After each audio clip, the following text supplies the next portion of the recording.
Oops.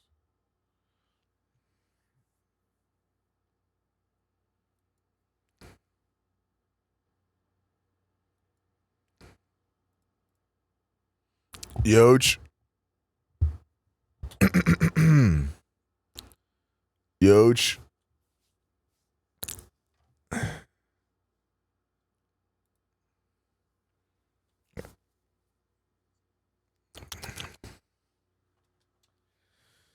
How we doing today, ladies and germs, fellas and sperms? Tight shit.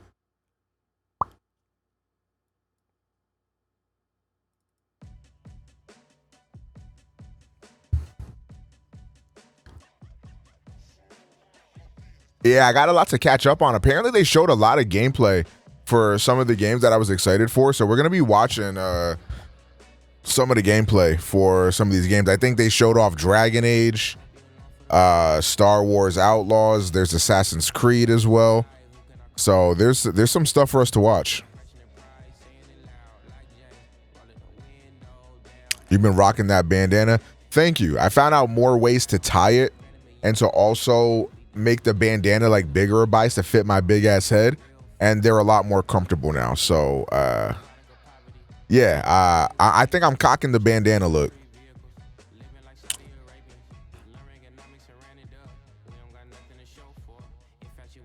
I think I'm cocking with it.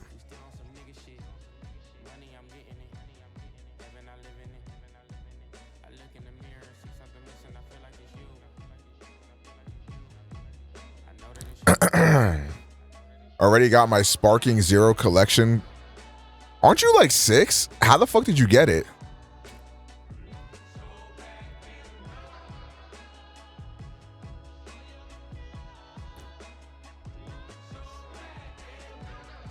I have seen the Dragon Age discourse, and I think that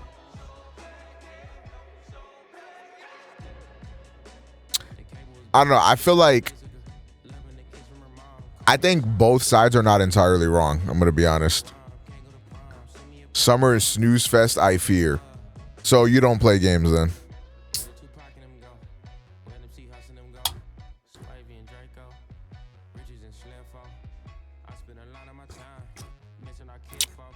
Yo, what up, Squire?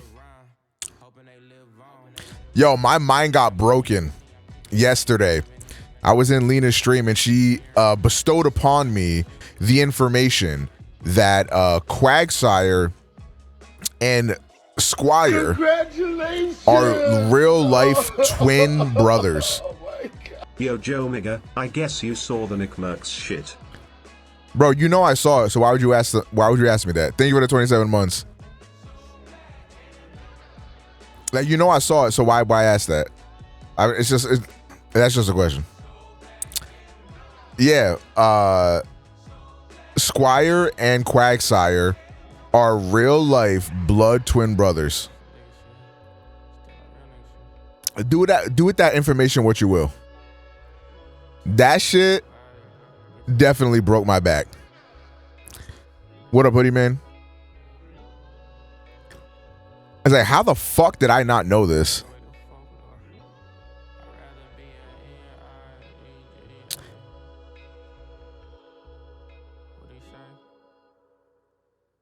Oh, chat, it finally happened.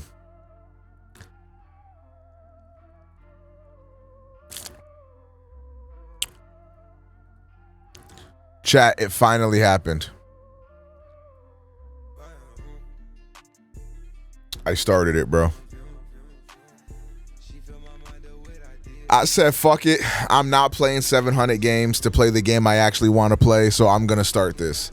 I have some opinions. So, I didn't get that far in this game because this game's title should really be changed. Okay? What the dog doing? It should not be called Yakuza Like a Dragon. It should be called Yakuza Like a Yappin'. Because I've probably played for a few hours and like 10 of those minutes have been me actually playing the game. and the rest of those few hours are cutscenes and niggas talking. Which like the story is cool, and I'm interested, but I like me personally, I'd like to play the game, if you don't mind. Like me personally, I'd like to play the game. Like I really like the turn-based combat system. It seems like good.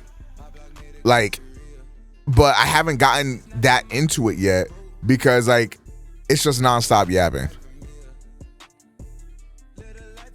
Like nonstop yapping. And it's like I would like to play. I like is that so wrong? I didn't think that Yakuza Like a Dragon would be like that big of a yap fest. But a positive about this game is that it plays really, really well on the Portal. So I'm probably gonna play a lot of this game on my PlayStation Portal. Like because it's turn-based, like the latency doesn't really matter that much, and it looks fucking great on there. It runs really well on PlayStation Portal. I really like Ichiban. I'm not gonna lie. I really, really like him. Like, I remember like when I started the game, I was like, how come like this nigga don't look like how he does? And like in every trailer I seen and shit. And it's because that nigga gets arrested for 20 years. I was like, oh shit. And then like, I don't know, I'm really interested to see what goes on. So where I left off at, I'm with Adachi, and we're like about to go inside the building type shit. Like we're about to climb a ladder and go into the Omi building. Like because I guess like they're holding a meeting there or whatever the fuck. I also, another thing that I really wasn't gonna be a fan of, I feel like, was I really did not like Ichiban's hair. Like when I saw the trailers and him on the cover, I was like, this shit looks so bad. But seeing the context of how it happened, I think it's kind of funny. I'm like, I don't give a fuck. How do you feel about Ichiban being an RPG fan explaining the combat? I thought it was cute. I like that.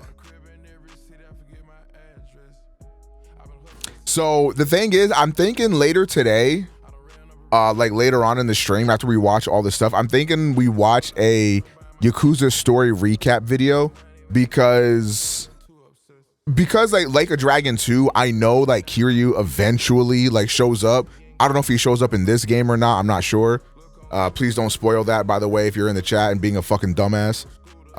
So I wanted to like catch up on all that stuff before I got any further. That's another reason why I didn't play all day yesterday, is because I didn't want to get to a point in the game where it's like, damn, you should really know this bit of information before that, you know what I mean? So I kind of wanted to wait a little bit, and I wanted to watch it on stream. So but yeah, I'm very interested to see where this goes, because now this one you can answer, but the original Yakuza games, like they start in like it's like late 80s, right? Is like Yakuza 0, and then where does like Yakuza 6 go? Like, is that around modern day? Because Like a Dragon is 2019, so does it get to there, or is there going to be like a few year gap between Yakuza 6 and where Like a Dragon picks up from? Yakuza 6 takes place in 20. Okay, gotcha. So it's about like just a couple year gap. Okay, gotcha. Okay. Okay. Also, look, I love voice actors and shit like that. I tried with the English voices. I cut that shit off immediately. All right, look. Like, I don't know, like,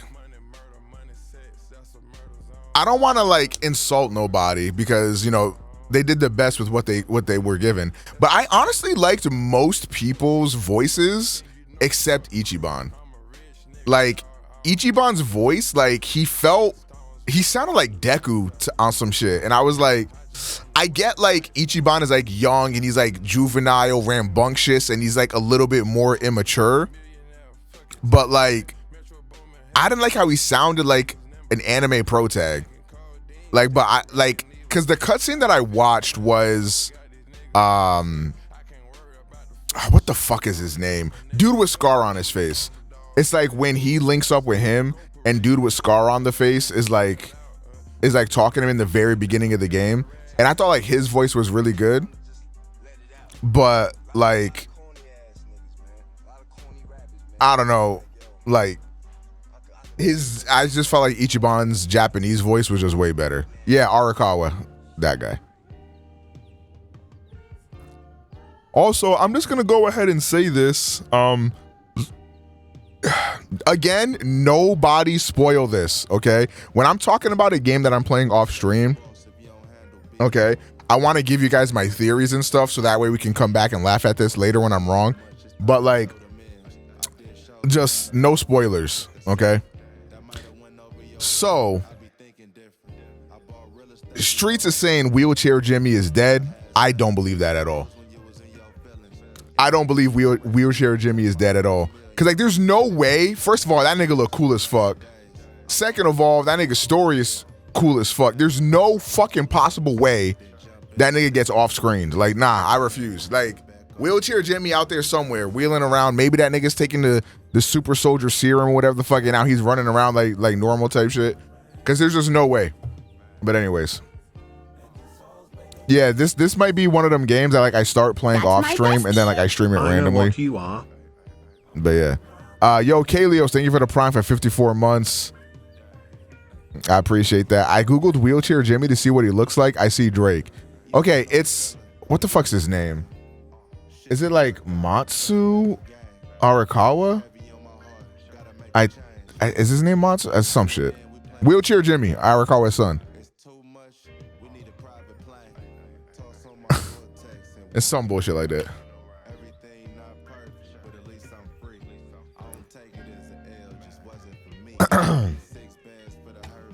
Bro really Googled Wheelchair Jimmy.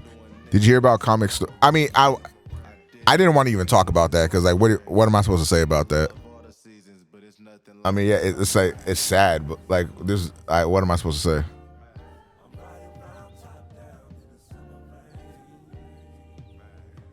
Masato is his name. There we go. He got it. I just read that shit out of habit. Appleheads went crazy over a calculator. After WWDC, I switched back to Android. I was so fucking mad. Like, don't get me wrong. iOS 18 looks cool. They finally are letting you they're finally giving you the ability to drag your apps everywhere. They're finally giving you like some sort of app icon theming. They're finally letting you put widgets anywhere and shit like that, which is cool. But I really wanted iPad OS to like get a solid update, because the whole reason why I switched back to my iPhone was because I was about to lock in on the Apple ecosystem. Like, I was about to be like, I'm gonna use my iPad for all of my computing when I'm not at my desk, use my iPhone. I'm gonna like Apple Watch y todo, my boy. Like, I was locking in on the Apple ecosystem. And they announced a fucking calculator for iPad. Now, the calculator app looks sick as fuck. Don't get me wrong. But I'm not a student. I'm never gonna use that shit in my fucking life. So I am now maining my Android phone again. This is the S24 Ultra. I got my Samsung Galaxy Watch, and low key, I've been sleeping on this watch. I've had this watch for like ever since I got my Galaxy 4 or my S24 Ultra. This isn't even their newest watch either. Why is my camera twerking? This is like the Samsung. I think this is the Gear 4 Classic, and they're on the Gear 6 now. And that Apple Watch that I have is the Apple Watch SE2, which is the newest like budget model of the Apple Watch. So this watch, by the way, I got for like $200, maybe less, honestly. And then I got this metal band on Amazon for like $20 or some shit, just so that way like it looks a little bit nicer. I kind of want to get a silicone one as well. But regardless, I like the circular shit better, truthfully. And the battery life on this shit is like way fucking better than the Apple Watch. Like, my Apple Watch, like, I could go 2 days with this. My Apple Watch is like a day, maybe day and a half. What are the perks of a smartwatch? You get like your notifications to your wrist, so you don't always have to have your phone on you. If you're like walking around or whatever, like for example, yeah, this was yesterday. Yesterday I had to walk to the post office for some shit. It's like a 20-minute walk. So I was, total, like I was like walking for like an hour or something like that. So like I can control my music through here, the volume on my phone through here. I can look at my navigation on my watch. So I don't have to whip out my phone and do that because I was holding my package while I was walking. So I was able to do that. It tracks your steps. Another thing that I use it for, when I do my whole like dental routine, like I time myself. I'm not like time myself. That makes it sound like I'm fucking competitive brushing. But like I do like 30 seconds per quadrant on my mouth. So I just use the stopwatch on my watch. And it's just like convenient for stuff like that. There's also other things you can do. Like for example, if you're like, I don't really need this with like my Samsung phone because I can just use my S Pen as like a remote shutter. But like if you were using an iPhone, for example, and you had your iPhone like set up to like take a picture of like you and your friends or whatever, you could like see what it looks like on your watch to make sure your framing was right and then take the picture on the watch. That's like a great feature for that. But yeah, I mean, it's just shit like that. I feel like the Apple Watch is like really not a necessity. I feel like you can easily get by life without one. But I also just like having something on my wrist. And again, I like the look of the Samsung watches better. What up, Jade Arts? How you doing, gang? You should be sponsored by these companies. You care a lot. Unfortunately, that's never gonna happen until I start making tech videos. Because like, these niggas don't know about me. The fuck? Like Samsung ain't scrolling through the just chatting category trying to find a streamer that really likes Samsung watches. But yeah, let me thank these subs real quick. Yo, Sev, thank you for the Prime first time sub actually. First time sub even. Thank you, Sev, for the Prime.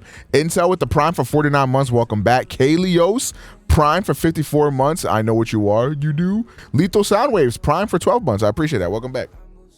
Arigato. Make tech videos. It's just like a lot. I'm not gonna lie. It's a lot of time. I really do want to. iOS 18 was cool, but I wish they updated features on wallpaper and take off the blur effect. That's my best. Are you talking about the blur effect? Like, are you talking about the blur effect when you're on your home screen like this? You can take that off. Here, if you go to, wait, let me not dox myself. If you go into settings and then go into wallpaper, and then you tap on the right side here, you can, how do you turn it off actually? Yeah, wait, turn it off, bitch. Yeah, you can just turn it off. There's like a blur button all the way to the right. You can just take that off. Or put it back on, if that's what you were talking about. Samsung got K-pop stars for advertisements, but then the K-pop stars all use iPhones, so. Hi Q, thank you for the 18 months, gang. Welcome back.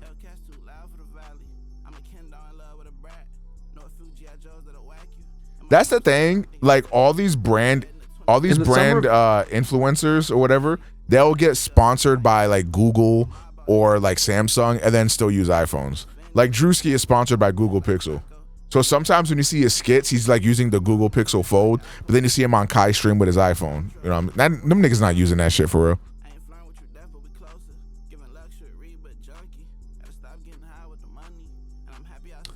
I heard Sony released Sly Cooper 1 on PS5, but it's emulating the... Yes. Sony fucking sucks.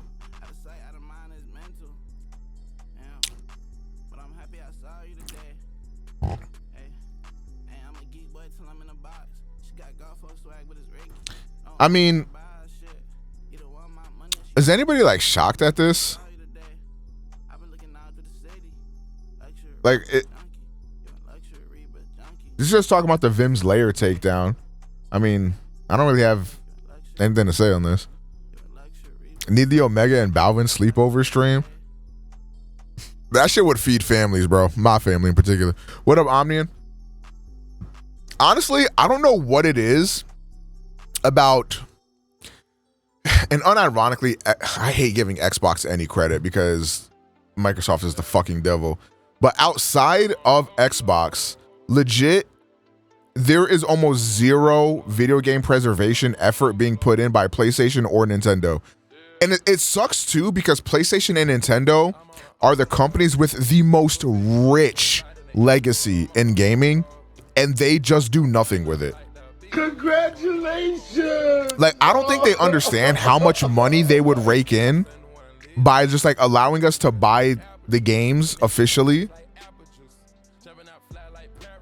on their platforms. Like, bro, I can play any PS2 game I want right now on my Samsung Galaxy S24 Ultra. You're telling me the PS5 can't do that? Well, okay. No, a phone is not more powerful. It's really the GPU that comes into play. Phones are about as powerful as consoles, just not in terms of like GPUs or whatever. But still, you're telling me you can't figure out a way to make that shit work? Like, what did my GOAT Gabe Newell say? Gabe Newell said, piracy is almost always a services issue.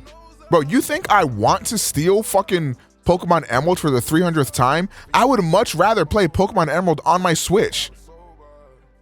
I would much rather play Heart Gold and Soul Silver on my Switch, but you won't fucking let me. like what the fuck? Like, I would much rather play Pokemon Coliseum on the Switch, but I fucking can't. So I'm gonna steal it. The fuck? Ray K with 120 streams? Damn, how do I taste? Now, for real though, how do I actually taste? I need to get feedback. Nintendo turned me into a thug. Literally. I get that there might be more money in remastering games, but Nintendo not having a GameCube emulator alongside their NES and N64 is crazy. The thing is, there might be more money in remastering games, but it would take just about zero effort to just like let me pay $20 for an N64 game on the Switch. And it would take you zero resources to make that happen. You know, so effort to profit ratio would probably be pretty high, because if you make a remaster or a remake, you are allocating development time and paying people to like port that and to work on that, right? Or you could just throw it up lazily for 10, 15, 20 bucks and watch niggas buy it in droves. Chat, I'm curious, what is the most, like, let's say, for example, Nintendo launches a Nintendo Direct. Boom. They say, yo, fucking GameCube compatibility available now.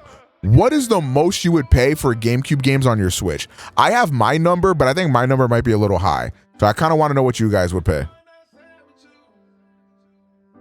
20, 30, 50, 30, 40, 20, 50 to 60. Oh, wow. 40, 30. I was saying 30. I would pay 30 per GameCube game on my Switch. I think 30 is a little high, but I would pay 30. Because the way that it used to work on like the Wii and like the Wii U is every like NES or SNES or N64 game was at like a certain price.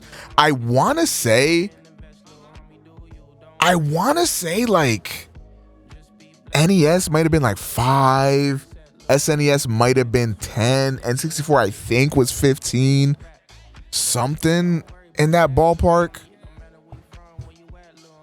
Value is weird with scaling game errors because I pay 40 for some, but 20 for like, again, I think the reason why I was going with one price is because that's what Nintendo did in the past. Like, all of their N64 games were the same price, and all of the SNES games were the same price. So that's why I was thinking like 30 would be a sweet spot, because like I might not be happy about paying 30 for like some shovelware GameCube game from my childhood, but like I would pay 60 bucks for Pokemon Coliseum.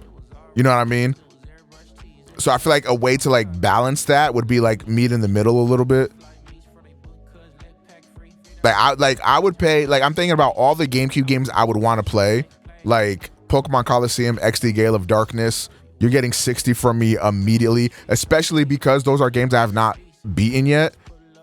So I really, really want to play those games. Like Melee, 30 beans, all the Fire Emblem games, I'm putting 30 on it. What else came out in the GameCube era, bro? But you know what I'm saying? And I think like the Super Mario All-Star, how much was that? Super Mario 3D All-Stars, how much did they charge for that shit? Nah, I feel you, Balvin.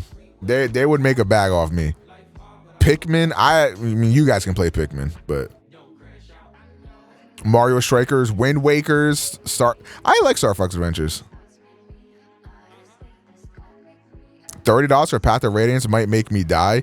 It's either you spend $30 for Path of Radiance or $300 on eBay. It's up to you. What up, Alpha? Oh my God, Metal Gear Solid Twin Snakes. Is that to this day? That's the only remake of MGS1 to this day, right?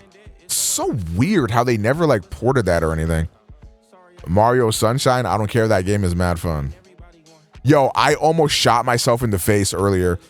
I think it was like yesterday or 2 days ago. I was on Twitter and I saw a thread of people hating on Mario 64 children.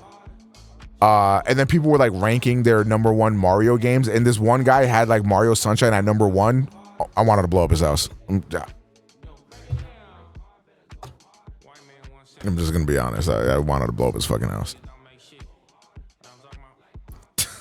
Can I say that shit? What up, Dr. Senpai? Why do you hate that game so much? When is the last time you played Mario Sunshine? Like, I'm sorry, like Mario Sunshine is just not very good in comparison to the other 3D Mario games. I think it's the worst. It doesn't make it a bad game. It's still like a good game.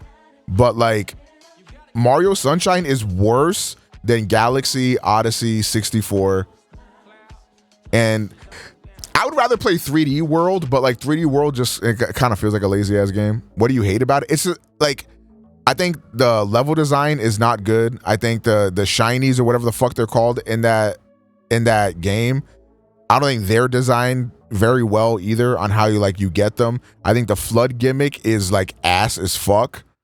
The only good thing about Mario Sunshine is the floodless levels. Like when you go into the secret stages and like you're playing an actual 3D Mario game, because like that game's movement and physics are like really fucking good.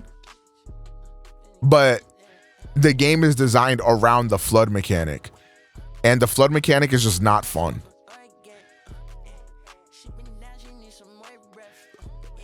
I don't think I'm getting the new Metal Gear.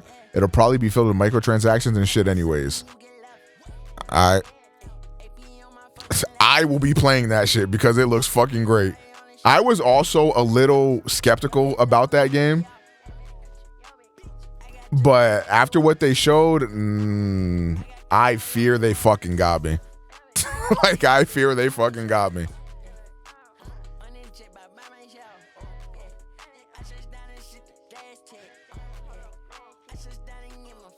Also, like, the thing that pains me about Mario 64 or the 3D Mario games in general is like how Mario 64 was the first 3D Mario game, and in my opinion, their level design has not hit that pinnacle since then. Would you recommend playing the remake over the original? You talking about MGS3? I mean, there's no way to know. We don't know what the MGS3 remake is going to be like. But I think MGS3, I feel like some people might find MGS 1 and 2 a little difficult to get into because they might be dated. I think MGS3 plays perfectly even today. And you can buy MGS3 on the PlayStation 5 and run it natively. I don't know how well it runs, but I was on the PSN store yesterday and I saw it on there.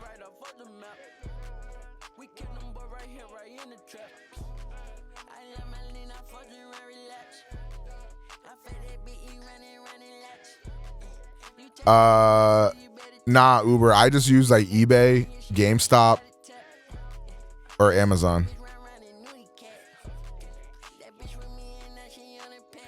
Yeah, you can also use Reddit like code if you want to, but me personally, I'll keep my identity. But that's just me though. Maybe I'm a little different. I don't know. All right, chat. I wasted enough time. Let's go ahead and talk. When's the last time you played FF10? I think I tried getting into it like a year or two ago. And I got to like, I think it was one of the Seymour fights. I don't know. I don't remember which one it was. And I tried like twice. And I said, fuck this. I'll try again tomorrow. And then I just never launched the game again.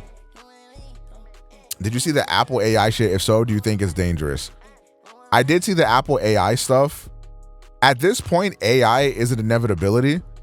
The thing that I really don't like is, like, once I saw them do the generative AI stuff, I was like, ooh.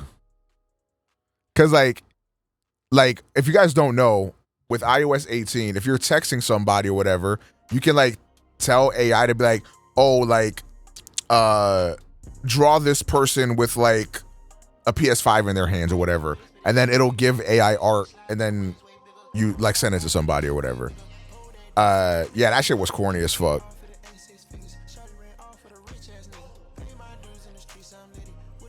Yeah, like the thing is, I feel like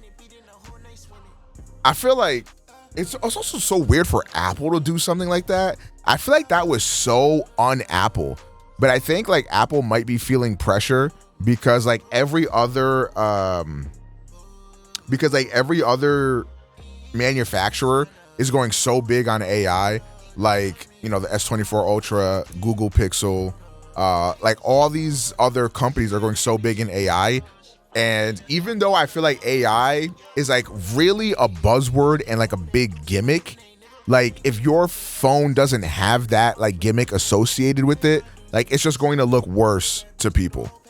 So like, for example, the S24 Ultra, the biggest thing about this phone was like, oh, AI, Galaxy AI this, AI that. But in reality, there's like nothing new about this phone in terms of the AI. You know what I mean? Like it still does what phones do.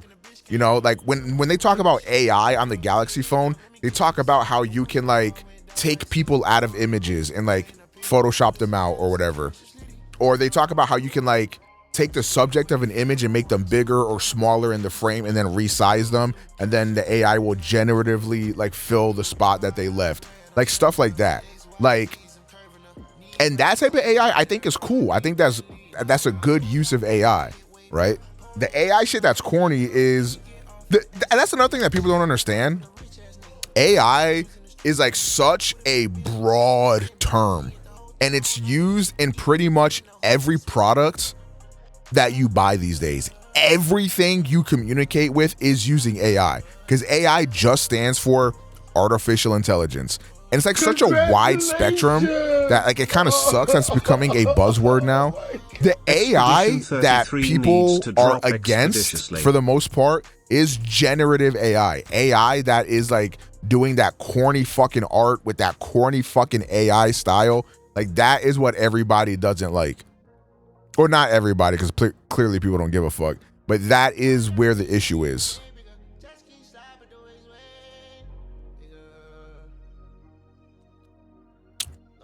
Side sounds, thank you for the Prime for 21 months. I agree. Expedition 33 looks like the best game of all time. But anyways, fuck Apple, Team Android. It is what it is. I'm glad you Apple guys can finally like move your apps and shit around. I look forward to seeing like how people can make their home screens look like. I might delve into that later today. But you know, I didn't delve into it because last night I was setting up my Android phone. Hold on, chat. Peep this shit. This shit looks sexy as a bitch. Hold on. Let me let that bitch focus, man. You know what I'm saying? Turn it on. I got all the Bleach characters and shit. And then look how clean my home screen looks, bro. Hello? I just got like my app folders right up there, mad neat and shit. Man, that shit look good. Okay. First, the first order of business that I wanted to talk about is the new Dragon Age, okay? Because if you guys don't know, there has been a huge discourse around Dragon Age. And the discourse comes in where tonally Dragon Age, the new Dragon Age game, Veilguard, whatever the fuck it's called, is like tonistically, is that even a word? It like tonally is extremely different than the older games, right? So I wanted to, before I watched the gameplay, I wanted to like run back the trailer so that way we can see, because honestly, I didn't really like notice it at first, but going back to it, and this is why I feel so conflicted about it, because I think people are right. Like tonally, it is very different than, you know, Dragon Age Origins, Dragon Age 2, and even Inquisition. But I didn't think that was like a bad thing, and I was still like pretty excited for it. So let's run back the trailer one more again. I also think that like Dragon Age has lost a lot of its like luster, I guess you could say. Like it doesn't pull the same way. So I think they decided to change it up to try to appeal to new people. I think that was the kind of goal here.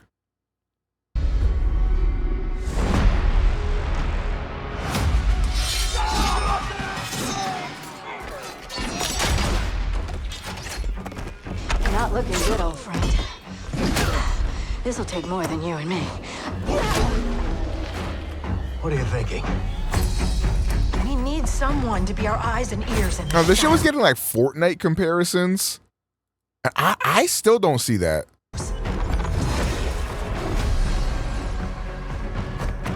And someone to bring a little darkness to the daylight.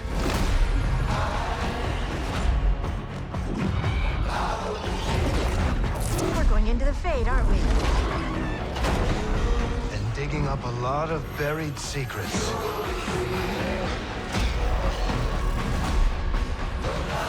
What about Darkspawn? Yeah.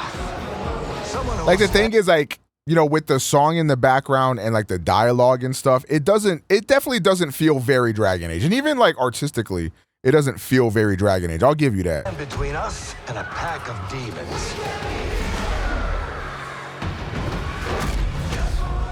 You know there will be dragons. Right. We'll need someone with fire in their blood. One more thing.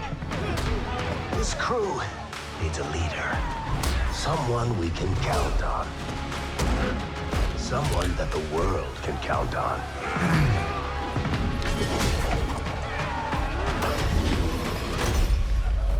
But where are we gonna find her?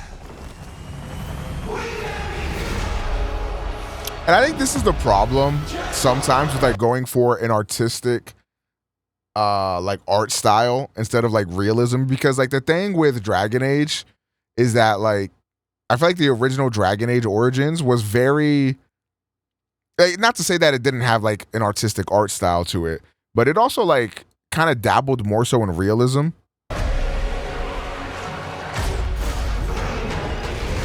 That shit looks kind of, but what about it looks terrible?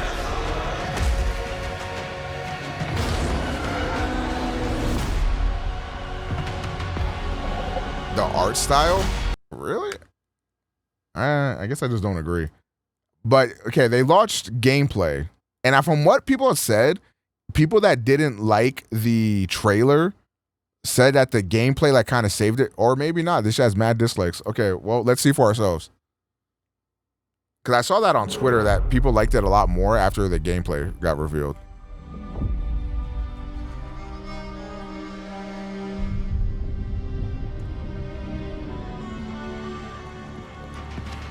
Home Nev's as good at finding people as you claim. She's the best damn detective I've ever met. If she says she's got a lead on Solus, I believe her.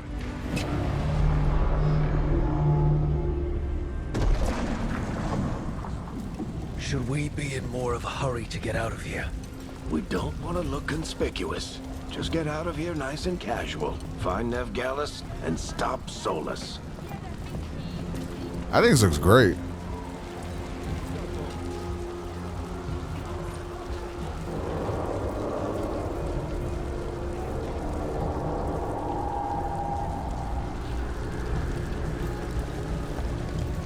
it do kind of look, it do kind of give Fable. I see that. Big ritual.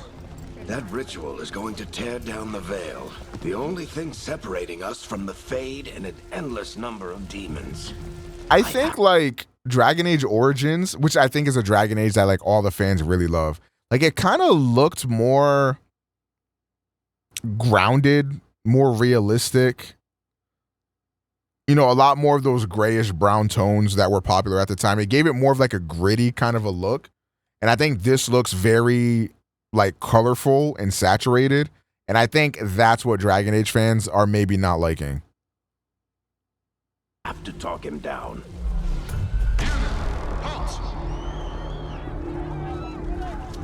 Wait! But I didn't do anything! Get down. Are they after us? Is it because of the bar? Word travels fast in Minrathous. We've got to help her.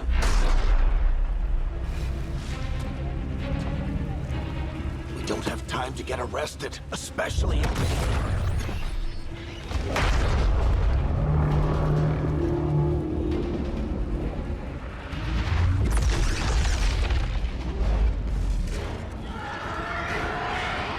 Oh, crap. We're too late. The ritual started. But if we hurry, we can still stop Solus before it finishes. Let's go. Harding's this way. Dragon Age has always been an action RPG. What are you talking about?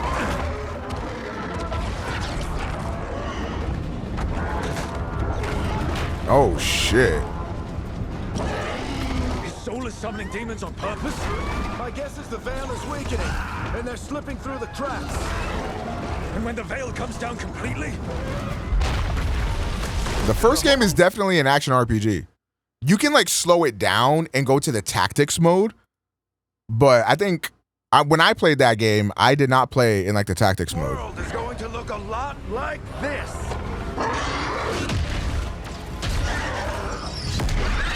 I think it also depends on which platform you played it on. I think if you played it on PC, I think the tactics mode was the default. But if you played it on console, like the third person mode was the default.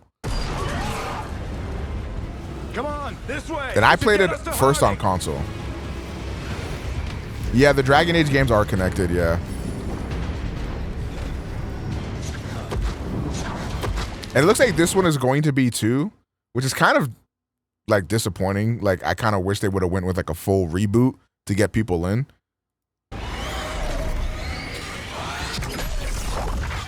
You're safe now. Get inside and How did Origins look? We can look at Origins after. It looked completely different though. Okay. Thank you, miss. Harding, you all right? I've been doing what I can to help. The ritual must be weakening the veil. There are a lot of scared people out here. And a lot of demons. Haven't seen this many come through the Fade in years. What about you two? Are you okay?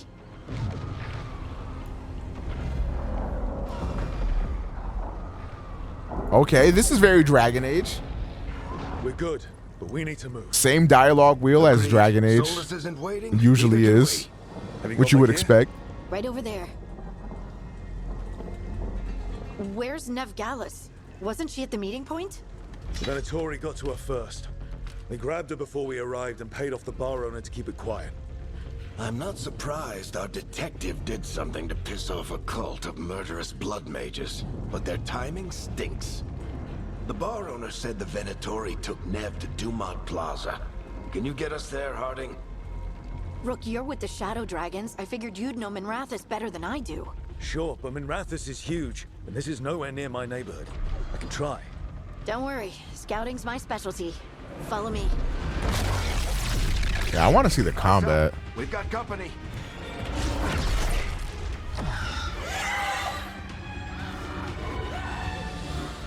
I think we're about to see it. Demons, here they come.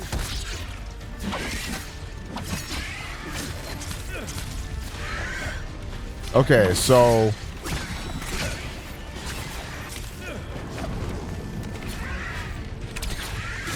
this definitely plays a lot different than Dragon Age. Definitely a lot more action oriented. But it looks fucking cool.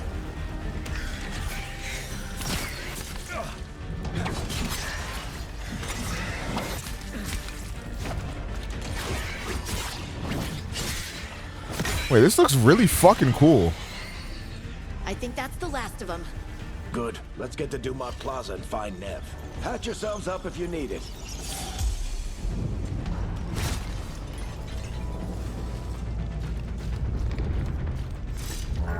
You are in violation of Imperial order. I don't get it. If Solus tears down the veil, doesn't that destroy everything? Solus always talked about I still don't know how to feel about like the overall, like, I don't know if it's the tone or what, because like I feel like there's like a visual identity associated with like most game franchises. If you were to show me this, not tell me it was Dragon Age, never in a million years would I be able to tell you this is a Dragon Age game. Beautiful the ancient world was. That world existed before the Veil, and he wants to bring it back.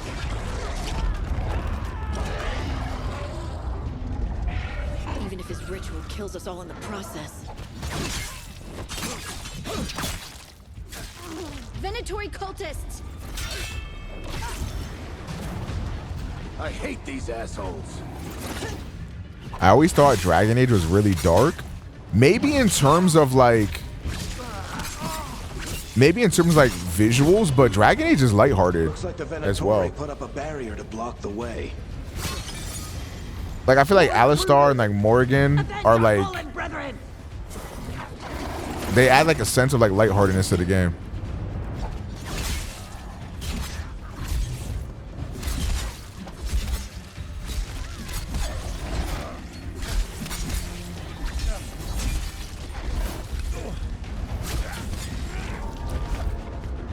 The thing that the thing that I always liked about Dragon Age, I should say, is I just closed my fucking OBS. The thing that I always liked about Dragon Age is the characters and story. Like that's like the best part of the games to me. And obviously, like this doesn't really like this is not going to show you that. Citizens must remain indoors until the magical anomaly is fully contained. Oh, come on.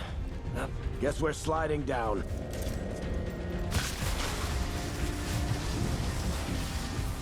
They're allies of Neb Gallus!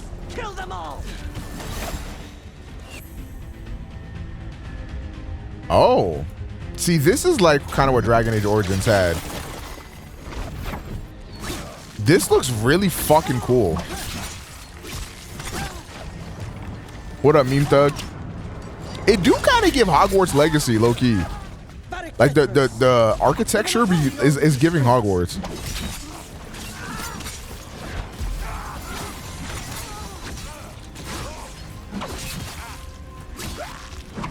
This is the new Dragon Age game. Also, apparently this game is coming out this year. Venatori, take your revenge!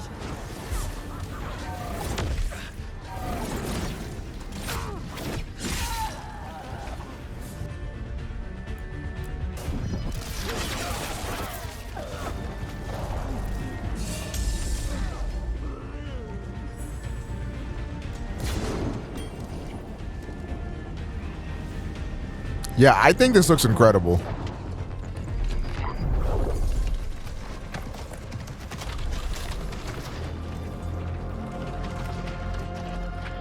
Alright, hiding. I have a need. It's not a want. It's not a desire. It's simply a need. Not the worst timing. Nev, it's so good to see you. We thought the Venatori had kidnapped you. They thought the same thing. A lot of Venatori in the city have reason to hate me. Figured I'd play along. Find out who wanted to settle the score this All right, before we continue this, let's go ahead and take a look at what like Dragon Age Origins looked like for the uninitiated. Able to, or so he said. All right. In my head, this game looks a lot better. There are books here containing a great deal of lore. Nothing I have found leads me to believe that this was any... All right, what do you... No, I never did anything like that. I enjoyed the... Ah, this is that good shit, though. darkness. Light is the sacrifice to Did the they show any gameplay, or is this just all the cutscenes and shit?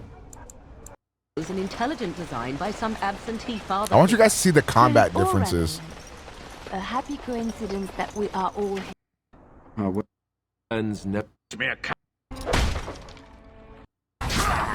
we go. It's like kind of like it's like a MMO but not whack.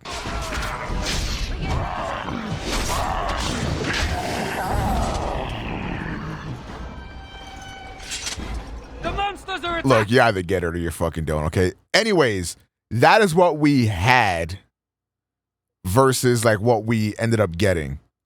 You know, like this is what it's become. Then the sky started raining. I played this game for the first time in 2021 and it's still in my top 5. Yeah, Dragon Age Origins is really fucking good. Our local expert. She's gonna help us find This is definitely not an action RPG. What would you call this then? attacking from the lake. They're attacking the barricades. Like we need help. to me, like what I think of action RPG, it's like you're moving around in a 3D space with like real-time combat. Like all of your weapons and abilities and shit are on cooldowns. Like how like I think there's just different levels of what like an action RPG is.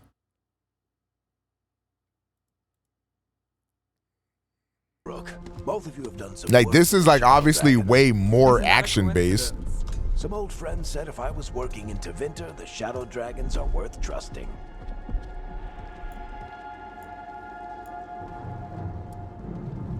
We haven't got a lot of time. They look too dated. You could try to play it on PC. I don't know how it runs on PC. Like if there's any compatibility issues or whatever. Did you like Dragon Age 2? At the time, no, but I have not tried to play it ever since. I don't remember the first time I played Dragon Age Origins. This was a while ago. Like the 360 was still a new console. But like, cause I played Dragon Age Origins and I fucking loved it. And then I went to go play Dragon Age 2, and Dragon Age 2 just simply is not Dragon Age Origins, right? I don't know if it's good or like, cause I played it for a few hours, realized that it was like a completely different type of a game. So I didn't play it anymore after that. But I do want to go back and give it a shot because, you know, different doesn't mean bad. Dragon Age 2 is Mass Effect and Dragon Age type shit. I think like, you know, it's really funny when you see the parallels from Dragon Age to Mass Effect because they're very similar structurally. And I think this is BioWare games in general, but like generally in a BioWare game, like once you get to like past the prologue and you get to like the overarching goal, you'll have like 3 big destinations you have to go through and clear them. You can choose whichever order you want to go and clear those big 3 destinations type shit. And then it's like a little climax thing, then it breaks out again. It's kind of interesting how like they mirror each other. Get right to the point.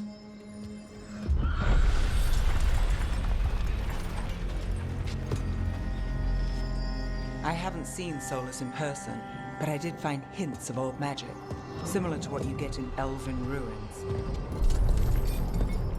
I traced it to a building beneath Our Lady of Victory. That's where your man is hiding. Then let's go, before this ritual he's doing gets any worse. Worse, this ritual's already drawing more power than I'd expect from a dozen mages. You told me he was working alone. I also told you he was an ancient elven god. An elven god. Well, whatever he is, he's causing trouble in my city. Let's go. All citizens in the canal district must remain in their homes.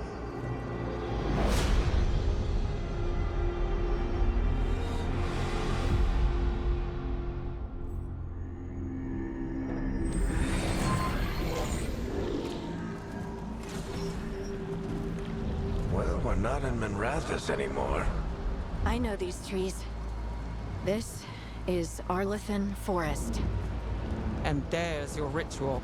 The power involved. I've never seen This shit looks crazy.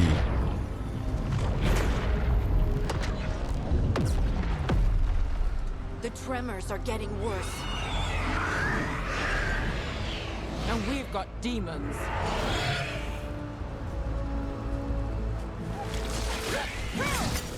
Nah, this game looks amazing.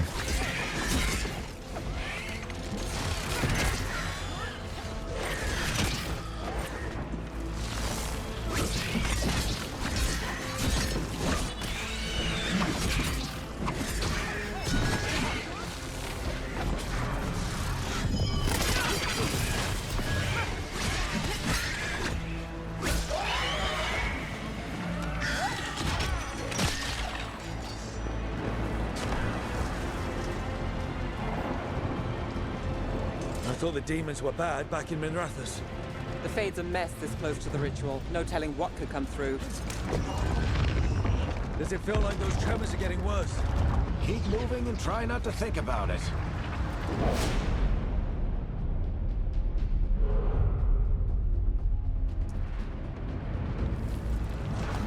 I don't think we know when this is supposed to come out. I think they just said fall. At least that's what I saw on Twitter. A Pride Demon? Yo, happy Pride Month!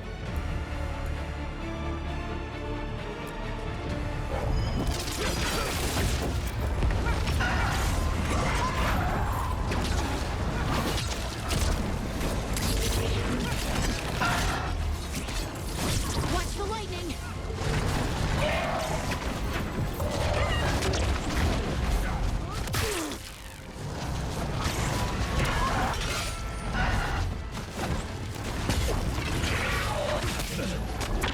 Yeah, I will be tapped in for this game. Nick Merck's not playing this. Oh my god.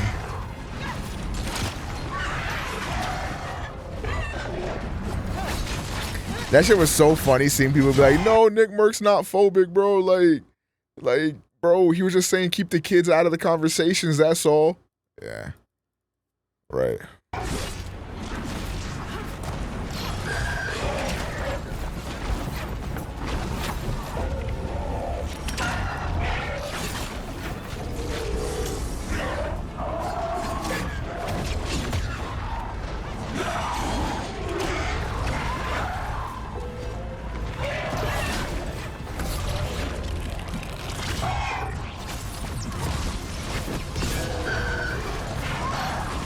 Okay. How did demon this large get through the veil? I think I've seen enough. I'm locked in.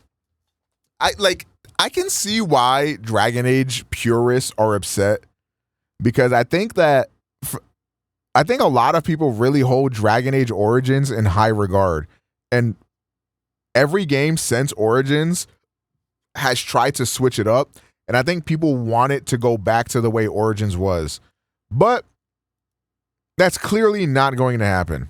Now, you can be upset that they're taking the Dragon Age name and making like a new, like a completely different game. It's like, at what point, like, it's like Theseus' ship, bro. Like, if you got a ship and you keep replacing each plank in the ship, like, at what point is it still Theseus' ship type shit? You know what I'm saying? And I guess I can see that, but I think this looks badass. I think this looks really good. And number one on trending is crazy. I really hope they do not take this criticism into account and like try to change up the game or delay the game because these man children don't know how to act. I mean, if you look at the comments, I like how with each new game we get less and less abilities to use and make our own combo builds. I mean, most people seem to be like kind of tapped in the comments.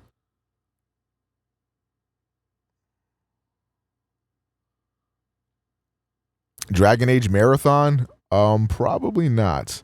I feel like ever since Inquisition, Dragon Age really went a different direction. I think Inquisition was the last Dragon Age game they made.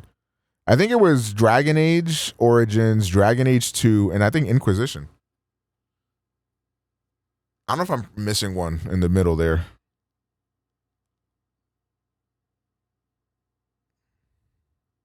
Oh, you mean like since I don't know. I feel like Dragon Age Inquisition was kind of it was like an evolution, but I think they kind of stepped back into some of what people liked about Origins. But yeah, I feel like each game has been kind of different.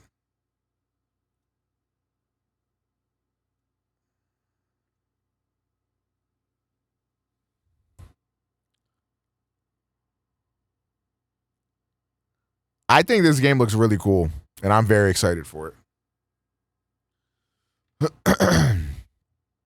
There's been short stories and comics. Yeah, I don't give a fuck.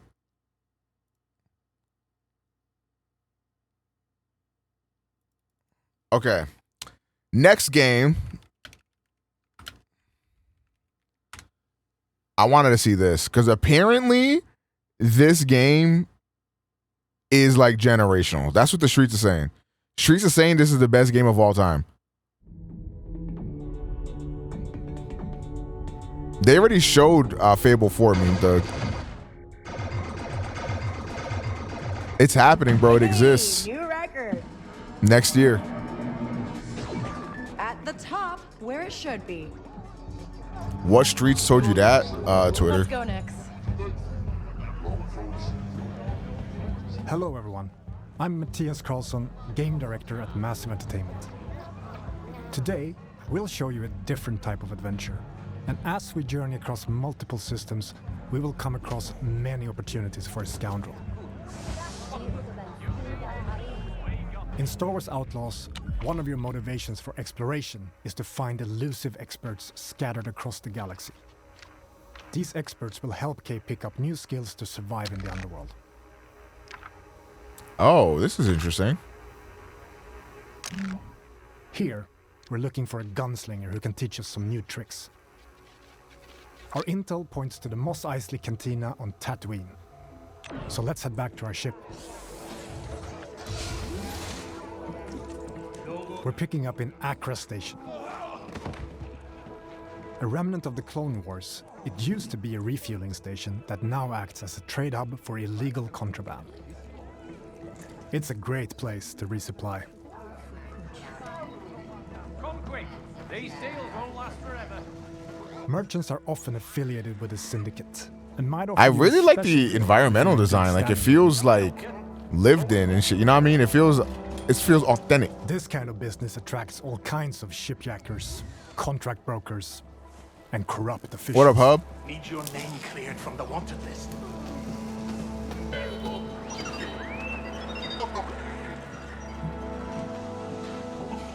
Your ship, the Trailblazer, is a refined EML 850, the last of its kind. On board, you'll find everything you need to finalize your preparations.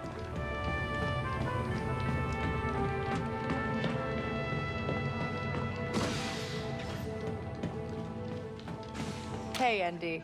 Hi, Kay.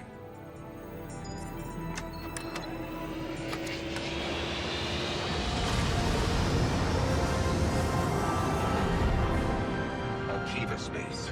Each planet has its own system. Oh shit. Yo, Black Star-Lord, thank you for the 5 gifted. Yo, chat, suck his dick. Yo, Star-Lord, thank you for the 5 gifted, homie. I greatly appreciate that. And many opportunities to make a few credits, which you can choose to engage with or not. I am under attack. My ship will not survive. Okay, it's got ship combat too. This is Kay Vess on board the Trailblazer. I'm coming to help.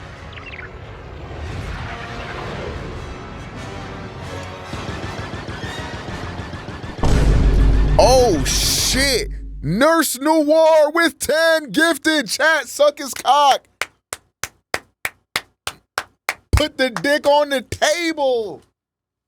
Put the wee snore on the table. I appreciate that, gang. Hope you've been well, bro. Who got 15 on it? Rusix, you said you got it? I would just rather not with ship. See, I feel the same way. I've never liked ship combat. I don't like this shit. This is not for me personally. But I understand a lot of Star Wars fans really like this type of shit. A lot of, people in general really like this type of shit. So, like, good for y'all. I just hope that it's not like a huge part of this game. Turret activated, Kay.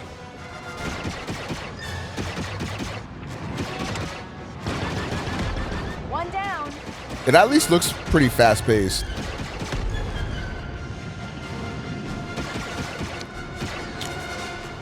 Like, any game that has like ship combat or anything like that as like part of the game, like the aerial combat shit is always my least favorite part of the game. Nurse Noir, thank you for the tier 1 for 40 months, gang. Hope you've been well. Hope work's been treating you well. Fast travel between planets would be fire. That would be fire. I'll watch 10 extra ads for you, King. I appreciate that, gang.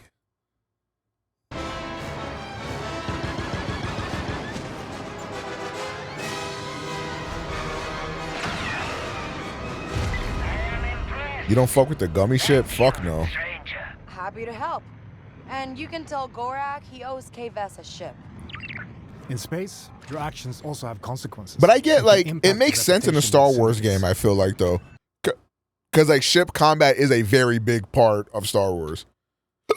This optional dogfight allowed us to improve our reputation with the Pikes, while making a few credits. Spooling up the hyperdrive. Now let's continue our journey and head to Tatooine. Looks like there is some sort of fast travel system right there. Hit the hyperspeed.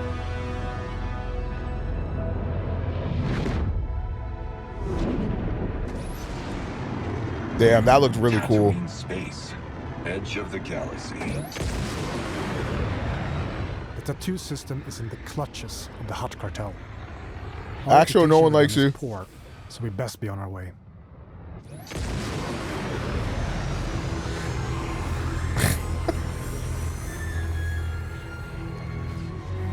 Nerds going crazy with this one. This don't look hype to you?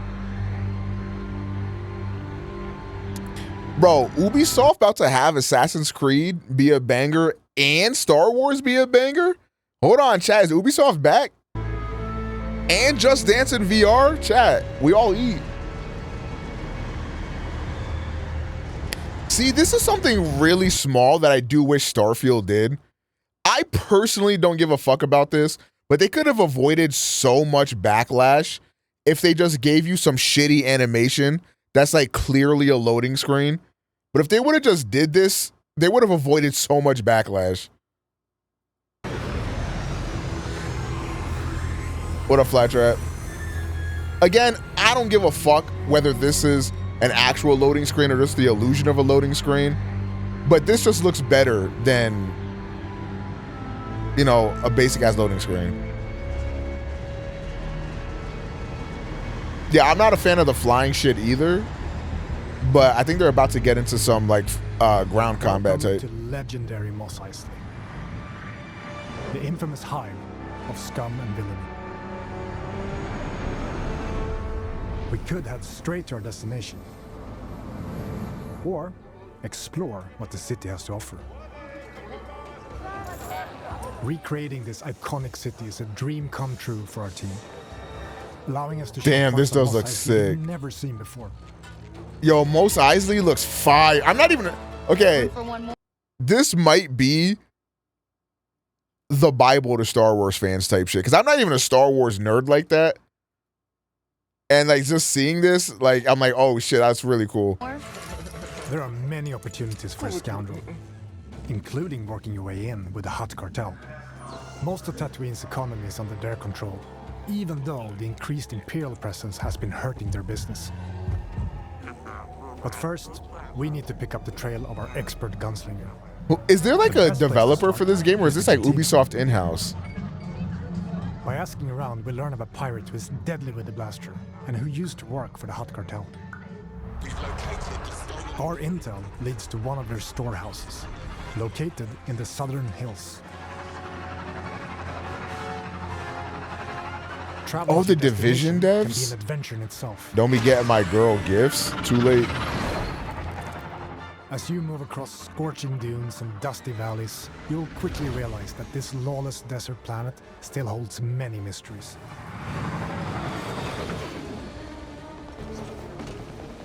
Wow, this looks incredible. We've reached our destination. We need to locate our storehouse and find our way into this heavily guarded fortress without triggering the alarm. Busy place.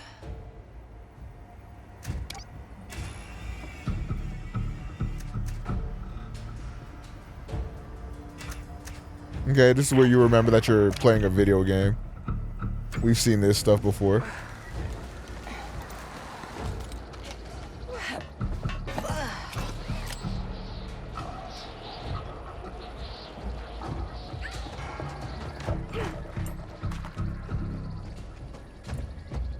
All right. Maybe there's a data pad or something that can tell me who that old gunslinger is.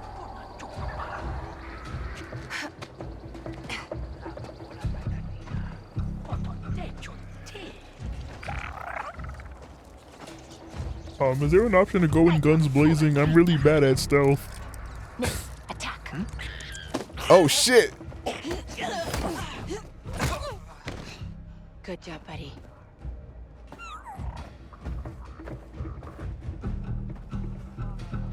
Next, do you sense anyone close? Bro, the reason why I hate stealth games is because like you're playing a level for 45 minutes and you're playing it perfectly. And then some random guard that you didn't account for or couldn't see spots you, and now everybody on the planet is attacking you. And your 45 minutes of slow, painfully boring gameplay is all for fucking nothing. My God, that shit is so annoying. Hellfire, thank you for the tier 2 for 30 months, gang. I appreciate that. Welcome back. Yep, and then you try it again. And you're like, fuck it. Now I know what to do, so I'm gonna go faster. And then you fuck up, you start playing worse. I hate it. I really fucking hate it.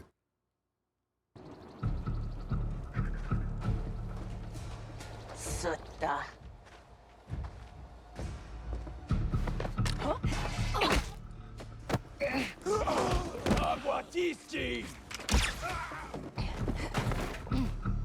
Easy.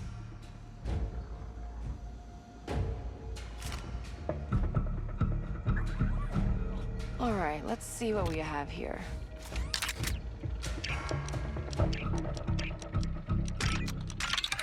Yes, I got it. Wait, Quint? That sheriff from Wayfar used to work for the Huts? I should talk to her. Oh, come on! We've been spotted, but we now know where to find our gunslinger. Let's get out of here quick. This is how I'm gonna play the game, bruh. I'm an action star, fuck nigga. Fuck the stealth. Bro, aim for the head. What you doing? Oh, who playing this game, bro? They got strapped the goon on the controller right now.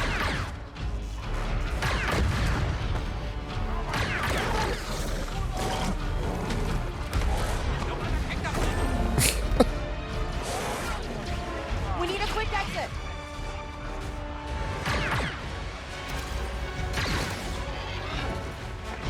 Come on, Nick. Yeah, I'm down to like start in stealth mode. And then as soon as I fumble, like I just blast my way out of there. What the dog doing? Yo, Night Road, thank you for the 55 months. Welcome back. How you doing, Gangy? Wow, this looks beautiful. Oh, please give me a photo mode.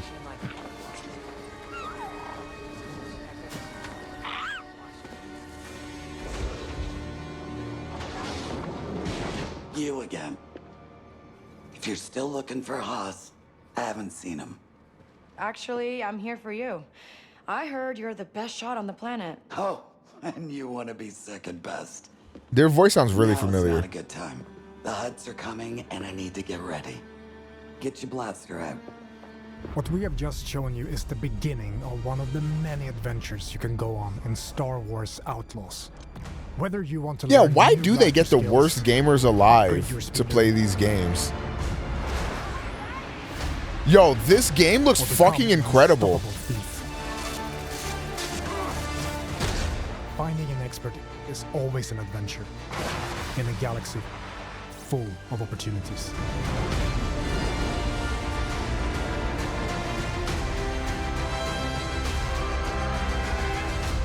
We should get moving. Is this one this year as well?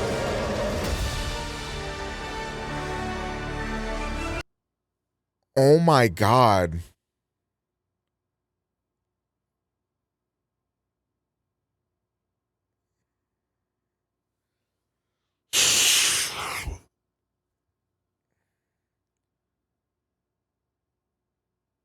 So August is Black Myth, Sun Wukong, Star Wars Outlaws.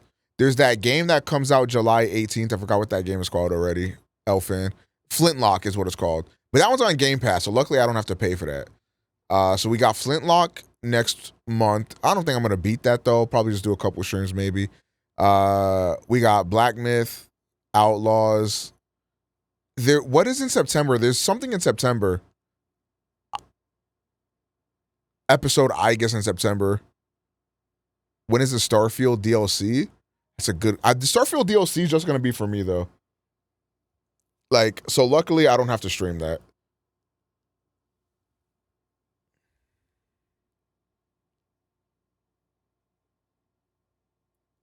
Whenever Dragon Age comes out, SMT5 Vengeance this week.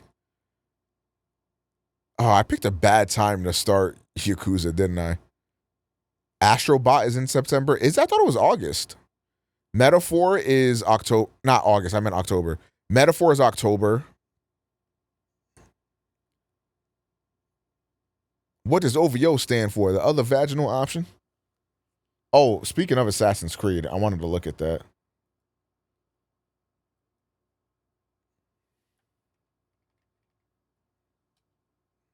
I've been hearing that this game looks super, like, uber ultra generational. Why am I finding, like, everybody except the actual gameplay?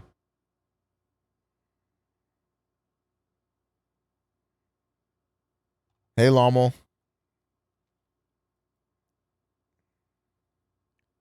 Is it only 2 minutes? They only showed us 2 minutes? No way.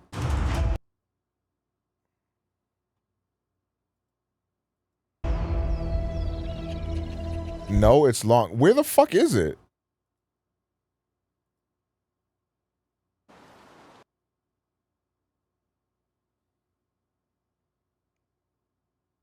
Oh, this 13 minutes. There's also a gameplay deep dive.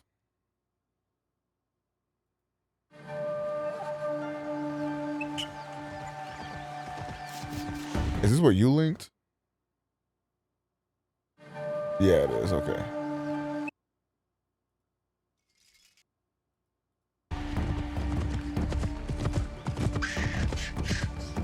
Peace and war, benevolence and cruelty.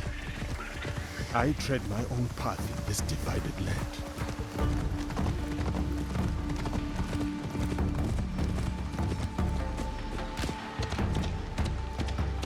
Fukuyama, at last.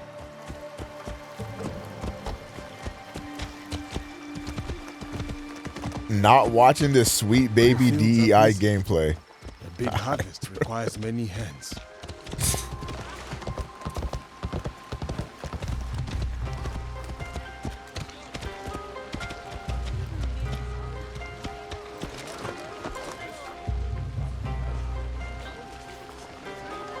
So do we know how the game is organized yet? Like, is it 2 separate campaigns or is it one campaign and you swap between the 2 POVs?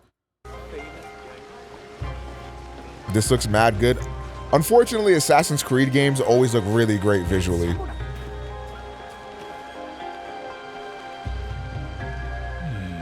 And merchant looks uneasy. I will not tolerate this disrespect. No, please. Like, Valhalla looked so amazing. The doggy.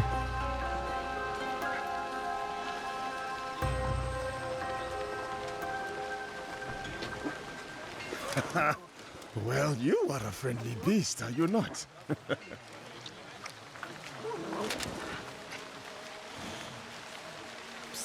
Samurai sir, this way, I beg you. Hurry, sir, please. Right behind you, little one.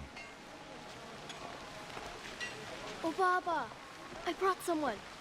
Ikimaru, I wonder where you went. Bro, Yasuke literally, like, got the build of, like, Miami Heat LeBron James. Bro was like 6'9", 280, dog. One that does not Hail from the Like, land. imagine being a samurai and you gotta try to cut down LeBron James. Fuck that, bro. Kill me, nigga. I quit. I am a stranger, yes. But you have nothing to fear from me. Ha! I have enough to fear from the men of Kochiyama. They abuse their power, taxing us again and again. I'm more so thinking about like a Leon Claire situation versus like I guess Atreus and Kratos would I be bet they are in the market now, valid. along the main road. A stranger might make good merit, ridding a village of a threat like these men. Is that so? Then I shall see it done. For this life, if not the next. Now LeBron riding a horse is like fucking Radon from Elden Ring riding a horse, bro.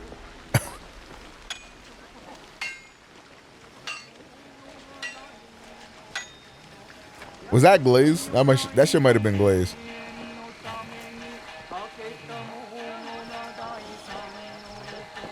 You miserable wretch!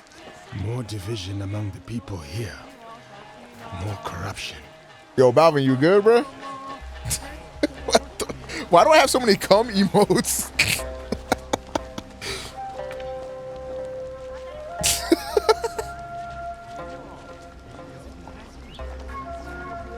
Such beauty, shadowed by suffering.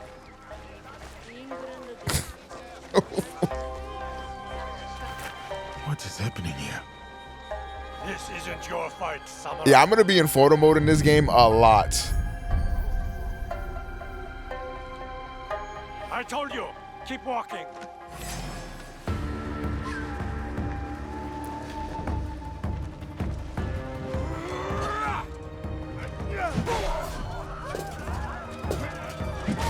Oh my god. What? This looks incredible? What the fuck?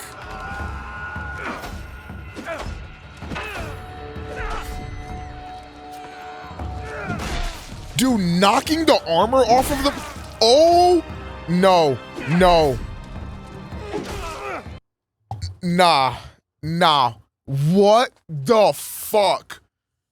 At first, when we saw the trailer, I was like, damn, I think the like little ninja shorty looks way more fun to play. No, nigga. I will be doing a 100% Yasuke playthrough. What the fuck? This is badass. Oh my, bro, knocking the armor off of the, yo, this is crazy. Make your peace.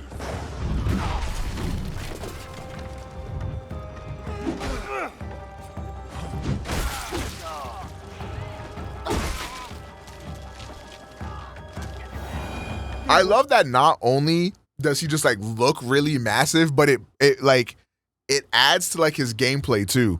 Cause like he's just physically on another level than like all the ops. So he's literally like slamming them into the fucking air with his weapon. Like that is crazy. You're going to kill me. Thank you. There's another. Up the road toward the castle. A corrupt samurai named Fujioka. Protector turned persecutor. Greed cannot rule this village. Not while I have breath in my lungs and a blade in my hand. I said kill him. And now you get to use the sword. Nah. I'll wash away his No. They got me. Nah, they got me, bro. I am playing Call of Duty and Assassin's Creed during the holiday season this year. Like, what fucking year is it? blood. You will have to spill it first.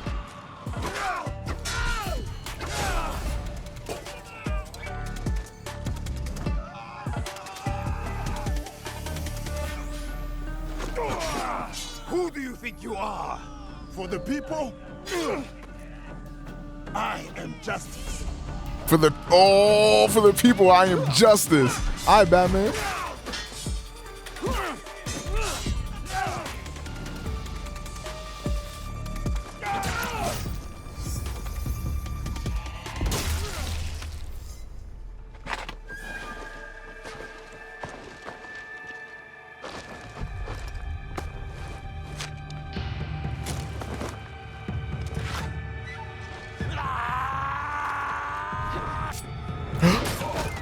It's Shorty.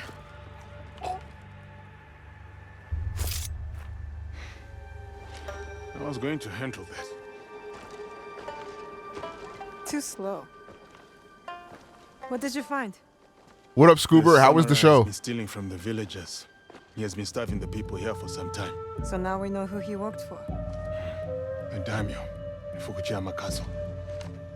We should go. Not before we send our allies to look for him.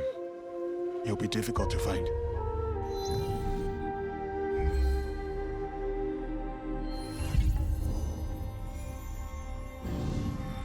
The daimyo. He's there.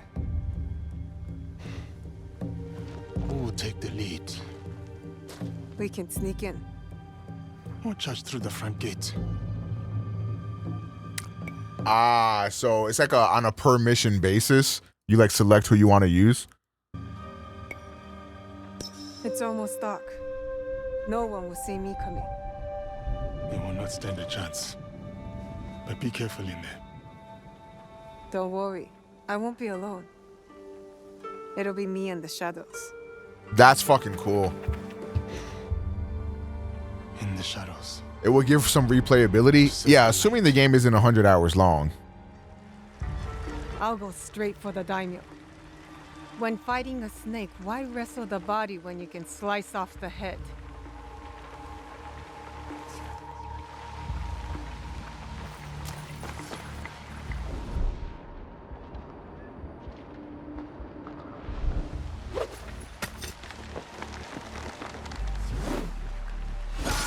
I need this game.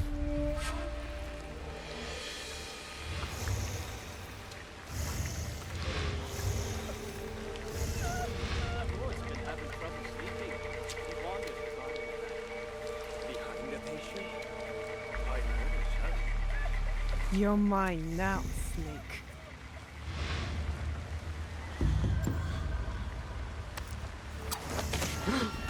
That's cool.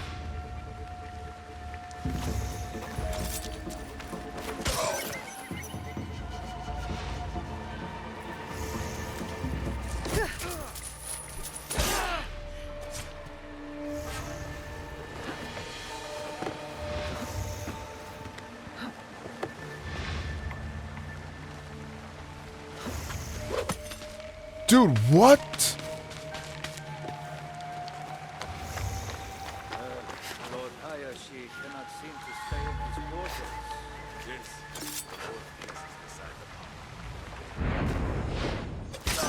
Okay, chat, I have to make a decision. Because I want to buy another console to have upstairs. So that way, like when I'm laying down in bed, I can play games like this or other games in like 4K HDR on my TV. Should it be the Xbox or the PlayStation? What are we thinking? Because here's my thing that I'm thinking. Like I kind of want to build up on the PlayStation because I really like using my portal. But Xbox does have the Game Pass. And fuck, I don't know. And Xbox also has the backwards compatibility as well. I'm gonna go with Xbox, Steve. Is it up there? It's up there. Here's the thing though, I don't want to wait for the new Xbox, so I might just get one. Because the new Xbox is only a storage upgrade, right? So I think I might just get a new Xbox. Himself a trench with those nightly footsteps. That or a grave. A grave, huh? You can get refurbished ones on sale right now. How much do they go for? I do not have a Costco account now.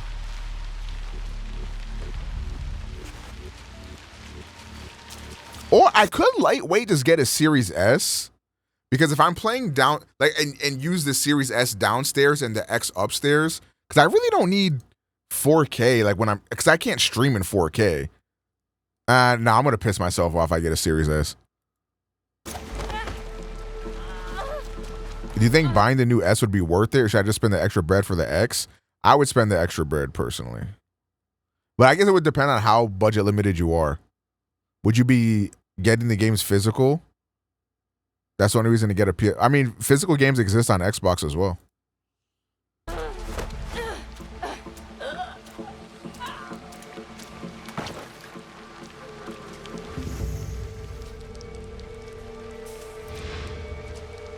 What is the big difference between the S and the X? The X is like way more powerful than the S. So like all of the new games that come out, the S will run them. The S will run them like kind of like how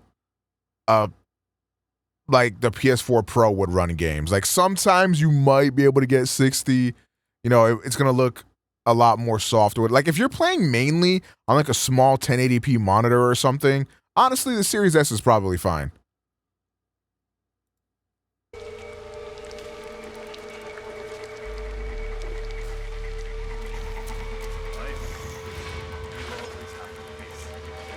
The Series S is a Raspberry Pi with a really good Wi-Fi card. Type shit. Nah, Code, I still think it's worth keeping the VR. I think I'm going to get a PSVR as well when the PC compatibility comes out. He's coming. I need to hide.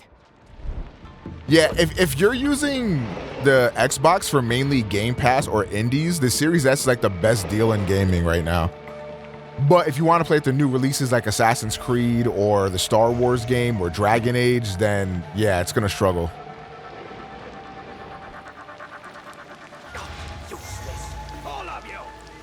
How much? I mean, Series X's are probably still just like full price, right?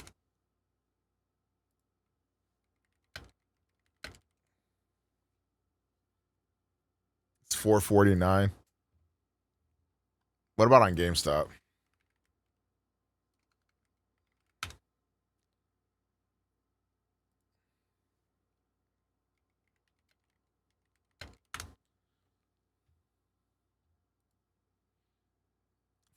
Actually, I do have GameStop Pro, $425.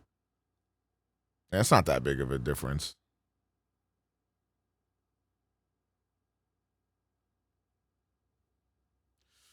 I actually need this. This game looks fucking generational. 70 beans, man. Jesus Christ. It's $215 on eBay.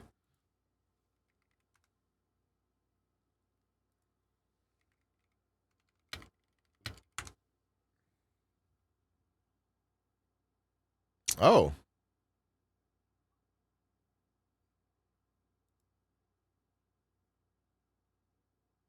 There's no way.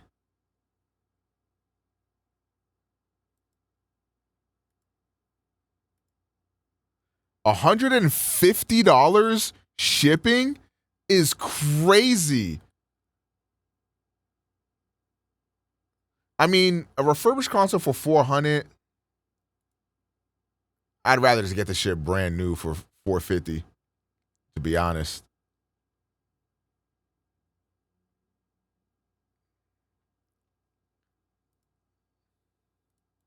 Straight at the hands of some stranger.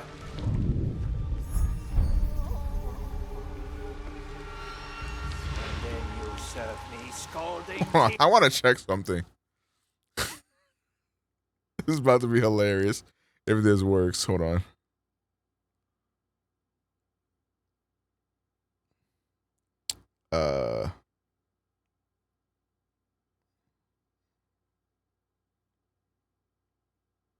I want to see if this shit works.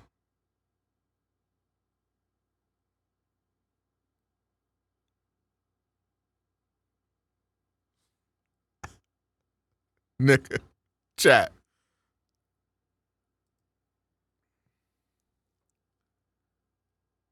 I can DoorDash myself an Xbox Series X right now.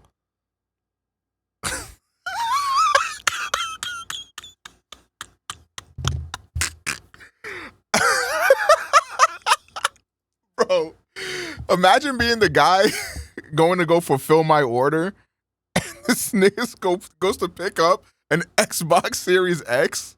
Like, what the fuck?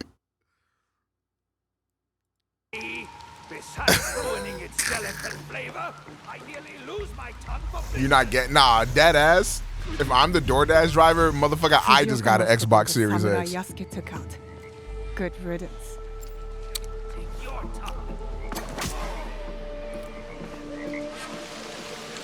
I'll probably shop some deals and see if I can get a good one. Slower death than the one I'm about to give him. All right, repost your message, Balvin.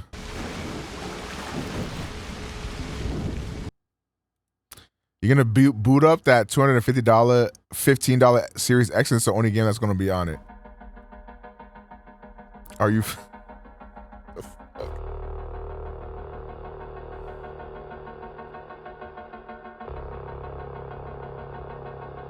Soldier Boy is such an interesting person.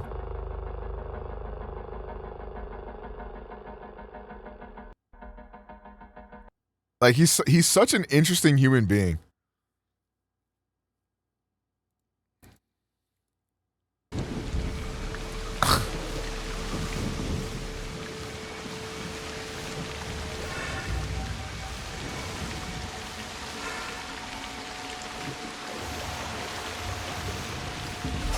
Okay, no, we need to have some serious conversations about how this looks like the best game ever made.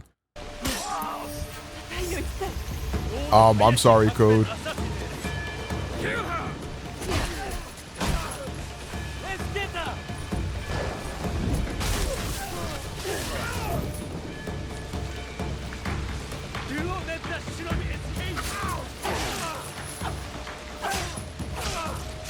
I've shed all the blood I need. Time to go.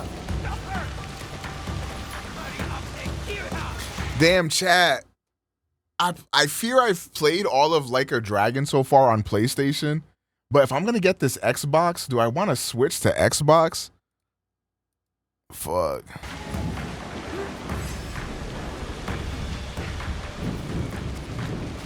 There is no date for the Nintendo Direct.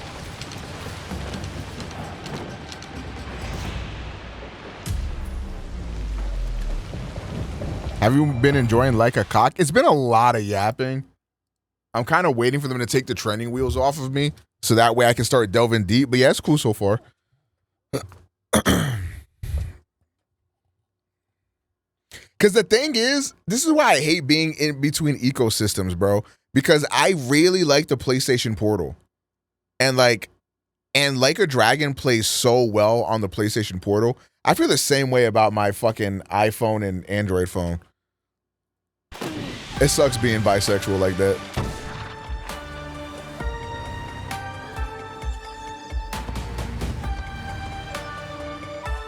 Wait, did they code?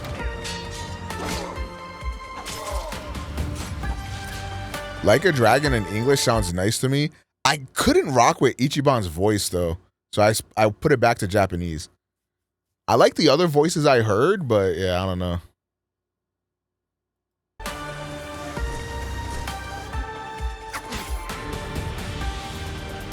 Later today, I'm gonna watch a video on the Yakuza like story stuff.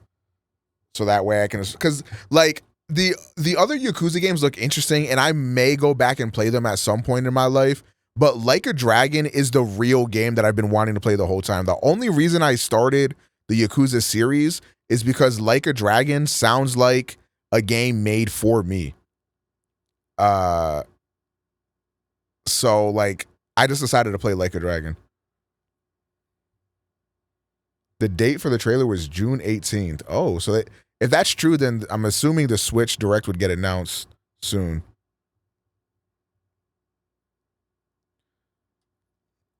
I'm not gonna lie, with the amount of yapping there is, I do kind of wish I was playing on English, but I don't know.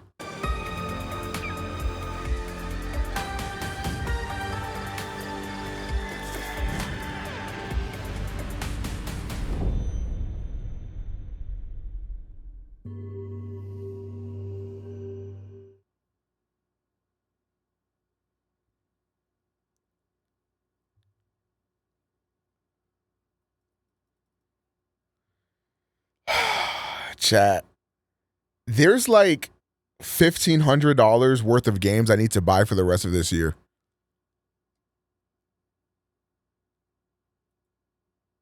You played half the demo for this game? Oh, I remember this game. This game looks really fucking sick.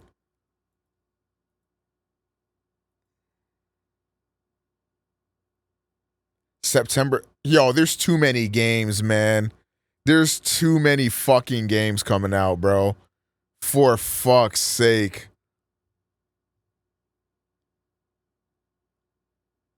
There's just way too many.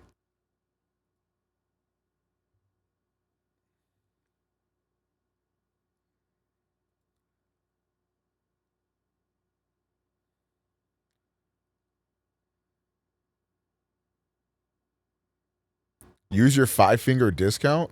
No.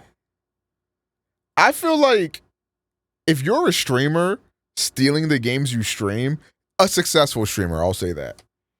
You're a scumbag. Especially if it's I think you're a scumbag if you pirate indie games. I think that is like so fucked up. If you want to pirate, let me not say that. I've been sponsored by some of these companies. Just don't pirate stuff, guys.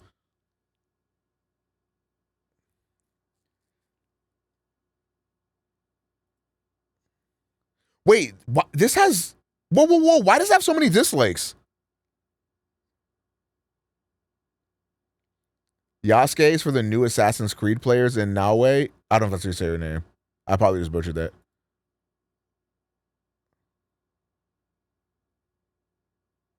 What's crazy is that this has so many dislikes, but then the comments are like really supportive. It was the same thing for Dragon Age. What is happening? Are people just literally disliking and then like running away because they're racist? Like, is that literally it? Like, really?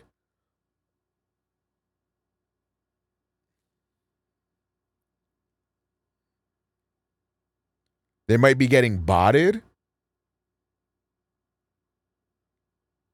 Wow. Because this game like actually looks so fucking good.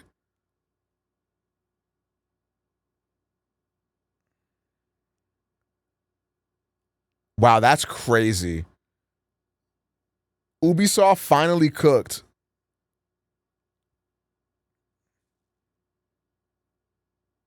What?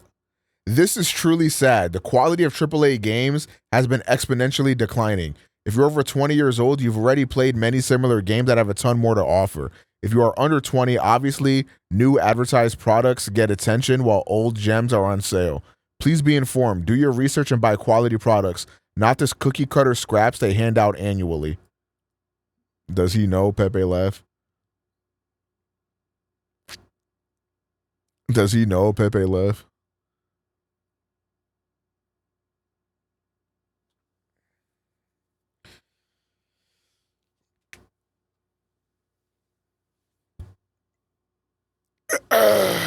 Yeah, man. Is there any other have there been any other like games that got like more gameplay shown that I should tap into?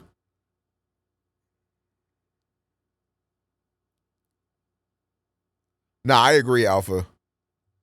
They actually cooked with this game. Because I know these were the big three that I wanted to see. Bison gameplay. Didn't we already watch that? You can look at Avatar. Actually, no thanks.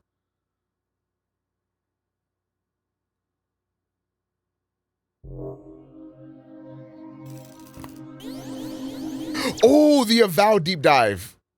You're right. I need to watch that too. You're double X now. Persona non grata. Belief ain't enough. I need to see commitment. We bleed for those words. All restrictions lifted. Zodiacs, raise the opposition.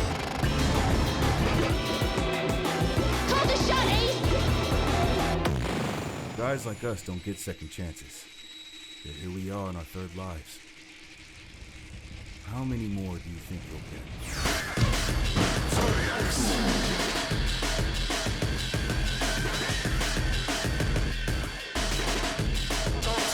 Yeah, I fucking absolutely love this aesthetic. Try and keep up. That was cool as fuck. That was cool as fuck.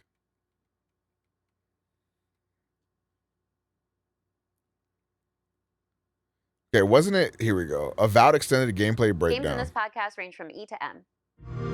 Hello and welcome back to the official Xbox podcast.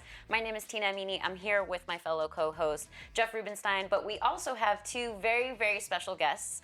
But let's All talk due about respect, Aora first, I don't because care. we are in Aora.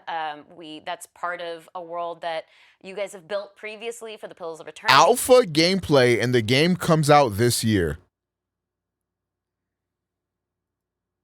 Oh, this is 4 months ago. That makes a lot more sense.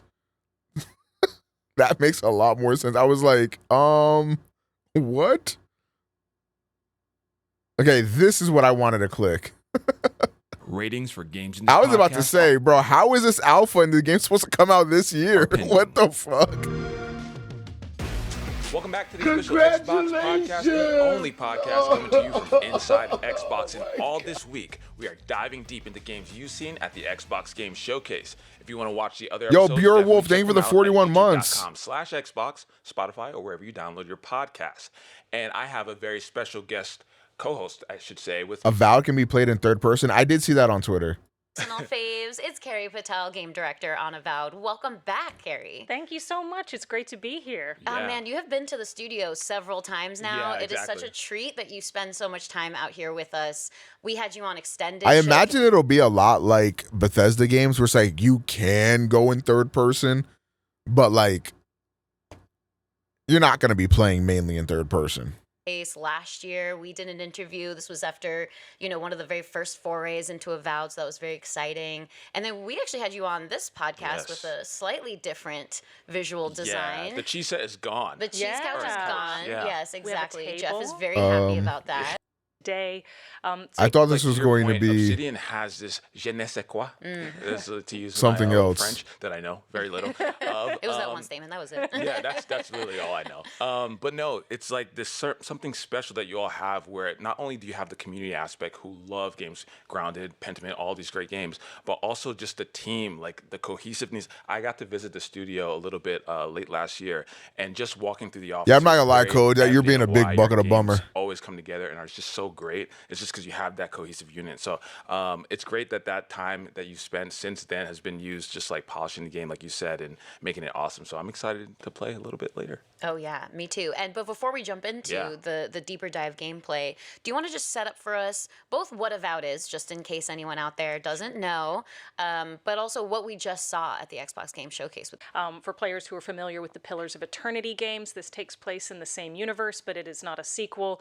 The style of gameplay is obviously very different. The cast of characters is mostly different, but we'll get to that. But yeah, it's basically just bringing our players to the world of Aora with a really immersive, action-forward, really fun, fresh take on the I didn't even know world. Obsidian made PoE. I'm not gonna We lie. just saw now, we've met a few of our key characters.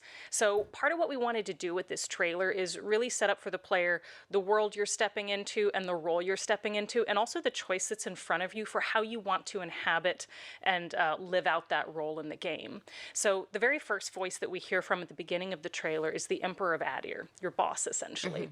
He's sending you to the living lands to get to the bottom of this soul plague called the Dream Scourge, find out what's causing it, and find a way to stop it. The next person we hear from is Inquisitor Ludwine, who I'm very excited to have playing such a big part in Avowed.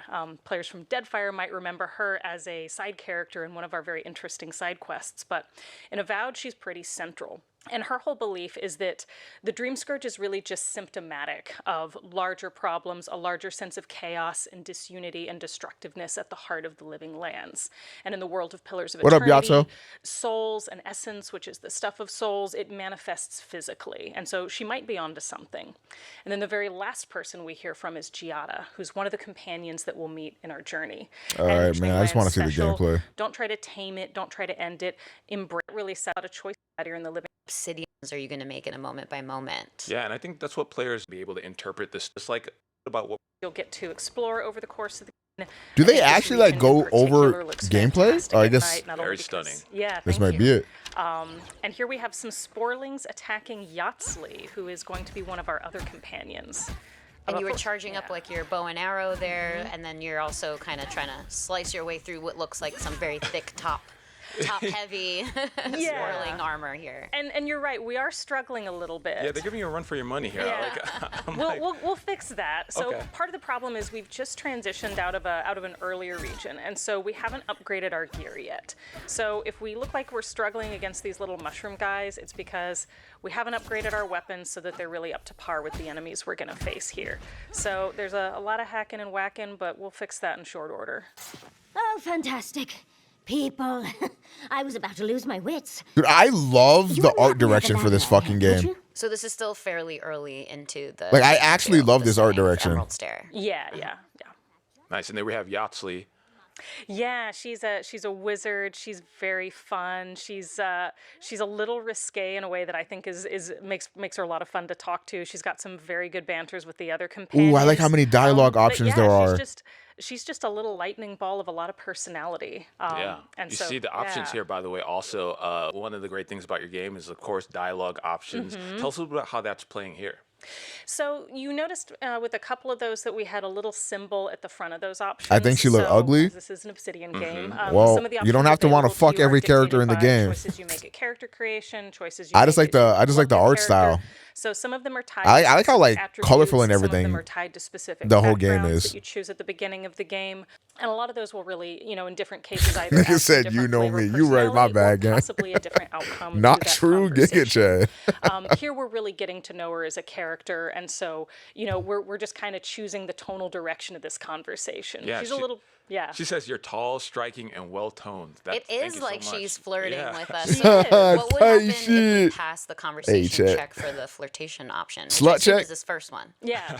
Well, you'll have to see in a bit, but yeah, if you flirt with Yatsli, she will flirt back. She seems like a flirtatious type. If you keep encouraging her, she's going to climb you. Wait a minute. Careful, darling. I already have a lover. A good one. Skilled with his hands. He always carries a ladder. She rebuked me. Oh no. Well, you know what? Maybe keep trying. But dialogue check. Yeah. Yeah. Visually speaking, like I think this is the first time you all are also showing like gameplay at night, right? Yeah. So we do have flirting, but as a boyfriend. This game is just like real life. I didn't want to say it. Have some very lovely looks at different times of day. We've definitely shown a lot of daytime footage. We've shown some golden hour footage.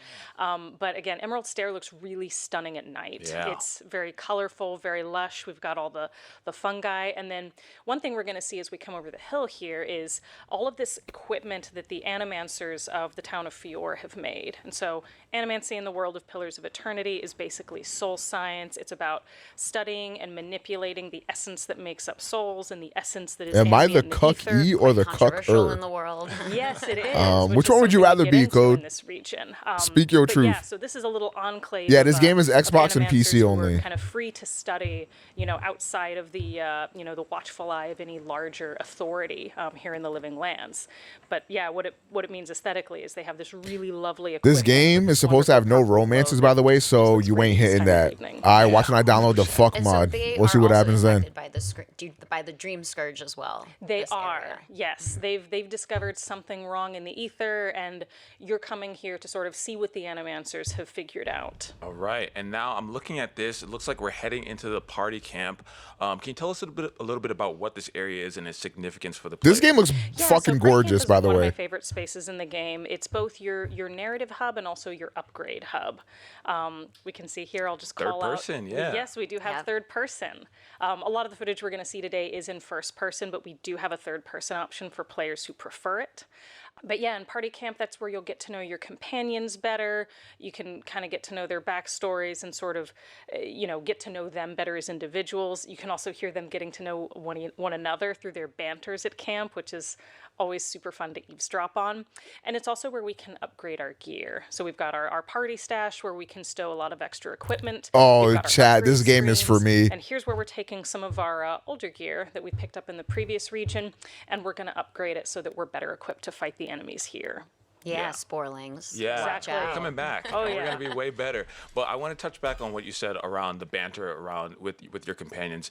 I've always found that like in those kind of camp areas and in games just in general, like that's where I love. Yeah. And I love that you all are including banter between the. I was about to say, why the fuck are they using the Microsoft Surface tablets? You're just listening I forgot this is an Xbox banter, show. But is there conflict between some of the companions?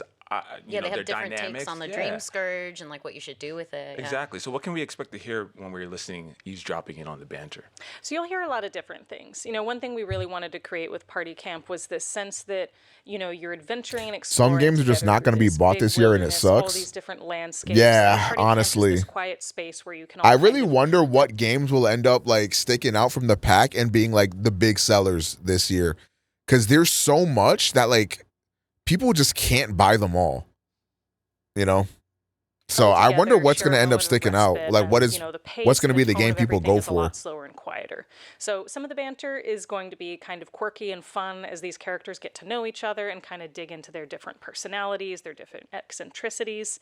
Some of it's going to be a little more somber as they, kind of reflect on different events. Is Killer Bean this year? Different things y'all have gone through together. And then, yes, as you get to harder decisions in the game, there are going to be moments of conflict where they disagree on what the right course forward is, or they disagree on maybe actions that you've taken up to this point, and they're kind of hashing it out with one another. So it's really just where these characters get to come to life a lot more. So you're going to be judged the whole time. Good. No, because I'm a controversial king. We're going to be picking some controversial decisions, so I love to see that. I love that kind of banter too, because I know in my heart the decisions I want to make, but absolutely the more connected I get to certain companions or characters, I'm about to quit this job just to have more time to game, but then how are you going to afford the games? Start to actually Sparking Zero will be highest grossing. Party camp moments. If you think Sparking Zero is going to be highest grossing, I got news for you.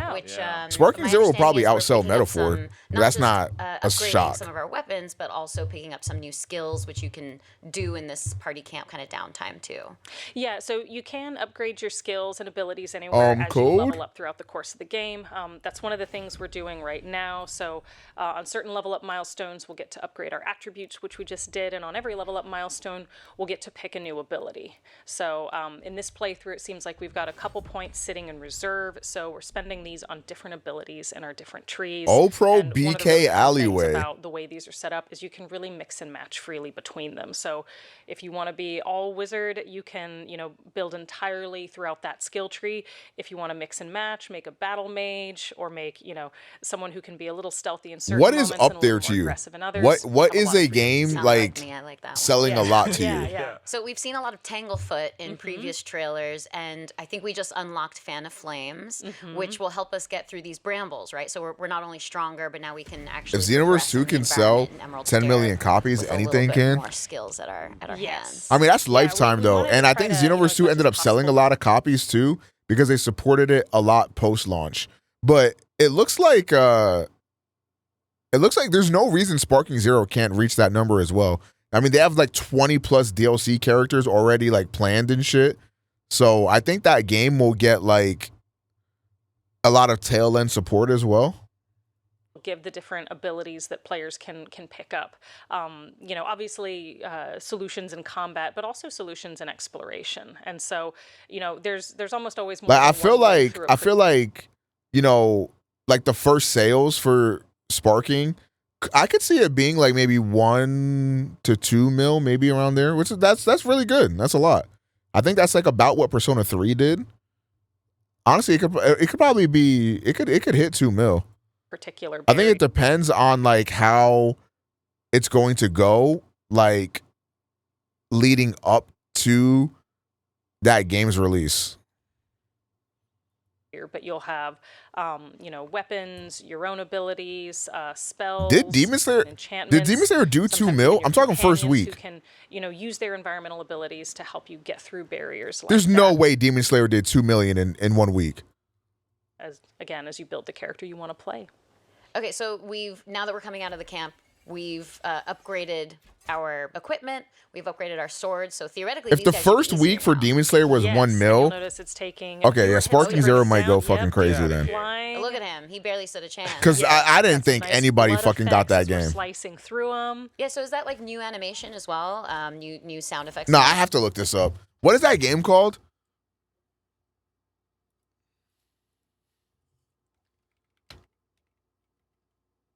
What? Demon Slayer game. Hinokami Chronicles.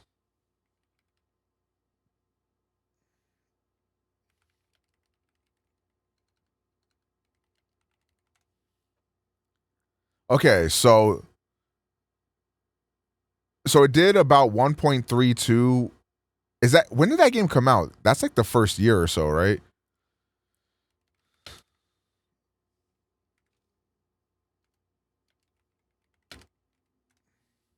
Yeah, it came out October 13th, and it took it until December to hit 1.3 mil. So yeah, I think Sparking Zero first week can easily get 1.5, maybe 2 mil. I think Sparking Zero could get 2 mil 1 week, maybe more. It just really depends on how like hype everybody's gonna be. But I feel like this game is very hyped right now. So if it clears 2 mil, I won't even be shocked. Animation as you're kind of upgrading your swords and other items. Yeah, we want to make sure that players are getting clear feedback as to when their gear is effective and when maybe they need to go back to camp. So it looks, it feels, it sounds different when you're playing with appropriately leveled gear. And this guy's a little different looking. Yeah. What's his deal? Little spikes. So this is a caster. So, you know, all of our enemy families will have different unit types. I feel like it's I think it is being marketed well, and like a lot, like people's reaction videos are getting like hundreds of thousands of views and shit. Like, this game's probably gonna be pretty massive. Little melee. The only thing that might fuck it is like the amount of games coming out around its launch. But I feel like Dragon Ball has enough like brand identity and brand recognition for it to still clear. Borlings who just run at us, and it's very cute actually. It's one of our favorite little animations on the team. But you also have these caster units that can obviously attack you from a distance, do quite a bit more damage. And we have a few other unit types who we haven't met yet, but we're gonna try to take this guy out because he's a little more dangerous. How much did Kakarot do?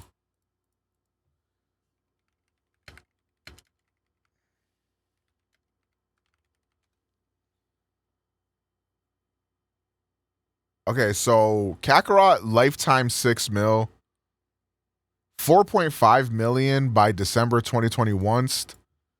When did that game launch?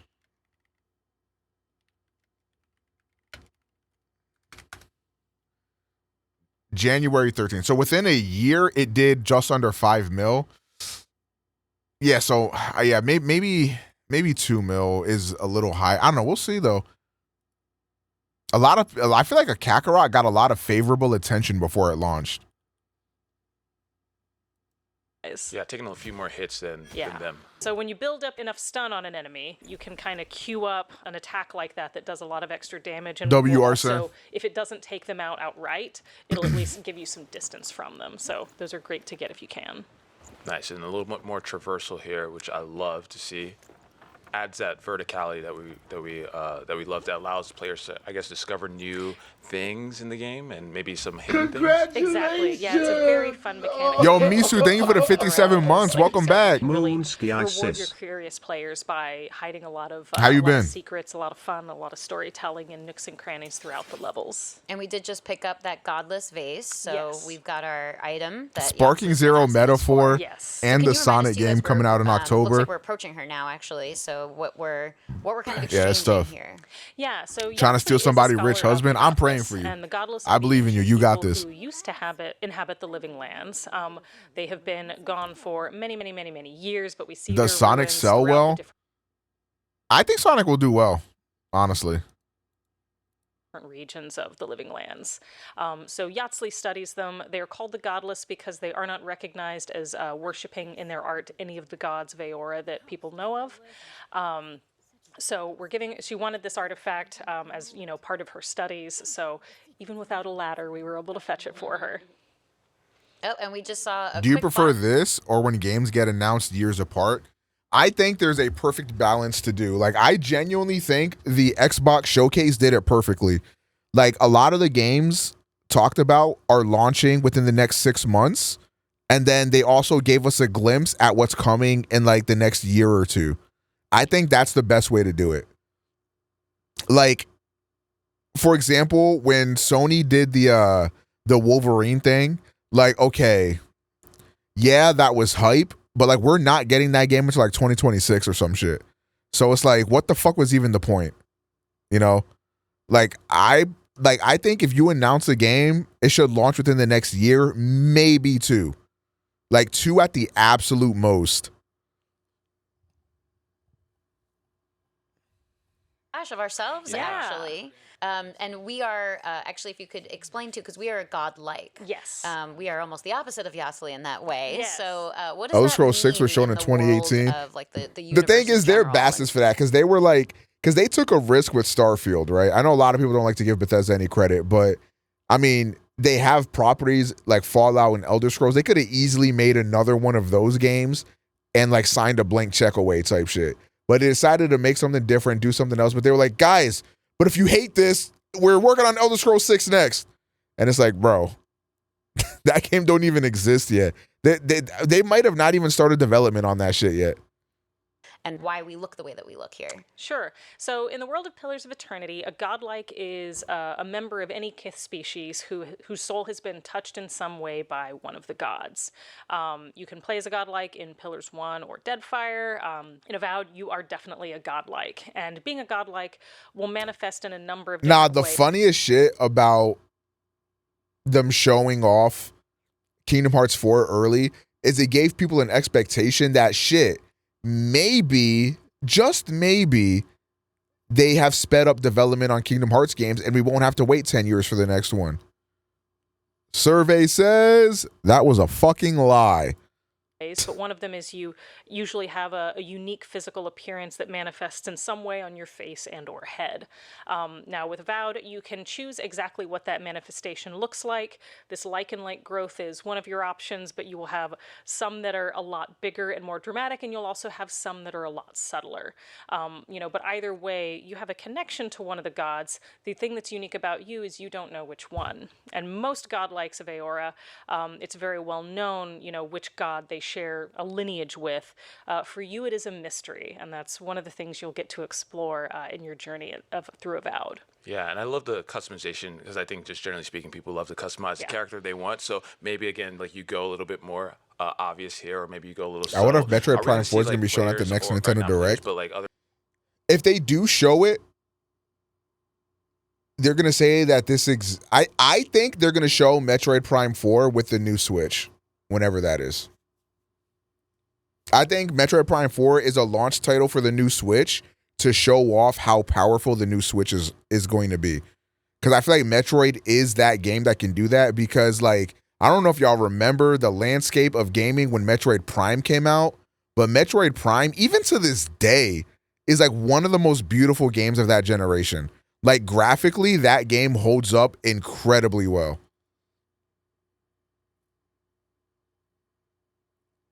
Yeah, wait, Yagami went platinum? Yagami to give my ass a sub, nigga, what the fuck? That nigga went plat? Other people in the world like reacting to sort of your godlike appearance? You will, because it is very unique, and there aren't many godlikes left in the world of Aora, so you're doubly unique in this case.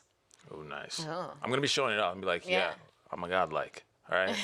So treat me as such. Mm-hmm. Well, so some people think that's very cool. Some people think it's very spooky. So, different cultures and individuals have different ways of relating to godlikes. So you might get you'll get a number of reactions. And that's the thing is that godlikes are quite rare. So they are kind of intrigued by it when they see you and they recognize that you are different. Correct. Yes. Yeah. Now Yatsui is sending us somewhere else, right? So we've gotten her vase. She's going to return to her studies. She will join our party at some point, but not right away. Okay. Yeah. So this is a quest that takes place along the Crit Path and Emerald Stair. So you can tell we're still in the same overall region. So we're working with please one of increase the that animancers in the FOV. town of Fior, and he's going to help us He's going to try to help us diagnose what's going on with the living lands. But in order to do that, he needs the what heart of an Capcom survey Odrigon. results? And an Odrigon is essentially Omega won't a nymph abandon with, us when he skin and blows up, appearance of Adra. bro. If I he's, ever blow up, the it'll be hardcore on here. essence Like that I won't go contains. nowhere. So he's sent us into this glade to go retrieve this heart. This glade is inhabited by a bunch of Delamgon who, as you can see, are a lot more dangerous and a lot more aggressive than the Spoilings we encountered. Delamgon in the world of Pillars are fairly territorial, so we're kind of bringing this on ourselves. He did warn us that they wouldn't take kindly to us just marching through their territory, and we might have an easier time of it if we can avoid conflict. Chat, if I put the Tifa fuck doll on throne, are y'all y'all this gonna case, we're like just, crowdfund for it or swinging no? our sword and going on in. And you're right about them being a little bit harder to take down. We are definitely having to utilize everything in our arsenal here. I'll do a detailed review. Yes, yes, and you're seeing a few different Do unit I types get a here. We've also turn? got Hello? casters. These have some very long kind of whippy arms that they can get us at a medium distance with and a little area of effect. Oh, y'all are nasty.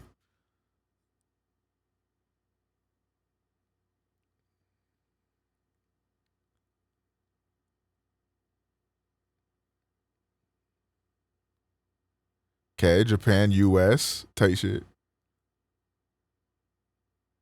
Ooh, number one character, Dante. Wow, really? I'm actually shocked.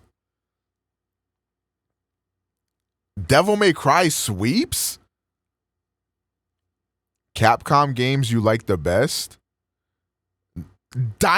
Okay, no. This is not indicative. These are not real human beings. I'm sorry. These are not real human beings. These are like the most nerd of the nerds, because I promise you, nobody gives a shit. Oh, what the fuck? What the fuck is Dino Crisis? My point exactly. Okay. Wow, Dino Crisis is big outside of Japan. Okami had number one in Japan. Oh, the Japanese really like Phoenix Wright. Monster Hunter, SF6. Dude, the Dino Crisis here is like actually so fucking crazy. Like, that's actually fucking insanity to me. Oh, women liked Okami a lot.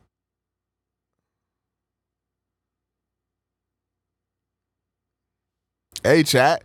If you're trying to get a woman, bro, you got to play some Okami, bro. Hey, bro. Dino Crisis is officially scaring the hoes. That shit wasn't even top 10 amongst women. So it was only straight up niggas voting Dino Crisis, bro.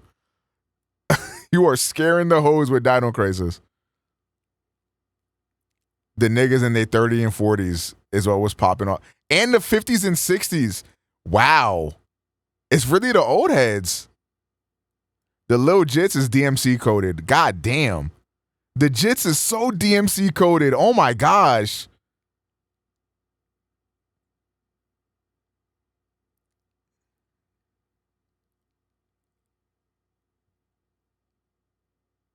Top 10 favorite Capcom series. Resident Evil in the world, and then Japan was Monster Hunter. Mega Man in second place for both. DMC in third place. Yeah, the Japanese really like Ace Attorney, it looks like.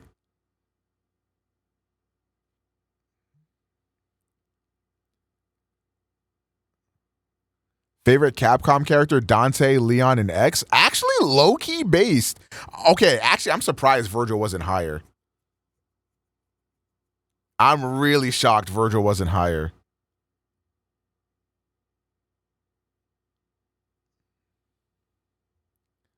Wow.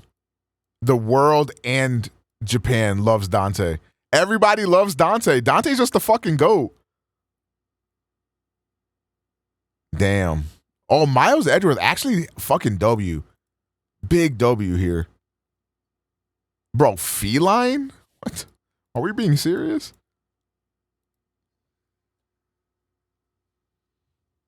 Phoenix Wright over Leon is crazy. Hey, apparently the Japanese really fucks with Phoenix Wright, bro. Yup, the bitches love Leon. Yeah, we knew that though. Ask any femme presenting human being that you know, and they are in love with Leon. I'll put my life on it. Like, chat, real spill. Any femme gamer you know wants to fuck Leon. Like, it just is what it is. It just is what. That ass. If yo girl got Resident Evil 4 installed, that's a body. If yo girl got RE4 installed, bro, that's a body. Damn. The Jits carry like crazy. The niggas in their 50s and 60s really like Chun-Li. Man, you freaky ass, bro. If you don't go get you some gas station rhino pills, what the fuck is going on? Fucking horny ass niggas. What the fuck?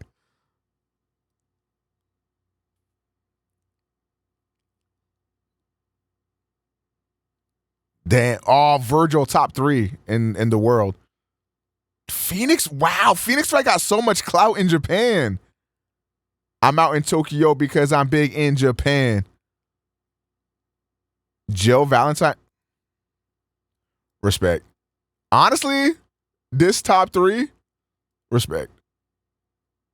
Respect. Oh, Ada Wong. Miss Mamas. Miss Mamas. So for Capcom games, people are looking for exhilarating gameplay. And then in number 2, unique and attractive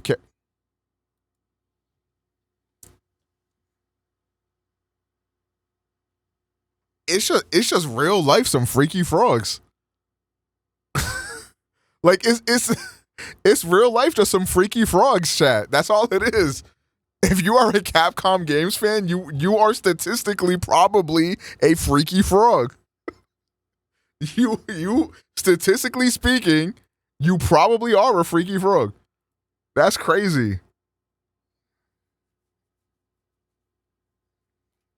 Who wants ugly characters? Are you one of those dudes on Twitter that screenshots all the new games like, oh, look at these women, DEI women in my game. Sweet Baby Ink, Jesus Christ.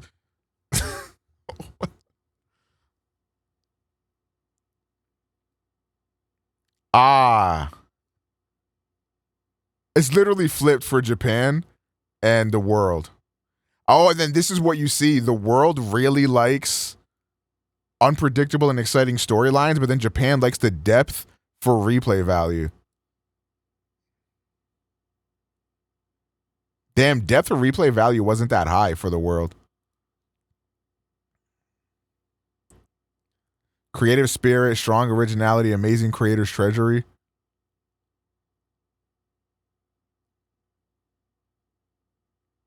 I'm the hit maker y'all depend on. Okay. Are there any Capcom game series that you would like to see a sequel or spin-off? Yeah, this makes a lot of sense. Honestly, the Dino Crisis here, this is a crazy industry plan. I'm going to be honest. This is a crazy industry plan. But Mega Man and DMC, that's so valid. Like, what the fuck are they doing with They got to be cooking up something crazy for Mega Man, right? Look, you can cancel me if you want, but I want my female MCs to be bad bitches. Cancel me if you want, but that's just my opinion. Type shit. Man, that's crazy.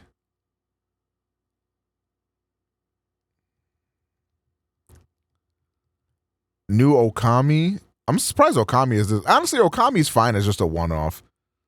Ace Attorney, I mean, bro, y'all get fed, bro. We don't need a new Ace Attorney, bro. Versus Capcom.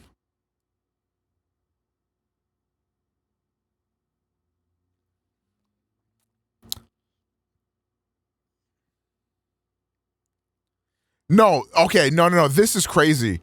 We're actually gonna get a new fucking Dino Crisis because these niggas decided to troll the Capcom survey. Like, what the fuck? You're not telling me you like Dino Crisis more than Devil May Cry, Mega Man, and Resident Evil. Like, that's just not what you're telling me. Are you fucking kidding me? Dino Crisis is cool. Here's the funny part about that. Y'all niggas love calling me old this, old that. Y'all weren't even born when Dino Crisis came out.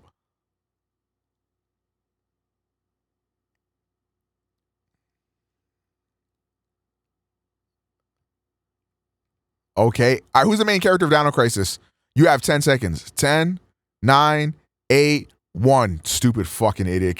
Doesn't even know their main character of Dino Crisis. John Dino.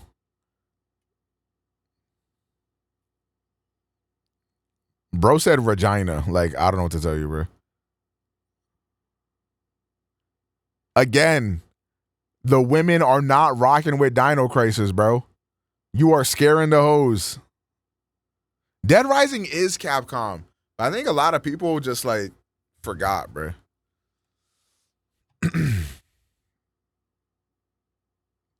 The 10 to 20-year-olds really want Dino Crisis back. All right, bro. All right, bro.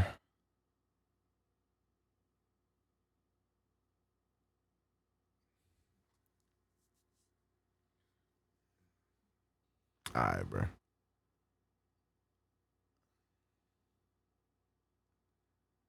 Okay, is there a game that you would like to see completely remade, including character design and story direction? Oh, it's a game that's not even because they wanted Dino Crisis. One of the options was Onimusha, and you fucks decided to write in Harambe instead. So now we're gonna get the fucking Harambe remake instead of fucking Onimusha. Alright, bro. Alright, bro. Y'all are gonna burn in hell. I'm sorry. Like, y'all are gonna literally burn in hell.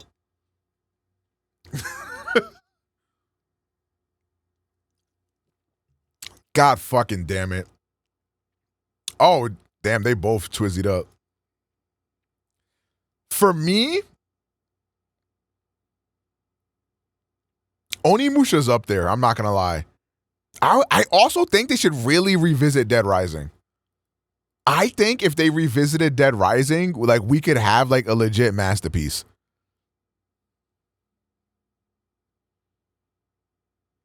Capcom game you first played: Street Fighter 2, Mega Man, Resi. Ooh, Mega Man X here. Wow, a lot of people started with Mega Man, and then in Japan it's Street. That makes a lot of sense.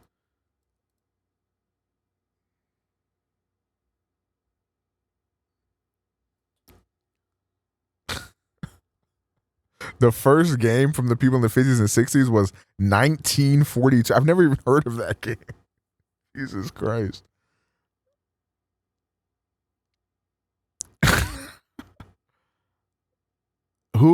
Which Capcom game has influenced you the most? Resident Evil 4.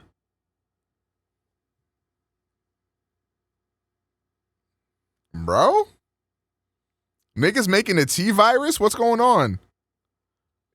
Y'all unleashing Los Plagas or whatever the fuck? Like, what the fuck we doing here? What was influential about that?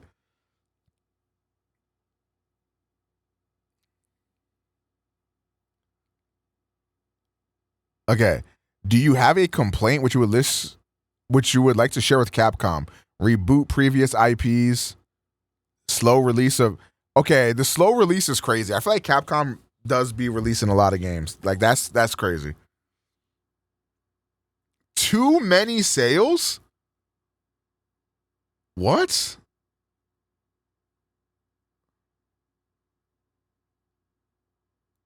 I would say this one would be number one for me. I think Capcom is pigeonholing themselves by only releasing titles that are already in a franchise. But I get why. A lot more profitable. Like that new game they're making, Kunimitsu, whatever the fuck it's called, that shit looks really cool. I'm very excited to try that game out. And then number two for me would be to reboot previous IPs. Like, where's Beautiful Joe? Where's Mega Man? Where's Dead Rising? You know, where's Onimusha? I feel like they have a lot of good stuff that they could be tapping into that they're not.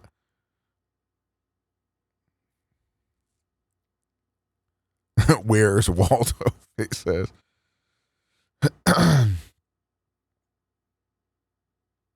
We welcome all your support for Capcom. No, yes. What the fuck does that mean?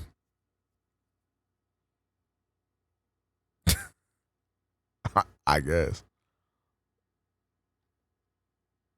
Yeah, Chad, if you behave, maybe daddy won't punish you. You have to be a good boy. Thank you, fans. All right, chat. Chat, are we catching up on the Yakuza story now? Is that what we want to do?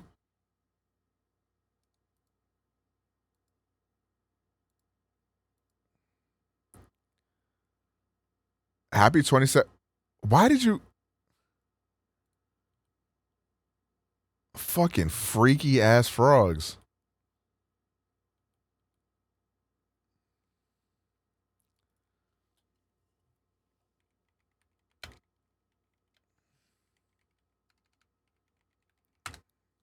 Killer Bean movie on Friday. I don't know. I thought I've been saying that a lot on the streams, but we're watching Killer Bean on Friday.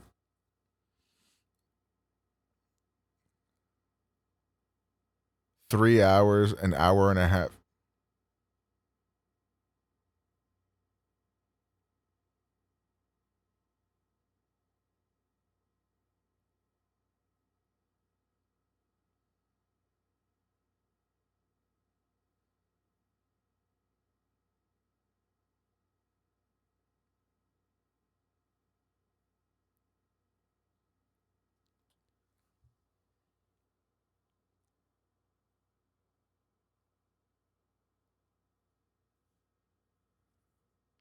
You thought she was going to be 20 minutes? An hour and a half is not bad. I could do an hour and a half, but is this going to be a good explanation? Is the question. Oh, this song is hard as fuck, by the way. Hell no. But you got no confidence like me. Really wanna run around and chase me. I'm not no Travis, baby, not no chase me. I work too hard. He did it again. That's just for Yakuza 1. Right. Okay, so we have to watch this. Okay, I have to pay attention. Lock in. So the story opens up, and of course, the literal first thing we see is the main theme of the entire franchise, beating the shit out of people. The main character of the first 6 games of the series, our man's Kiryu Kazuma, is doing collections for a loan shark trying to make a name for himself in the Yakuza. The next night, Kiryu goes out with a sworn brother, Nishiki. The news comes on, and they are reporting on the guy Kiryu recently. So, real shit. What do I need to, like, know? Do I need to only know about Kiryu? Because apparently this is only about Kiryu. So...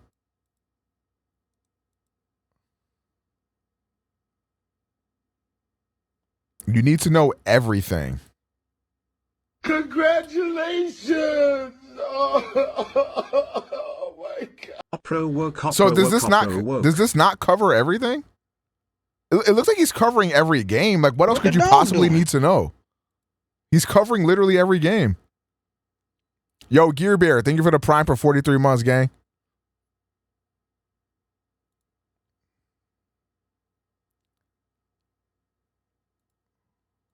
Kick the shit out of him, but it's a murder investigation. Wait, what? Yeah, Kiryu fucked him up, but not nearly enough to kill him. We're like 15 minutes in this game and shit's already getting crazy. Kiryu then gets a call from the Dojima family HQ, the family he's sworn to, where he's confronted by the family lieutenants. Spoiler alert, they're all You know how I know Mick is a fucking complete degenerate dumb fuck? He linked me this video and then said, no way we're about to watch this video. From douchebag to fuckboy, they are Kuze, Shibusawa, and Awano. Kiryu tries to say he didn't do it, but of course no one fucking listens to reason. But then we find out the real reason why the murder is such a big deal. The empty lot where the body was found is a special piece of land that the head of the Dojima family wants by any means necessary. Killing motherfuckers, extortion, snitching on their mamas, any means should tell you how significant this patch of dirt really is. But now it's a murder scene, so you can imagine how everyone thinks Kiryu seriously fucked up.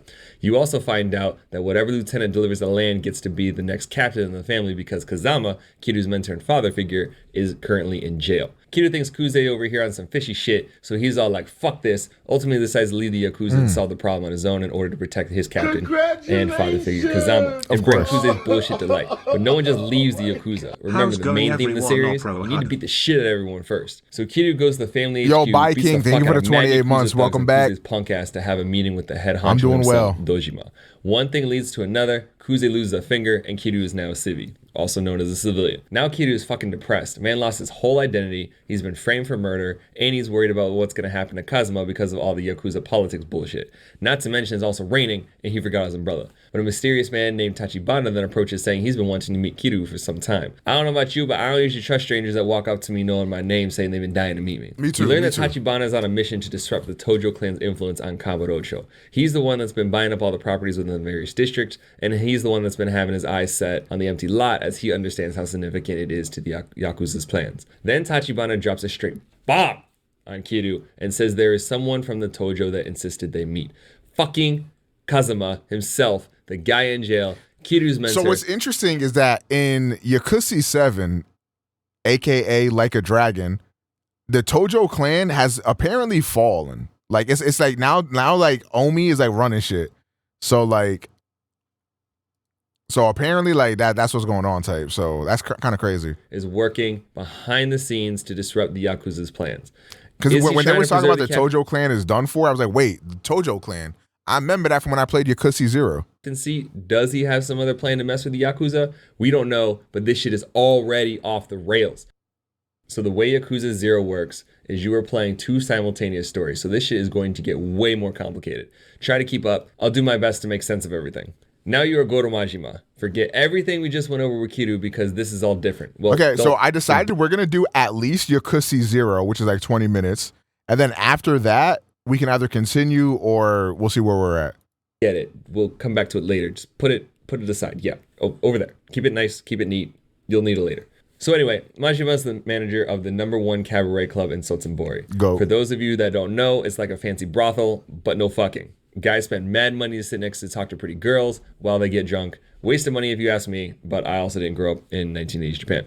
Of course, it's Yakuza controlled and Majima is being forced to run the club. Sagawa, this prick in the brown suit, is essentially Majima's handler. Majima is also under constant watch. Yakuza is pretty much a soap opera. He really got into some shit 3 years ago when he and his sworn brother planned to kill a bunch of Yakuza from another family that weren't supposed to be killed. Majima gets jumped by his own family and tortured by his boss, bald-head ass Shimano. And somehow, for some reason, I have no fucking clue why, but Majima wants back in the family, so that's why he's doing this cabaret thing. Sagawa then has a job for Majima, one that could get him back into the family. He needs to complete a hit on a person named Makoto. With very little information about his target, Majima rushes to the supposed place of business for this person, only to find a blind woman who thinks Majima is a client. So instead of killing people, he gets a massage. The woman's boss arrives during the session. He knows Majima is a hitman, so he sends the blind girl out on an errand. Majima senses this is Makoto, so they whoop the shit at each other, but get interrupted by some random-ass cheap suit wearing low-level thugs. Majima finds out this brolic motherfucker is not actually Makoto, but oh shit, the blind girl's Makoto? Lee, the brolic motherfucker, gets shot trying to protect homegirl. She gets kidnapped. Majima's all like, "You punk bitch, I'm supposed to kill her." So he whoops everyone's ass trying to get to her, saves her from the cheap suit collective, and at this point the girl is fucking terrified. I mean, she just got kidnapped, saved by some random dude she recently gave a massage to. Her boss got shot, might be dead, we don't know, and she's blind. She's blind. Any traumatizing experience that happens to someone is exponentially worse if they can't see. It's facts. Hey, be careful, my nigga. Apparently they getting people up out of here for saying shit like that, bro. Just be careful. Man to man. Look it up, or don't because I just made it up, but it's facts. Anyway, she's fucking terrified, so Majima is trying to reassure her, but is he reassuring her to actually help her, since he has a heart of gold? Or is this false assurance so he can kill her and get back in the family? After the classic reflection in the blade scene, it all fades to black, so as much as you want answers, your ass is gonna have to wait because we're going back to Kiryu. Remember when I told you to put that stuff aside and keep it neat? Well, we're picking it back up, so I hope you kept it neat, because then you're gonna have to reorganize it before you pick it up, but here we go. After Kiryu's meeting with Tachibana, we learn that he starts working as part of Tachibana's real estate group, and in return, Tachibana starts looking for the real murderer. The goal right now is to find the empty lot owner so they can buy it up before the Yakuza do. So Wana shows up, tells Nishiki to sit his punk ass down, basically tells Kiryu they didn't know about Kazuma's in cahoots with Tachibana. They give Kiryu till morning to turn in Tachibana, or they're throwing them on the Dojima hit list. Morning comes, guess what? Kiryu ain't no snitch. My man's Kiryu ain't no bitch. At this point, the entire Dojima family's out to kill him. Kiryu's on the run and dips into the sewer because no one would look for him there, right? Wrong. Kuze's in there already with a motorcycle ready to run his ass over. A fucking motorcycle. How do you even get a full-size motorcycle into the sewer? And how long was Kuze stinking ass there waiting for him? Like, he probably smells like shit. So even with a motorcycle and a big ass metal pipe, Kuze still gets his ass whipped. Like he didn't learn his lesson the first time. Like really though, this man's can't fight for shit. Then Kiryu runs into Awano. Awano tries to recruit him, but Kiryu's all like, I'm not joining your bitch ass. I'd rather get shot. And he gets to step in when Nishiki pulls up. Nishiki's all like, get in the car, fool, before they find and kill you. They stop in the middle of the forest. At this point, Kiryu knows Nishiki's on some sus shit because guess what? He is. Man pulls a gun and is about to kill his sworn brother and tries to justify it by saying he doesn't want them to capture Kiryu and torture him. There are some fates worse than death. Nah, fam. I ain't buying it. Nishiki, you tripping. Kiryu's badass self is all like, shoot me, bitch. You won't. Even tells Nishiki to man the fuck up. Watch this now.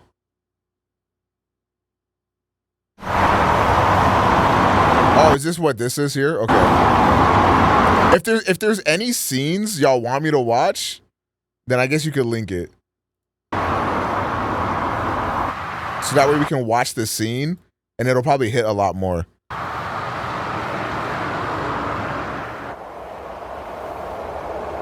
Like only when we get to that point in the recap, be like, oh, this is a really important scene. You should probably watch the full cutscene.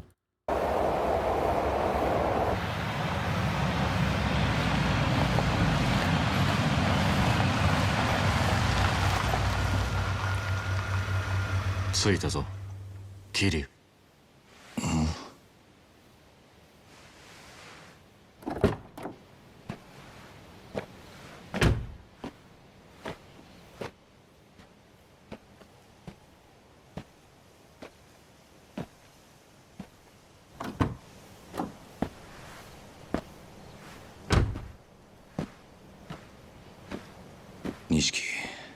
See, I'm glad I watched this because the way that he glossed over it in the video made it seem like it wasn't that deep. ここはどうなんだ。さあな。適当に車走らせてきただけだ。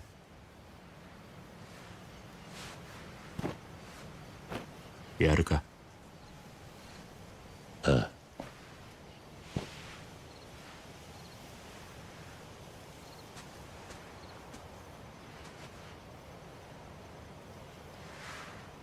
まだ借りっぱなしだった。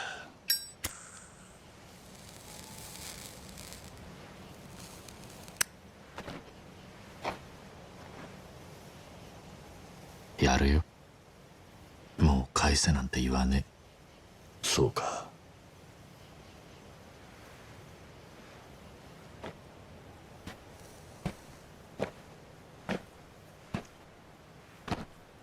よく味わって据えよ。兄弟。 Yo, this is crazy. Oh shit. そいつがお前の Come on, not my goat, bruh. 最後の一服だ。何の真似だ。悪ふざけにしちゃたちが悪すぎねえか。なあ兄弟、いい加減にしろって。うるせえ。もうこうするしかねえんだよ。なんでこうなっちまったんだろうな。どっから歯車がずれた。組の命令ってことなのか、錦。そんなんじゃねえ。うん。桐生、お前組の制裁で殺される人間がどういう目に遭うか知ってるか。堂島組ってとこは見せしめの死体を作る天才だぜ。人間がどの程度痛めつければ死ぬのかよく知ってる。それをとことん死なねえように殺すんだ。生かしたまんまできるだけ長く苦しむようにだ。生きたまま解剖されるような拷問されて散々痛めつけられた挙句、そして後になって見つかった死体はもう人間と呼べるようなもんじゃねえ。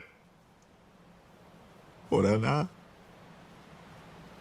桐生、Oh shit. 兄弟としておめえにそんな死に方させられねえよ。 Damn, I got chills.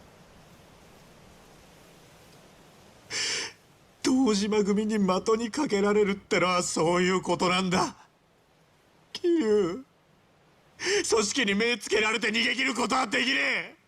極道には時効もねえ。お前も分かってるはずだ。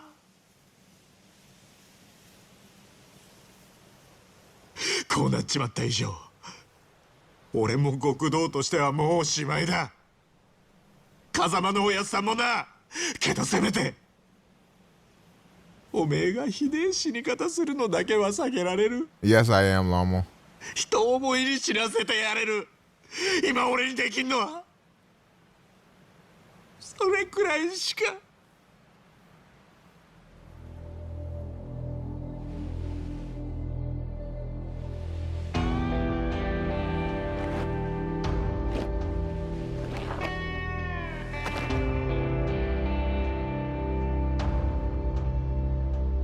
すまねえ兄弟。お前にここまでさせちまったのは俺のせいなんだな。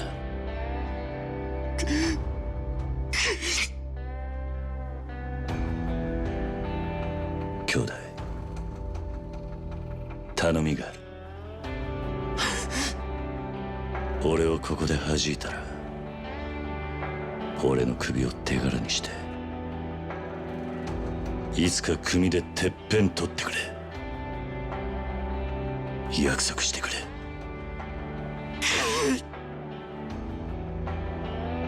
頼んだぜ。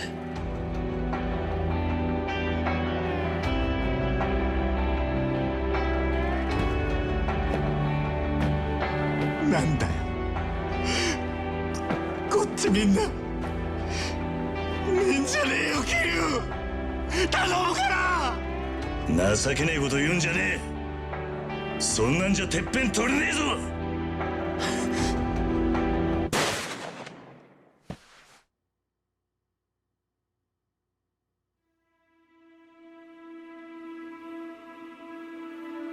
どうした？しっかり狙えよ。まだ死んでねえぞ。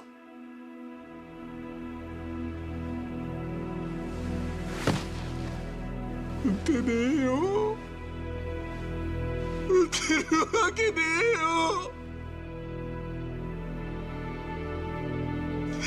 えよ。やっぱり俺はおめえと一緒じゃなきゃダメだ。極道として。俺なんか今まで生きてこられたのもおめえがそばにいたからだ。俺はおめえが一緒じゃなきゃ何やっても半端で意味がねえんだよ。俺だって同じさ。お互いまだガキだってことだ。つまらねえ火種つけちまって、世話になったおやつさんにも迷惑かけて、それで死んで片付けちまおうなんてよ。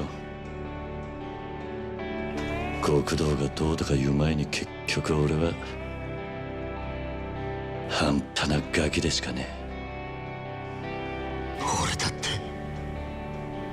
人思いに死なせてやるなんて言い切ったくせにマジでダセえよ。だよな。でもいつまでもガキじゃいられねえ。キリュウ、やっぱり二人で何とかして。錦、今日ここであったことは全部忘れろ。俺も忘れる。俺は行くぜ。どうするつもりなんだ。カムロ町に戻る。俺にはまだやらなきゃならねえことがあるんだ。ダメだってキリュウ。おめえ本当に殺されちまうよ。いや、お前にもらった命だ。これでどこまでやれんのかこの目で確かめてやる。キリュウ。錦、まず俺からけじめつけさせてくれ。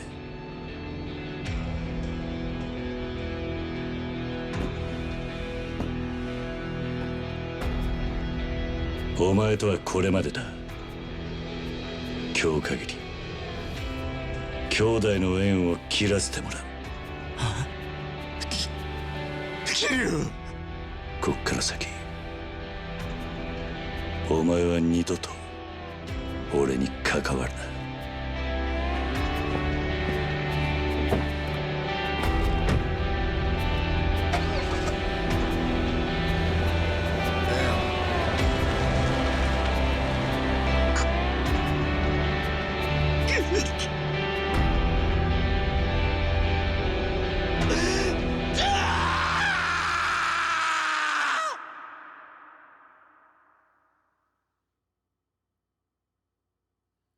Damn.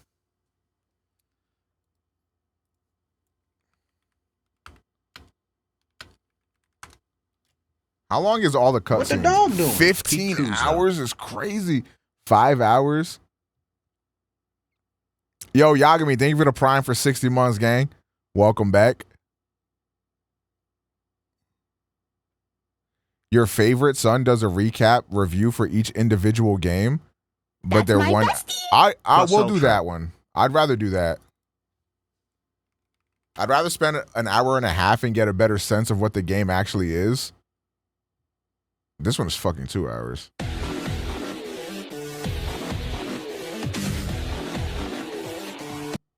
Okay, where in this video does...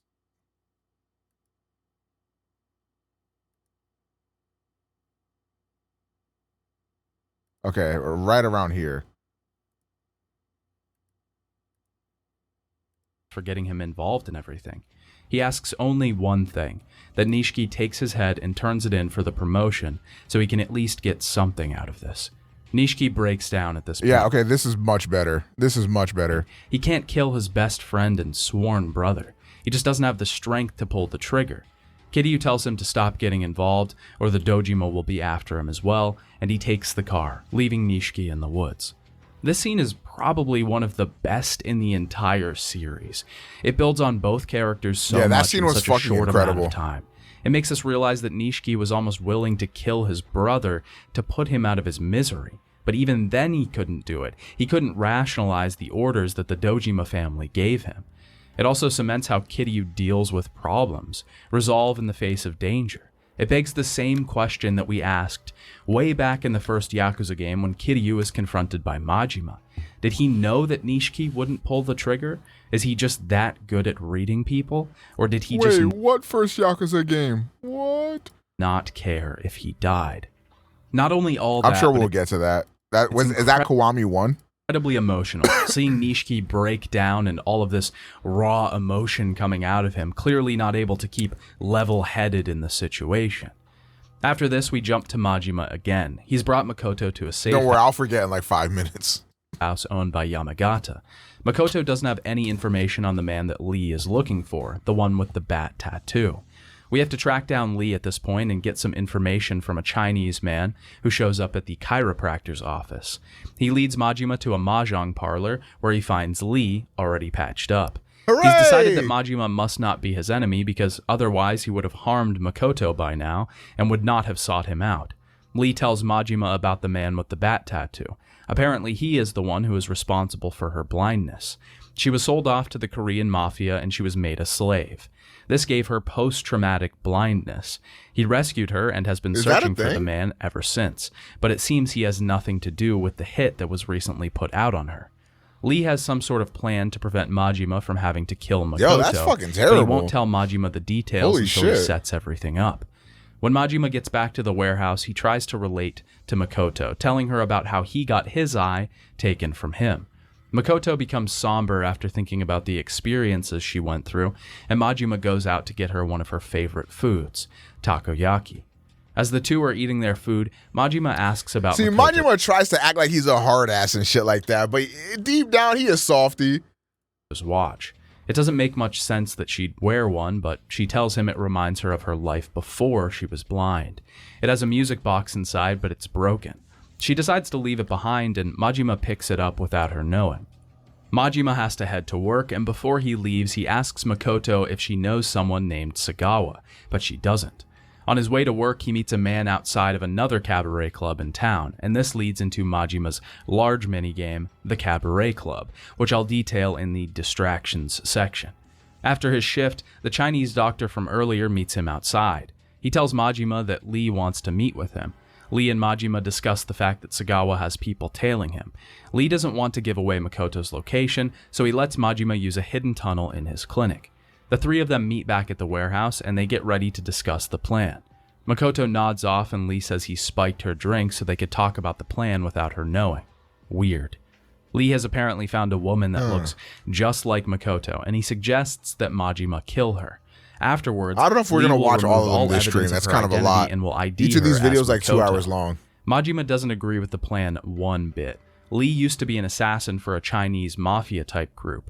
During his last few jobs with them, he met Makoto, and she reminded him of his daughter, who also went blind from medication she was taking for an illness.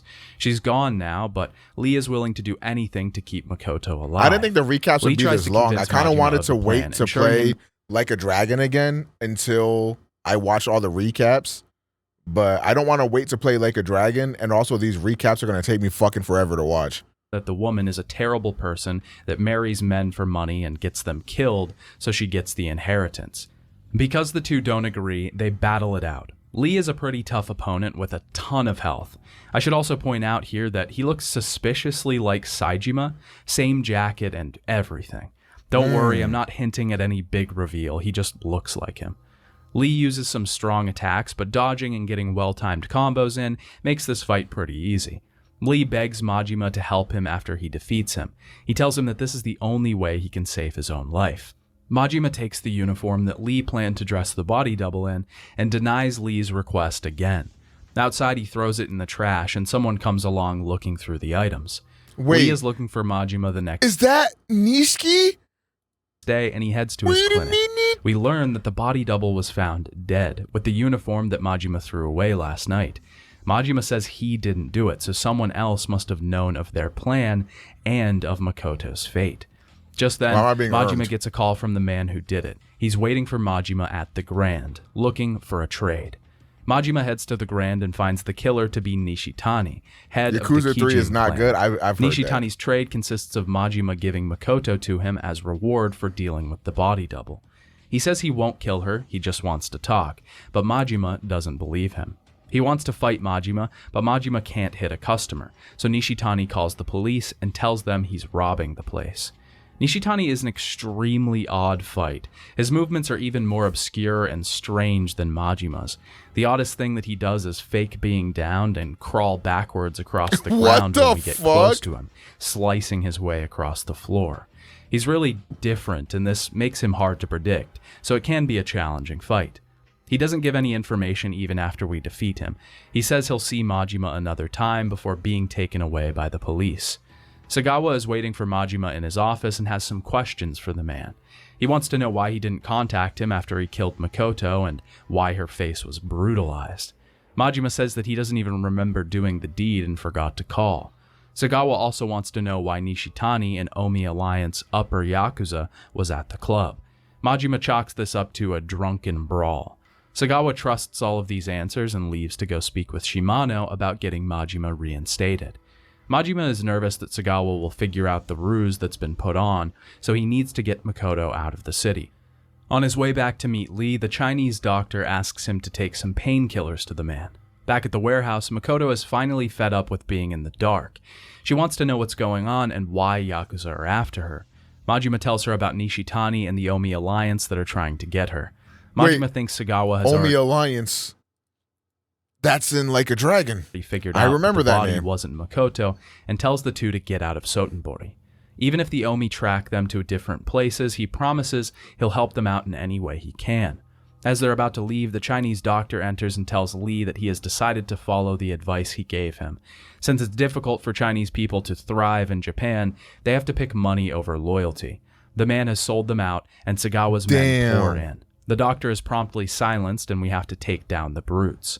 They need to get out of the city, but Lee decides to stay back and make sure that the doctor survives. Damn. We have to meet Lee back at the He got clinic stabbed where he in the has chest a with a van that will get them crowbar. out of town.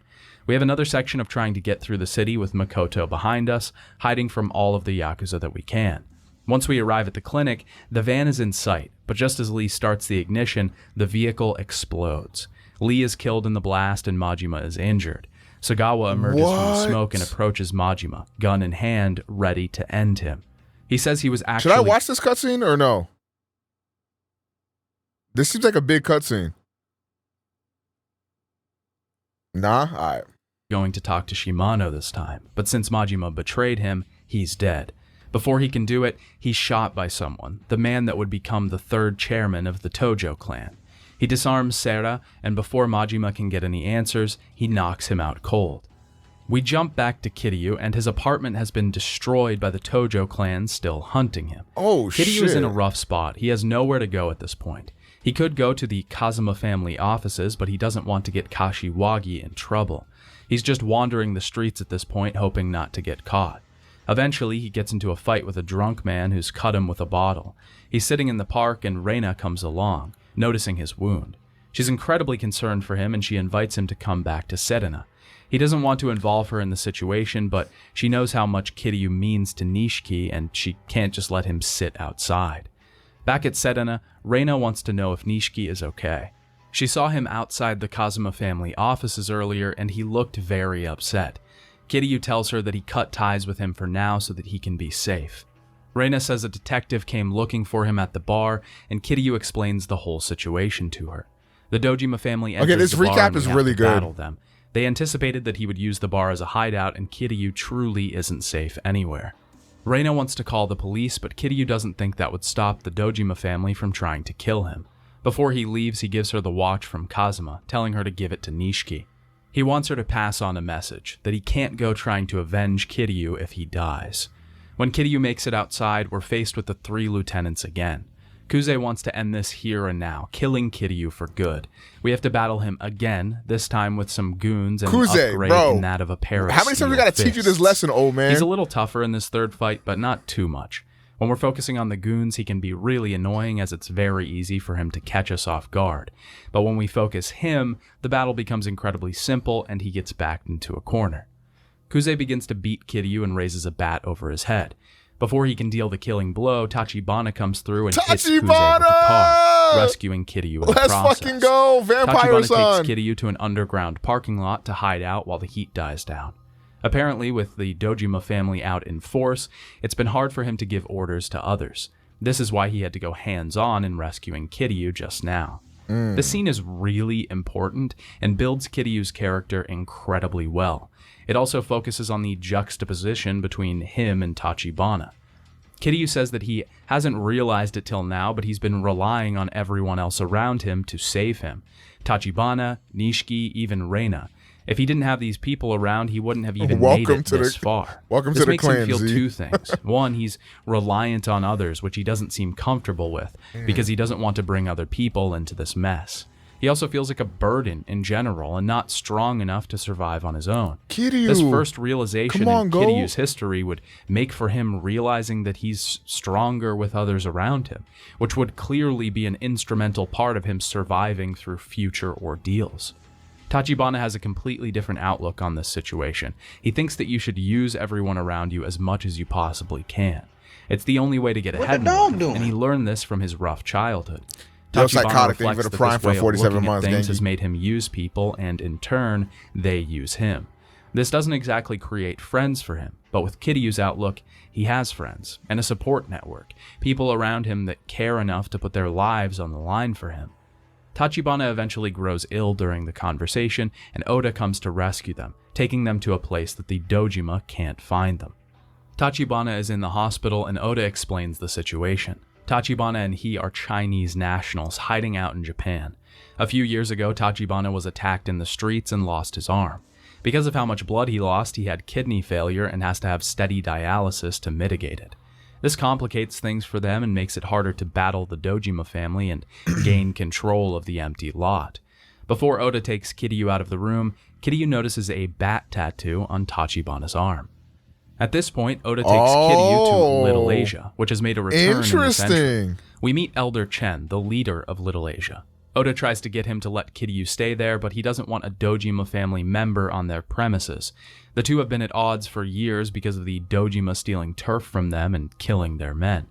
Tachibana recommends that Kiryu stay in the West Park homeless camp, as the Dojima most likely won't look for him there. Kiryu defends the camp from some thugs trying to hunt the homeless men in the park. Oda picks Kiryu up the next morning and explains that they're heading to the Tojo HQ. Tachibana is already there trying to negotiate terms for letting off the hunt for Kiryu. Inside, Tachibana is talking to Nihara, the current interim chairman of the Tojo clan. He respects Kiryu because he reminds him of Kazuma when he was younger, but he doesn't think that he should let Tachibana interfere in Dojima family business. Tachibana argues that Dojima getting more power than he already has would make him a prime candidate for the seat of third chairman, and he wouldn't be respectful to the elders of the clan at all. Tachibana finally offers Nihara 1 billion yen plus 50% if Kiryu is ensured safety, and a 30% cut of all of Tachibana's profits moving forward. Holy shit. Nihara is shocked and asks if Kiryu is worth that much. Tachibana Holy replies that you can't put a price tag on a good friend. Nihara accepts and agrees to call off the hunt, and when the group is leaving, he tells Kiryu that he reminds him of the uncompromising and strong Kazuma of his youth. He would easily pay 1 billion yen to have the best Yakuza he's ever seen. Oh, back. shit. Nihara wants to test their strength as they leave and sends a group of Tojo men after them. We're This locked isn't in. a betrayal. He just wants to see if they have what it takes to be worth it. We have to fight our way through the Tojo grounds with Tachibana and Oda battling at our side. That's hype. We get to use some That's pretty hype. cool That's teammate hype. heat actions and eventually make it through the That's place. hype. Nihara watches them leave and finally sees why Kazuma is so interested in Kiryu. The group hides out at the Tokyo Pier for the moment being. The Dojima family is already watching them though, and they have orders to not touch Kiryu. Shibusawa says Kazuma is the nigga in jail, right? he saw all of this coming and is one step ahead, promising to succeed in the failure of his fellow lieutenants and secure. I'm just making sure I remember who everybody is. The group knows that Shibusawa has found the owner of the empty lot, so they have to hurry to Sotenbori. Kiryu tries to find out why the empty lot is so important to Tachibana, but he doesn't want to give that information up yet. They head back to Kamurocho so Kiryu can get Hold his on, so you're willing to pay $1 billion plus 30% of all of your profits for this nigga, but you won't tell him why you want the parking lot? I don't know, bruh. That secret must be worth a whole fucking lot. In order before heading to Sotenbori. Back in Little Asia, Oda and Kiryu are prepping to leave, and Tachibana promises to tell Kiryu why the lot is so special to him when he gets back. For now, he reveals who owns the empty lot, a girl named Makimoto Makoto. We jump. It all comes full circle, chat. It all comes full fucking circle, chat. It all comes full fucking circle, chat. Okay, I was wondering when the tips were gonna touch. Okay, we're locked in. Back to Majima at this point, and we see Seta carrying away Makoto. Sagawa has captured Majima and is torturing him. Sagawa plans to kill him for his betrayal, but he needs Majima for now to find the man that took Makoto. Majima doesn't know who the man was, and Sagawa reveals that he doesn't even know why Majima was supposed to kill Makoto in the first place. The order came from Shimano himself, and he never gave him an explanation. Majima notes that the man in the white suit took Makoto unharmed, and because of this, may be in league with Nishitani. Sagawa sends Majima to the Kijin family offices to look for clues that Nishitani left behind. Before he leaves, he tells him not to betray him again, or it'll mean his death for sure this time. At the Kijin family office, the Yakuza aren't giving up any information. We of course have to beat it out of them, but they still don't know anything. They don't know why Nishitani wanted the girl or who the man in the white suit is. They tell him to try and find Billiken, a corrupt police So the man in the white suit detective that the family has in their That pocket. can't be Kiryu, right? He might be able to arrange a talk with Nishitani. Billiken isn't willing to take Majima to Nishitani as he's his enemy, but maybe after they get to know each other a bit, he can be paid to do so.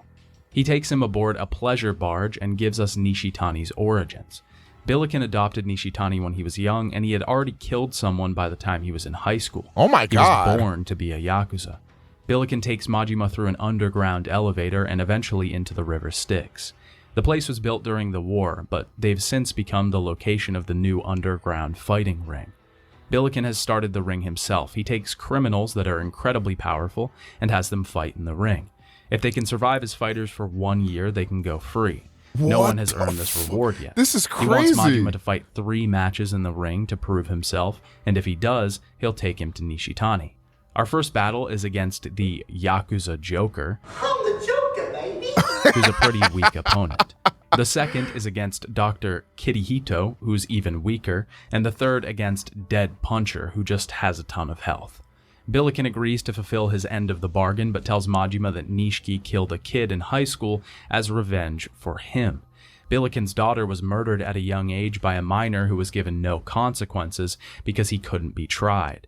Nishitani got revenge for the man by killing the minor and eventually became a higher-up Yakuza.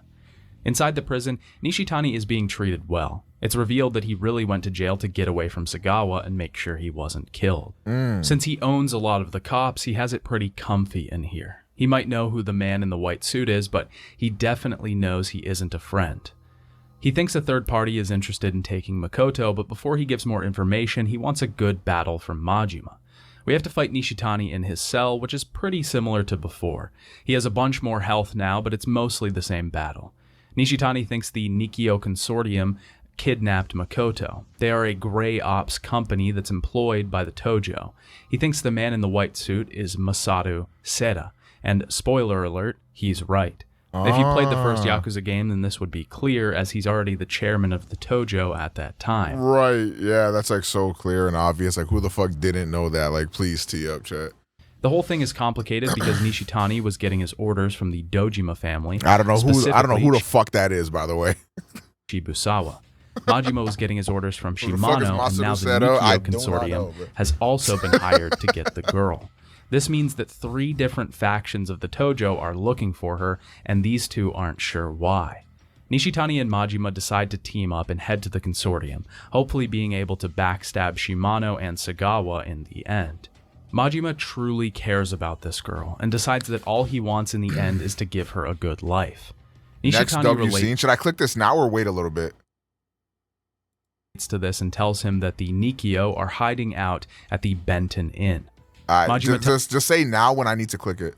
Tells Nishitani that he's not going to give Makoto to him when they find her, and Nishitani says they'll figure that out when the time comes.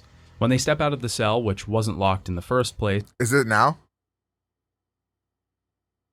Okay.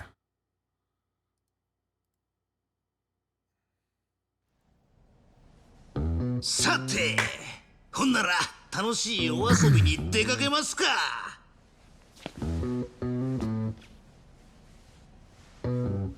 I wish the title wasn't what the title is, but it is what it is. 出して。 Also, if I didn't know what the title was, at least I have Mr. Super in the chat to let me know what's about to happen. 真島君も一緒に出るで。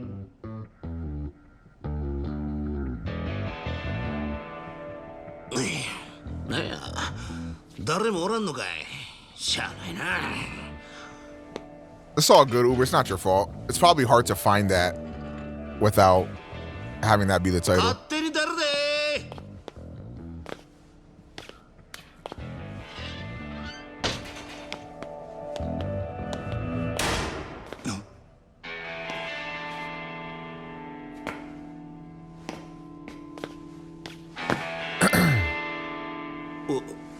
お茶逃げや西谷 Oh, shit. なんやねんなお茶お前 I thought you owned the cops, ビリ nigga. ケンさんには用してもろたんですがね娘が大学行きたいなんて言うもんでしてちょっと気張らなあかんのです何言うとるんやはんたら殺したらビリケンさんからもろてた小遣いの100倍くれる言わはるんですわやっぱ東京の人は羽振りええんですな Wow. You cannot buy loyalty, chat. You cannot buy loyalty. 誰にや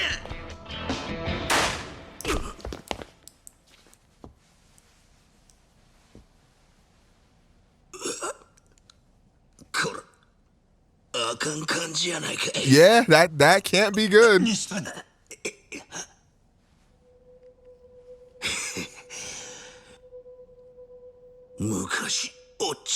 われた通りや。悪いことばっかりしてたら罰当たんな。 Damn. なあ、おっちゃ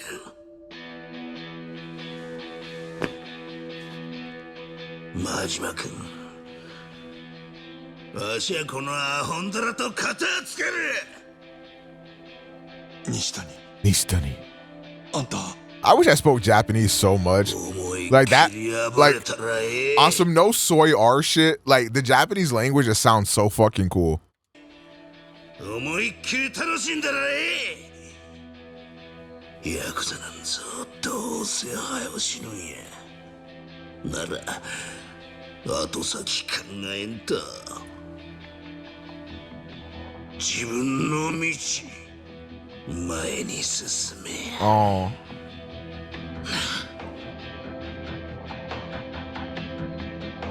Damn. 何言うとるんや。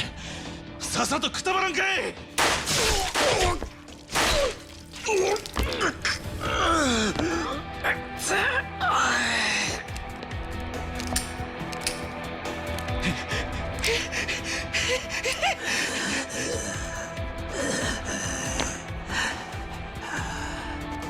はいおいけや、真島。誠っちゅう女生かした責任きっちりと取らんかい。行けや、真島。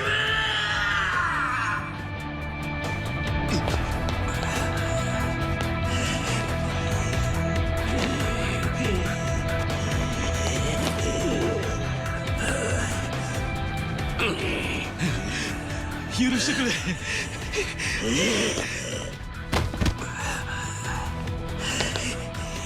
頼む。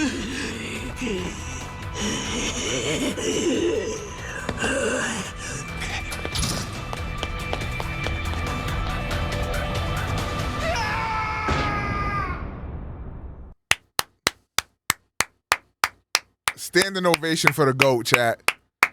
Standing ovation for the GOAT, chat. That was a W scene. W scene. Yo, this game is fucking awesome.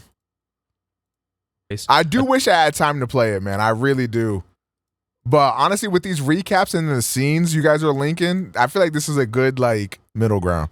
Tojo clan member arrives, shooting Nishitani.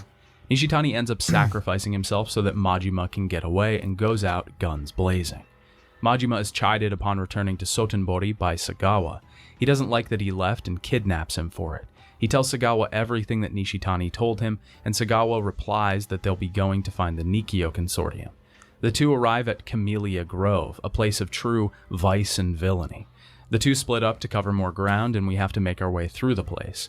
It's an odd environment for sure. We're going up against masked thugs and even some wearing kimonos, but the whole place is extremely stylized and makes for a great battleground. At the top of the building, Sarah is waiting for Majima. Sarah doesn't want to kill Majima, and he doesn't even truly consider him to be an enemy. He understands now why he was considered one of the best of Shimano's family. Sarah doesn't want them to be enemies, but he tells Majima that Makoto has already been handed off to someone else to keep her safe. Majima just wants to protect the girl, but before Seda reveals where she is and why she's important, he wants Majima to prove himself further. Seda is one of the more difficult battles in the game, which, to be honest, really isn't saying much. He's a slick fighter. He's smooth and calculated. He doesn't deal in any of the flashy nonsense. Damn, this place looks awesome to fight in, too. He moves distinctly, but that doesn't mean he's weak. His punches are powerful and deal a ton of damage. Eventually, we take him down, and Seda deems Majima worthy of protecting Makoto. He reveals that Makoto is under the protection of someone in Kamurocho, the head of a real estate firm, presumably Tachibana. She was gifted the empty lot in a will, and everyone in the Tojo clan is gunning for the piece of land because it will bring them great power and influence. Seda ensures Majima that Makoto is safe. He doesn't want to harm Makoto, and neither do his partners. Majima wants to know where she is, and Seda gives him a gun. He says that if he really doesn't trust him, he can shoot Seda and take the business card with her location. Oh shit. Majima decides to put his trust in Seda, but vows to kill him if the girl is harmed. Seda wants Majima to stay in Sotenbori with Sagawa while the girl is hidden, but Sagawa shoots him from behind. He takes the business card and gives it to Majima. He sees the Tachibana real estate name and the name of the agent on the card, Kazuma Kiryu. Saga. Oh, we're locked in. Oh, yeah. Oh, yeah. The Majima Kiryu meetup, y'all gotta link me that. Like, before we get there, y'all gotta link me that cutscene, because that shit about to be peak. Also, Surmise, thank you so much for watching the vids. I'm really glad you enjoyed them, homie. I appreciate that. And thank you for stopping by the stream. Yeah, I need that. I need to see that cutscene. And find the agent we're about to lock Makoto. the fuck in. We jump back to Kiryu once more, shortly before the events we just saw in Majima's chapter. Oda is going to talk with some of his old contacts, and Kiryu is supposed to head to the CAL videos and wait for a call from Seta to arrange the handover of Makoto. While waiting for the call, the clerk reveals that he was part of Oda and Tachibana's small gang back in the day. Apparently the gang was run by Oda, but Tachibana and him butted heads over the leadership. By the way, to The Last of Us 2, this is how you tell a tale of two sides. This is how you do it, by the way, in case Neil Druckmann, take notes. Tachibana used to be a real powerhouse back in the day before he lost his arm, and Oda was so impressed with his strength that he begged the man to lead them. Tachibana was the son of a Japanese war orphan in China and was bullied as a child. Because of this, he found family in the Chinese mafia and was bred to be involved in the criminal lifestyle from a very young age. Oda shows up during their conversation and tells the clerk to return to the front of the store. Oda looks so says fucking the tale cool. was a bit of a tall one, that he didn't exactly admire Tachibana as much as the clerk said. Apparently, they've learned of the Makoto body double that was found dead, and the Omi and Shibusawa's men are out in full force looking for her. Oda takes over phone duty and tells Kiryu to kill some time. Once Kiryu returns, Oda says the plan is ready. Ooh, you know what I just realized? So I played a little bit of Like a Dragon, only a few hours, but in the beginning of Like a Dragon, you find out after Ichiban gets out of prison that the Tojo clan has fallen and the Omi clan rose up type. So throughout Kiryu Saga, do we see the fall of the Tojo clan? We got to, right? Because it takes place during that time frame. That's going to be cool to see. They're headed to Camellia Grove. That's going to be really cool to see, I'm not going to lie. Yo, Jace, thank you for the 16 months, gang. Datowicked too. I appreciate that. Welcome back. Ooh, I wonder... Okay, I'm thinking out loud. Obviously, you guys don't confirm this.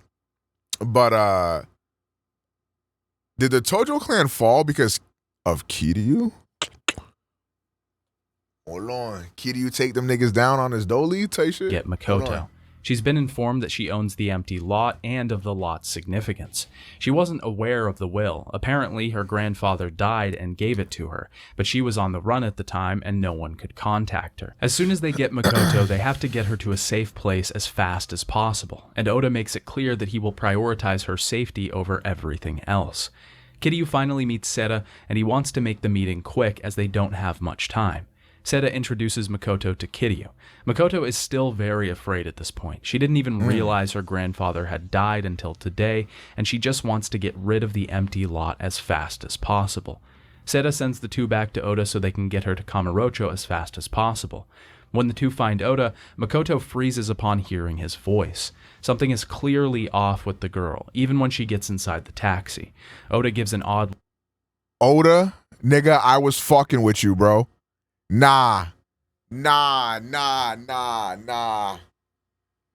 say it ain't so, chat. Say it ain't so, chat.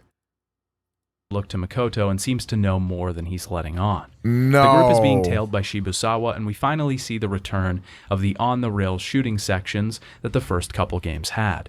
I love these, and they just pump up the action so much. It ironically makes the game go off the rails in the best way possible, especially shooting down a helicopter from the sky. They ditch the car and head to a construction site to hide out for a bit. Oda seems to be losing his cool, wondering how Shibusawa got their location. Makoto is getting scared, and Oda goes to hit her, but Kiryu steps in. He heads downstairs to get his bearings, and Makoto has something to say about Oda. She says she already knows the man, and Oda interrupts them with a gun. Oda grabs Makoto, a gun aimed at her head, and says he plans to kill the both of them because he can't let Tachibana have her. Makoto stabs Oda with a hidden knife, and Kiryu disarms him. Makoto asks Kiryu to check if Oda has a bat tattoo on his arm, and Oda confirms it. Makoto reveals that Oda was the one who abducted her and sold her 2 years ago. Oda, bro. So were you guys just fucking Pepe laughing when I said Oda looked cool? You guys were just sitting there Pepe laughing when I said that shit. Like literally, I said that shit like literally 2 minutes ago. God. Y'all niggas was oming while I said that shit. Because you fucking knew the whole damn time. Oda reveals that the tattoo was a symbol of his gang, and every member had one. He came to Japan 5 years ago and was selling young women into slavery, including No, obviously don't Makoto. spoil, but still. When he met Tachibana, he wanted the man to lead them so he could make his gang legit. When Tachibana lost his arm, Oda felt responsible and never wanted to betray him again. Eventually, the two were watching TV and saw Makoto on the news during a section about Chinese war orphans with Japanese parents. It was at that time that Oda realized that this was Tachibana's sister. Oda was trying to kill Makoto so that he didn't have to come clean to Tachibana. Shibusawa's men have found... Bro, what? The group, and Oda decides to sacrifice himself so they can get away. His last request is that Kiryu tell Tachibana of his sins and that he loves him. Kiryu escapes with Makoto, and we have to battle our way through a construction site. The lights and set pieces here are so cool. Hold on, so hold on, I'm a little confused. Oda was homies with Tachibana.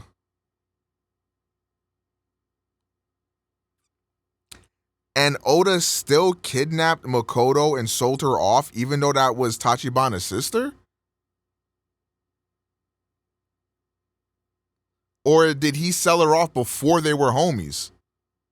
He did that before he met... Oh, okay, that makes a lot... So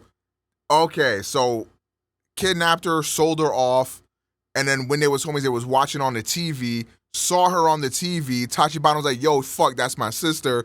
And then Oda was like, oh, right. About that, I kind of sold your sister off, but he didn't tell. Okay, gotcha. Okay, I'm locked in. That's crazy as fuck. That's actually crazy as fuck. Especially fighting off the man with a buzzsaw in many different interesting and unique ways. It's also flashy and we saw you go platinum, bro. High-octane 80s action flick. We see Oda bleeding out and Shibusawa approaching him, realizing that they were in talks previously. Oda doesn't reveal where the girl went and is killed for it. Damn. Makoto and Kiryu are in a hotel room and have a conversation about what she remembers. He deserved to die, to be Tachibana. honest. He left when she was 10 and headed to Japan. Her mother discovered that they had relatives in Japan and moved there. Her mother ended up taking her watch this scene? Okay. Who got it? Bruh? I think the scene is good enough. This was a great conversation between Makoto and Kiryu. I don't know what to look up for this though, I fear. Can you look up Oda death? Oh, you want me to look up that?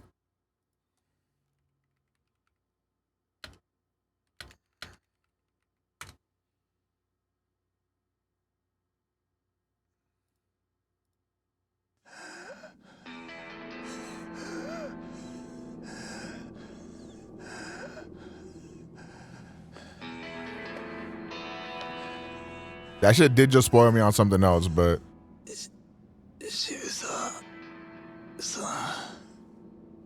If you niggas want me to fucking watch some shit, you gotta link it, bro.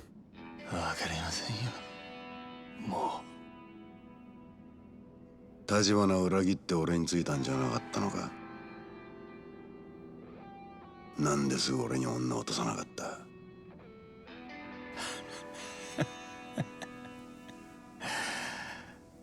あんたらがセラに先越されたからでしょ。せっかく女は蒼天堀にいるって教えてやったのに。もっと早く女捕まえてくれてりゃ俺は大阪に来るまでもなかった。鬼人会の西谷ってのが大金払ってやったのに下手打ってな。まあ下手打ったのはお前もだ。 Damn.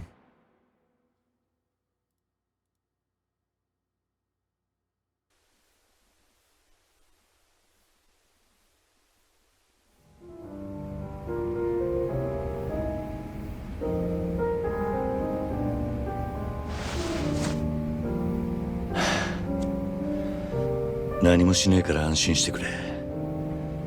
目立たねえとこに泊まりたかっただけだ。分かってます。兄は今どんな人ですか？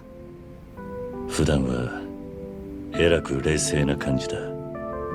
それに頭が切れてめったに感情を出さない。そう。私の知ってる兄 It's crazy because she do look like Tachibana. はだいぶ違うみたい。I just never pieced it together. いつからあいつに会ってないんだ。 Dude, this song in the background too? 私は10歳で兄もまだ15だった。なのに兄さんは私と母さんを捨てて日本に大阪に行くつもりとまでは聞いてた。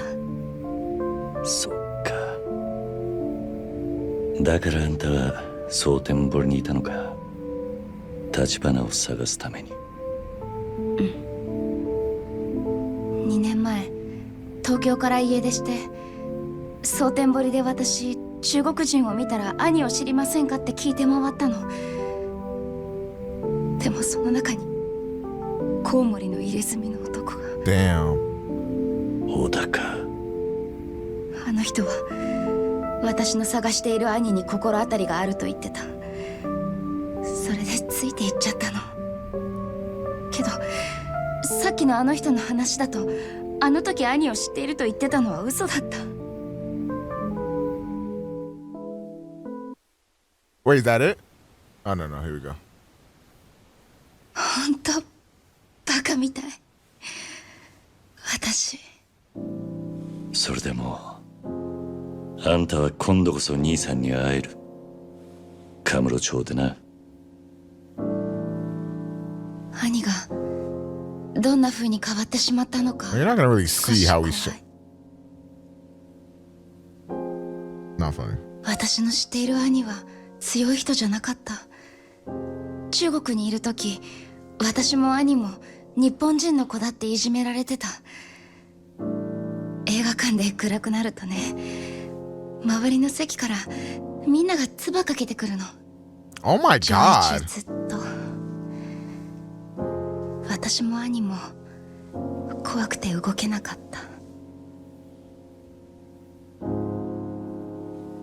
兄は自分の身を守るためにマフィアになるしかなかったんだと思う。そして中国を出たの。私の方はそれから何年かして日本に祖父がいると分かった。母は堂々と中国から出られるってすごく喜んでた。私も同じ。ただ日本の祖父が優しく迎えてくれたのは最初だけ。え？だって家族なのに全然言葉が通じないんだもん。だから私は中国語を忘れるくらい日本語勉強して、祖父にも日本にも馴染もうとした。でも母は日本語を覚えられないまま自殺しちゃった。Oh my god.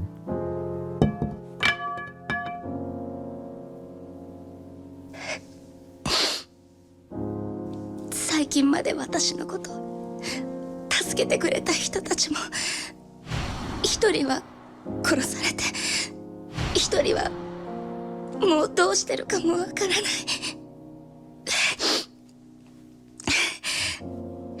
This voice actress, by the way. ひどいよね。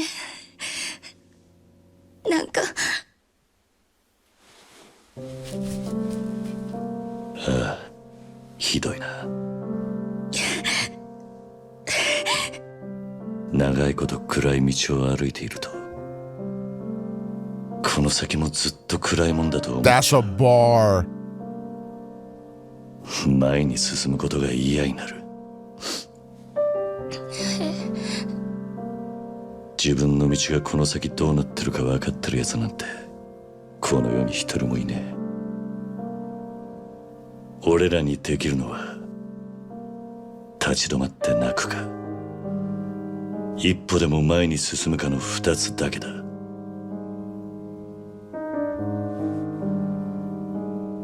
あんたはどっちでも好きな方を選んでいい。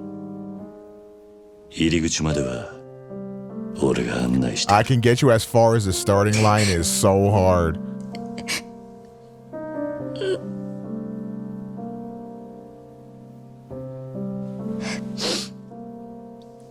私、カムロ町に行きます。兄に絶対に会いたいんです。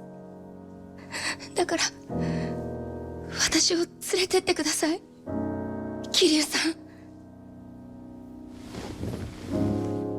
ああ。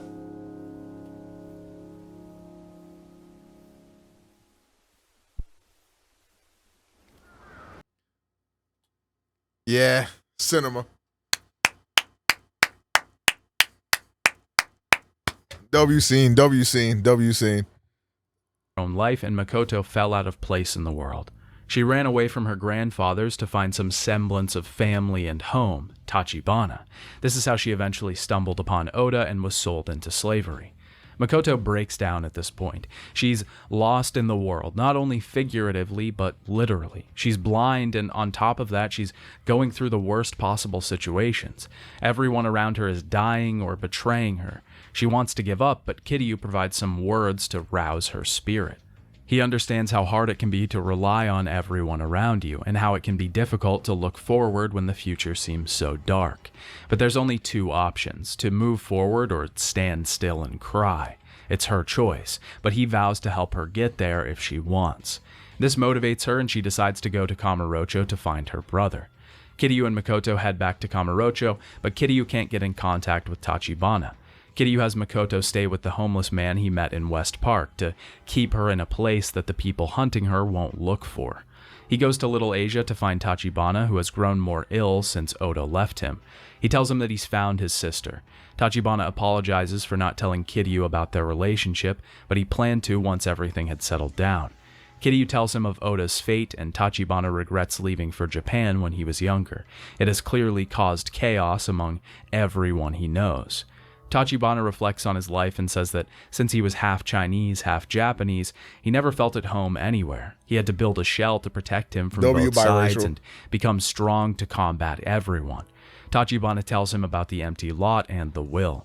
He eventually realized that the Dojima family had their sights on the lot, and he knew this would put his sister in the crosshairs of the Yakuza. He eventually tried to approach the Tojo in an attempt to make a deal for the safety of his sister. Kazuma was willing to help him, and realized how bad this could be if Dojima got power. He was the one originally behind Tachibana Real Estate, and wanted Tachibana to have a better legal claim to the land, backed behind a legitimate firm. Tachibana breaks at this point, finally realizing that his sister has been looking for him all this time, and he finally has someone out there he can... This looks like a scene I want to watch. Do I want to watch this? How far...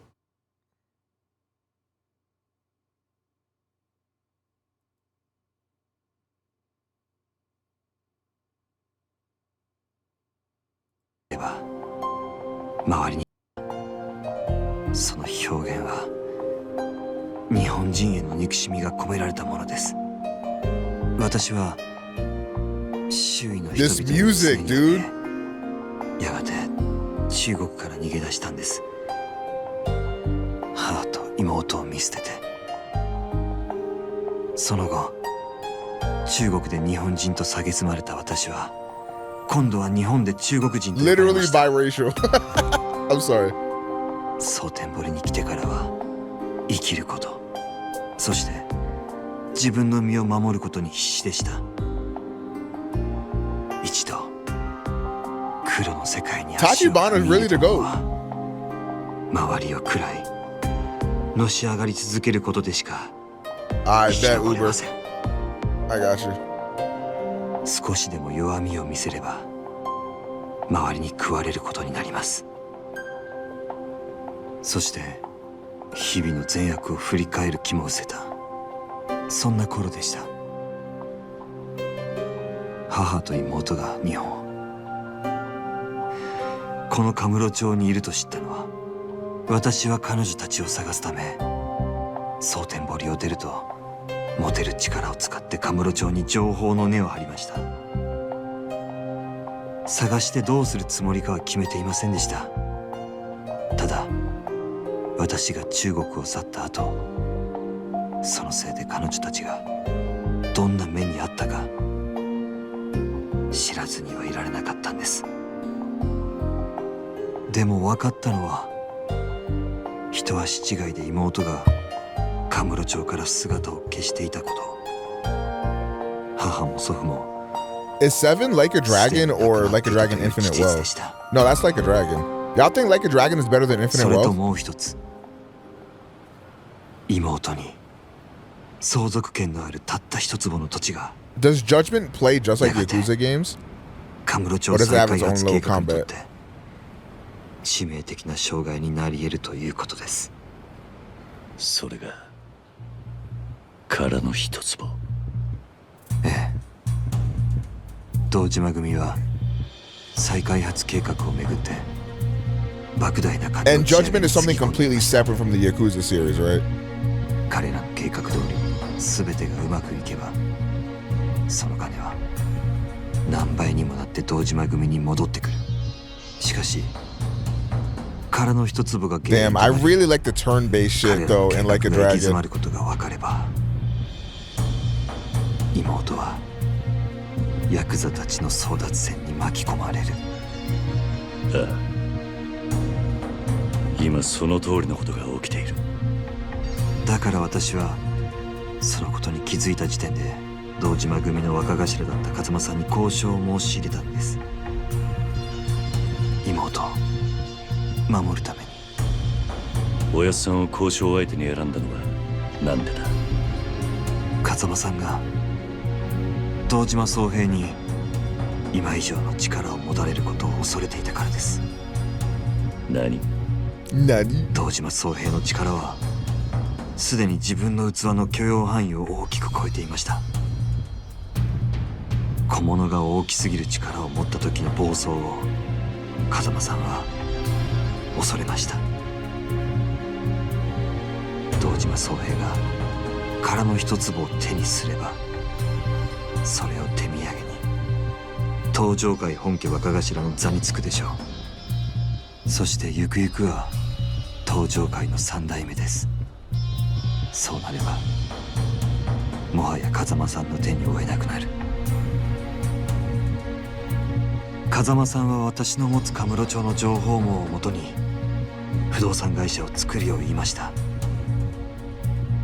堂島組よりも早く殻の一粒を手にして妹を守れるように。そしてそれをできるだけの力を手にするようにと。それじゃ立花不動産はおやっさんの指示で作ったのか。 Okay, I knew this. I want to get to the cutscene where it looks like he's like crying and shit. Bro in the video already went over this. Here we go. ただ妹は家族を捨てた私を恨んでいるかもしれません。数日前、セルさんから妹は目が見えないと知らされた時、私は兄と名乗らない方がいいと思いました。今はそう思っていないってことか。ええ。あなたが私に聞かせてくれた牧村誠という女性はやはり私が記憶する妹でした。彼女が蒼天堀にいた理由も私を探すためだった。ずっとこんな私を探してくれていたんです。立花、桐生さん、私は妹にシャオちゃんに会いたいです。今の私はそのためだけに生きながらえています。もう二度と逃げたくはありません。もうすぐ会える。彼女はあんたを恨んでなんかいねえ。今もあんたの助けが必要だ。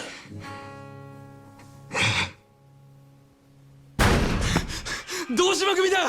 奴ら立花さんを出せと言ってる。ここにいるのがバレたんだ。なんだと。なんでこんな時に。立てるか立花。はい。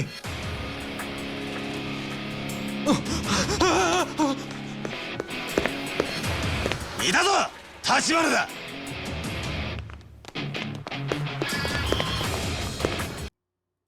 お前らの狙いは立花なのか。てめえもいたのかキル。いい加減死んどけ。 W scene. Can call family. He begs Kiryu to take him to her. Just then, Dojima men storm Little Asia. They're coming to kill Tachibana, and a group of them burst into the room. We defeat the group of men, and the two leave the building. When they're trying to leave, Kiryu is shot and almost killed by an assassin. Tachibana knows the man, a famed Chinese assassin named Lao Gui, who was most likely the one behind the murder at the empty lot. He doesn't want to kill Tachibana, just take him in. Tachibana decides that they cannot fight the man in their current condition. He grabs a shard of glass and tells Kiryu to go look for Makoto. He tells Lao Gui that he will end his life if the man kills anyone else, and he can take him in if he promises not to take any more innocent lives. Kiryu passes out from the wound and wakes up in Little Asia. Chen tells him that in the 3 hours that he's been out, the Dojima have had Tachibana in their hands. You just tell me when to go there, Uber Bird. He believes Shibusawa was biding his time and letting Kiryu and Tachibana do the heavy lifting of finding Makoto so he could swoop in. Chen has men out looking for him right now, but they haven't found him yet. Chen has grown close to Tachibana and actually plans to name him his successor, so he has stake in Tachibana living. Chen found this history of Makoto and Tachibana's grandfather, Genzo Makimura. He apparently owned a lot of land in Kamurocho and sold a lot of it off to different buyers in bundles. He kept the empty lot as a way for his daughter that he had lost to contact him. Chen relinquishes his hate for the Yakuza to help Kiryu because he thinks he'll be able to help Tachibana in the end. Outside of Little Asia, Dojima men are waiting for him. Nishiki appears and tells him he doesn't have long before Tachibana talks because he's being tortured for the information.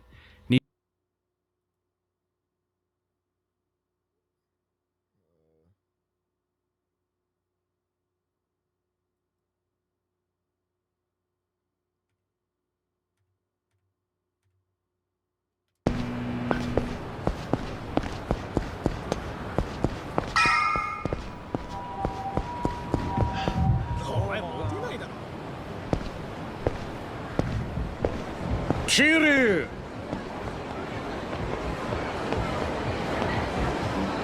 堂島組か。探したぜ。お前もいい加減目障りだって上からのお達しでな。見つけ次第始末しろとさ。くそ。たくよ。いつまでしぶとく生きてやがんだお前。今どんな気分だ？橘にそそのかされて堂島に喧嘩売った挙句はしご外されてよ。あいつも今頃落ちんでるかもな。なあ、そうだろ？錦山。Oh shit!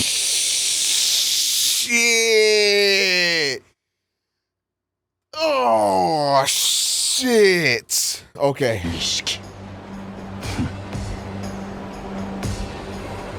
もうてめえの味方はどこにもいねえ。これでしまいにしようや、桐生。桐生、橘は今久世の兄貴が拷問してる。もう殻の一粒が堂島組の手に落ちる。 Tachibana's never given up that lot, bro. I'm sorry, that's not gonna happen. それでもまだ望みはあんのか。橘は今どこだ？俺ら下っ端には知らされてない。もし知ってても教えられねえ。よう、面白くなってきたな。よし、俺らが見届け人になってやる。てめえら二人、ここでどっちか死ぬまでやり合え。なんだと？お前の手柄にしてやるぞ、錦山。兄弟ぶっ殺してのし上がってみろや。極道ってのはどいつもこいつもバカばっかだ。てめえ俺のこと言ってんのか。どういうつもりだこの野郎。殻の一坪はじき堂島の手に落ちるとなりゃ、風間のおやっさんもしまいだ。俺がそんなのを黙って見てると思うか。相手が誰だろうとな。違うか、桐生。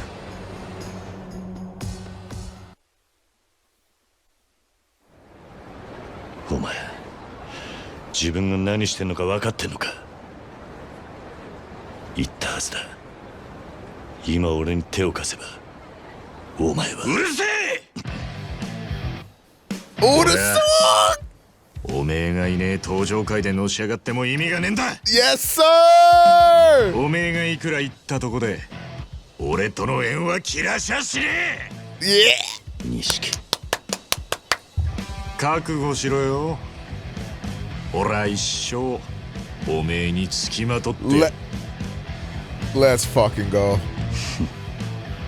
そこまで腹くくられたんじゃもう何も言えねえな。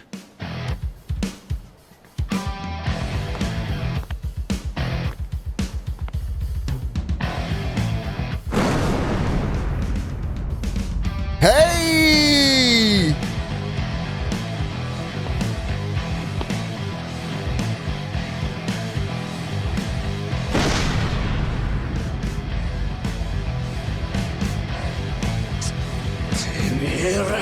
Not physically possible to take off that jacket in the way that he just did it, but it looked really cool.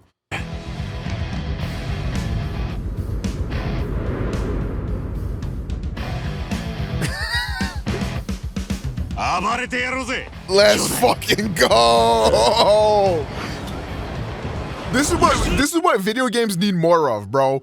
Aura over sense. Like that, like, you feel what I'm saying?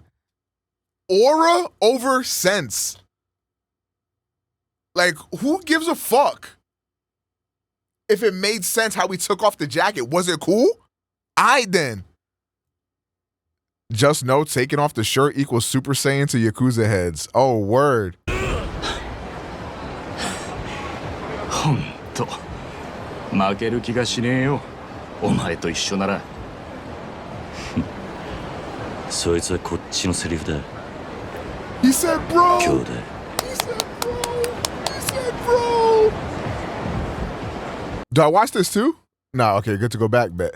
Nishiki doesn't know where Tachibana is Let's and says he fucking go. couldn't tell Kiryu even if he did. The Let's goons' fucking leaders go. tell Nishiki to kill Kiryu, and he turns on them. Nishiki doesn't care about the Yakuza anymore. Not if it means he has to get better positions without Kiryu by his side. Nishiki joins Kiryu and the two battle the goons together, shirtless, like Yakuza do.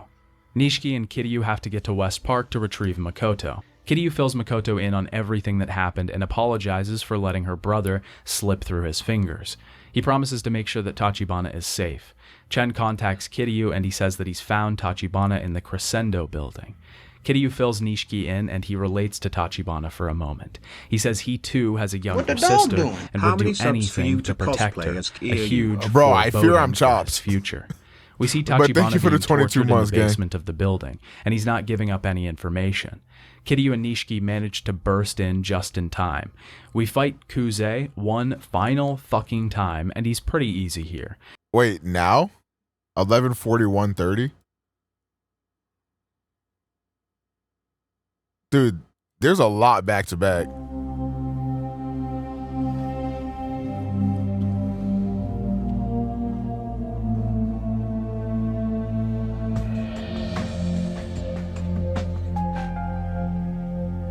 Damn.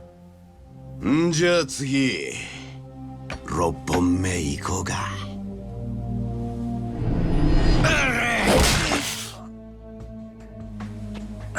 ああ、7本目もまとめていっちまった。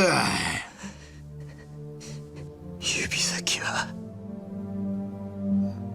神経が集中している。痛みを与えるのに最適です。まあな。手の指と合わせて残りたったの8本。全部潰れるまでに私の口割れますか？ Oh, that was badass. 舐めやがって。いい加減開けやおら。牧村誠はどこだっつってんだ。私に泣き入れてないでちゃんと仕事しないと渋沢さんに怒られちゃいますよ。あなたも後がないんでしょう、久手さん。この野郎！殺しちまったら何も聞き出せねえだろうが、てめえを殴るしか能がねえのか？お？あと少しで口割りますよ、こいつは。まだわかんねえのか。拷問が通じる男じゃねえよ。Yeah, Kuze's voice is sick. いい加減他の手考えろや。はっ、そんなもん俺ができるわけないでしょ。俺はね、兄貴、人間殴んのがたまんねえから極道やってんです。兄貴だってそうでしょ。極道に頭使えなんていつからそんなぬるくなっちまったんですか。そんなんだから何度も下手打つんでしょうが。誰に向かって口聞いてんだ。てめえを見てて思い出したよ。俺はな、自分より強えと思われる奴を殴るためにずっと極道を張ってきたんだ。てめえみたいな三下と一緒にするな。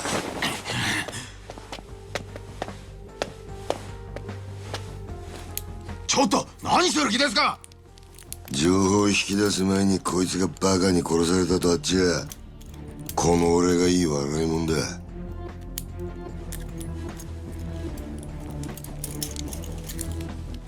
てめえ笑ってんのか。おい、何見てんだ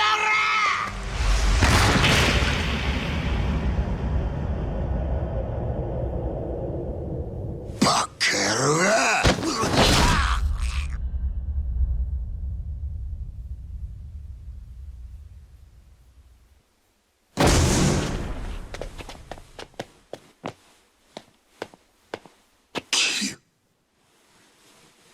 てめえらなんでここが。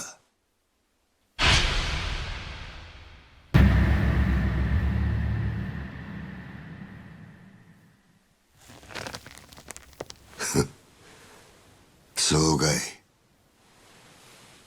なるようになっちまうもんだな。くせえ！Damn!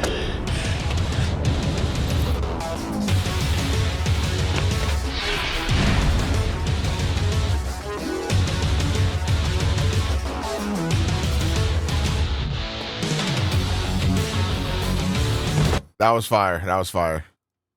With Nishiki at our side, he can't do much to combat us. The two weren't fast enough, though, because by the time they get to Tachibana... Oh, he dies. Damn.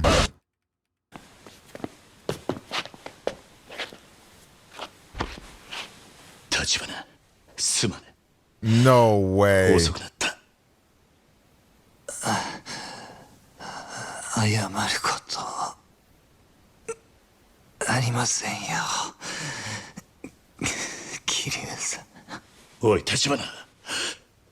よせ。妹がすぐそこまで来てるんだ。 Damn, they never got to meet. 今連れてきてやる。錦頼む。誠をここに。分かった。もう間に合いません。立花。桐生さん、ラオグよ。操ってんのは堂島です。なんだとクゼが言ってました。すべての人は堂島が引いています。風間さんを排除するためにあなたに殺しの濡れ衣を。おい立花、なんでこんなことに、こん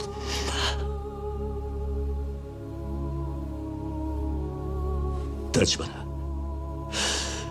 お前の妹は必ず俺が守る。約束する。絶対に守るからな。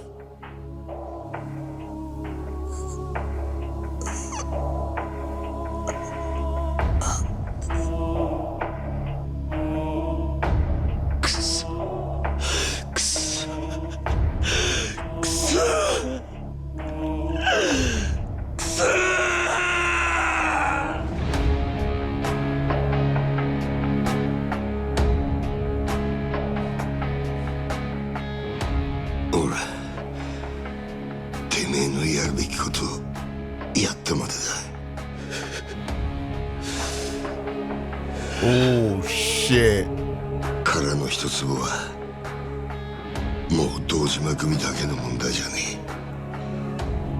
あの土地を近江連合に売ろうとしている人間が東上会の中にいた。裏切り者よ。そいつが誰なのかまだわからね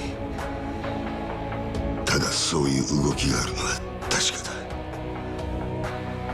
もし殻の一つを近江連合が手にすれば、奴らは再開発計画を乗っ取れる。東京進出だ。そして東上界に戦争を。知ったことか桐生。女を渡せ。東上界全部を敵に回す気か。牧村誠に指一本でも触れてみろ。俺が東上界を潰す。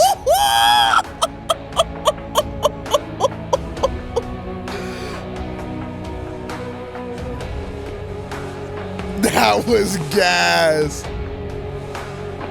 一人残らず叩き潰す。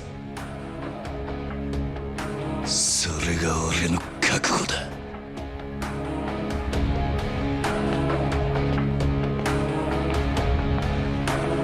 Holy shit.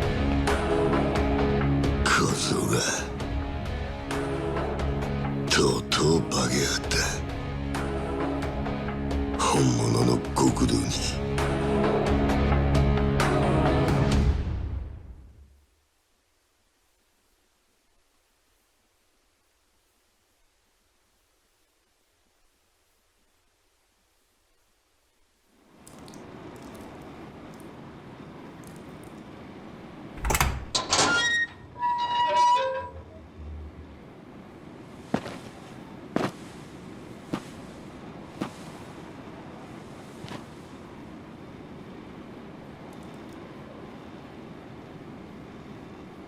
桐生。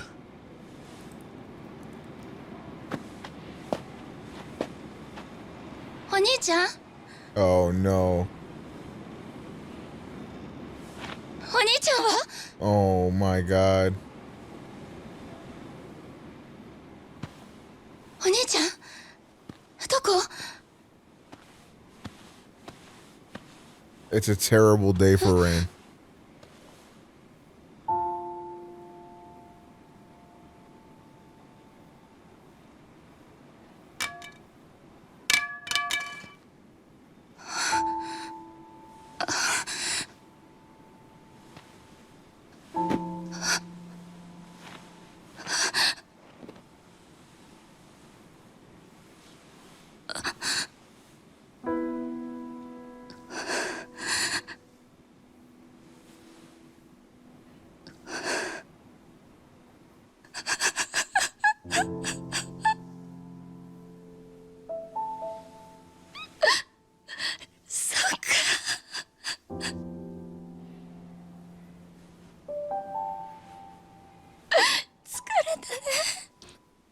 大変だったね。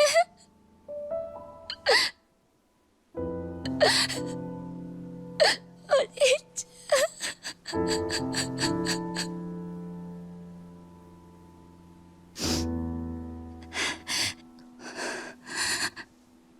ただいま。お兄ちゃん。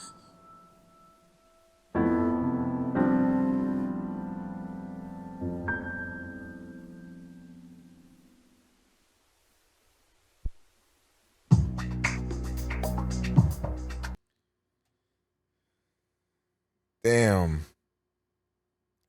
Cinema.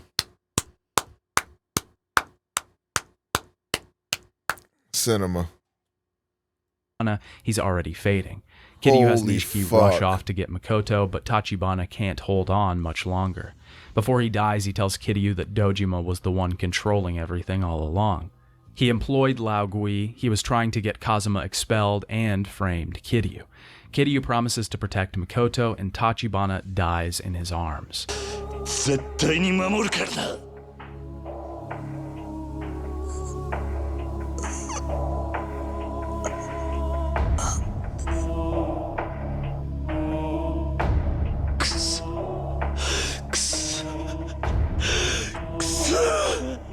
Kuze is awake now and apologizes. He was just following orders.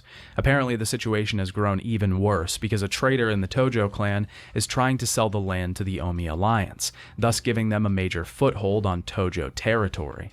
Kiryu doesn't care at all and tells Kuze as much. そいつが誰なのかまだわからねえ。ただそういう動きがあるのは確かだ。もし彼の一つを近江連合が手にすれば奴らは再開発計画を乗っ取れる。東京進出だ。そして東上界に戦争を知ったことか。 This might have been my favorite scene. Tachibana's death might be my favorite scene so far. 東上界全部を敵に回す気か。牧村誠に指一本でも触れてみろ。俺が東上界を潰す。 As Kiryu leaves the room with Like that Tachibana, scene, he has and then the finally first earned Kuze's respect. Kiryu takes his body Kiryu to in the empty lot, and Nishiki Nishiki scene was arrives also with fire. Makoto. Kiryu can't speak as Makoto tries to find her brother, and eventually realizes that he's dead. This whole scene is just so tragic. It's dripping with sorrow and pain. Makoto has been through so much, only for her brother to die moments before she arrived. We jump back to Majima again, in Kamurocho, looking for Makoto. Majima tells Sagawa that he hasn't found any leads. Sagawa can't help him because he's Omi and can't officially do business on Tojo turf. Majima wonders why they can't ask Shimano for help, but Sagawa says he can't show weakness to the man, not just because of pride, but because finding Makoto is part of a deal between the Omi and the Tojo. We realize that the traitor of the Tojo is Shimano himself, who's planning to sell the land to the Omi for 10 billion yen and make a bid for the seat of chairman. Sagawa is to become the leader of the Omi area in Kamurocho when the deal goes through. He isn't exactly sure why Shimano wants to kill Makoto, but he trusts that Shimano has it all figured out. Who is Shimano? I want to look up what they look like, but I don't want to get spoiled. I forgot that nigga's face. Majima's boss? I thought this was Majima's boss. The bald guy. Oh, the one I took his eye. Oh, okay. Got you. Okay, locked in. Sagawa tells Majima to head to the Champion District to search for Tachibana men. In the district, the locals tell him the Tachibana men stopped appearing a few days ago without warning. Outside of the Champion District, some Shimano men want to bring Majima in.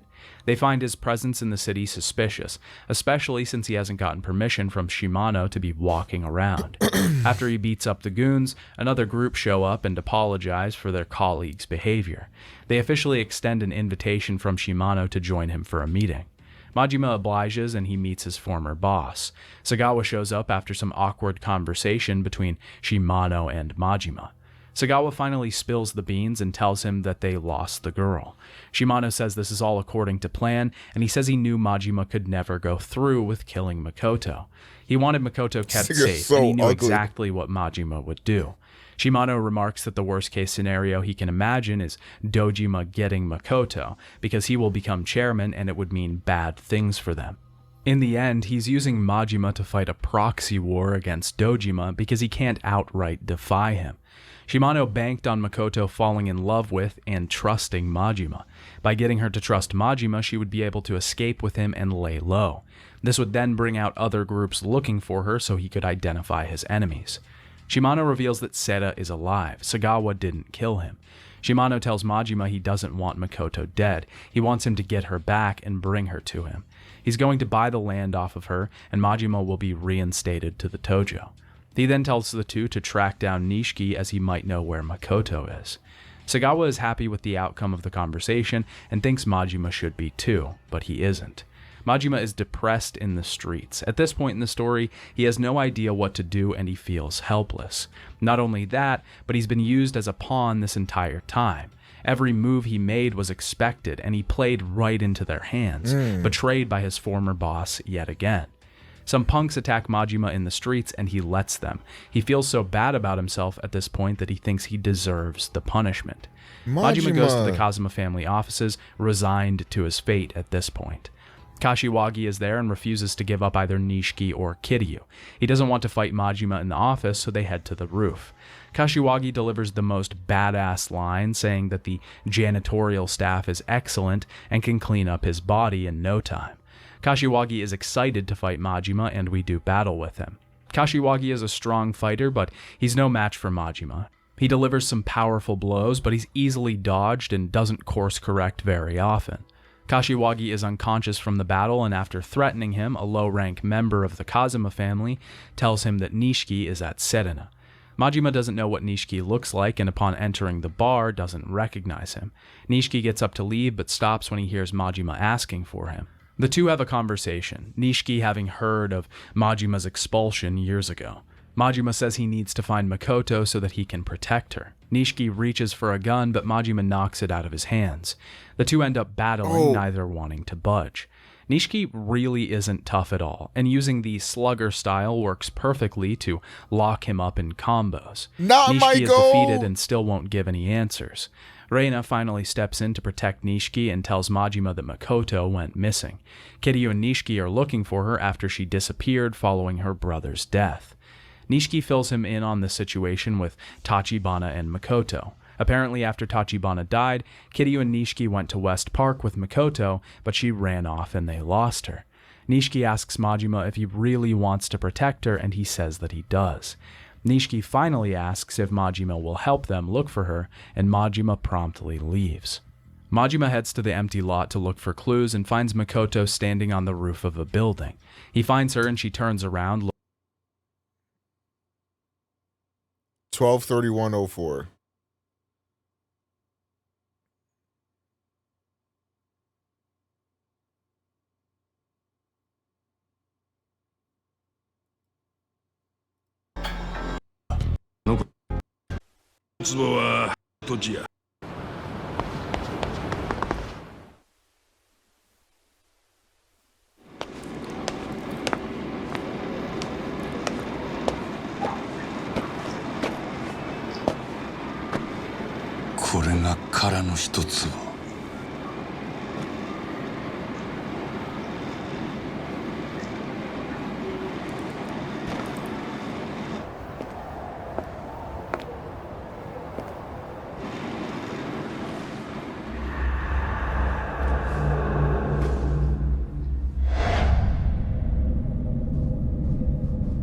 Makoto?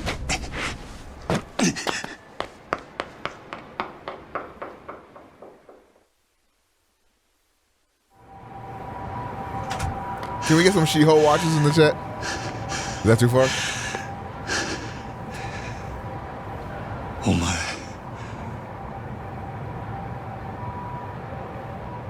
誠なんやろそないなとこで何してるんやお前 Kratos. Makoto? Makoto?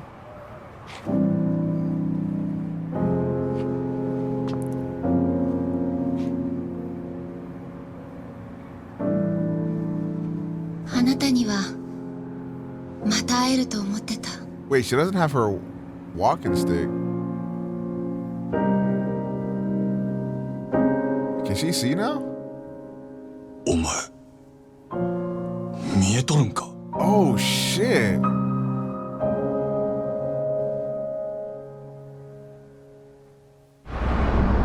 Oh shit.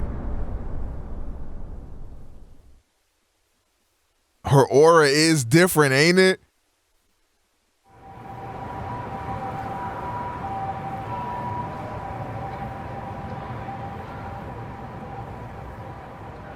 Omae, 見えとるんか? なんとか街を歩ける程度にはね。あなたがそこにいるってことくらいは見える。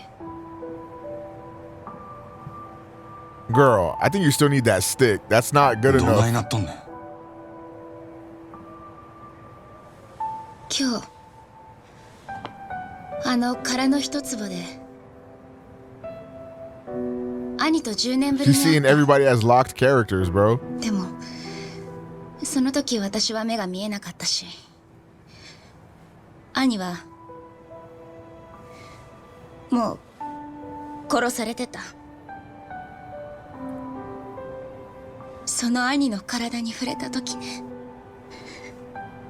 ずっと見えなかった目が光を感じ始めたの。そんなことがあるんか? I mean, if her blindness was trauma related, then sure, I would imagine, right? どんなに顔を近づけてもはっきりとは分からなかった。分かったのは、ひどい拷問を受けて殺されたこと。堂島組のヤクザたちが兄をあんな土地のせいで。まさか復讐なんて考えなよ。やけになるな。事情が変わったんや。 Majima's literally the fucking goat. 言うとる。今のそいつの狙いはお前の命じゃない。あの土地をお前から買い取ることなんや。せやからそいつに会うて土地手放したらもう誰にも狙われんようになる。安心せえ。俺が一緒におる。何があっても必ず守ったる。私のことなんかどうでもいい。私には死んでもやらなきゃいけないことがある。もしあなたが私を助けたいと思うなら手を貸して。兄を殺したのは殻の一粒を狙うヤクザたち、堂島組の3人の幹部、そして堂島宗平。俺にそいつらを殺せっちゅうんか。お金なら払える。10億で足りる？もともと私のことも殺そうとしたんでしょ。お願いだからあいつらを殺して。きっとあなたは兄がそのために私と出会わせてくれたんだよ。だったら兄は私が仇を討つのを望んでるってことでしょ。お前の兄貴がそんな男のわけないやろが。Bro, Majima, here's what you're gonna do, bro. You're gonna lock in with your twin Kiryu, alright? You finna murder Dojima. You finna murder that dumb Mr. Kingpin looking ass nigga. You feel me? And you finna murder whoever the fuck the third guy is. And then y'all gonna lock in, everybody finna be dead, and then we Gucci. W, happy ending.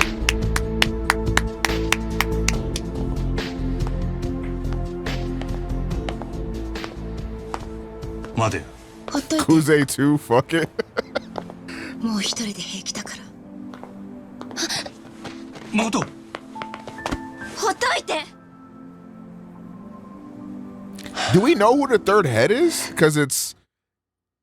Oh, it's Kazuma, and he's in prison. And that's why niggas is fighting to be the third head, right? Third seed or whatever the fuck. What up, Z?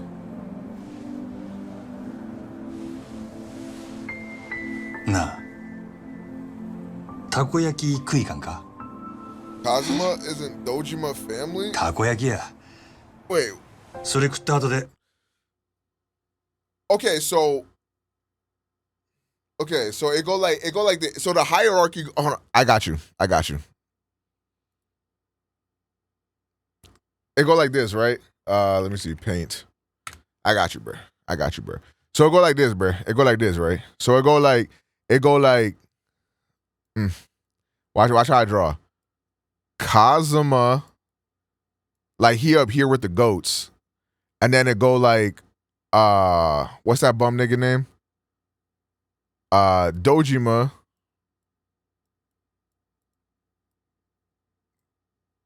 Doge. I'm gonna put an I right here. There you go. Dojima, right? And then like he got sons that go like down this way, right?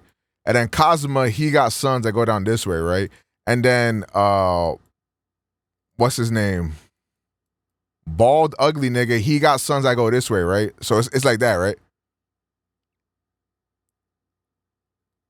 That's how it go.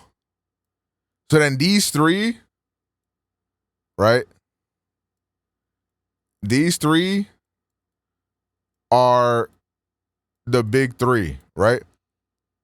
These three are the big three, right? So these niggas is Tojo, right? The big three Tojo, okay?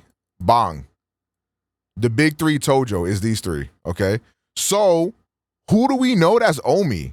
It's only the ugly nigga, right? The ugly nigga that like be running okay, so it's Michael Cera. Okay.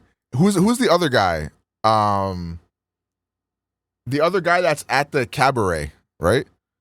Shimano. Sagawa. No, Sagawa's his name. No, is it Shimano? Is it Shimano Tojo?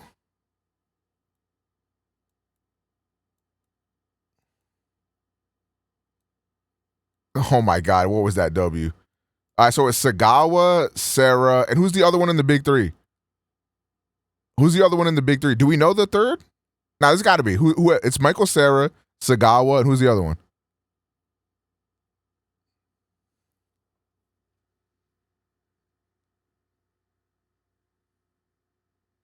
Or is it a big two? You know what I'm saying? The red dude in the suit that died? Oh, is he Omi?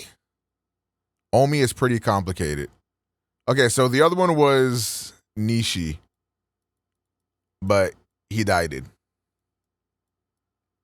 Okay, so this is Omi, the Omi big three, and then the Tojo big three. Dojima, Kazuma, ball guy. Amir should learn his name. Shimano. All right, Tojo big three, Kazuma, Dojima, Shimano, okay? So boom, and now it go like this. Dojima, he out here on his dolly tip. So he like, nigga, fuck the big three, it's just big me.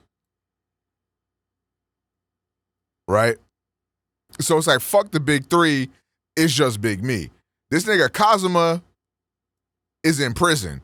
So fuck that nigga. We finna pack him up. We gonna frame his W son, the GOAT, Kiryu, get that nigga up out of here. And then now the Kazuma family is weakened. That nigga not a threat no more. But do we know how he plans on getting rid of Shimano? We don't know that yet. Because if he's planning to step up, right, I'm assuming he's trying to get rid of Shimano too, right? So like, or is he not? Or is it like, fuck the big three, it's just the big two, and fuck Kazuma in particular, because they just haters like that. Like, do we know yet? I actually don't know. They don't want to get rid of Shimano. All right, so they're like, Shimano, cool. It's still just the big me. It's whatever, but Kazuma, he a bitch ass nigga, because Kazuma was actually so like what you're saying is that Dojima saw Kazuma as an actual threat, but Shimano, they like, he kind of not on shit anyways. He kind of not fucking with me. Like real shit. Like it's like Dojima is Kendrick, Shimano's J. Cole, Kazuma Drake. Type shit. So Kazuma got like Kiryu, right? W. And Nishiyama. or whatever his name is, right? Type shit. Like that's who's on Team Kazuma. Okay, Team Dojima got like Kuze, right? He got Kuze, right? Kuze Team Dojima. Is Kuze who else is Team Dojima? Awano, Ameno, whatever the fuck that nigga name is. Whatever the fuck that fuck nigga name is. She. Damn, he got 3 sons? Okay, Awano, W, and then it's a third joint that go all the way this way. And hold on, I need to know what these niggas look like, bro. And Ryu Hayabusa. I need a picture, bro. I need a picture. Kazuma got... Wait, who's the third one? Who's the third one for Kazuma? Who's the third one for Kazuma?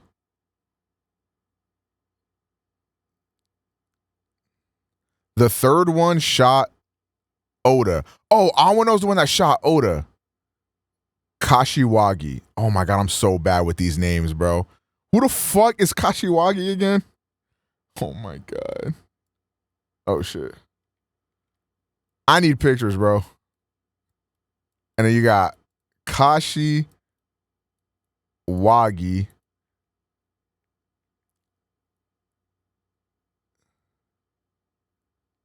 The Kazuma family captain, the dude that Majima just beat up. Okay.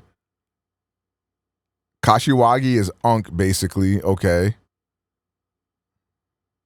So who's on Team Shimano? Who's dick riding Shimano?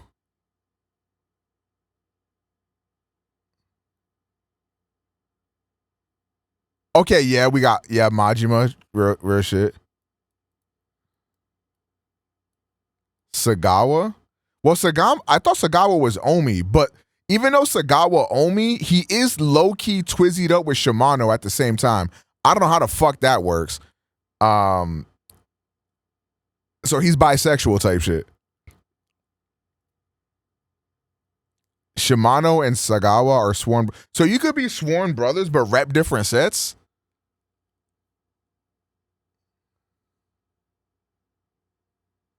Hey, man.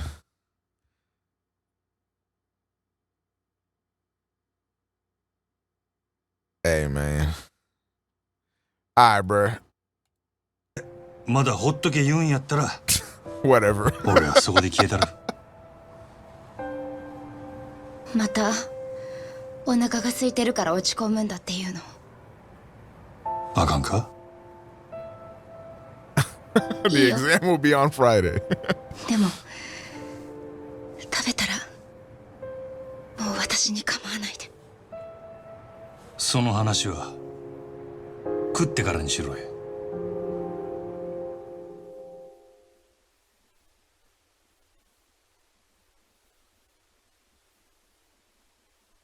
Is that W's?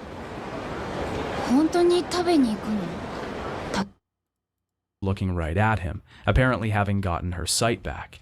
Makoto elaborates and says that her vision is still hazy, but she can sort of make things out.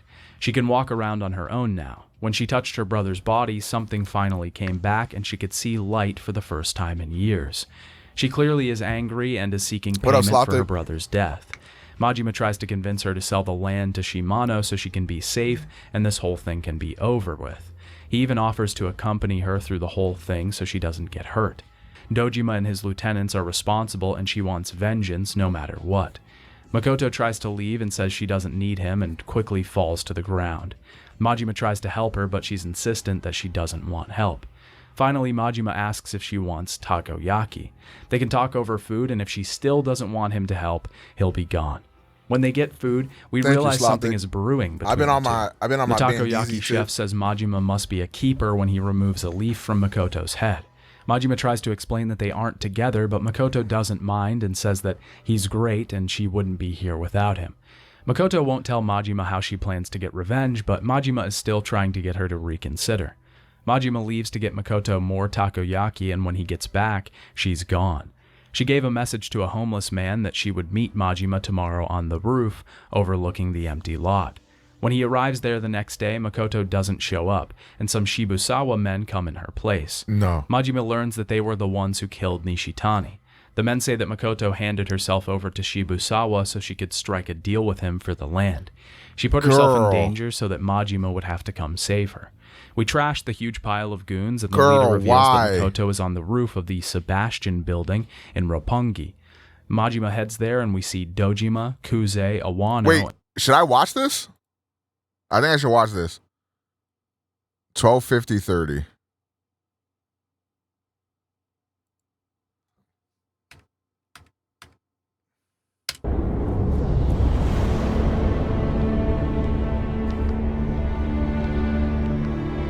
Okay, that's a Wano, right? This is a Wano, okay? Locked in. This is, let me look at my cheat sheet. Shibusawa. No, that's Shibu. Okay, purple is a Wano. That's Shibusawa. I'm Donkey, and you're watching Disney Channel. Okay.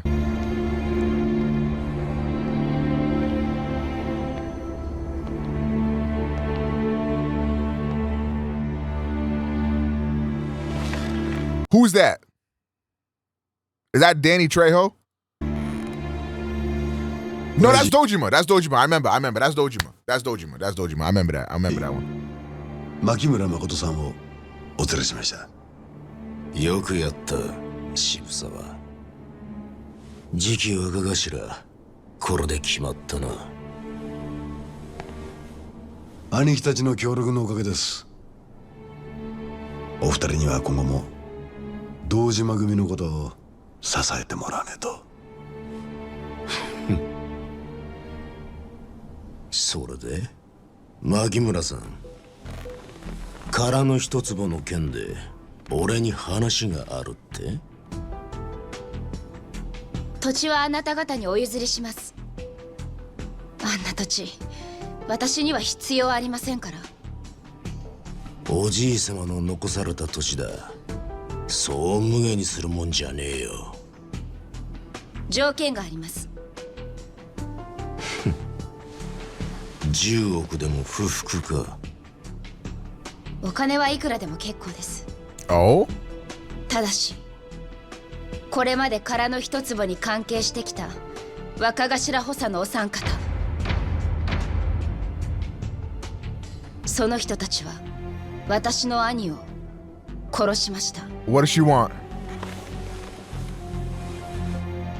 橘不動産の社長、あの人は私の兄です。それであなたの手下の首を3つ。Oh, she wants them dead. 私の前に並べてください、堂島組長。それが殻の一つをお譲りする条件です。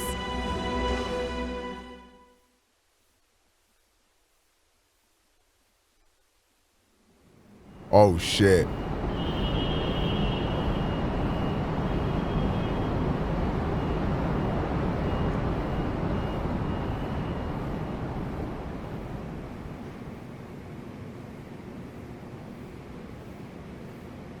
Oi.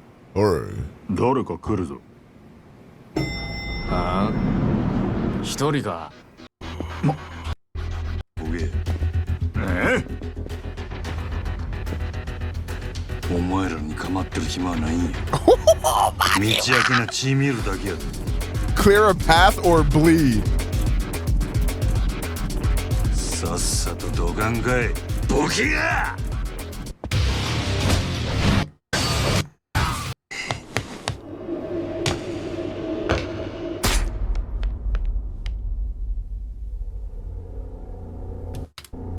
I'm done. No, we're not watching this shit no more. Nope. Nah, I'm good.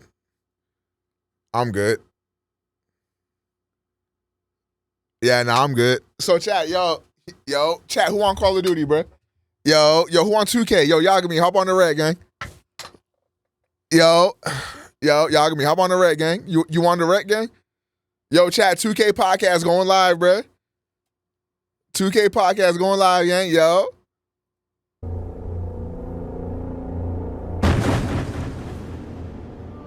Nah. なんやこれは。You ugly night paralysis demon looking motherfucker.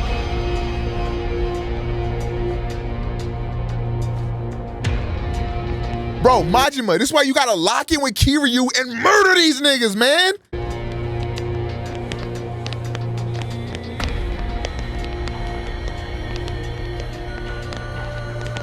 I know he got a weird case. Why is he around? Like, you're not about to tell me this nigga ain't no... You're not about to tell me he not signing OVO. Like, come on.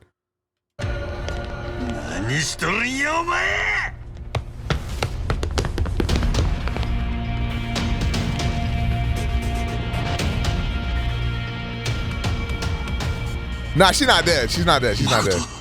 She's not dead. Bro. She ain't get shot in the head and like she got shot in the titty. Like, titties are meant to get shot. Like, she fine, chat. W.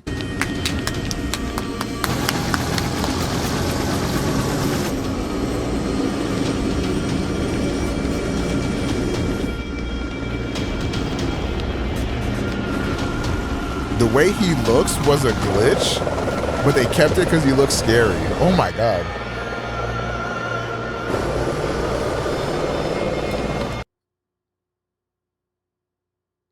All I wanna know is purple. All I wanna know, you finna die, nigga.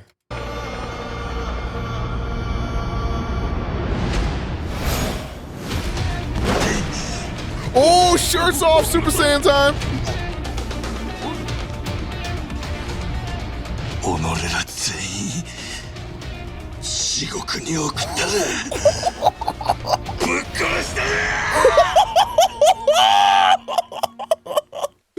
Said nobody leaves alive.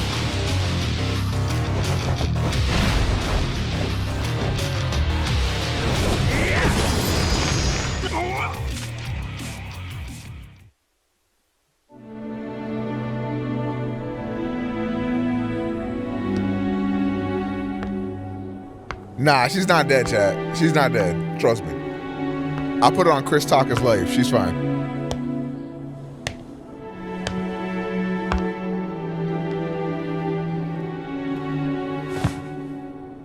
Never mind. I think she might be dead. Wait. おい誠、聞こえるか？しっかりせえ。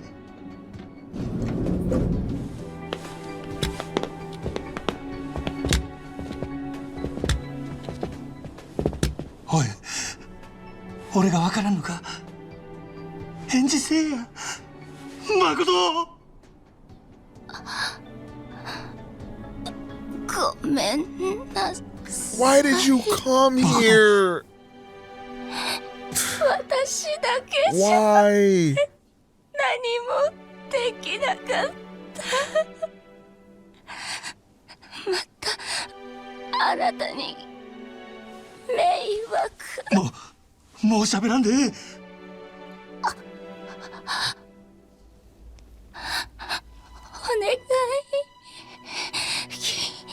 聞いて。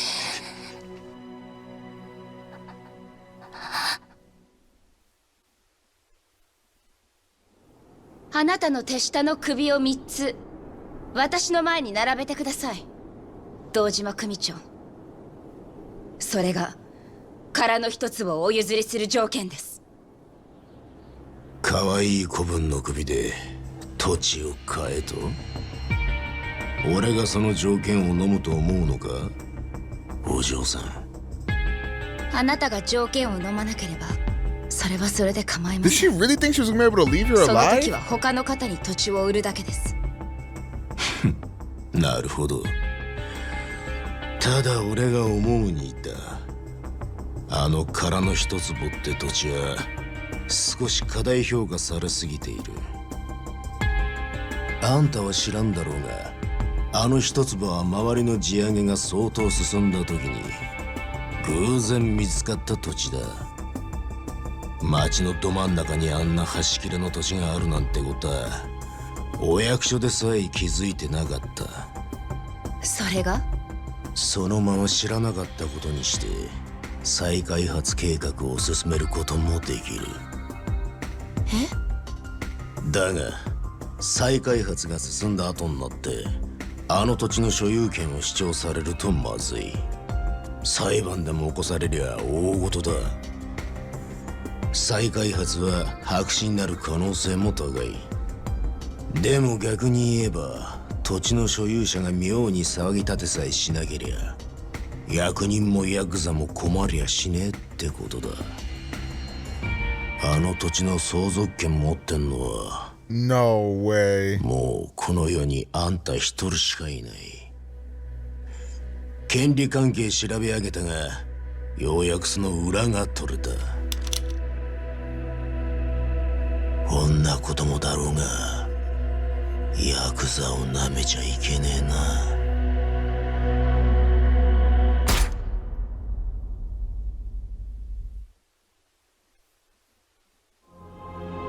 私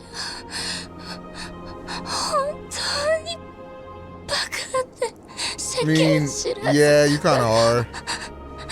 からの一坪があればうまくやれるって私にはそれしかないから。分かった。もうええ。や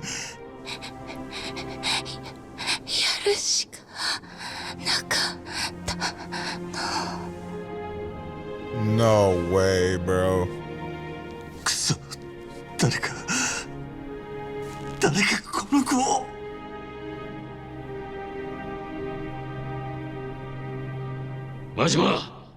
She is really stupid for that, but she didn't deserve to die. I really liked her. God fucking damn it. Why would she do that? セロ、何があった？撃たれてる。すぐに運べ。 Wait, they got the res? この人を死なせるな。 Hold on, they're gonna res? Phoenix down? どこに連れてくんや。安心しろ。お前も来い。あの子を助けたかったら今俺を信用しろ。それともお前一人で女を助けられるか。 Okay, so this is Omi Clan Sarah, right? So like lightweight? Hold on, good guy Sarah, chat? Michael Sarah's kind of him? He's gonna res our goat?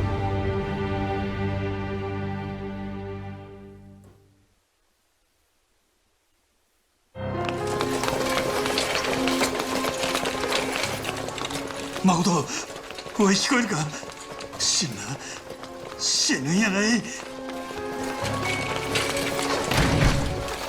There's no way they go through all of this and then she dies anyways. Like she's getting res. W.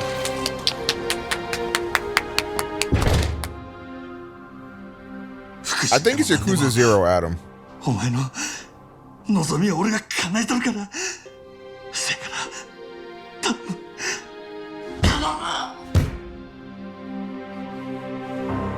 But I don't know how one show is going to cover all of this. This is kind of a lot of shit that's happening. Oh, it's Yakuza 1 they're doing. Gotcha.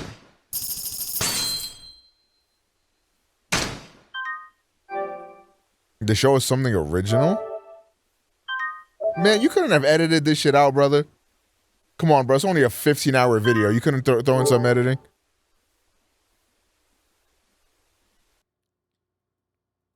And Lao Gui arriving to meet with Makoto. Shibusawa is to be made captain soon for bringing him the girl. Makoto says that she doesn't want money for the lot, she wants the heads of his lieutenants as they murdered her brother. Majima arrives at that moment, swinging his way through more groups of goons. When Majima reaches the terrace, he calls out to Makoto, and she turns around, only to be shot by Lao Gui. Majima can only watch as the men fly away from the building as he's quickly surrounded by guards. We have to fight another massive group of guards, Majima now shirtless. Makoto comes to and apologizes for making things worse. She tells him that before he got there, Dojima explained that he bought all the land around the lot in hopes to build on it, the Kamurocho revitalization project. God, now I just want to play like a dragon. But no one even knows of the lot's existence, and unless a complaint is lodged, he can build anything he wants there. It turns out that the only person that can lodge a complaint is Makoto herself, and Lao Gui raised his gun. Makoto starts to fade at this point, and Majima is begging for anyone to help, but no one is there, until Seta shows up to save the day. He has his men take Makoto away and get her medical care. Majima tells Makoto to hang on and begs her not to die. At this point, we finally reach the finale chapter of the game, where everything is wrapped up and our story can come to its full resolution. After hours of waiting, Majima gets the news that Makoto is stable, but in a coma. She doesn't know when Makoto will wake up. She also reveals that she's part of the consortium. Sarah says that they will be taking Makoto to a safe, guarded facility and asks Majima to come along. Majima says that the only way he can help Makoto is to get rid of the Dojima family, because they will always be after her no matter what. Dojima talks to his lieutenants and tells them that he's moving forward with the revitalization project. He commends Shibusawa on his work, but there's still more to be done. Dojima says that Kazuma is their last threat and they need to be rid of him. Shibusawa deems that they need to take out the entire Kazuma family if they're ever going to be able to move on from his schemes. We're back at the empty lot, and Nishiki tells Kiryu that there isn't any news on Makoto. He asks if he knows who Goro Majima is, and Kiryu says that he's never met him, but he knows the name. Nishiki tells him that he's looking for Makoto as well, and his goal is the same as theirs, to keep her safe. Seta calls Kiryu and wants to meet up with him in Little Asia. Chen thanks Kiryu for trying to save Tachibana, but Kiryu doesn't accept. He's ridden with guilt and feels like it was his fault in the first place. Seta tells him everything that happened with Makoto, and that Dojima still thinks she's dead. Kiryu asks if they can trust Majima, and Seta thinks they can, but he isn't sure of his next move. Seta tells Kiryu that Shibusawa is a dangerous enemy, and Kiryu is probably at the top of his hit list right now. On top of that, the police are still looking for him in connection with the empty lot murder, so he should lay low and get out of town. Seta says that if Makoto wakes up, the consortium will take the land off her hands. This was Kazuma's plan all along, and if Tachibana made it through, he would have given the land over to Seta just the same. The original goal was to prevent Dojima from taking power and pushing Seta up the ranks into the seat of chairman. Kiryu is shocked that he and Kazuma had such a close relationship, and Seta says that Kazuma is the reason he's gotten to where he is today. Seta tells Kiryu that there's nothing left to do at this point but wait. Makoto is in a safe place, a ship docked at Tokyo Bay. Nishiki intercepts Kiryu on his way out and tells him a group of Shibusawa's men are at the Kazuma family offices. Kiryu tells Nishiki what's happened and asks him to warn Kashiwagi that they're being hunted so he can get somewhere safe. We deal with the Tojo goons and head toward the Kazuma offices. Kuze is in the street and wants to have a one-on-one with Kiryu, now that he's shown he's a real Yakuza, a man to be respected. Kiryu doesn't want to fight Kuze because he knows he's out for blood. He knows that Kuze will go all the way this time, and he's not even going to look out for himself. You thought the fourth fight was the last one. I was just kidding, Dad. Kuze has a ton of health, but heat actions in combination with the area's weapons make this a pretty easy, actual final Kuze fight. Kuze tells Kiryu that he finally sees what Kazuma must have seen in him, a monster Yakuza. He'd better look out though, because there's another who's fighting for that title, Shibusawa. They gave orders to Lao Gui to not strike a fatal blow on Makoto, keeping her alive and giving them the ability to track the consortium. Now Shibusawa is going to take out every single person that was associated with Kazuma. Nishiki runs to get the car as Shibusawa is about to raid the boat that Makoto is on. Kuze warns Kiryu that he's about to find the dark side of the Yakuza, exactly what Kazuma didn't want him to see. Kiryu finally salutes Kuze and thanks him, finding the respect for him somewhere deep down. Nishiki and Kiryu head to the docks to put an end to this. Majima finds the men that he let beat him up the day before. This time he retaliates, and this is the first true signs of the mad dog coming out. Sagawa finds Majima and tries to get some answers out of him, but Majima is having none of it. Sagawa tries to stop Majima, and he threatens him with blood dripping from his voice. As Majima walks away, heading for Dojima himself, Sagawa tells him that he has the look of a mad dog in his eye, and says to himself that the crazy bastard has finally broken his cage. So I'm assuming in the other games, Majima kind of has this crazy ass personality, and in this game, you see how that comes in. Okay, because I remember when I first played Yakuza 0, I was like, when I saw Majima originally, because like obviously, if you've ever heard of Yakuza, you saw Majima. I was like, that nigga always looked like he'd be like a little psycho and like kind of crazy and rambunctious and shit, but he kind of really wasn't like that in that game, and now it all makes sense. blasting his way into the Dojima family HQ, and he's out for blood. Shibusawa is about to begin his attack on the ship holding Makoto. He gives the order and Kiryu and Nishiki arrive. Nishiki isn't too confident that they can make this work, but Kiryu is. Shibusawa heads onto the boat with his men in full force. Just then, Kashiwagi arrives with a truck full of goons, and there's a full-out battle on the edge of the ship. We have to battle our way up the ship, making it through tons and tons of thugs along the way. Holy shit. This part was really annoying for me, to be honest. There are a lot of gunmen interspersed throughout the thugs, and they generally sit at the back. Getting shot takes a ton of your health away, and it can be incredibly annoying getting shot over and over, getting downed each time, and not even having a chance to retaliate. This makes you think you should just target the gunman first, but even with rush style, you can't avoid every single gunshot volleyed at you. It's incredibly annoying, and especially if there's two gunmen, because when you're dealing with one, you're getting shot by another. Kiryu arrives at the bridge to find Shibusawa. Should I watch this?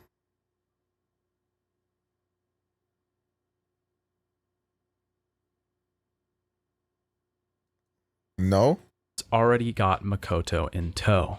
We jump back to Majima and have to fight our way through the Dojima family headquarters. This section has a similar problem with the gunmen, though not nearly as bad as the ship version. The rooms are generally less open, so we can get to the gunmen quicker. I will compliment the story design here and say that jumping back from each character during the finale is a fantastic choice. It makes you feel like the events are happening simultaneously. Awano and Majima face off in the waiting room of Dojima's office. Majima doesn't respect Awano at all. He's just a shield for someone more powerful than him. But Awano looks down on Majima. He's someone from a bygone era who doesn't realize that 1346 now. Okay.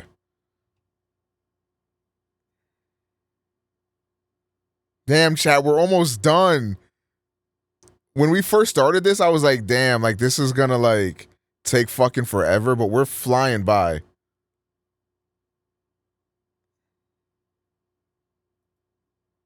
Whoops.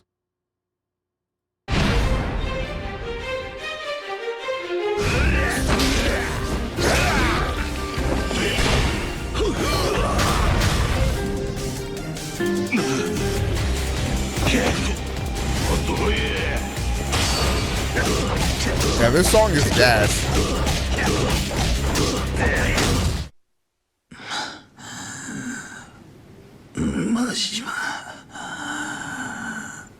Majima Kuro 惜しかったな。こんな時代に踊らされてなかったらその拳でてっぺん取れたかもしれん。あんたにはそれだけのもんがあったはずや。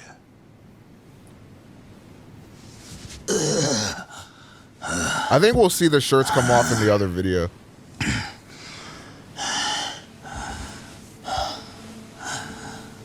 Hey, kill this nigga, bro.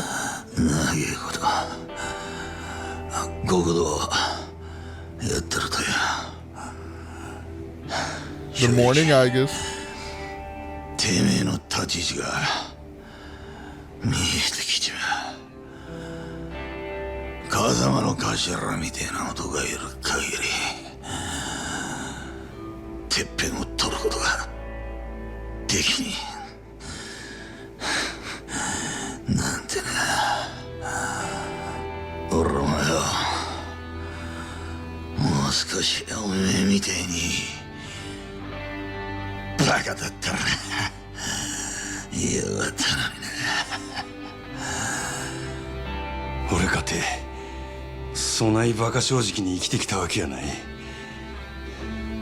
せやけどな、俺の周りにはバカに生きてバカに死んでった男たちがおった。そいつらのくだらん生き方が俺は男の最高の生き様やと気がついたんや。ラッキーなんだな。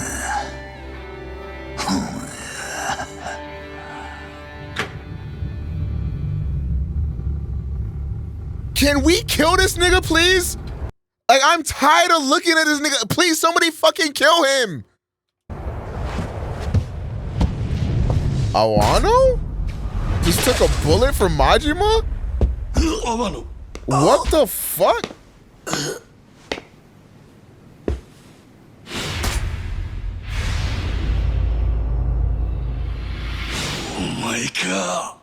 Why does this nigga kind of look like Jinzo? The Yu-Gi-Oh card.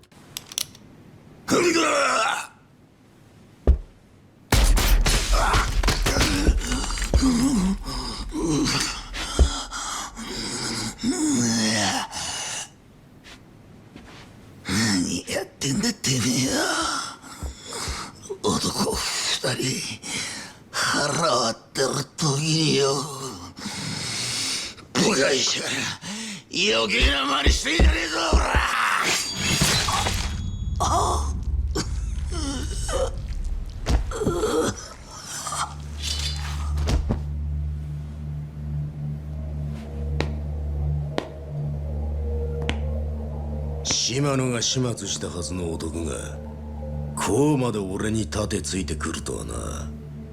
マジバおかげで阿波野も使い物にならなくなっちまった。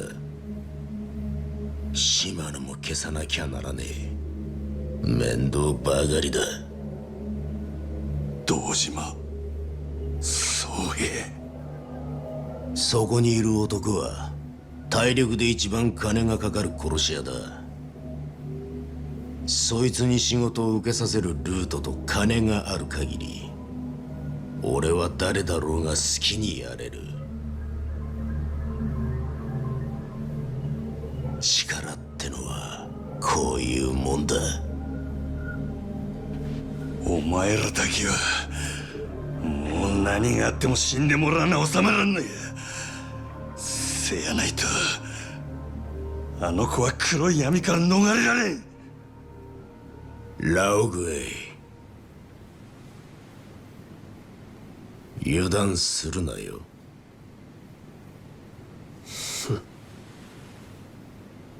地獄の底まで引きずり込んでるわ堂島。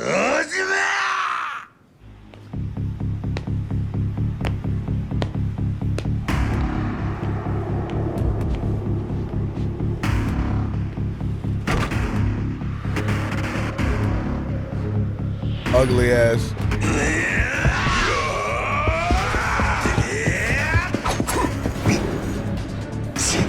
What? Oh shit.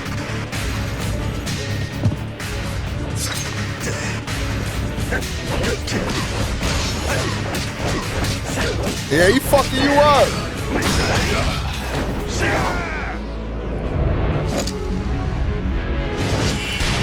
Holy shit. Bro, the music.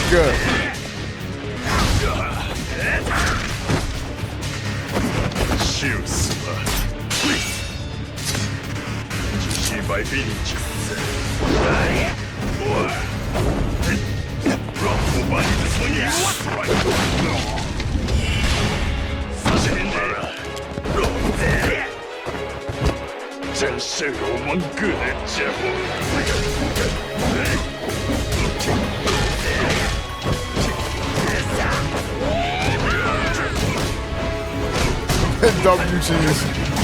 W cheese, W cheese.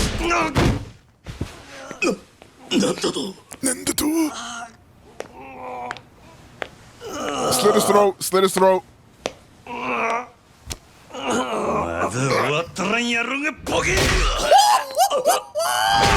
Yes!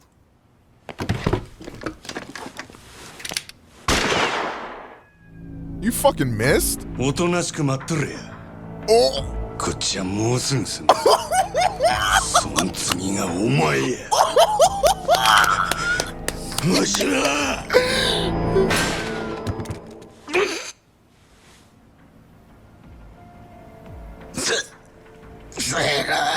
Sarah! Yeah, nigga!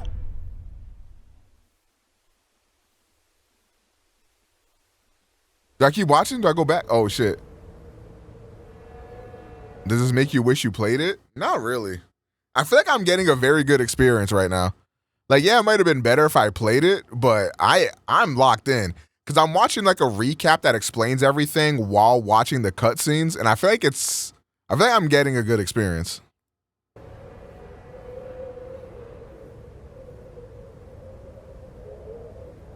Kiryu Kazuma か。なるほど。なるほど。風間の頭が見込んだわけだな。Man, please kill this nigga, man. もっと早くお前の存在に気づくべきだったよ。ただの若造が。いつの間にか竜に化ける一歩手前だ。そんな話はいい。Wait, you nearly become a dragon. And the Yakuza game I'm playing now is called Like a Dragon. お前が彼女を殺す気なら、とっくに殺してたはずだ。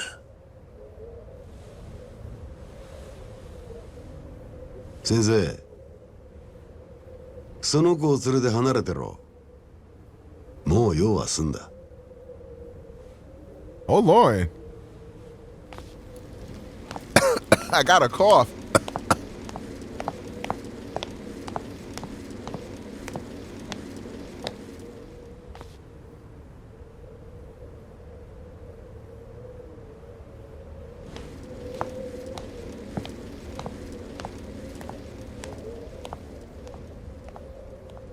女を始末するのはお前を殺してからだ。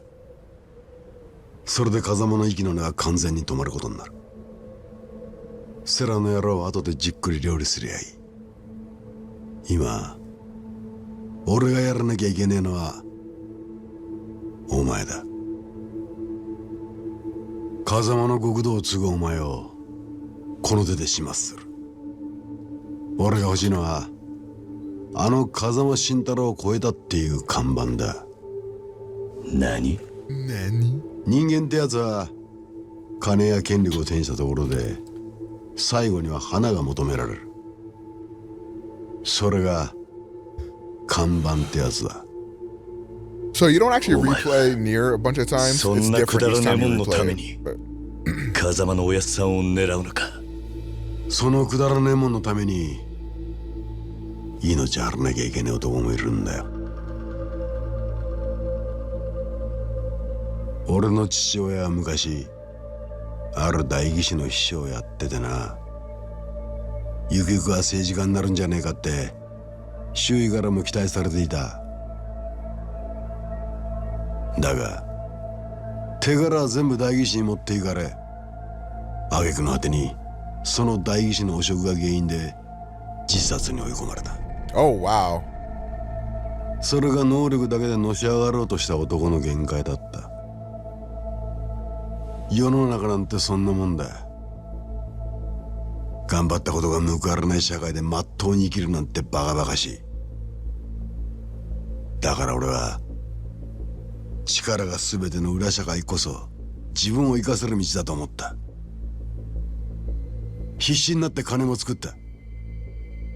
親父が欲しがるものは何でもくれてやった。だが極道も政治の世界と同じだったぜ。結局周りの極道が最後にひれ伏すのは金じゃ買えねえ極道の看板だった。風間のおやっさんは看板だけの男じゃねえ。クソみてえな親の下で堂島組を東上界最大の組織にまで育てた。あんたの父親を死なせた代議士とは違う。そんなことは分かってる。風間は別格の極道だ。俺には別格と呼ばれるほど看板はねえさ。だがてっぺん取るためにそれが必要ってんならてめえで作るだけのことだ。おめえはそうやって何でもかんでも計算づくか。男の看板ってのは自分で設計図引いて作るようなもんじゃねえ。後から勝手についてくるもん。 Yo, he said you're not good in the streets, boy. これは俺なりの努力。 You can't run around call yourself the GOAT. The streets gotta put that on you. 女を撃つことか。立花や織田を殺すことか。てめえの看板が欲しいなら他人の血で書くんじゃねえ。Oh, that was hard. お前も風間の看板に憧れて極道の世界に入ったんだろ。だが風間も昔は登場界のヒットマンとして何人もやってきた。Yes, thank you for the 18 months. Welcome back, それこそ伝説になっちまうほどの人数だ。お前が思ってるほどまっとうな男じゃねえ。殻の一坪にしても最初は堂島組のお家騒動だった。そいつに何人もの仇を巻き込んで死なせたのは結局んとこ堂島の親父に弓引いた風間じゃねえか。何が言いてあの風間の頭ならいずれ女や立花が危険にさらされることも想定できたはずだ。つまりあの人だっててめえの描いた絵を完成させるために立花たちの犠牲を割り切って使ったんだよ。他人の血をてめえの道具に使うのは極道の坂だ。だから俺もお前の血を看板に使わせてもらう。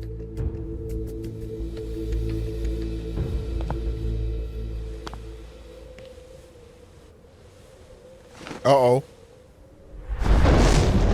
Oh, shit. Oh, that tattoo looks fire. 竜背負ってんのはおめえだけじゃねえんだよ。Hold on, the song. お前を殺し風間を越えてほら Let's do it, 堂島の竜になる。俺はそんな肩書きはいらねえ。だが竜は一匹でいい。ああ、お前の言う通りだ。Okay, this might be the best game of all time. そのくだらねえ戦いに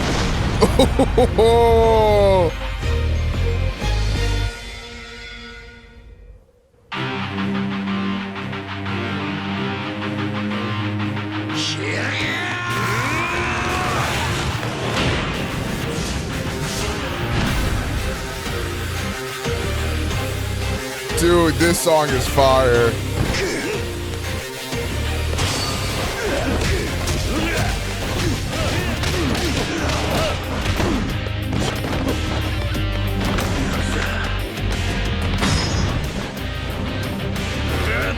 Damn! W backshots.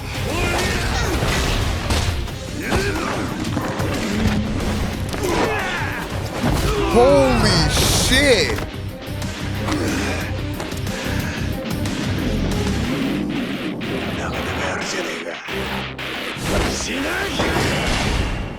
Whoops!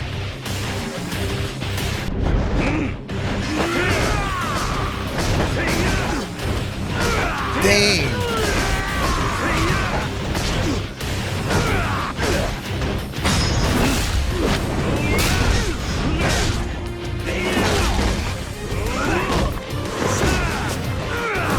Oh my god!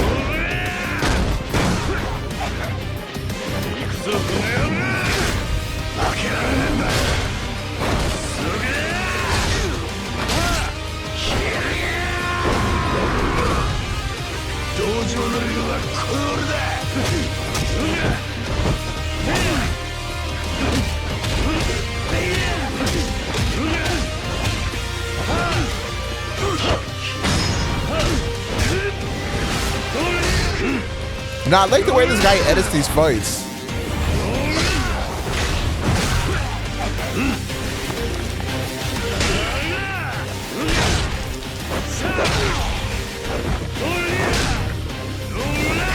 Oh shit. Oof. Oh my gosh.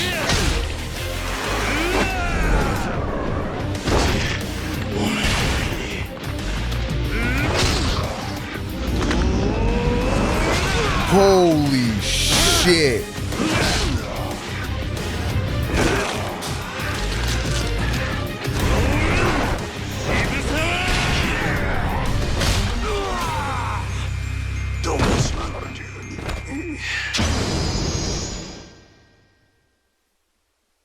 Bruv.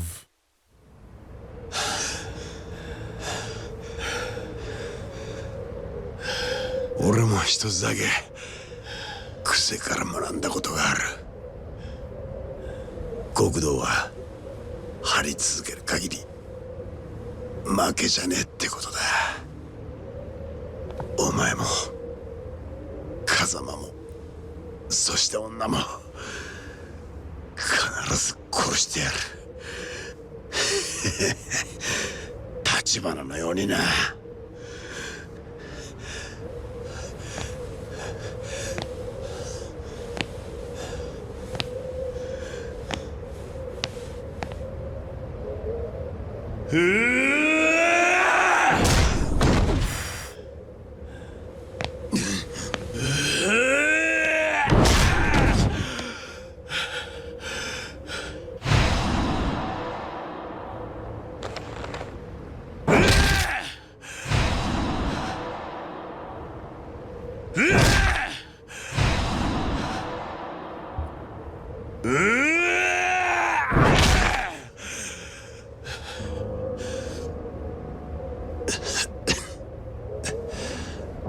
そうだよな。もう殺すしかねえよな。この俺をやれ桐生。それでこそ風間慎太郎を継ぐ本物の極道だ。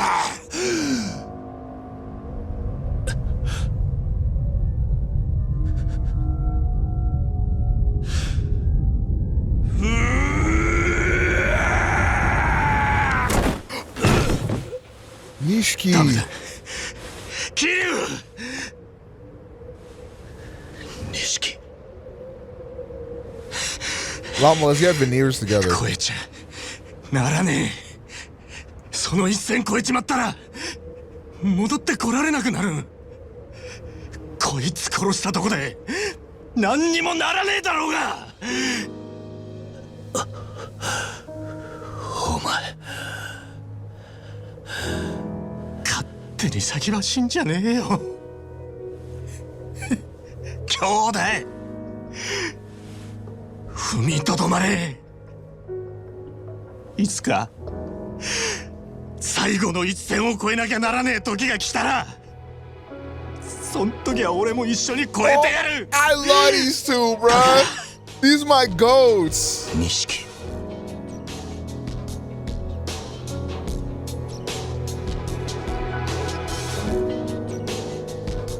Oh, I got a nasty premonition. Now I'm not gonna say.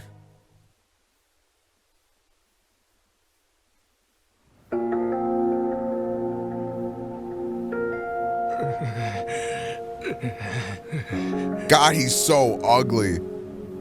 そいつらを殺すのか、マジマ。当たり前や。こいつらがおる限りあの子はいつまでも狙われるんや。全部しまいにするにはここで殺すしかないやるが。殺すんや。俺がこいつらを誠の代わりに。Oh my God, his 彼 face. 女はそれを知ったら苦しむだろうな。何？感謝するかもしれん。 He looks familiar. Is he like face scanned from いずれ an 彼女は actor? 必ず苦しむ。冴島大河が18人殺した罪を背負った時のお前と同じ苦しみを味わうことになる。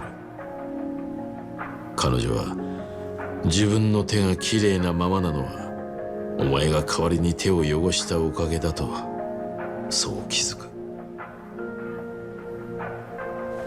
自分のために人殺しになった者へ償う方法はこの世にない。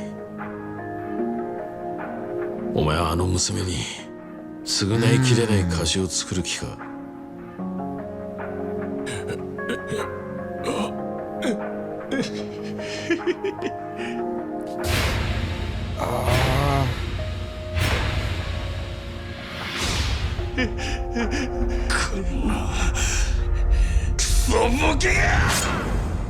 He didn't do it.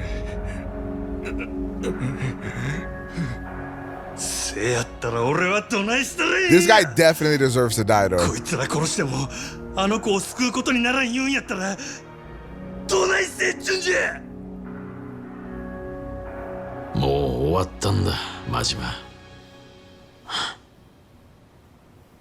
牧村誠は意識を取り戻した。今、風間組の柏木たちが病院に移送してる。誠が意識を？何言ってる？女が生きているのか？バカな。それじゃあ殻の一粒はあの土地はどうなった？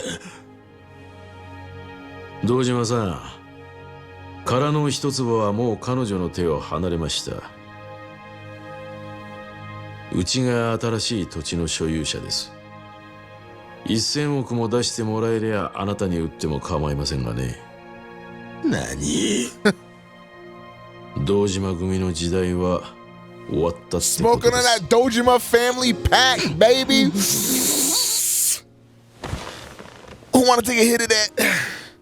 カムロ町再開発の莫大な利権は殻の一粒を持つ人間にしか動かせん。これで堂島組一強だった東上界の勢力図は大きく書き換わる。くだらん話はええ。あんたは俺にこいつらを殺すな言うんか。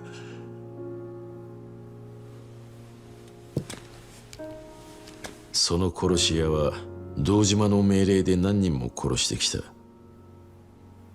堂島の急所を握る生き証人だ。警察にもその情報は流しておいた。そしたら殺に突き出すだけで済ませろっちゅうんか。俺はそこまで甘くはない。その殺し屋の身柄は日教連で隠し持つ。東上界最強と言われる堂島組をこの俺が裏から操る切り札としてな。So what is the consortium? Like, what is that? それにその殺し屋はここで楽に殺すより死ぬまで例の穴蔵にでも閉じ込める方がいいだろう。It's Sarah's secret group? Got you. The Black Ops or the Tojo clan? Okay, okay. 牧村誠にとって堂島組はもう脅威じゃない。お前が彼女を救った。Is it true Pawtucket is the dirtiest place in Rhode Island? There's a lot of dirty ass places in Rhode Island. 俺を栄養に利用したっちゅうわけか。島野の親父と同じように。ここに来たらたまたまお前が一人で堂島組を潰してたってことだ。I'm pretty sure they're cleaning up a lot of the cities, aka gentrifying them.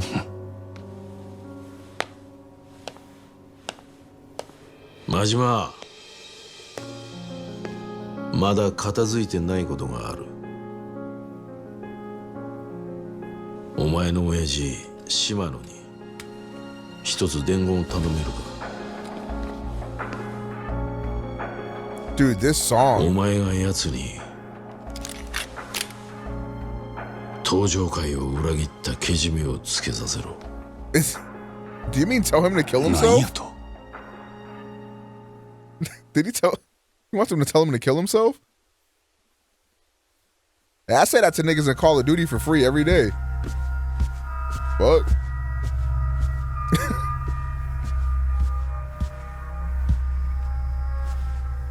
Saga. Oh, you gotta kill yourself too, bro. 島野の兄弟に会いに来たのか。親父、おるんやろ？話があるんや。兄弟は今近江連合の本部長と話してる。近江の本部長？近江連合の東京進出の段取りを打ち合わせにな。残念やったな。殻の一粒は日教連の手に渡ったで。もうあんたらの付け入る隙はなくなったっちゅうことや。そっか。じゃあお前が島野を殺せば全部終わるってことか。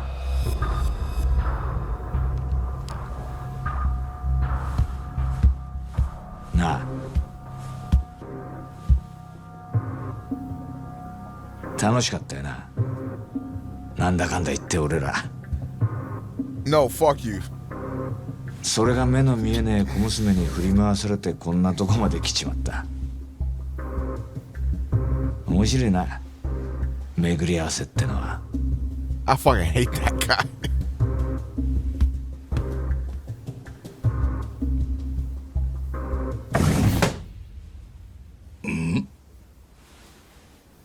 マジマ。親父、日教連の世良から伝言を預かってきました。ほう。東上会内部に関西と通じてる裏切り者がおるそうです。殻の一粒を近江連合に売ろうとしたその人間を島の組で突き止めてほしいと。そんな話、ようのこのこ言いに来たな、真島。世良は親父に身の潔白を証明してほしいと言うてます。おもろいやないか。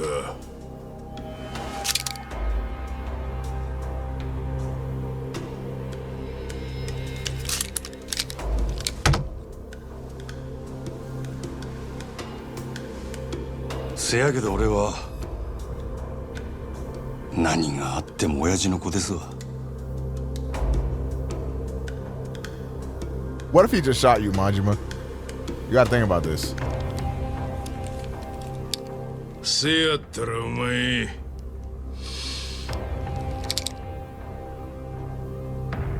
わしの身代わりになって死ぬこともできるな。ええ。ただ一つだけお願いがあります。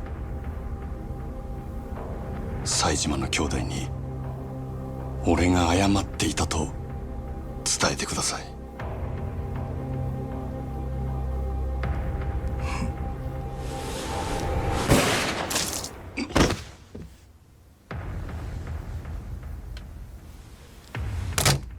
これがわしの答えや。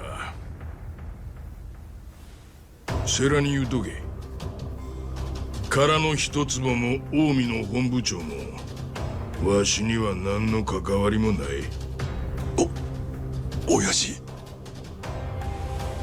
Chat, am I crazy? Have we seen Saejima? Who the fuck is that? お前に一つ教えといたる。ただ Who is it? I don't remember this nigga at all. 上がりたいだけやったら。He shows up in a flashback. Oh. 先のことだけ考えとったらええ。せやけど、てっぺん取る気なんやったら勝ち方を考えなあかん。三日天下やないほんまの天下の取り方をな。風間と日教連の時代は長くは続かん。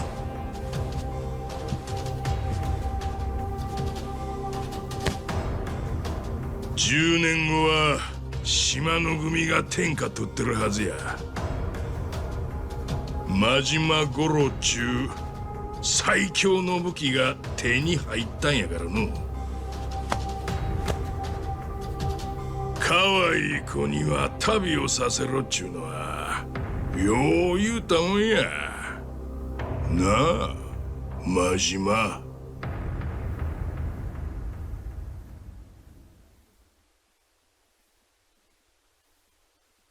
Right. 1 month later, Tojo Clan Officers Assembly.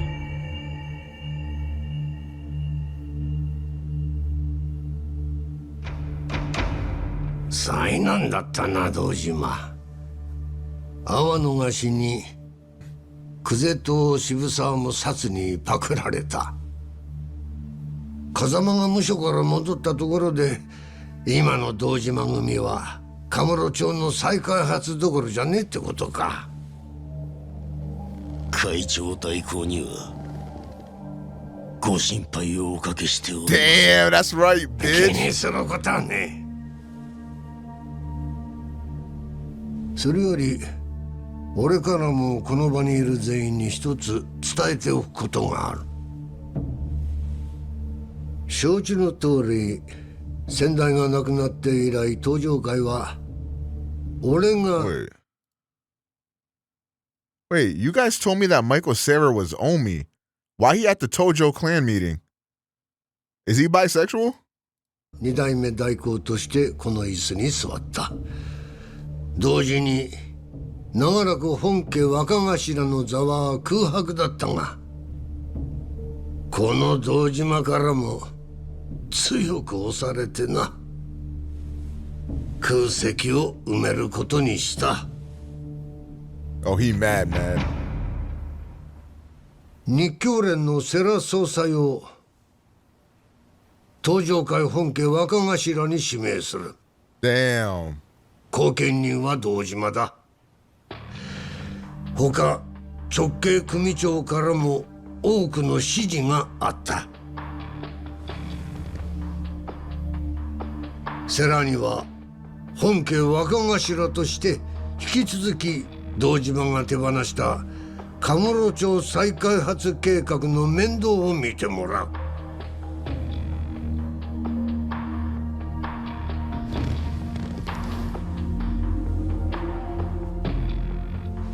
そろそろ俺の出る幕もしまいだな。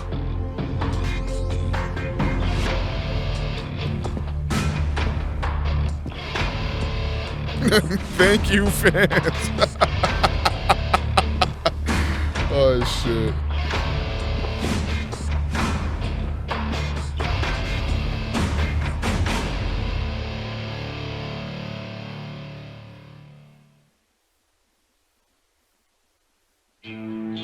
Can we trust Michael Cera? That's the question.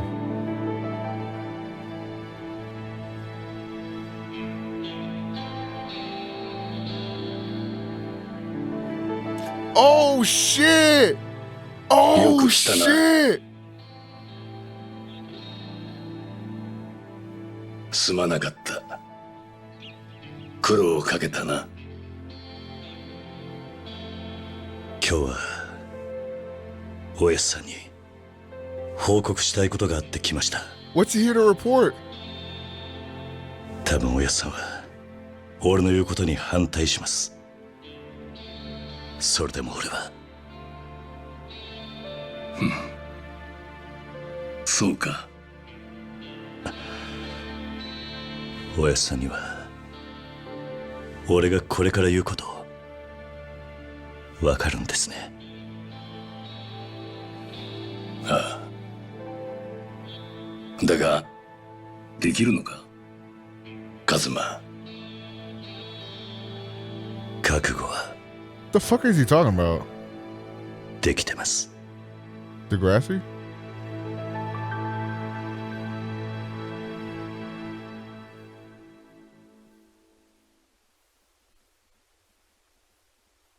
Wait, what does he have to do? We're about to find out.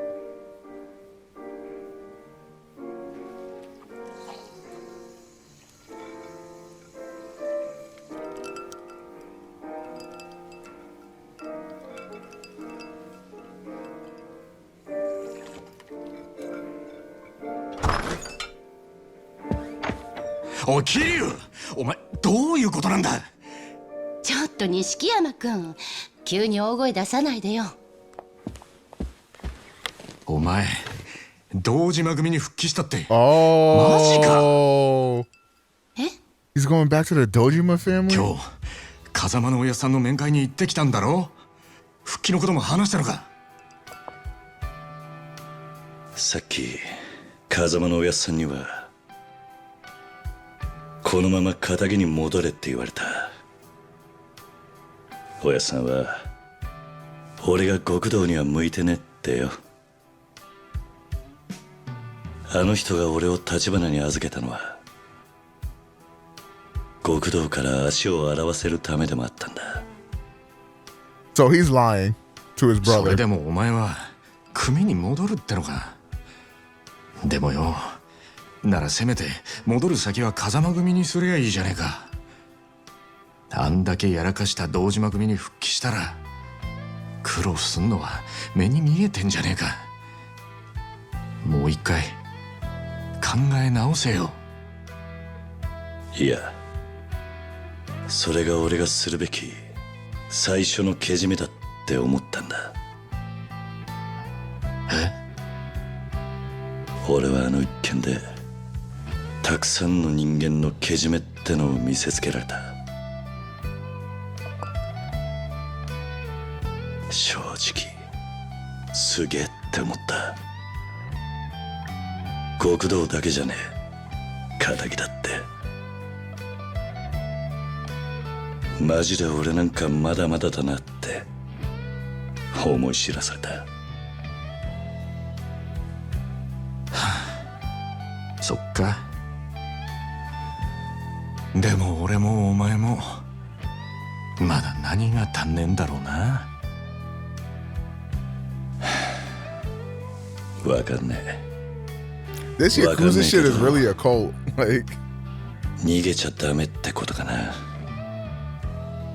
逃げずに頑張って、そして残った道がそいつのやるべきことっていうか、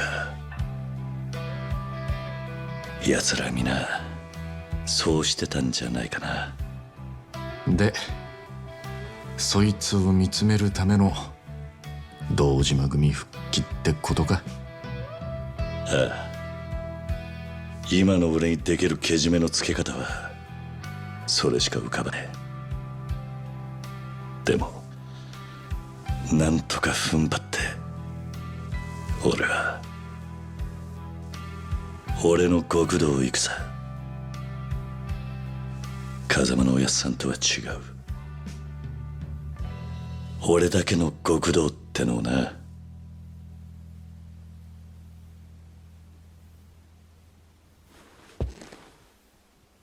what is this? Some kind of Yakuza 0?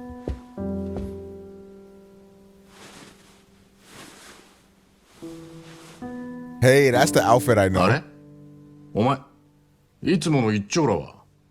ああ、この前これ見かけてさ、気に入ったんだ。おいおい、真っ白の方が良かったって。バリッとしててさ。それにそんなスーツ今時どうなんだよ。しかもお前らしくないんじゃねえか？らしくねえか。でもらしさってのは自分で決めるもんだろ。あのなあ、けじめ取るために復帰する組を選ぶのはまだわかるけど、スーツくらい人の意見聞いたってバチは当たらねえぞ。いや、俺はこれがいい。いやいや、じゃあさ、まだ黒でビシッと決めた方が。白も黒も気分じゃねえ。今の俺はこれがいいんだ。Oh, he's in the gray area. I get it. 俺が決めた。これで始めたいんだ。わかったよ。知るか。じゃあ一生来てろ。ありがとうよ。なんだよ急に。勝手に大人ぶりやがってよ。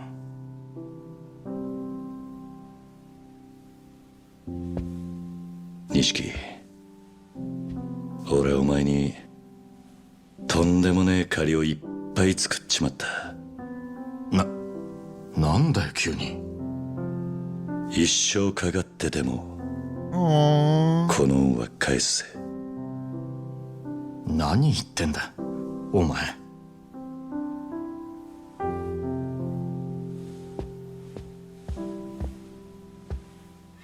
そうか。じゃあ飯でも食いに行こうぜ。お前のおごりで。おう。カムロ町で一番いい肉食わせるとこで。でもよ。どうした？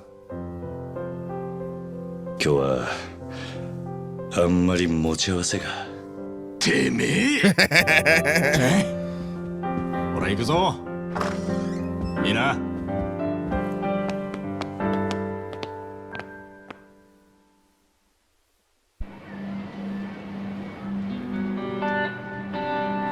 は？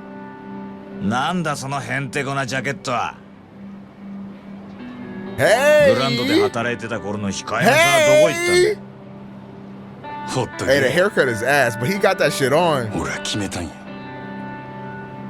何が正しくて何が悪いかわからんこの街で、誰よりも楽しく、誰よりも狂った生き方したるってな。Oh, that's why he's a psychopath.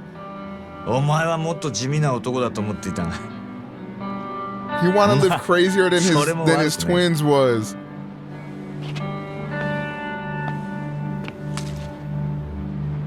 Damn, so Majima and fucking Kiryu didn't link up in this game?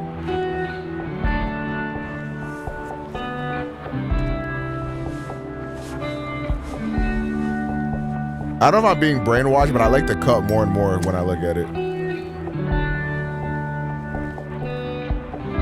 He got that shit on though, I'm not even gonna lie.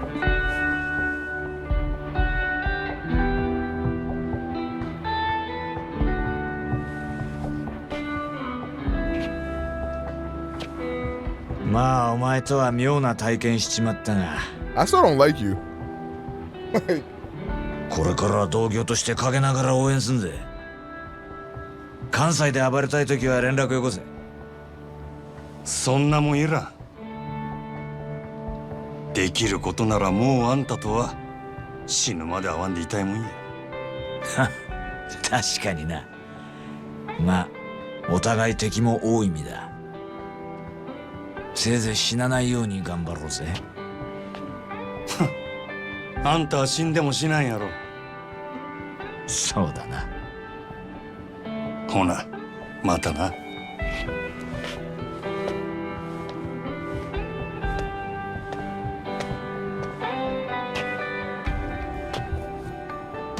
大きにやで、サガ。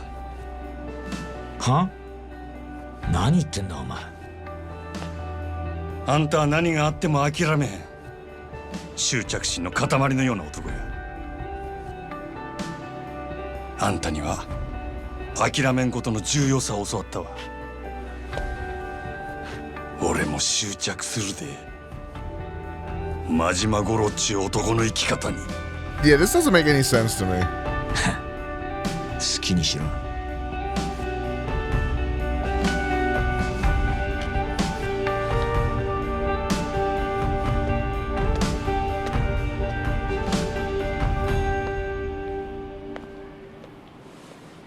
あの世で待ってるぜ、真島ちゃん。Oh. はあ、ずいぶん早いお迎えだね。Omi Alliance. さ、俺も行くか。な。Yeah.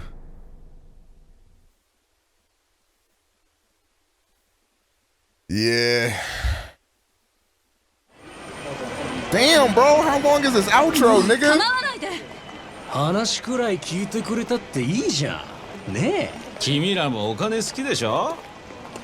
女の子だから得できるいい仕事いっぱい紹介するよ。しつこいです。いい加減にして。Oh shit, it's the そう goat. カリカリしなさんなって。そうそう。お茶でも飲みながらさ。ささ。やめて。おお。あんたちょっとやりすぎじゃねえか？こりゃ障害っつうんだぜ。落とし前つけてもらわねえとな。話なら聞く。その代わり私一人で。面白い。よし、お前は行け。待ってて、すぐに助け呼んでくるから。あんた根性あるじゃねえか。気に入っちまったぜ。話はホテルで手取り足取りじっくり聞いてもらいてえな。おこの甘下手に出てりゃ息になりやがって。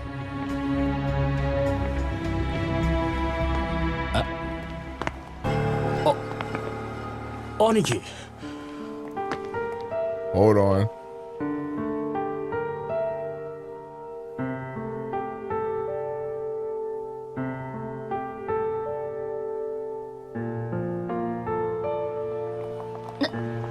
なんです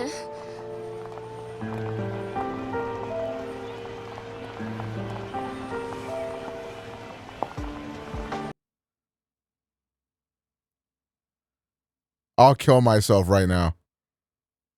As Lord is my witness, I will fucking kill myself on this live stream and change the trajectory of all of y'all lives. どうです？こいついい女でしょ。楽しませてもらってからビデオに撮りゃいい金になりますよ。Nah, say it ain't so. 兄貴もお時間あればご一緒に。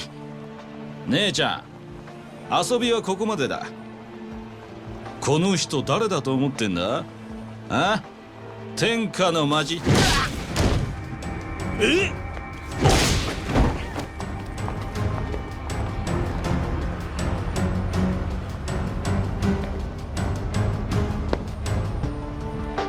I like how the song changes.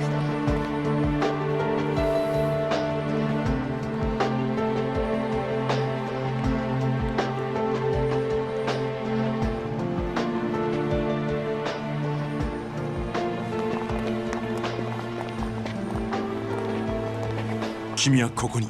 先生、でも。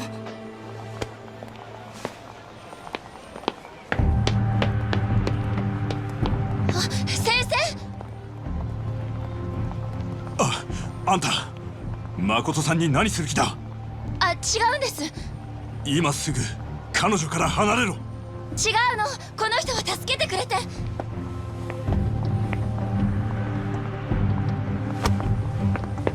Dang, he didn't talk so that way she didn't recognize him. Because he probably realizes that it's better if he's out of her life to keep her safe type shit. Oh, fuck, I'm gonna kill myself. Oh my god, I'm gonna fucking kill myself. That is so sad.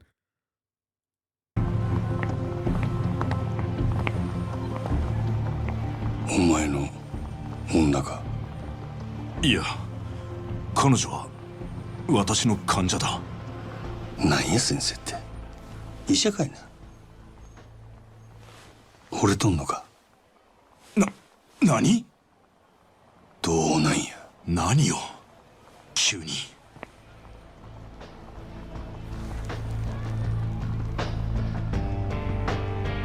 そのげんこつがそう言うとる。でも男が一旦げんこつこしらえたら、そのけじめは取るもんや。Majima's a fucking goat. どうなんや、先生。お前、彼女に指一本でも触れたら。喧嘩なら相手が悪いで。あんた人殴ったらあかん。 And now he's testing him to see if he's really gonna protect her. 喧嘩だけやない。けじめつけてくれや。俺のためにも。あんたの？ええからさっさと答えんかい。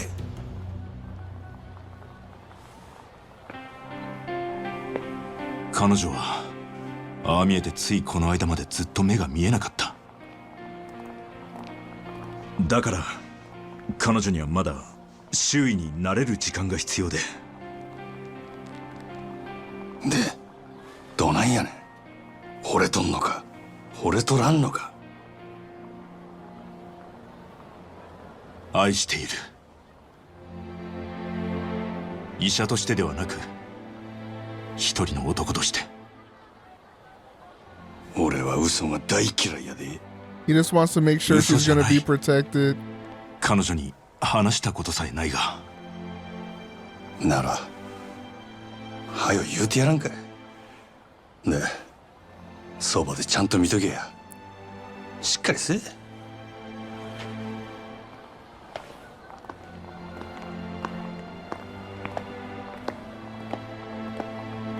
Yo, I got teared up. I ain't gonna lie. 大丈夫でしたか？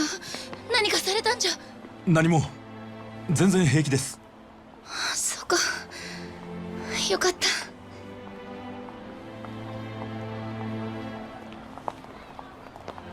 あの人悲しそうな目をしてたな。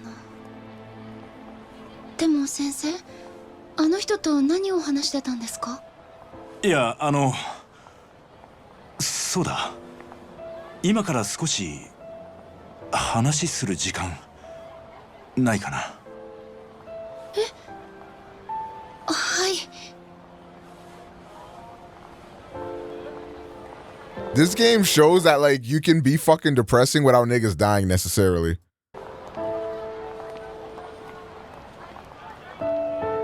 Like the thing that's fucked up is like you know this is for the best, but it still hurts.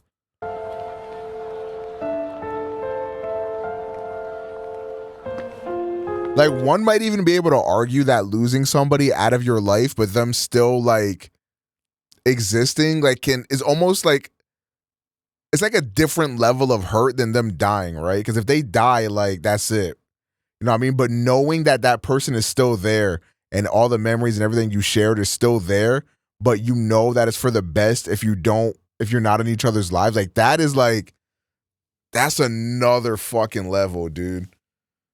Like at least there's like some like, there's like a level of like finality to death, right? Like it just is, like it literally is what it is. It's final. That's it. You'll never get that time back. You'll never like see them again. And that sucks. Like this is like, damn, man, that's fuck. That's sad.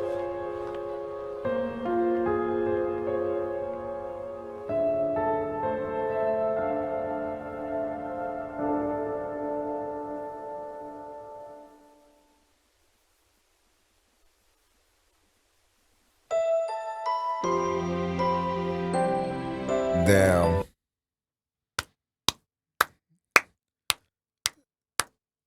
W fucking experience. That was a W fucking experience. There's some more. There's a post-credit scene.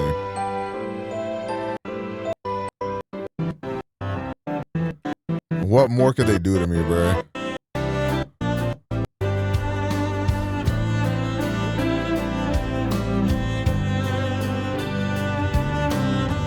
Don't read the credits? How could the credits spoil me? Okay, what is this? Dojima Family Patriarch. Wait, should I read this? Is that what you told me not to read?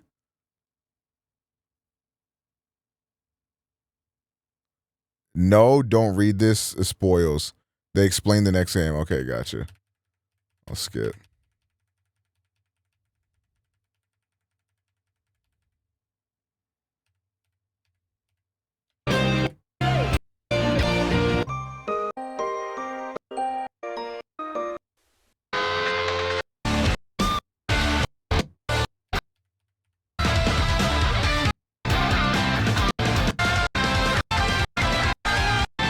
Jesus.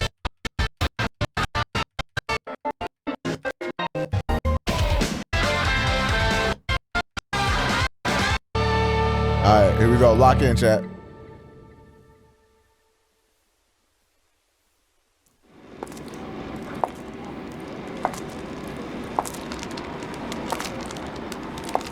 What the dog doing? Shut up.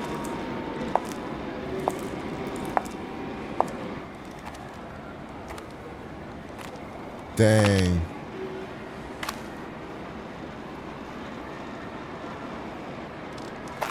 Dang.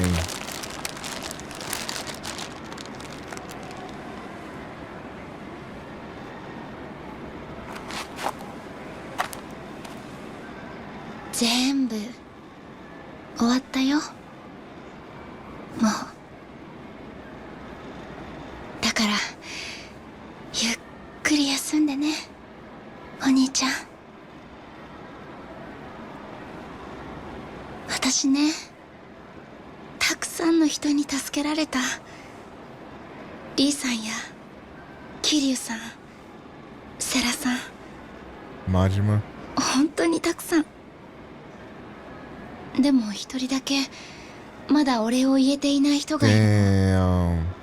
ずっと一緒にいたのにその人の名前も知らない。 Oh my god, she never learned his name. 顔だって Oh my god, I didn't even piece that.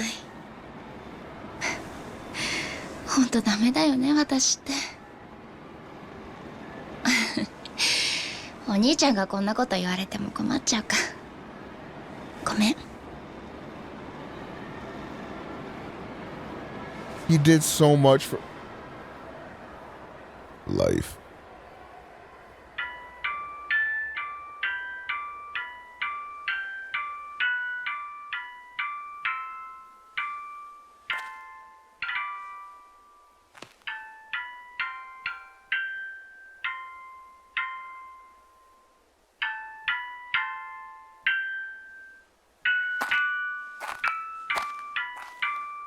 The fuck is that noise?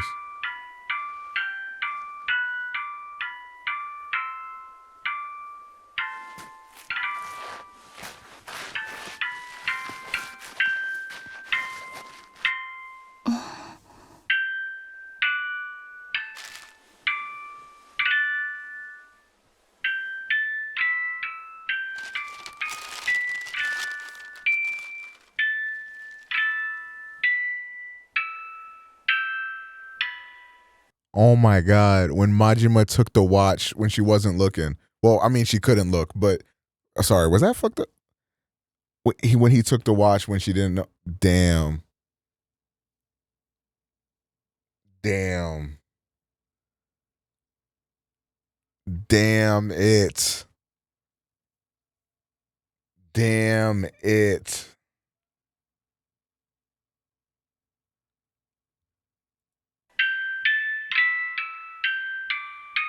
Why is this song so fucking depressing? 私の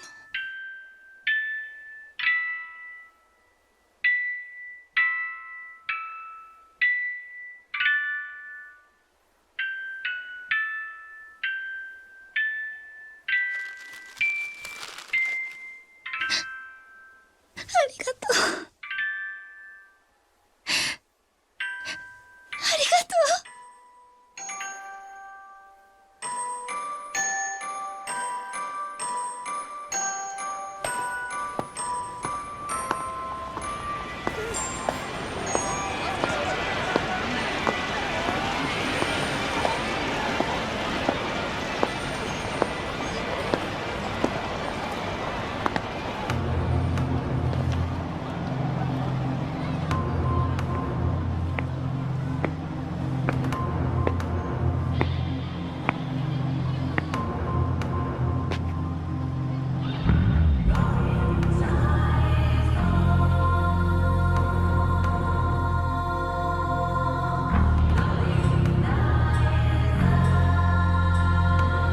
Why we gotta pit two bad bitches against each other? That's my question.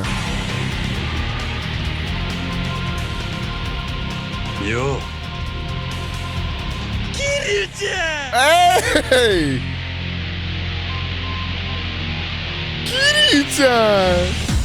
Wait a minute. Yo, wait, are they... I can't tell. Are they boys or ops? Like, what's going... Oh my god, bro. Nah, they boys, right? They gotta be boys, bro. There's no way they're ops. This whole entire game exists to make those two friends. Okay, so they boys. All right. If they was ops, I was about to kill myself. Kiryu-chan! That shit was so fire. Hold on, how long is Yakuza Kiwami on this nigga's channel?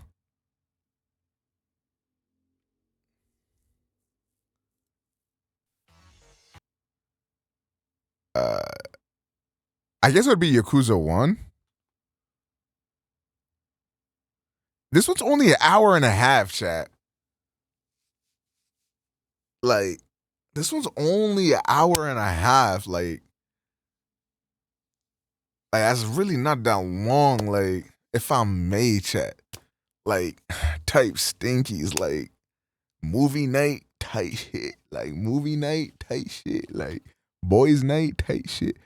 Yo, Yakuza 5 is 2.5 hours, bro. Holy fucking shit. Y'all were not lying about that fucking game. All right, I'm gonna go fill up some water, y'all. I'm gonna go fill up some water, y'all. And then I think we locking in. Yakuza 5 is a long ass game. Shit, y'all not lying. Bro, the Yakuza 0 story is like, that shit was fucking peak. That shit was giga peak gas, bro. I'm locked in. Let me go fill up this water.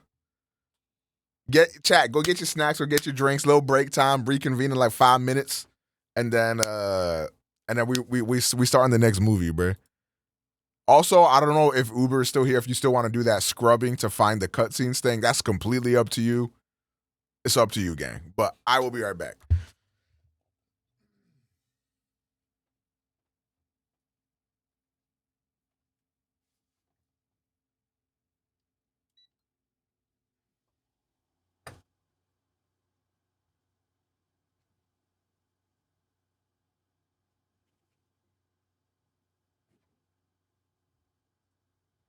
Kendrick, we need you.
All right, I'm back.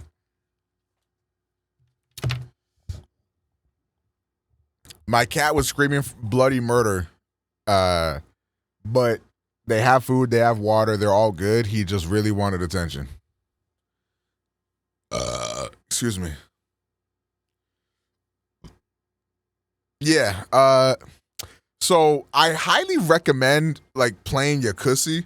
The only reason why I decided to watch Yakuza instead of playing it was because like I was streaming it and it was just gonna take too long, and I just really wanted to play Like a Dragon. So I will not be like watching the stories and stuff for Like a Dragon because I'm gonna be playing those. Some off stream, some on stream, either type shit, depending on what I'm feeling.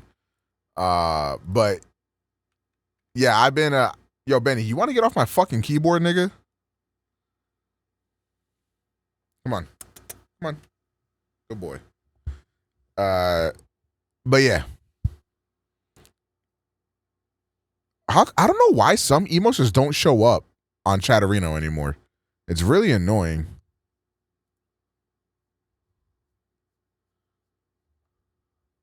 There's certain moments from Like a Dragon that need to see on stream.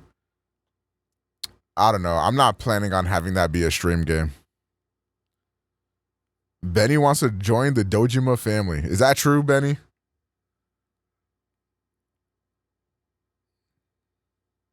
How long is... Because another thing that I was planning on doing is I was planning on like getting absorbed in Like a Dragon. Like usually when I stream games, I try to like not do all the stuff that I normally want to do because I just want to get through the game and then so I can move on. But I really want to lose myself into that game.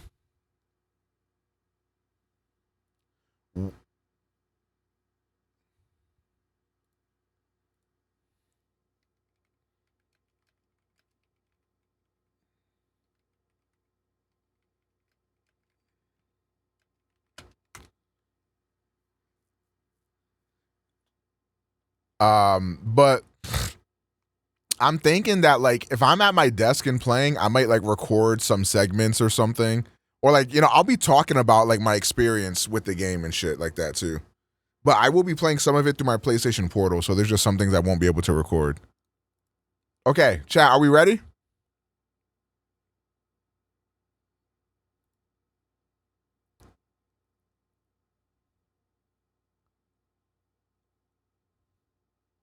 Update the cult. I might make like a little thread joint in the cult for Yakuza. What up, Kage?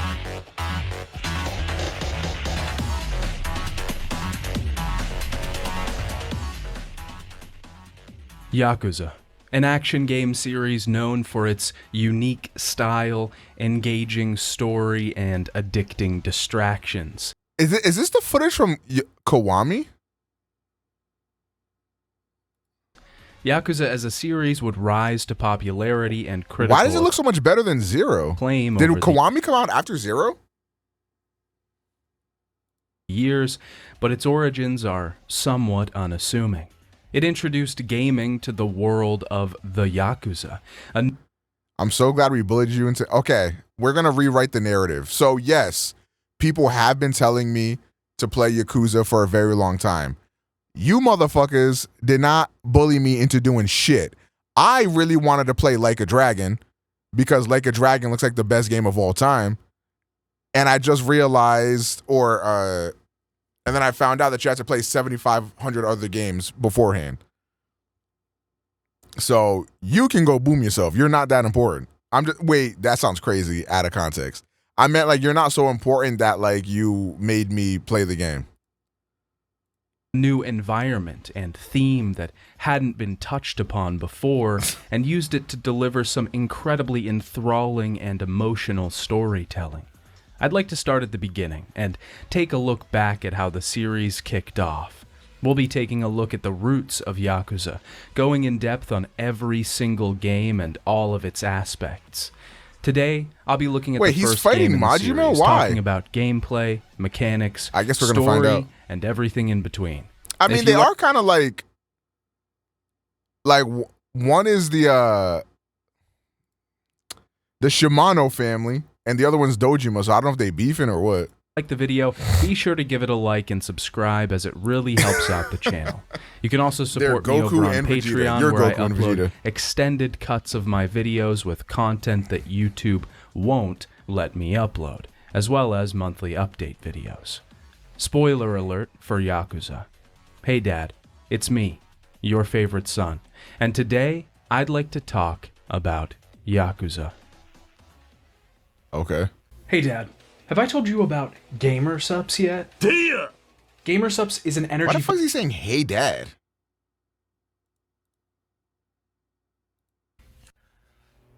The first game in the Yakuza series started out being called Project J. The idea came from Sega veteran Toshihiro Nagoshi, who worked on massive games like Virtua Fighter, Daytona USA, Shenmue, and was responsible for the Super Monkey Ball series.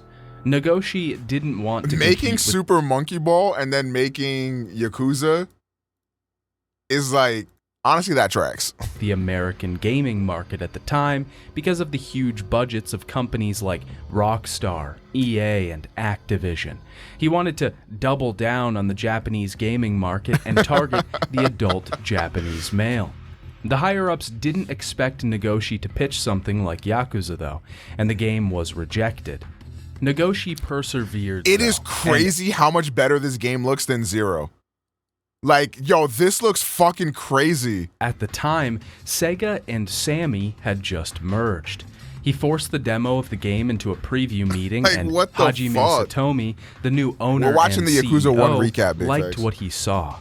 The budget of the game was 2.4 billion yen, around 21 million US dollars, and was built on an entirely new engine. Most of the team working on Yakuza... Wow, even this looks really good. Was this was PS2? I get it's probably like on an emulator, so it's upscaled. But like even this looks really good.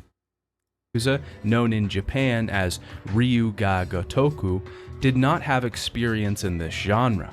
They had come from games like Virtua Fighter 3, Super Monkey Ball, Panzer Dragoon, and Jet Set Radio. Nagoshi felt this set them apart, though, as they were all on a level playing field. The setting in the game, Kamurocho, was based on the red light district of the real-life city, Kabukicho, Tokyo. The team strived for accuracy with the game's representations of, well, everything. This honestly looks really good. They tried to recreate the city, they researched hostess clubs, and wanted to make sure that the Yakuza themselves were portrayed accurately. The game's writing was split into two, main plot and subplots. The main plot was mostly written by novelist Hase Saishu, known for Yakuza crime novels like Sleepless Town. Yakuza was heavily pushed and localized in the West. Sega funded ad campaigns and even invested into an English voice cast of mostly cult voice actors like Michael Madsen and Mark Hamill. The game was in part funded through in-game marketing, Boss Coffee ads and vending machines, Don Quixote, Suntory, and even Sega themselves. Yakuza, or Ryuga Gotoku, was eventually released on December 8th, 2005 in Japan and September 5th, 2006 in North America for the PlayStation 2. What is going on here? This is not Yo, C-Reeks! Thank you for the raid. Hello, everybody. What up, Bauer? Yo, so if you guys are just tapping in, you guys honestly tapped in at a perfect time. So I am obsessed with JRPGs, okay? Particularly turn-based RPGs. I love them, right? Here's my cat, by the way. Hold on. Stop. Show yourself. Look, I have a kitten. I have a cat. He loves me very much, even though it might not look like it right now. Okay. Anyways, so I love RPGs, and you might have heard of a little game called Yakuza Like a Dragon. Widely considered to be one of the best JRPGs in recent times, and I really wanted to play it, but there's like 700 other Yakuza games you have to play first. So we just finished watching Yakuza 0, which is like a prequel to the mainline series. and we're about to watch the like recap in the story of Yakuza 1, which is the first game in the franchise. So if you missed the Yakuza 0 one, it kind of doesn't matter because it's the franchise started on this first anyways, right? So it kind of doesn't matter. And we're just about to get to the whole like story of this game. Now, grab your snacks and grab your drinks because the story is fire. Why not play the games instead? I don't know if you heard me, but there's like 700 games, okay? And they're like 40 hours. So fuck that. I'm not going to play 7 40-hour games to play the one game I actually want to play. Like they're great games, don't get me wrong. I don't have the time for that. I'm not doing that shit. You can do that. I got a life. I can't do that. Before we start, I'd like to go over a few things. The first is the version of this game that I'll be playing. Yeah, in January of 2016, I'm Sega really released excited a to get complete into remake of Yakuza entitled Like a Yakuza Dragon. Kiwami. It was a total overhaul of the graphical systems and most of the combat systems. It just 100% looks better and most of the time plays better. I decided to use footage from Kiwami for this review as it's just more pleasing to look at. Kiwami also adds some cutscenes and story information that fleshes out the characters better, tying it into later entries in the series. It also adds more side content and ends up just fitting better in the series in the long run. Where necessary, I'll be going over the differences in the versions of the game, as I did play both for this video. The big difference that I want to get out of the way at the beginning is the English dub, released in the West for Yakuza. It's become kind of a meme online because of how bad it was, and was really just a reflection of English dubs at the time it was created. Stupid! Fucking motherfucker! Don't give me that bullshit! I just want to talk to Kazuki. Shut the fuck up! People do just fine. Without any help from the fucking Yakuza. You fucking Yakuza! Don't fuck with Kazuki-san! It's also got some pretty poor hype, translation issues that affect the way Chat, the that's not story hype. overall is portrayed. The second thing is the structure of this video. In each of the series that I tackle, I usually try to develop a video structure that is unique to that series. One of Yakuza's saying greatest Yakuza like a strengths, slur? and something Type that shit. makes it stand out from other games, is its distractions. There are so many things that can be done around Kamurocho, and tons of things to get lost in. Throughout my review, I'll be focusing on the main story and the gameplay mechanics that we encounter along the way, weaving the two together as I normally do. Once we reach the end of the story, I'll go back and talk about all of the distractions that each game has, the fun little things that we can get lost in throughout the city. The third thing I want to address is the question you're probably asking yourself right now. Why Yakuza? Yakuza has an enthralling, engaging, hilarious, gut-wrenching, and at times incredibly wholesome story. Its characters are well developed, its combat is fun, Luke, thank you its for the world 7 is months, one gang. you can get Kendricks to you lost too. in, and it has an How you unexplainable doing, bro? aura of style and charm that is unmatched throughout video games overall. It's also had an incredible effect on me over the years, and got me through a lot of rough times, which... That's nice and all. I don't give a shit. Well, obviously why it means a lot to me, and why it's so fantastic. Yo, in Teflon, the thank you for the first 7 place. months, gang. There's also the fact that I Welcome just back, spent bro. the last 2 months talking about dark doomer games and playing a series that I can their direction. Even though Yakuza can definitely tug at the heartstrings, it's a lot more upbeat. It's got its fun, shining some of his pronunciation. I have very little experience with actually speaking Japanese. I know some of you are Holy going to try shit. my best to get Japanese names, but I'm trying here, Dad. Okay, Yakuza finally, lock starts in. with a date, October 1st, 1995. We see our main character, Kazuma Kiryu, standing over a dead Is that body, Dojima? a gun in his hand and a ring on the ground.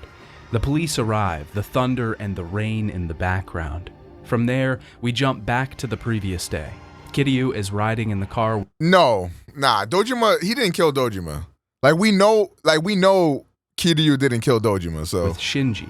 Shinji is dragging Kiryu to a collection. If the title didn't make it obvious, the two are in the Yakuza, a Japanese crime organization that is kind of their equivalent to the North American Mafia. A very early form of a social classification which may have served as the foundations of the Yakuza originated all the way back during the Edo period of Japan. The organization reached its peak in the 1960s and has been dwindling ever since. One thing I want to get clear before we get into things is the structure of the Yakuza in the games. This can be pretty confusing for first-timers, and it's a bit better to have it laid out before we start than to figure it out along the way. Most cities in Yakuza are ruled by one entity. In the case of Kamurocho, that's the Tojo clan.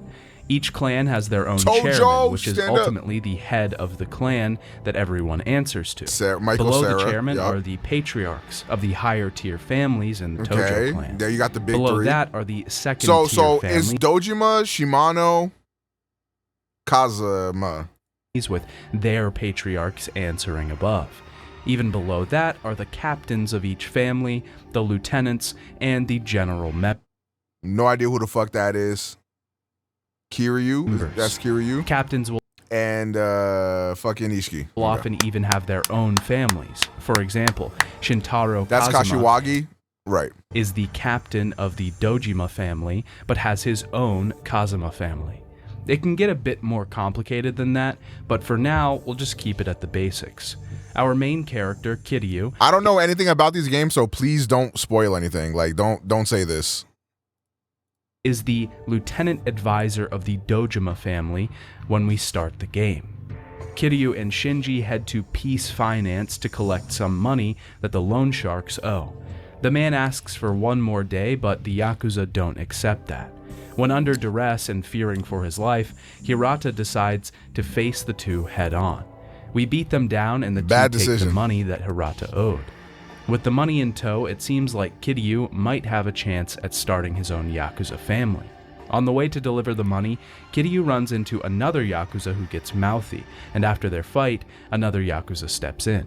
This is Majima, a very large character in our story overall, captain of the Shimano family and patriarch of his own family. お久しぶりです。真島の兄さん。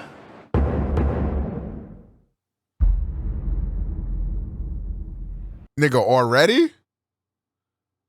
Are we gonna be here for a while? Kiryu-chan! 兄貴、桐生ってそうや、堂島の竜。I think this is their first link. We gotta watch. Dragon of Dojima. That's so hard. Kiryu-chan! That's so fun to say. お前組立ち上げるって話やないかい。そうや、そこの店やったな。お前の馴染みがいるっちゅうのはえらい女らしいの。みんな言うとるで、一度あんな女こましてみたいってね。それよりこのアホどないしようか。すんません、まさか桐生さんと。いや、いいんだ。甘いな、桐生ちゃん。甘々や。けじめはしっかりつけんと。まだまだ行くで。Hey, this is not the same nigga I saw in Yakuza 0, bro. I'm gonna be honest with you. This is not the same nigga at all.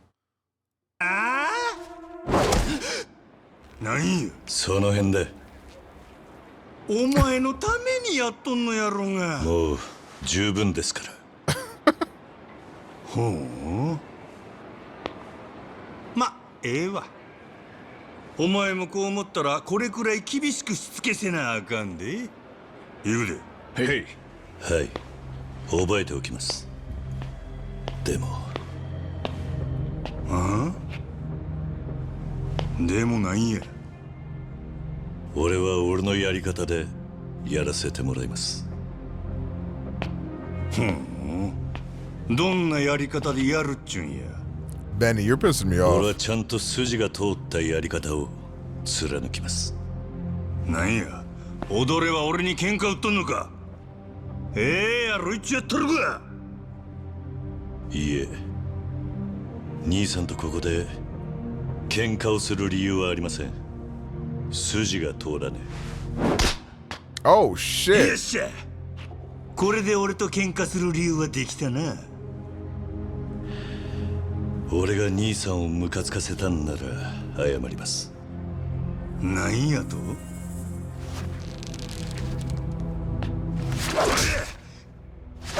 ？What the fuck？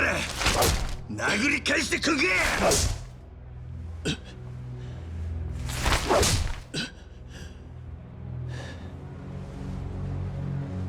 これで気は済みましたか？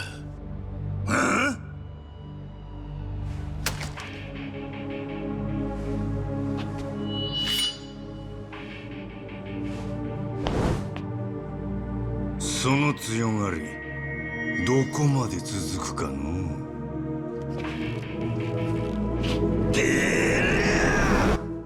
Damn, he's badass. You gotta admit, chat. アホくさ。筋通すなんぞ言うて無理しとるだけやないか。痩せ我慢っちゅうやつや。世の中筋の通らんことばっかりや。そんな意地張っとったら体が持たんで。どう取ってもらっても構いません。ですが俺は自分の考えを変えるつもりはありません。何があってもか？ええ。ふん。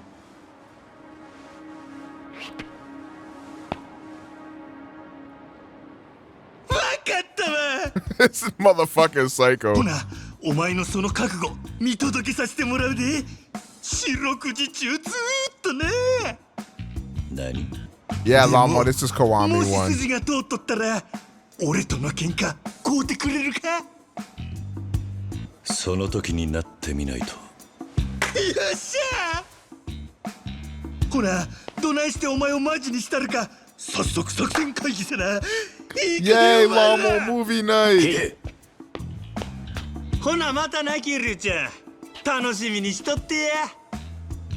ワクワクするで。 This motherfucking psycho, bro. Okay, let me let this fucking cat out real quick. Hold on, I'll be right back, chat. 2 seconds. Come here, Betty.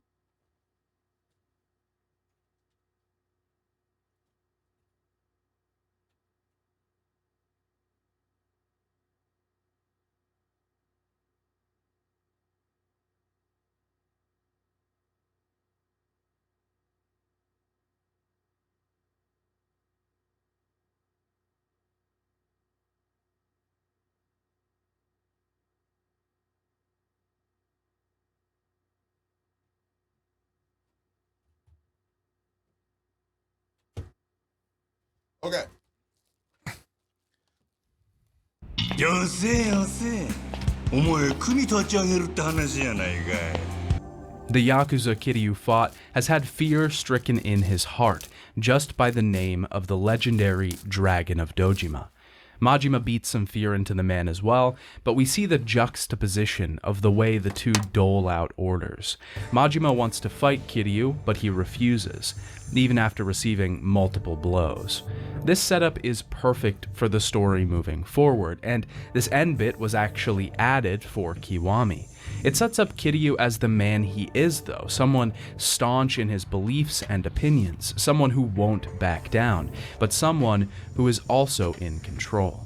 There's no fear in those eyes, no rage, no hatred, just determination. Even as Majima jabs his blade toward Kiryu's face, he still stands strong. Was he willing to die here for his principles, or did he just know that Majima would not have killed him? He probably knew Majima wouldn't have killed him. Kiryu is a fantastic character, probably one of the best video game characters of all time, if I'm being honest. And don't worry, also probably we'll get into that he's willing very to die on heavily shit. over the course of this series. Majima is also a fantastic character, and after this encounter, he's determined to fight Kiryu.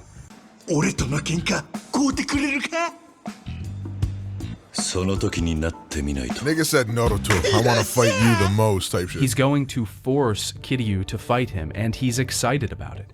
Majima is kind of a chaotic dude. He's all about wreaking havoc, but he's not devoid of morals either. Kiryu heads to Serena, his local watering hole, to get some drinks and meet up with his best friend Nishiki. Wait, Kiryu asks bad. Reina, the bartender, Is that where Nishiki's sister? Yumi is. Yeah, it is. And That's Nishiki Reina. is congratulating Damn, she looks way better in this game. Them 7 years been kind to her. God damn. Kiryu on his new assumed Yakuza achievements. Kiryu isn't so sure, and he asks about Nishiki's sister. 来月もう一度手術だ。多分次で最後になる。最後? She's sick and in the hospital, and we learn this surgery might be her last. Yumi shows up and has some drinks with the three of them, Kiryu focusing on her ring. We jump back to a few months ago, and Yumi and Reina are entertaining a bar guest when Nishiki and Kiryu that ring looks show familiar, up. chat. They're talking about a casino venture that Kiryu might take on, but he doesn't believe in it fully. Nishiki is dreaming that Kiryu could have his own family, but Kiryu thinks that lieutenant might be enough for him, a respectable job. Here we see the difference between the two friends, the stark divide in these two men. One, satisfied with what he has, ready to do things in the right way, and only really wanting leadership when it's thrust upon him. The other, ready for more, yearning for power and heights far above his own head. Reina reminds the two to get Yumi a birthday present because the big day is coming up soon. Nishiki already got her a necklace, but Kiryu still has to find something for her. Kiryu wants to take a rain check on the party because he hasn't gotten her anything, but Reina suggests he go and get her a ring right now. Kiryu leaves to get a ring based on Reina's recommendation, and we get our first real quest. We head to La Marche, running through the still not fully open streets of Kamurocho. Usually for the first few chapters of each game, we can't exactly just go wherever we want. It's a little linear, and a few hours into the story, we're given free reign. This does well to slowly introduce us to all of the mechanics and things that we can do, because Yakuza has a lot of things to do. Kiryu gets the ring from La Marche, Yumi's name engraved on the inside. A pickpocket steals it from him as he leaves, and we chase him through the streets. Dude, this game looks so... He doesn't have the ring, though, and already pawned it, blowing all of his money on lottery tickets. Kiryu heads to Ibisu Pawn, but they don't believe the ring is his, and he wants him to buy it outright. He sees Shinji on the streets and asks if he'll lend him some money, and Shinji thinks it must be for a soapland, a Japanese bathhouse/brothel. When Kiryu heads back to the pawn shop with the 120,000 yen, the price has changed because it's in high demand. Kiryu borrows more money from Shinji, but when Kiryu gets back, the pawn shop owner realized the ring was his due to the engraving and decides to give it to him for free. The four have their birthday celebration. Yo, Snell, thank you for the Prime for 11 and months. Kiryu is nervous to give Yumi her ring. 1 month away for a year. Hooray! Early on. Yumi is happy with the ring, and Reina remembers that Yumi didn't want the ring from another man, so she must feel very strong towards Kiryu. This scene also sets up a budding relationship between Reina and Nishiki. We jump back to October 1st, and Nishiki is gone, off to seemingly get some glory, jealous of Kiryu's success. Kiryu has to deliver the money that he got from Peace Finance, and on the way, he talks to two informants, Tamada and Aoki, who will be important later. Arriving at the HQ, Kiryu gives Kazuma the money, Kashiwagi in on the conversation as well. Kashiwagi is directly beneath Kazuma, a captain of the Kazuma family. Kazuma gives some wisdom to Kiryu, and Kashiwagi lets it slip that Kazuma used to be a Tojo clan assassin. Oh, really? And now Kazuma's out of prison. おやっさんがいなけりゃ今の俺はありません。感謝しています。おい、そう固くなるな。 As Kazuma reminisces on Kiryu's life, we get some insight into their relationship. They seem to be close, as Kazuma doesn't want Kiryu to be formal with him. Kazuma tells Kiryu he should visit the orphanage that Nishiki, Yumi, and him grew up in, called Sunflower. There was actually a live-action prelude film made for the original game that gives us a lot of insight into the characters before these events. It shows us the relationship that the three had and how they bonded at the Sunflower orphanage. That's cute. As the two are talking, Kiryu gets a phone call from Shinji. Yumi has been kidnapped by Sohei Dojima, the patriarch of the Dojima family that Kiryu is in. Nishiki took off after Dojima, and Kazuma tries to get Kiryu to not get involved until he can do something, but Kiryu says he can't leave his family behind. Kiryu gets stopped by the Peace Finance guys on the way and dispenses with them. He shows up too late, and Nishiki has done something bad. A gun in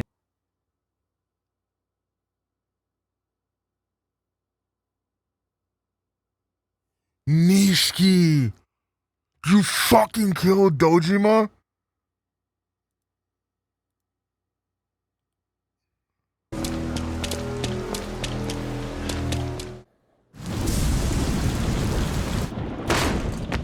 Yumi, Nishiki. I can't say I blame him necessarily. Nigga kidnapped Yumi, but like, bruh. Fuck. No, not Nishiki, bro. Is Kiryu gonna take the rap for it, type? You gonna be on his Ichiban? Oh, nah. Nishiki. Damn. Dojima Kumicho. Kiryu. KumichoがYumiを無理やりだから撃っちまったんだ。カッとなっちまって何発もYumi. Nah, Dojima definitely deserved to die, but like, it's all about the ripple effects of what this is gonna cause. 東証会の大幹部を Shit.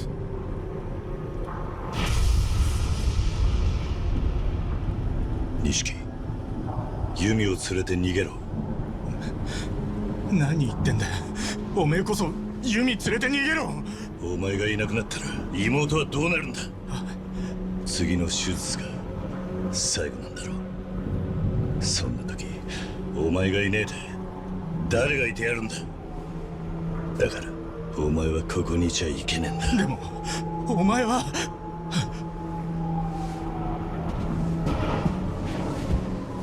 行け、Nishiki。Yumi を頼む。桐生は行け。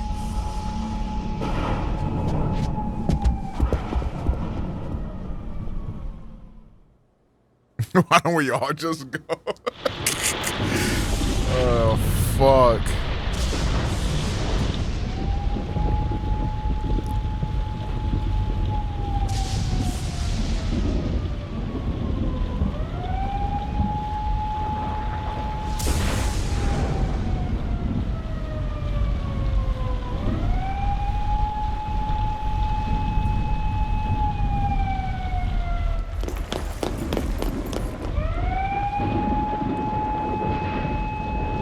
Damn.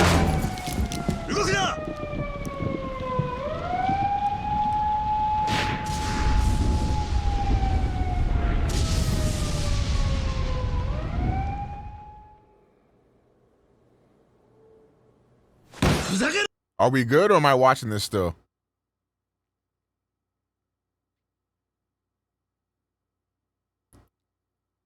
I bet. His hand and the patriarch on the ground in front of him. 組長がユミを無理やりだから撃っちまったんだ。 The cops are about to show up, and seeing the situation, Kiryu knows he has to take the blame. He tells Nishiki to get out and take care of his sister. The cops show up, and Kiryu finds Yumi's ring on the ground before he's taken to jail. The investigator, Makoto Date, doesn't believe that Kiryu was the one who killed Dojima, but the police force wants this case closed as soon as possible. Kiryu asks that Date give Yumi's ring to Kazuma and tell him he's sorry. Shinji visits Kiryu to tell him that he's been expelled from the Tojo clan, but not completely banished. He still has a chance of being reinstated after he's released. We also learn that Yumi doesn't remember anything, and that she escaped from the hospital. In prison, Kiryu is attacked by some other prisoners, and he learns that the chairman of the Tojo clan gave the order. So, nigga, what the fuck? This is dead ass like a dragon. Some Dojima family members are wondering what Kazuma and Nishiki are going to do now that Kiryu is gone, and Nishiki overhears them. Reina slightly blames Nishiki for the things that have happened, and it bubbles up into rage as he smacks her. This event thus far has been destructive to the entire family, and this shows that its effects are far outside of just Kiryu. 10 years have passed and Kiryu gets his parole, but just before he's let out, he gets his first piece of mail, a letter from Kazuma. So this is literally like a dragon. Patriarchs and captains are all being invited to the Tojo HQ for a meeting, summoned by Nishiki himself, who is now patriarch of his own family. The clan's funds of 10 billion yen, or 76 million United States dollars, were stolen from their holding place. He has a whole Tautell series, Bank. Byron. Shimano, one of the upper-rank patriarchs, is enraged at this news as Sarah ends the meeting. We get Damn, to hear hold the on. Nishiki looks evil as fuck now? What the fuck happened to my goat? Of Kazuma's letter. He wants Kiryu to meet the owner of a club, Stardust, named Kazuki, but doesn't say much else. Now that 10 years has passed, much has changed in Kamurocho. Perhaps the worst time to be locked in prison for 10 years would be during the time of 1995 to 2005. Yeah, a lot of technology boom. Incredibly jarring to come back home to a world so advanced and changed. And we see this in Kiryu's character Stardust, throughout the story and sub-stories. Isn't Stardust one of the cabaret clubs or some shit? That's ain't that what Majima was owning? Before we get into things, I'd like to talk about the battle system. We haven't been in too many fights yet as we're still getting used to things, but the combat mechanics this game presents are pretty robust. First and foremost, Yakuza is a brawler. Oh, it the was upgrade the grand, system it presents has been expanded upon a lot in the remake. Through Kiryu, we have a variety of different attacks that get built upon throughout the game. Our basic attacks are square, which when pressed repeatedly will deliver a combo. Pressing triangle during any of these will deliver a finishing blow to end the combo. We can fill a heat bar throughout combat by completing a variety of actions, blocking, hitting, or dodging. This will allow us to complete heat actions, which are special, particularly brutal attacks that do quite a bit of damage. We can unlock a lot more of these through the upgrade system. I think these are meant to be not only story recaps, but like what the experience of the game itself is like. So I'm not mad at this. Evade attacks. The circle button will allow us to grab enemies, punching them or throwing them from there. Outside of this, Kiryu has 4 different fighting stances that he can use. Brawler, the medium basic stance, is a mid-road between damage and mobility. We can effectively evade while also dealing a good amount of damage. The Beast stance is much less mobile, but has wide swinging attacks that can hit multiple enemies and can do a lot of damage. The Rush stance is in the other direction, focusing on mobility over damage. It's much quicker, delivering many more lighter punches and focusing on one target rather than multiple. We also can't grab when in this stance, so there are pros and cons to each. The final stance is the Dragon of Dojima. Up until this point, that stance has been fully upgraded and very powerful, the fighting stance that gave Kiryu his name and legend status in the first place. Now, after 10 years have passed, that stance has weakened, and we have to relearn those abilities. Majima tells us this much when we see him on the street. This is the introduction to another system, the Majima Everywhere mode. This sees us fighting Majima all over town, him trying to sneak up on us when we least expect it, and get Kiryu to get his power back by basically training with him, but also wanting to have a challenging opponent at the same time. Every time we fight Majima, we'll unlock new abilities for the Dragon Stance, upgrading it over time. We have to level up Majima's rank, and getting the bar maxed out will start a special event where we fight Majima in a different outfit or face him during a minigame. It's okay, but feels very grindy towards the end, and there are so many ranks that I ended up having to fight Majima like 50 times to get all of the dragon-style abilities unlocked. All of this was an addition that Kiwami made. The original PS2 version of the game had some basic upgrade trees that you could unlock with experience over time. Now, Majima is a freak, as bro. the game progressed. Kiwami takes that idea and expands upon it in every way, taking most of its systems from the game released previously, Yakuza 0. We can also upgrade the dragon style by training with a man named Komaki and completing different sub-stories with him. We also have the ability to equip weapons and gear, strengthening our attacks and defense. We can even get stones that bring us back to life after taking lethal damage. The whole combat system is pretty fantastic and Chad, works do you think I'm gonna well. like any of the stories as much as Zero? I don't know. I feel like Yakuza Zero's story was so fire. Like, how can it possibly get better, bro? Especially the stances. Every time I found myself getting frustrated with an encounter, I realized I needed to switch out of my comfort zone and use another stance. The game wasn't designed outside to be of the played Like a through Dragon with your series, because I'm favorite imagining stance. those are Each going to be my encounter has personality an trait. easier way to progress through it. Each stance counters a type of enemy. You have to read enemies properly and realize what would be a good foil for them to fight against. There are some exceptions to this rule and some fights that really frustrated me, but we'll get to those in time. If there's anything bad that I have to say about the combat system, it's how the dragon stance progresses. It takes quite a while for this stance to even get 7 good, is kind of because cracked. some of the Majima Everywhere system so here's is my locked. next question. Should I avoid playing any more Like a Dragon until I finish the recaps of all the series? Because I think I told you guys where I'm at in Like a Dragon right now. I'm like about to enter the little club area where like all the Ami clan is meeting up. It's so very in the first couple hours because Ichiban like saw Scarface or whatever the fuck at the cemetery, and Scarface act like he ain't know him.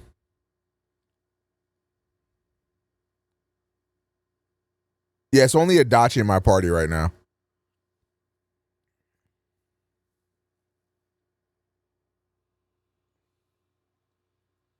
Behind story content. So most of the time, unless you're rushing through the story, the dragon stance doesn't get usable Infinite Wealth until bridges the, the end Like of a the Dragon game. series The other and the stances aren't OG as bad with Yakuza. this, but they're also still pretty locked at the beginning of the game, making combat not feel very versatile. I see. I think this is primarily because of the game basing its upgrade system off of Yakuza 0, which worked better there as you were using money to upgrade your abilities, not experience. Overall, though, the system feels good, and rushing through a building full of enemies with beast style and mowing down fields of Yakuza always feels satisfying. Kiryu decides to look for an informant in the city, the Tamada that he met before, to try and get acclimated to the way things are now. He can't find Tamada, but Aoki tells him that he's dead. He followed Kiryu's case too close and got killed. Damn, really? Aoki has taken up his trade now and says that Reina still works at Serena and Stardust is right across the street from it, a popular I was probably host gonna play club on Gaiden. Tenkaichi Street. Wait, Aoki Tenkaichi? also tells us that someone was murdered nearby, a high-level executive of the Tojo clan, but he isn't sure who. Kiryu heads to Stardust looking for Kazuki, but someone stops him outside of the club, not wanting Yakuza in the club. あんたどこの組のやつだ？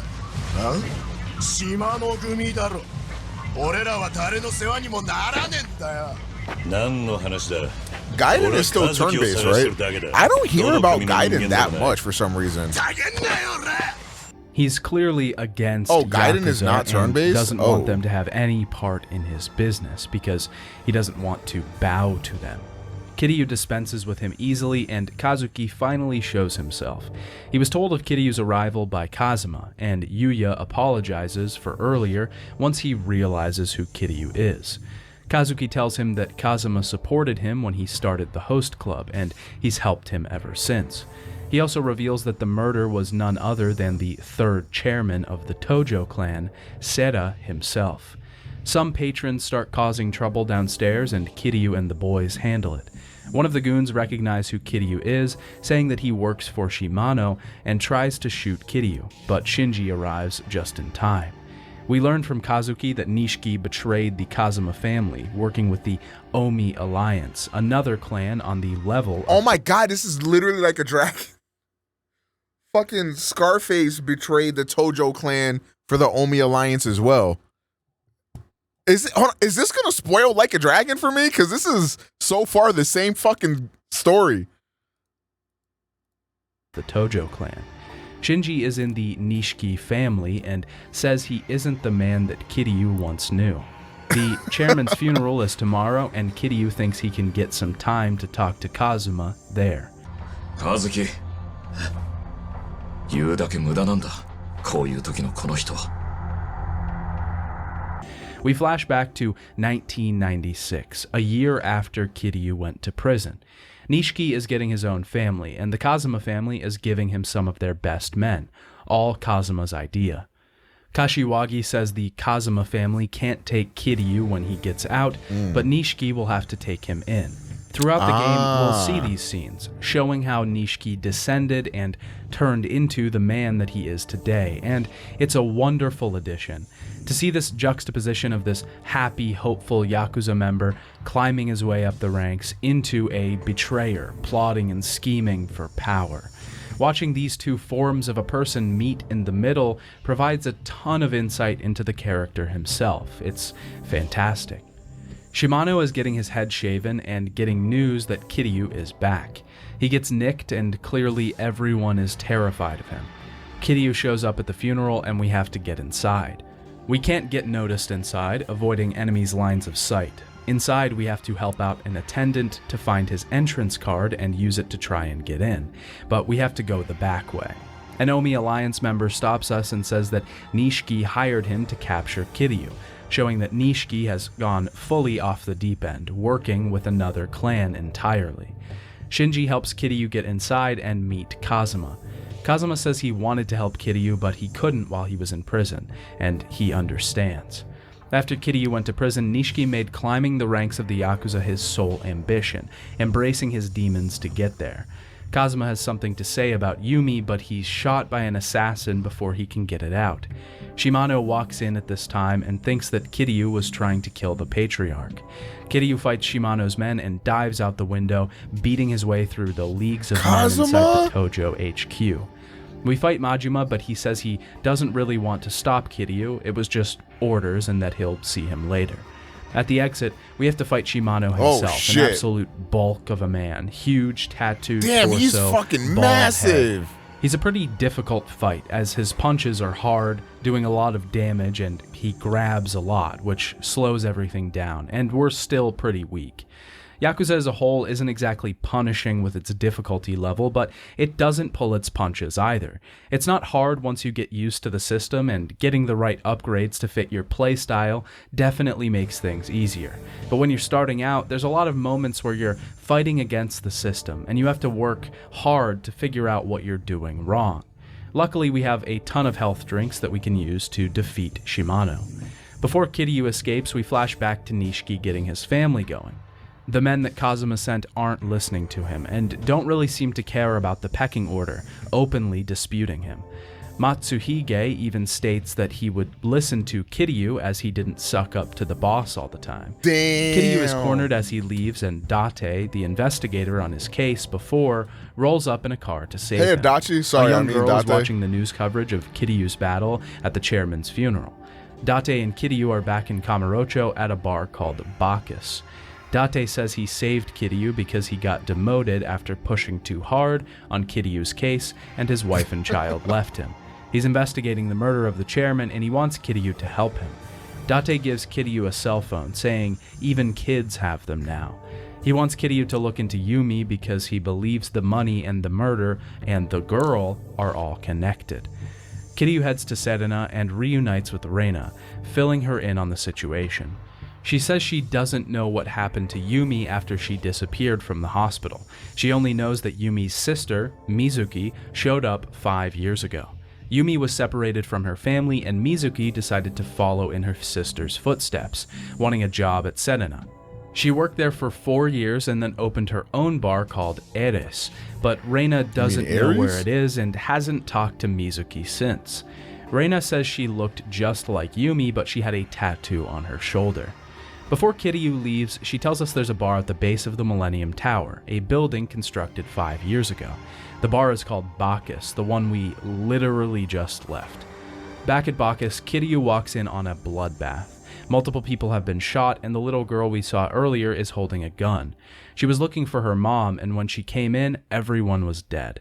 We follow Haruka, and she finds a stray puppy being abused by some thugs. Yo! We take them down, and Haruka sends us to get some stuff for the puppy: food, water, and a dish to drink from.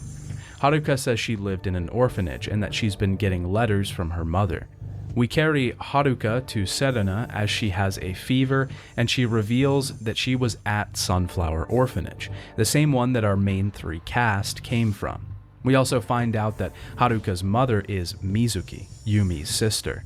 Haruka wants to help us look for her mother, and while heading through the city, we're stopped by a police officer and have to pretend to be her father. The Millennium Tower is where empty lot. Oh, okay. Good to know. Haruka tells Kiryu that Yumi brought her letters from Mizuki every month. The two head to the Millennium Tower, and when a security code is required, Haruka provides it as Mizuki wrote it in one of her letters. Arriving at Eres, we see a picture of Mizuki, and Haruka shows us an amulet that her mother gave her. At this point, some men arrive from the Omi Alliance, the lieutenant advisor with them, Hiroshi Hayashi, and they're after Haruka. Date calls and says that Yumi was the one who stole the 10 billion yen. Her ring was at the scene of the crime. We have a short fight with Hayashi, and Haruka is wondering why people are coming after her. We see a flashback again to Nishiki in the hospital, a doctor telling him that his sister needs a heart transplant, but she doesn't have a donor yet. The doctor tells Nishiki about an organ broker, someone who can get him a heart, but probably not in the most ethical of ways, and it's incredibly expensive. But Nishiki is desperate. He wants to save his sister, and he'll do anything at this point. He heads back to his family headquarters. You want me to go there right now? Game Paradox?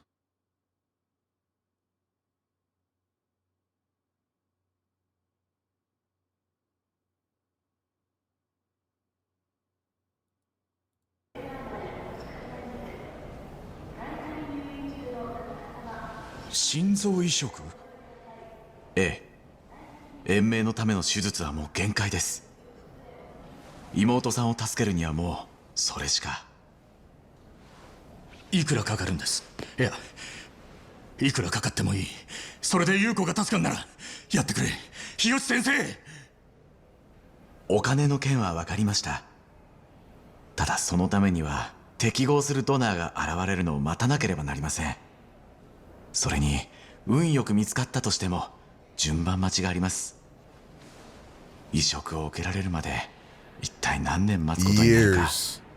Bro, one of my homies needed a kidney transplant, and even though like he was, you know, a young dude,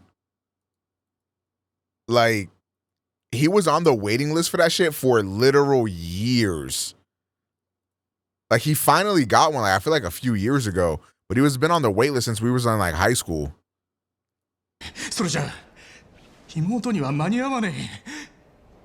何か手はねえのか、日吉先生。本当に手はねえのかよ。なんとかしてくれよ。何でもするからさ。本当に何でもする覚悟ですか？ああ、妹が助かるならそりゃなんだって。 Why he do the speed gift? 臓器ブローカーの存在をご存知ですか？え？はあ、聞いたことはあるけどまさか。私からそういう仕事をしている人間に連絡を取ることはできます。ただその場合、手術費用とは別にまとまったお金が必要です。いくらだ？3000万。用意できますか？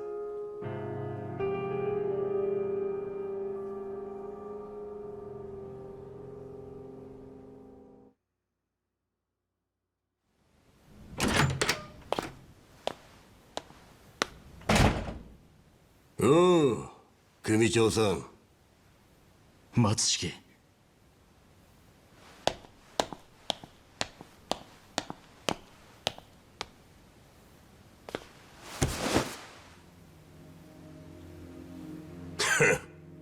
何の真似だ？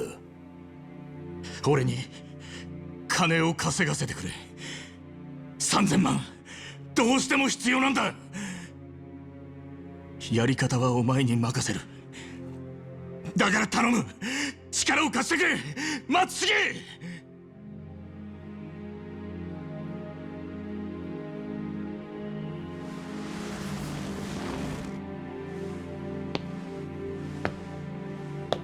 やり方は俺に任せる。あんたそう言ったな。はあ。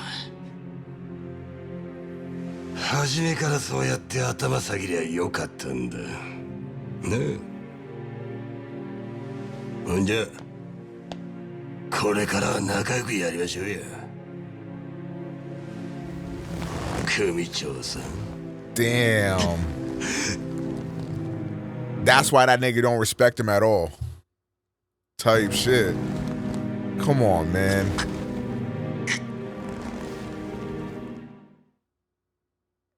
Damn. Quarters and begs Matsuhige for the money for his sister's operation. やり方は俺に任せる。あんたそう言ったな。はあ。初めからそうやって頭下げりゃよかったんだ。ねえ。 Good night, Quagsire. Or sorry, good night, Squire. Tell Quagsire I said good night too, bro. 組長さん。 Matsuhige steps on Nishiki's head, using this opportunity to exert power over his boss and take the upper hand. Back at Serena, Date and Kiryu are discussing the situation as it stands, and the bar gets a call from Shinji. He's on the run with Kazuma, who is still alive but unconscious. Oh shit. Kiryu heads out to search for leads, and Date sends him to a legendary information broker called the Florist of Sai, based out of West Park.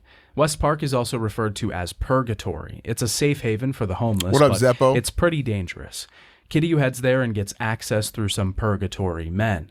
In the train station, he finds an underground burgeoning with business and activities. Wait, and this comes looks face to sick. face with the Florist. We see how the Florist gets his information, his network of informants and cameras. He hates Yakuza, but he's willing to work with Kiryu as long as he can do a job for him.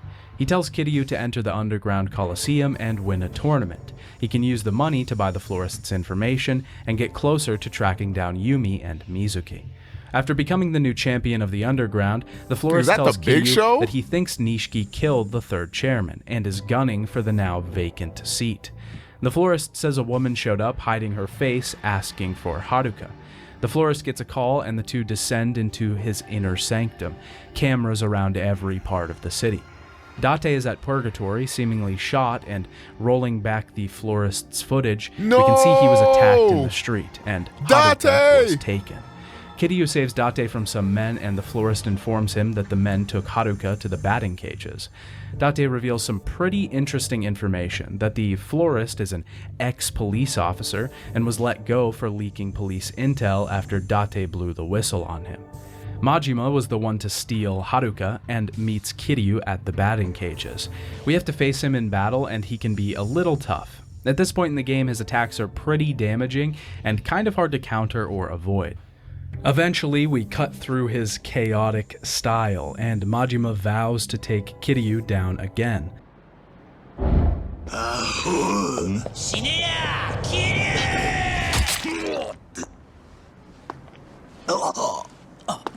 親父なんでキルちゃんはな俺の獲物やこの That really is some Vegeta shit. こいつをやるのは Like, his family Vegeta pulls him out of literally the did batting that. cages with the blade in his stomach, and Haruka runs out of the back room, reuniting with Kiryu. The person who saved Haruka asked her about the pendant she had, and we flash back to her getting it from Yumi. The man told her that it was worth 10 billion yen.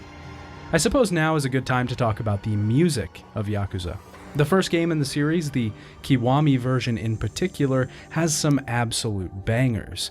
This series as a whole has probably some of my favorite OST songs of all time. The battle theme, Funk Goes On, is just so groovy and feels like it was pulled straight out of an early Tekken entry.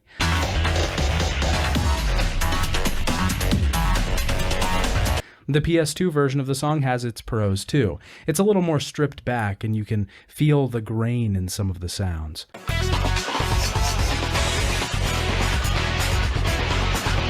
The Kiwami version is a lot more polished and jazzed up, but they're both great. Bakami Tai is in this game, but that one was only introduced in Yakuza 5 and was just included here for the fans.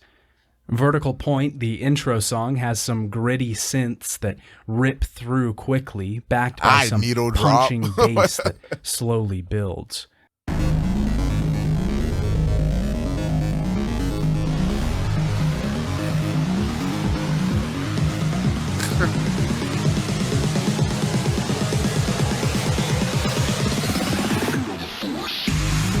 This is in contrast to the original version of the song, which is much more slowed down and tame.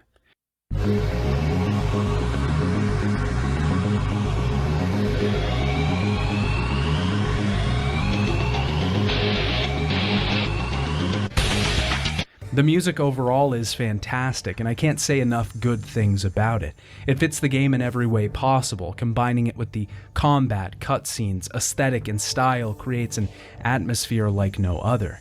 Hidenori Shoji does a fantastic job, and has been the composer for every Yakuza and Yakuza-adjacent entry ever.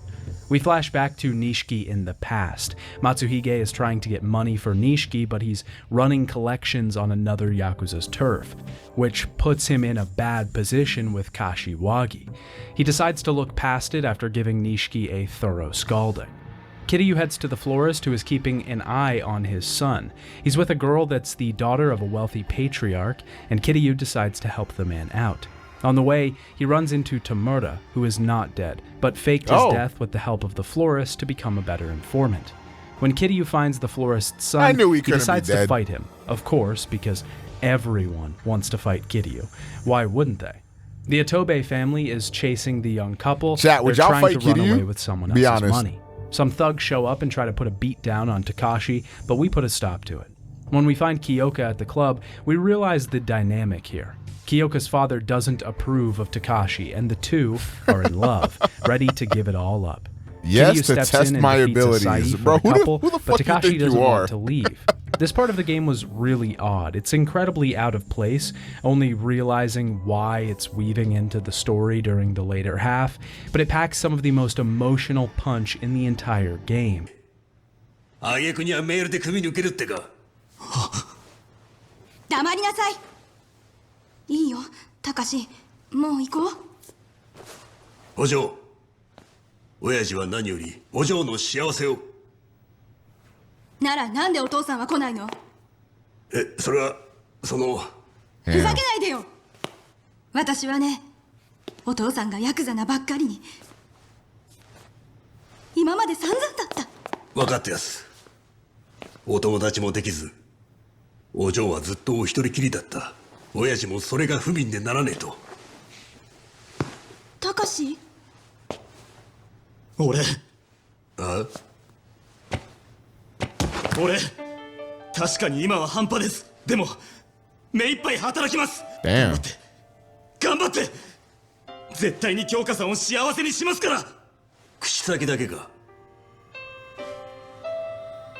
証明します。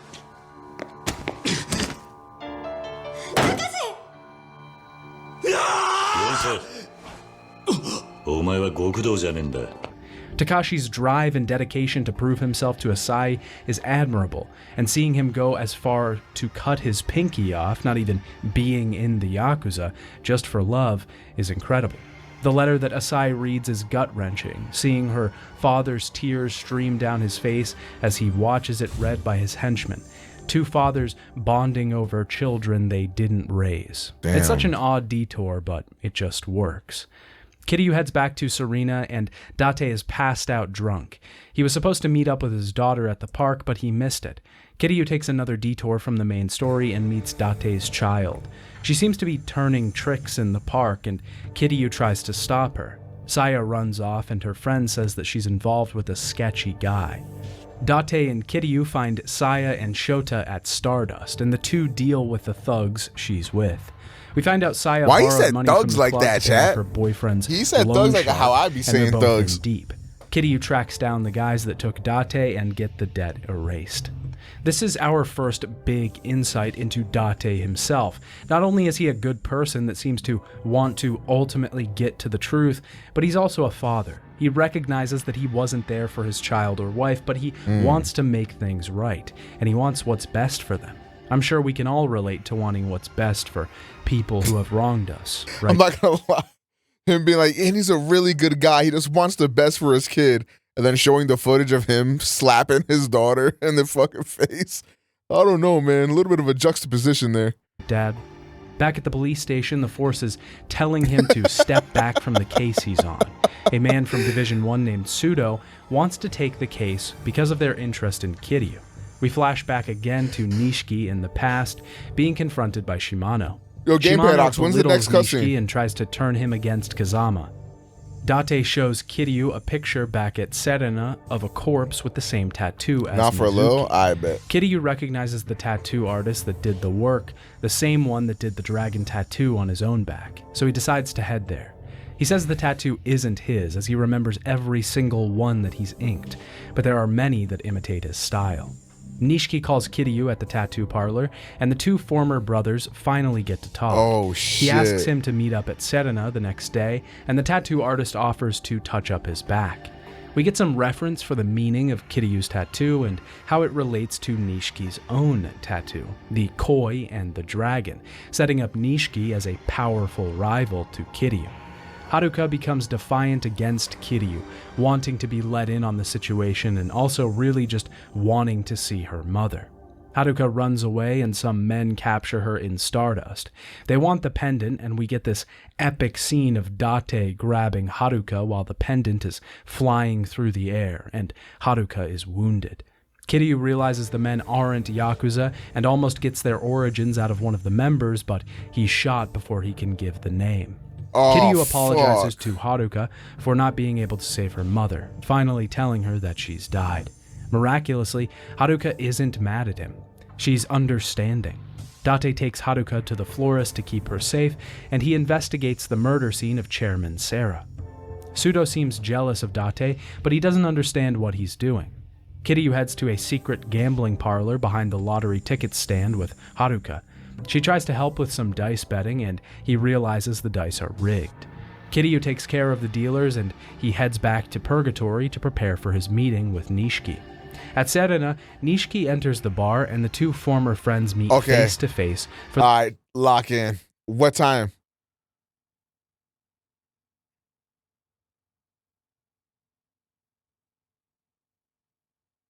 $3:21:51. Oh, we're so fucking locked. What?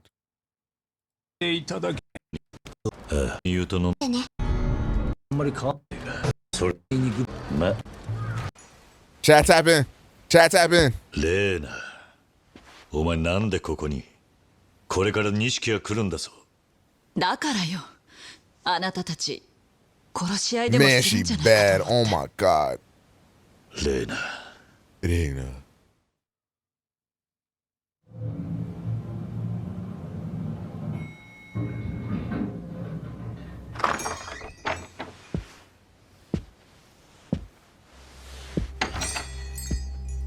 錦。 Damn. 久しぶりだな。 Oh, he looks so evil now. Oh my god, what happened to my goats? 酒を。10年ぶりだ。お前とこうして飲むのも。面会にも行かなくて悪かった。俺もいろいろ忙しくてな。そうだろうな。俺はどうしても100億を手に入れたい。お前が連れているガキとペンダントを渡せ。その前に答えろ。なぜ水木を殺した？殺す気はなかったんだ。ユミの妹を殺すつもりなんてな。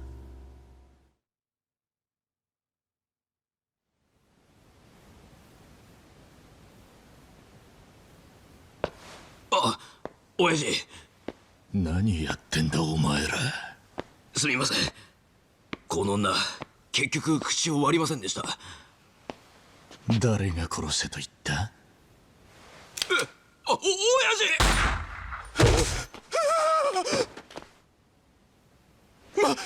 待ってください！ユミの妹なんだぞ。誰が殺せと言った？誰が言ったんだ！ Oh my. Hey, remember what Nishiki said though in Yakuza 0? Don't cross that line. Don't take that life. Because once you do, you can't undo that. You finna change as a man. Remember, he said that in Yakuza 0 when he stopped Kiryu from killing Homeboy, bruh. Damn. Them niggas deserve to die though, but damn. Remember that? Remember that? I remember that. 片付けておきますから。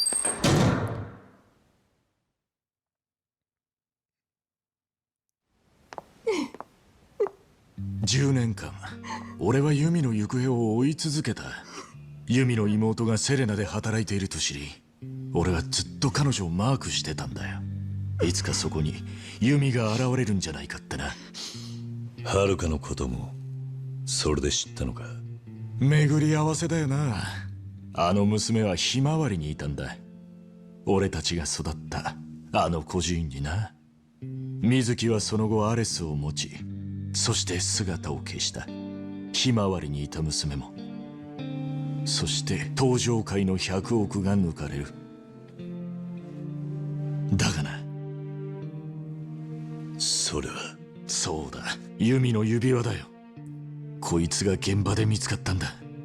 ユミはいる。近くに必ずな。桐生、これは登場界の戦争だ。お前一人でどうなるもんでもない。悪いようにはしねえ。ペンダントを渡してくれ。あれははるかにとって唯一残された母親とのつながりだ。お前らの戦争なんて関係ねえ。変わらねえな。だからユミもお前に惹かれたんだろう。みんなお前の味方をする。昔っからな。お前、俺のことを憎んでいるのか。わからねえ。だが結局俺はお前を裏切った。風間の親父もな。もう後戻りはできねえ。Nigga think he's Sasuke, bro. 風間の親さんを撃ったのはなあ。さすがにあん時手が震えた。Oh fuck! やめてよ二人とも。なんでだ。親さんに世話になった恩はねえのか。まだくたばっちゃねえだろう。それに今はシンジも一緒だしな。I can't believe he'd shoot Kazuma. 親さん、着きました。お前、シンジを盗聴して。10年前のあの日から俺は誰も信じちゃいない。Wow. Ooh, Kiryu is 俺のやり方 pissed. で登場界のトップに立つ。どうしても水木の娘よこさねえならお前でも容赦はしない。好きにしろ。だがはるかを渡さねえ。お前 Come の on, 道具に Nishiki, bro. させやし。 Come on, not like this. 今更だがお前とは That's your brother. That's your twin in him. だがもう今日限り兄弟じゃねえ。Kiryu said that to Nishiki in Yakuza 0 when Nishiki was gonna blow his brains out.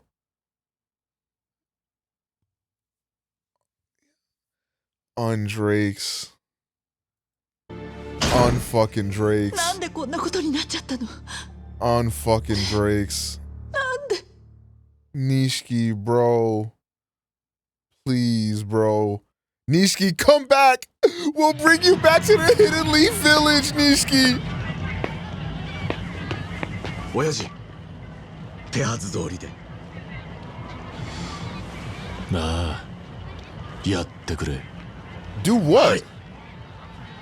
Hold on. Do what? Nishiki, what are you gonna do, bro? Oh, you fucking bastard.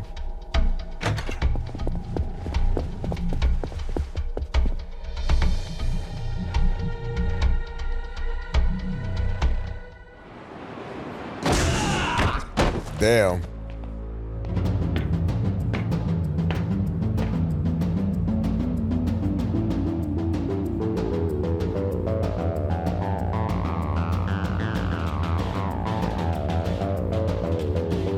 お久しぶりです、桐生のおじき。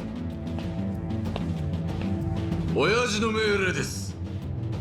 恨んでください。やれ！Hey! Hey!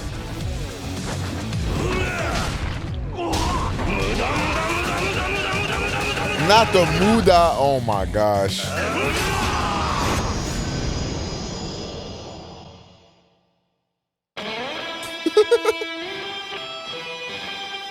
Is that a JoJo's reference?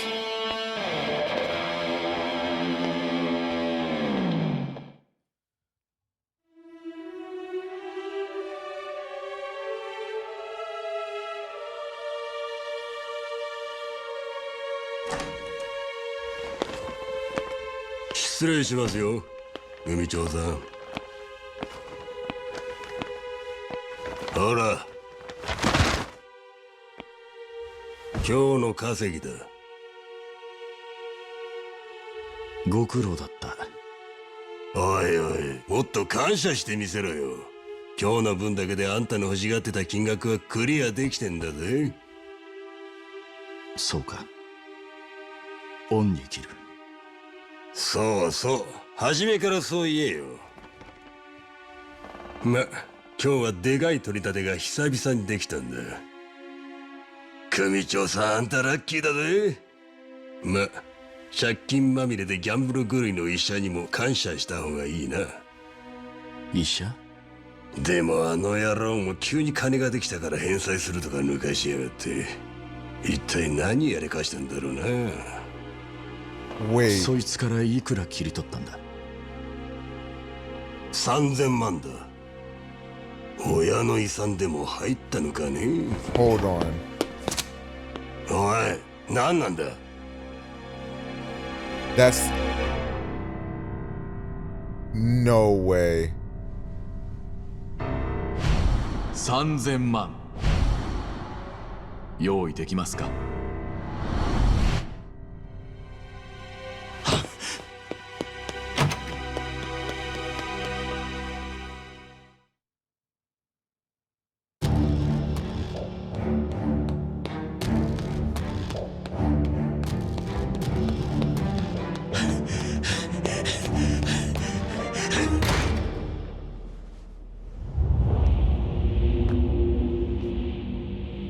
野郎、どこに行きやがった？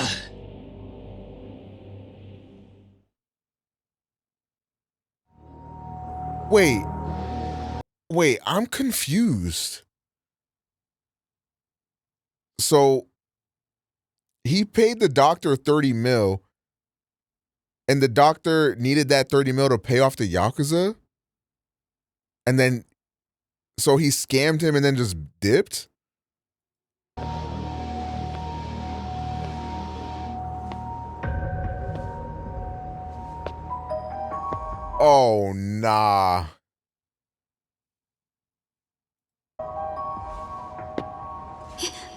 Hiyoshi 先生でしたら、私たちナースも困ってるんです。さっき急に院長に辞表を渡したとかで、逃げるように出て行ったっきり連絡もつかなくて。何かあったんですか？ So his sister's just fucked. クソみてえなやつにも頭下げて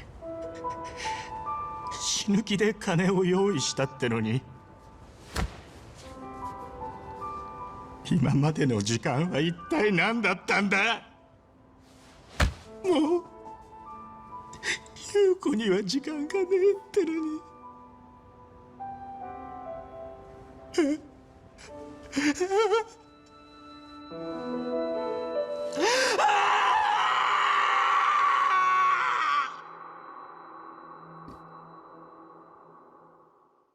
Damn.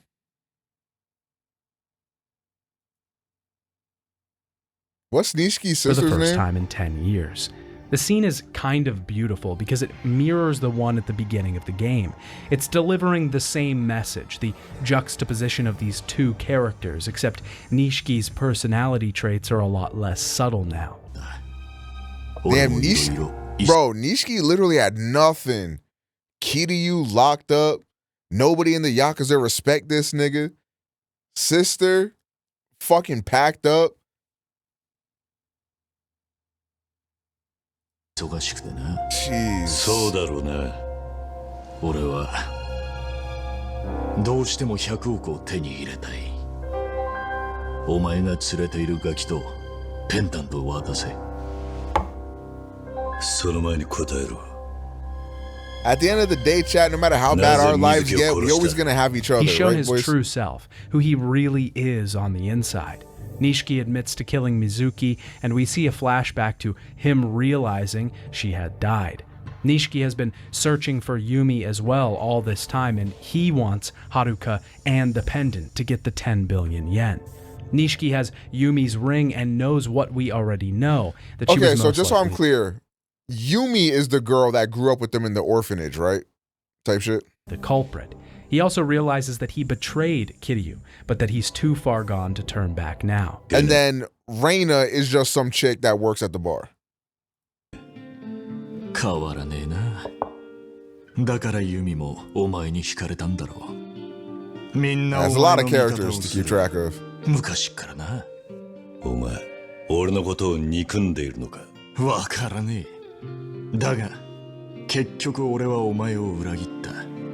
風間の親父も She dropping it down to もう her 後戻り knees はできねえ。 again. まさか、風間の親さんを撃ったのは。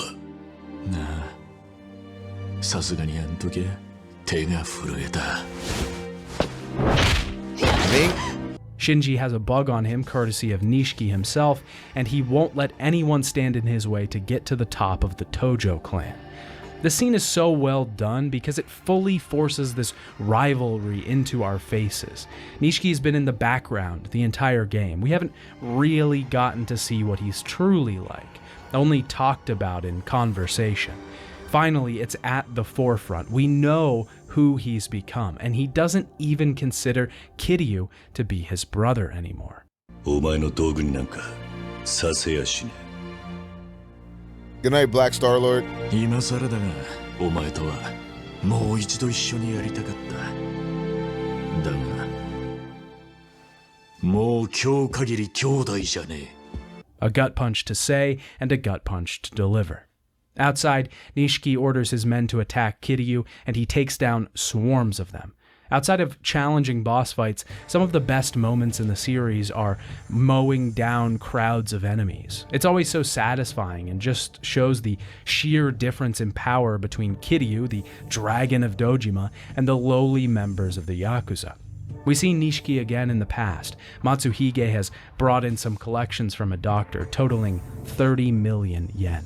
And Nishiki realizes it to be the same doctor that suggested the organ broker for his sister. When he gets to his office, he realizes that he's gone, run off after paying his debts.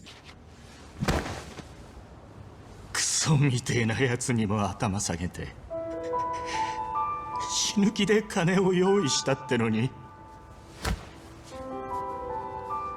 今までの時間は一体何だったんだ。 Cold world, chat. もう優子には時間がねえってのに。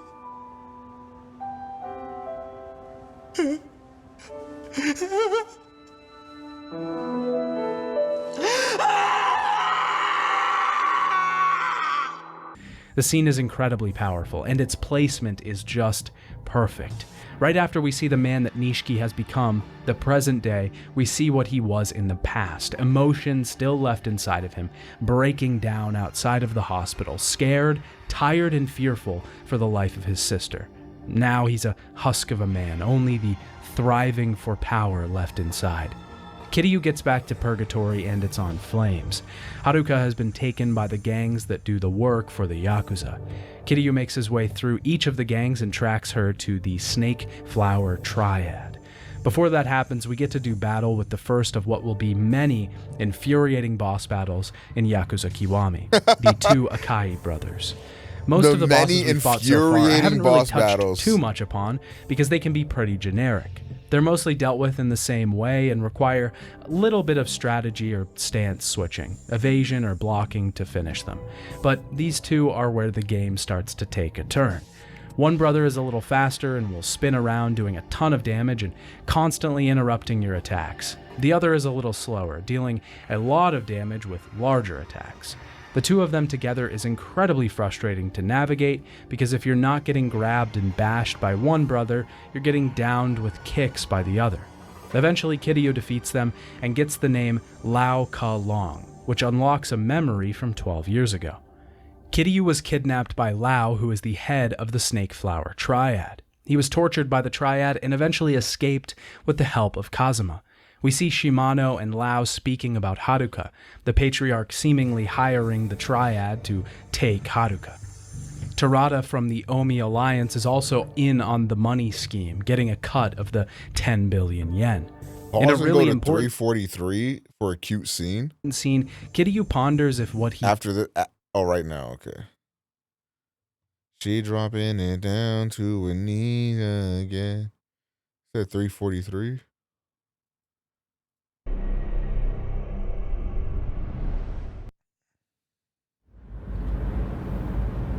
Laoカーロンか。ジャカまで絡んでくるとはな。はあ。大丈夫だ、キリュウ。ペンダントはともかく、連中がハルカをどうこうする理由はねえはずだ。だってさ、ハルカは見たこともねえ母親探しにたった一人であの町に乗り込んできた。9歳の女の子がだ。ただ母親に会いたい。その一心でな。ああ。ハルカが俺から離れようとしたって聞いたとき、俺は10年前のことを思い出した。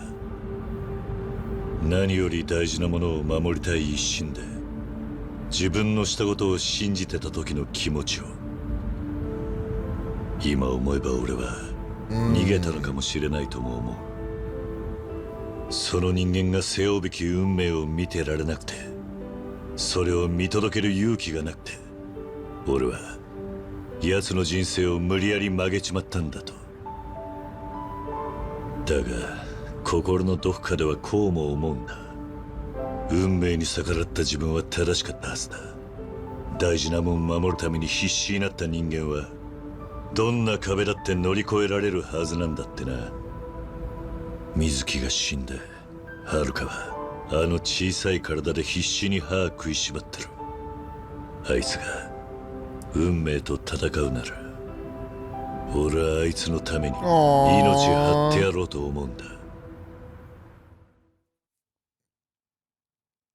I see why everybody loves Kiryu so much. He did was right, letting Nishiki off the hook and taking the blame for Dojima's death. 何より大事なものを守りたい一心で、自分のしたことを信じてた時の気持ちを。今思えば俺は逃げたのかもしれないとも思う。We should all be like Kiryu, chat. So let's join gangs.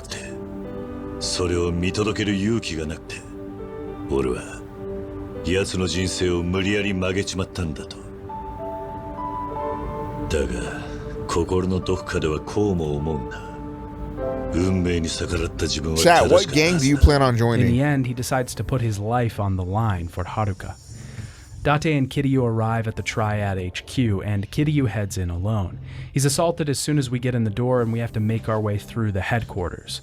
I love these raid-style chapters where we're rushing through the building, constantly Chat, new assailed gang by just dropped, the enemies. They are the Gargantuan bread Gooch and gang. butter of Yakuza's story, and will GGG, always be boys. present in some form or another. They make the big chapters just feel so much more grandiose, like we're actually one man against a building of people ready to use knives, bats, and chairs to defeat us. Yo, Caleb, thank you for the prime for 77 months. How you doing, gang? But somehow we come out on top. Kiryu arrives at Lao's office, and Haruka is tied up on a chair. Lao is pretty cryptic about what he actually wants with Haruka, and we eventually have to fight him. This fight wasn't so bad. We avoid Lao's crazy sword attacks and get in our punches where we can. Me and Lena have been watching, Eventually Caleb. he goes down and Haruka is We're waiting rescued, for the next but not episodes. before Pseudo shows up to arrest Kiryu for kidnapping. Kiryu is being held in jail and Date helps him escape. The badge Date found earlier led back to an underground government organization called the MIA. He found some connections to a man named Jingu, directly involved with the Japanese government. He also reveals that the body they found earlier wasn't Mizuki. Haruka's mother is alive. What? We have quite a strange sequence as men in cars begin assailing the three. We have to aim and shoot our gun at passing by enemies and try not to let them damage us. I think every Yakuza game has a certain point where it just goes off the rails a bit during the last third of the game, and when it does, you're kind of just along for the ride. The story is so good and its atmosphere and charm are already so out there that the reaction is always just a static kind of, okay, that makes sense. When I first played this sequence, I was kind of stunned because I'd been playing for about 20 hours at this point, and I really wasn't ready for an on-the-rails shooting section. But this just really drives the point home that I want to make, and it's that the Yakuza games have everything. There are so many things to do in each game, and Yakuza is the antithesis of feeling bored. You'll never be wanting for more to do because Yakuza has it all, even shooting men on motorbikes down the highway. It also just fits the high-stakes action that we've reached at this point in the story, and I'm all for it. We flash back to see Nishiki hold. She dropping it down to a knee again.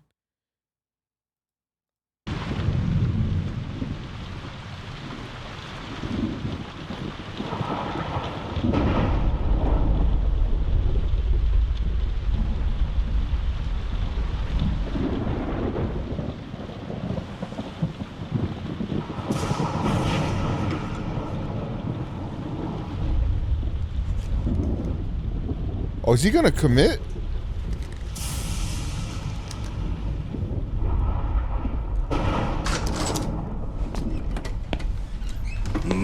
He's finna kill this nigga instead.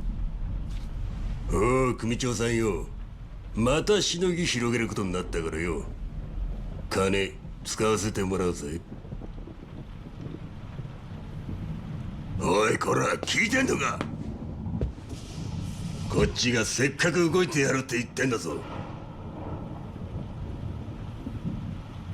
てめえいい加減にしとけよ。返事もできねえのか。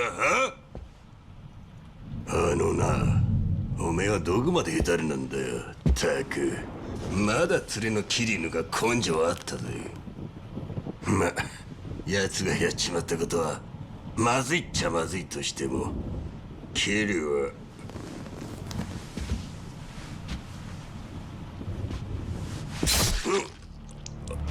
Damn, his first body. Well, technically not. He killed Dojima, but this is his first actual body.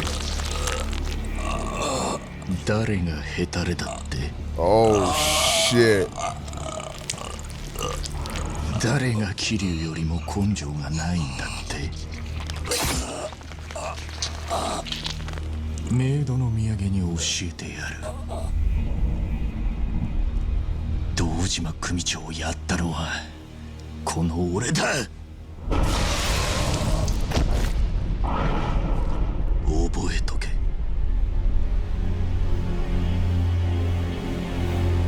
And there he is.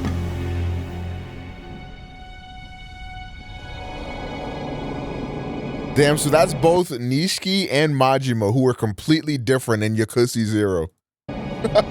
This is crazy.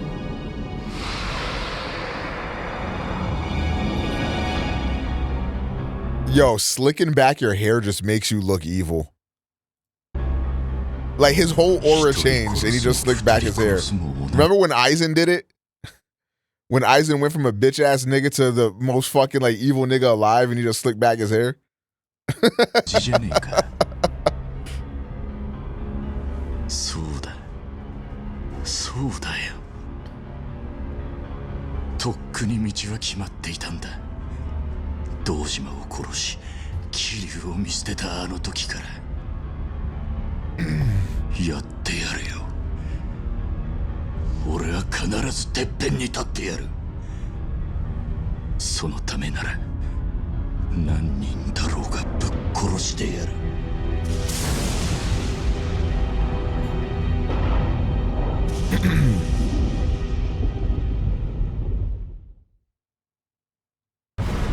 All right. Holding a knife to his stomach when Matsuhige walks in. He wants to take some investment funds from the family, and finally, the disrespect gets to Nishiki.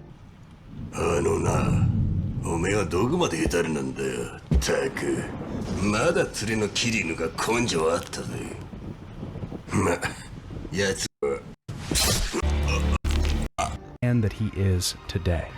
Shinji tells Kiryu that someone is leaking information to Nishiki, and they head to the florist to find out who. Pretty quickly, we find out that it's Reina, and the florist recognizes her as the woman looking for Haruka before. Wait. Reina's a snake? No fucking way. I did not see that coming. Are you fucking kidding me? Chad, this is why you never trust a bad bitch, man. Oh my God. They ain't never been a bad bitch who ain't tell a lie, bruh. Florist recognizes her as the woman looking for Haruka before. At Serena, Reina left a letter telling Kiryu everything. She was in love with Nishiki and was giving him information to try and garner his affection. Shinji calls and tells Kiryu that Reina tried to shoot Nishiki, and the two are on the run now. Kiryu heads after them, and we have another sequence of raiding through enemies in an abandoned cabaret club. On the roof, we have one of the most annoying boss fights in the game, Arase, a sergeant of the Nishiki family. He wields 2 handguns and will shoot us if we even get close. The only way to do any damage to him after the halfway point of the battle is to get in close and only hit once or twice before moving out of the way. Oh, this I got sounds lucky and took annoying. a lot of his health down. In Okay, I'm not gonna lie. I'm really glad I did not play this game. This shit might have gotten flushed. Early stages of the battle, but Yakuza Kiwami has another really annoying mechanic that lets bosses regain health by charging up. You can counter this by using a climax heat action and stopping their charge up, as well as doing a ton of damage to them, but if you don't have any heat gauge, then you're screwed. It's just really rough, and the long range of this opponent makes things pretty difficult overall. Reina was shot before the battle began, and so was Shinji, but... Wait, okay, now I know Reina was a snake, but she was a real bad bitch. So, no. Wait, she needs to live, please. Also, Shinji was cool, I guess. He's still breathing. Before he dies, he gives Kiryu Yumi's ring. Shinji said that Kazama was with a woman named Akemi, and the florist tells him of a place called Shangri-La, a soap land that holds a woman named Akemi. We need a pass to get into Wait, am I peeping that cutscene?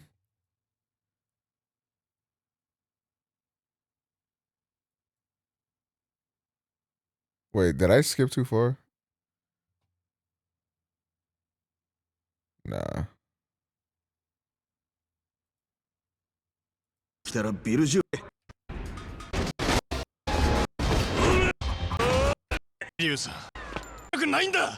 Oh. 黙れ。近づかんでください。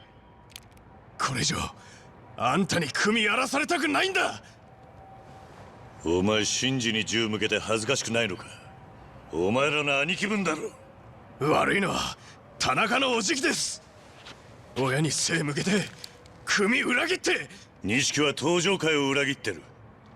本当の裏切り者はどっちだ。うるせえ。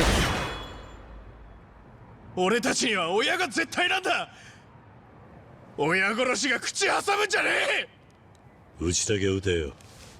シンジは撃てて、俺は Yo, 撃てねえ Kiryu is a badass.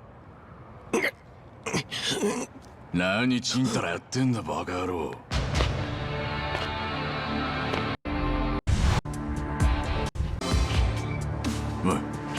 Mama! Mama! さっさと弾いて終わらせろ。 Mommy, I need some milk. Wake up, please.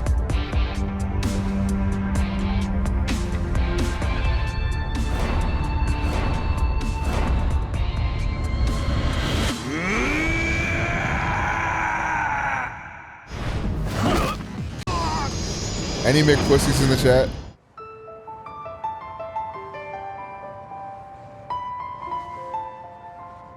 Man, she was so bad, bro. Oh my god. 兄貴。すいません。最後まで。シンジ。風間のおやっさんはあけびって女に預けました。俺の女です。わかった。あけみだだ。わかった。兄貴、これを。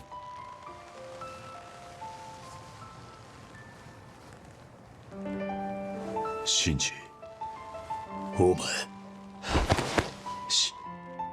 シンジ。シンジ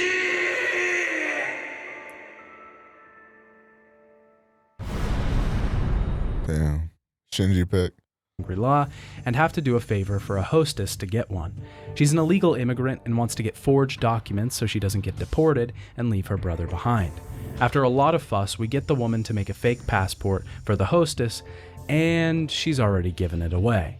We then have to find an obsessed fan of hers and pay him 300,000 yen minimum, if you're smart, and he'll give us the Shangri-La card. Before we can head there, Majima traps us into coming to the docks to get into another battle with some former Dojima members. Majima is shot in the ordeal and falls into the water. Haruka and Kiryu head to Shangri-La and finally find Akemi. She realizes Shinji is gone and reflects on her time with her. Someone came and took Kazuma away, someone that Shinji trusted. Kazuma is on a boat at the wharf. Akemi also tells us that Nishiki is not only searching for the 10 billion yen, but the deceased chairman's will, which named the fourth chairman of the Tojo clan. If you can't tell, that's a pretty big deal, and I'm pretty sure you can figure out why Nishiki would want that. At this moment, Majima crashes a truck into Shangri-La, his men invading the place. At the bottom of the building, he's holding a woman at knife point. She says she doesn't want to be with him, and he lets her go. Majima is probably at his most chaotic in this game, striking fear into the hearts of everyone surrounding him. I want to note that by chaotic, I mean genuinely fearfully chaotic, not joke meme chaotic. Majima decides to face Kiryu again, once and for all, a final battle. He's not too difficult to go up against, and he's honestly one of the least annoying boss rush battles of this entry. We crash through the floor and battle in the kitchen using pieces of rubble to bash Majima down, gas. and he's thankful for the fight in the end. Terada is hiding Kazuma at the docks, and Kiryu decides to head for them. We learn that Terada was the one who saved Haruka at the batting cages, so the Omi Alliance has some stake in this game. He tells Kiryu Lock that in for a lengthy scene, 4:32:18. Damn.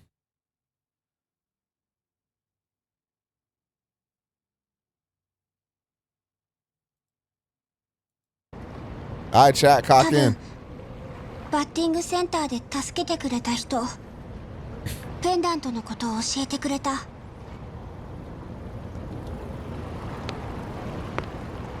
行くぞ、はるか。行くぞ。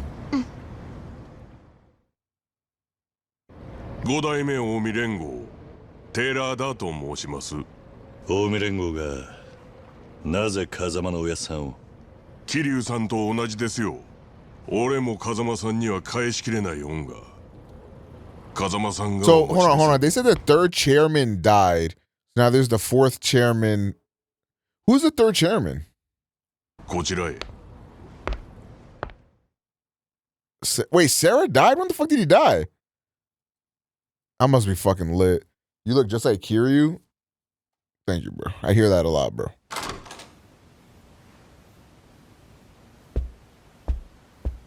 よく来たな、カズマ。おやさん、ご無事で。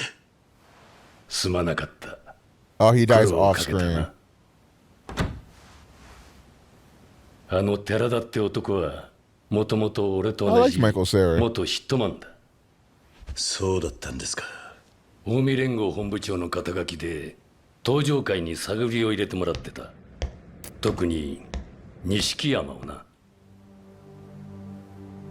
なあカズマ、これからこの10年間に隠さ Oh, れた you're right, Game Paradox. Yeah, yeah, you're right. I do remember that.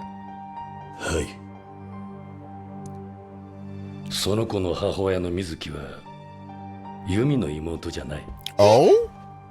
ユミは水木なんだ。お前たちが水木だと思って探してた女はユミだった。どういうことです？水木は5年前からユミが演じ続けた姿なんだ。that makes a lot of sense. はるかの母親っていうのは Oh shit. その子は正真正銘ユミの子なんだ。ユミお姉ちゃんが私のお母さん。わさ。That's crazy. ユミの相手、いや、はるかの父親はNishiki? 神宮恭平だ。神宮、MIA の。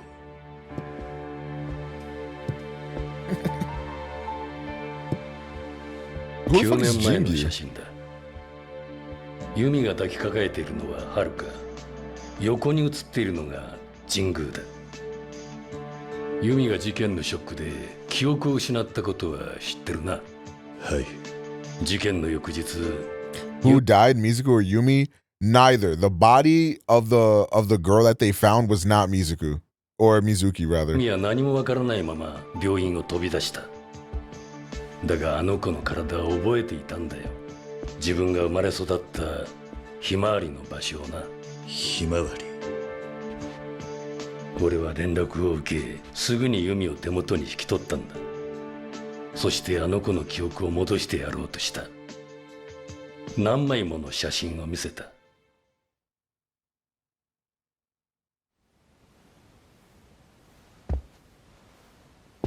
どうした？雨。ん？ Hey, Lamo. 雷。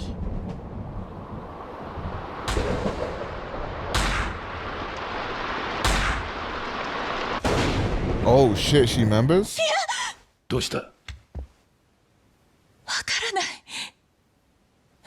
けど。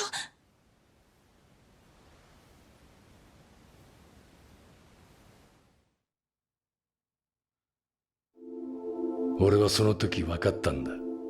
堂島組長を殺したのが本当は誰だったのかをな。そして錦山にはユミの存在を知らせず彼女の世話をすることにしたんだ。でもユミはなんで神宮なんかと。神宮は世良と深いつながりがあってよく登場会に出入りしていた。その時偶然ユミに出会ったんだ。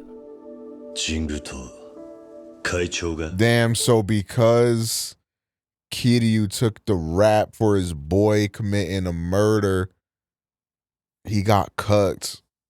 Damn, that's crazy, bro. Women ain't loyal, bro. They ain't waiting for you, bro. Like if you locked up, bro, your girl cheating, bro. 正解を目指す神宮は世良から裏でバックアップを受けていたんだ。神宮はユミに出会い恋をした。そして記憶を失っていたユミは心の隙間に入ってきた神宮を受け入れた。俺は止めることができなかった。もし神宮と幸せな生活が送れるなら極道社会とは縁が違うかもしれない。10 years ain't shit for an eternity of love. 運命を変えられる転機なのかもしれない。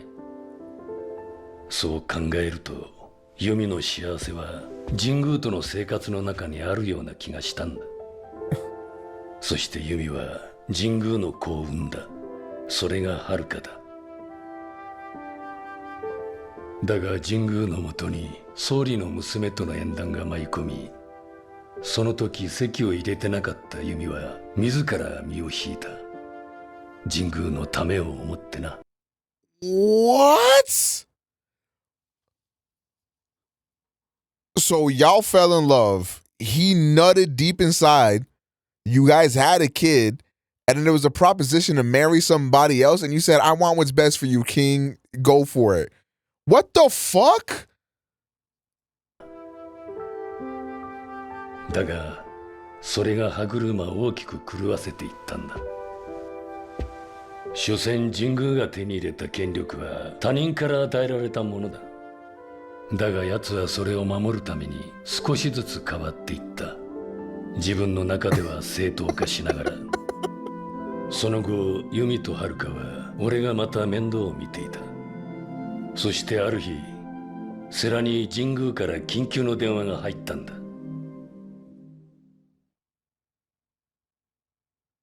セラ、手貸してくれ。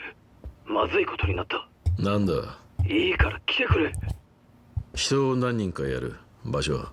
いや、お前一人で来てほしいんだ。何なんだ。何なんだよ。死体を一つ始末してほしい。Huh? Dispose of a body? 神宮は弾みで起こった事故だと言い張ったそうだ。死体はフリーの記者で神宮のスキャンダル、ユミとハルカの件でゆすろうとしてきたらしい。セラは記者の家からメモや写真を奪い、すべて灰にした。だが神宮にとってまだこの事件は終わってなかったんだ。これでもう問題ないんだな。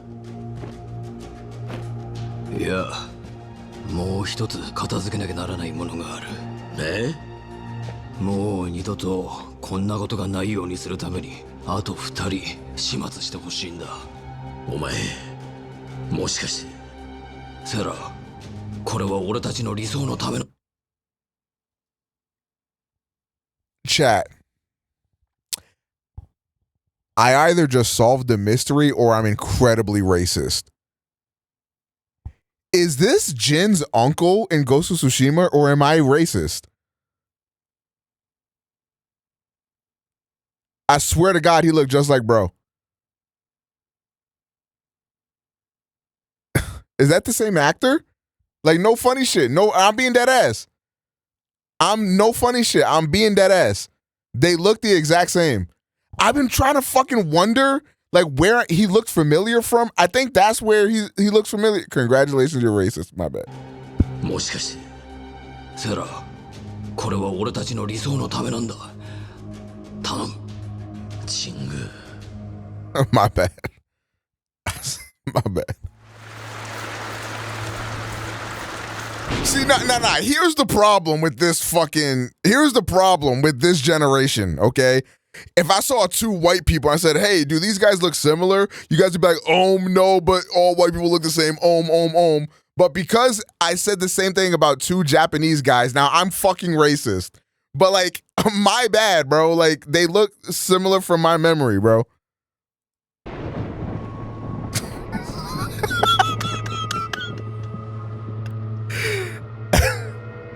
What the dog doing? GGS buddy. Shaq, thank you for. Hold on. I gotta look him up, bro. I swear to God, I'm not tripping. Hold on. Jin uncle Ghost of Tsushima, bro. I forgot his name, bro. Hold on. Damn, I'm racist as fuck. They look nothing alike. Bro, I swear to God, in my memory, he looked a lot more like. In my memory, they looked a lot more similar, bro. I'm racist as hell, bro. Damn, they look nothing alike. It's gotta be somebody else that I'm thinking of, then, bro. Fuck. Then, chat. I'd like to take this moment for some self-reflection. Like, my bad. I didn't realize I had all that internalized racism deep within me. Like, that's definitely my fault. That's definitely my fault. Human memory is flawed. It's not problematic. Thank you, Lamo, for having my back.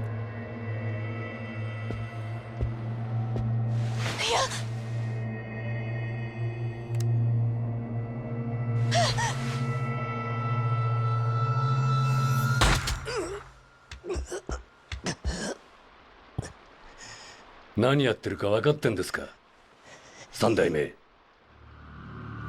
風間さん、これは神宮との約束なんです。女子供を犠牲。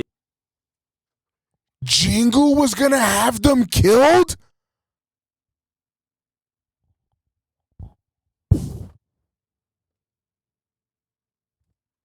Oh my god.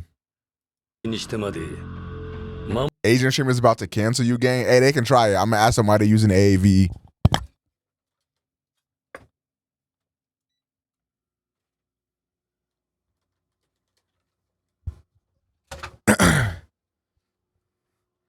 Oh, bad word. You talk to your moms like that. That ass. Okay. I'm just making sure, bro. そんなもんがあるわけねえだろ。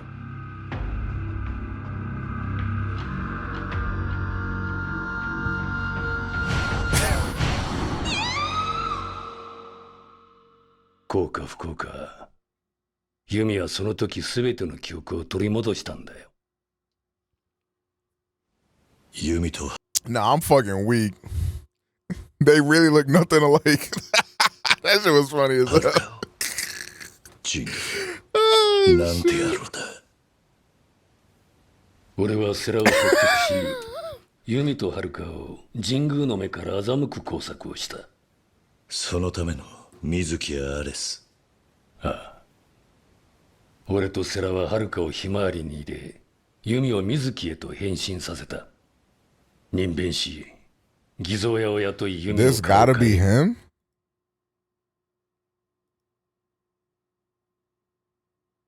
Wait, is he? Is he who I think he is?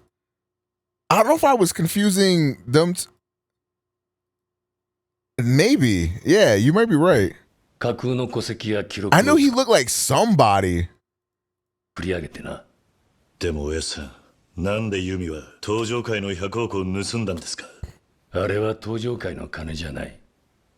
神宮の100億だったんだ。風間さん、島の組の連中が、 Oh shit. ここはやばいです。Wait, when did you tell me to stop watching Paradox? 島の目、無茶しやがる。You still racist though. Well, you know me.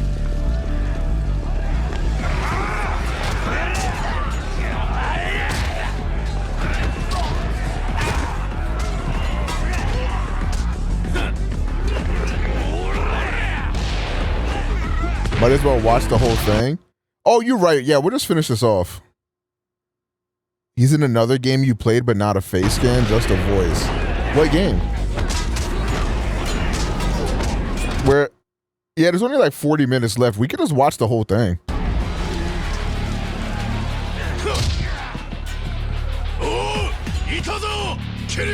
Who did he voice in FF7?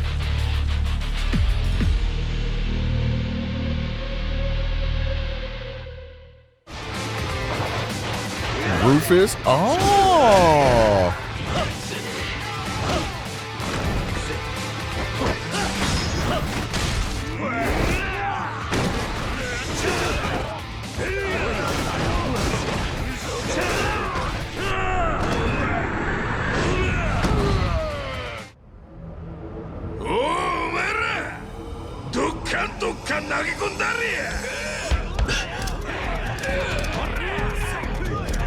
Granada! She dropping it down to me again.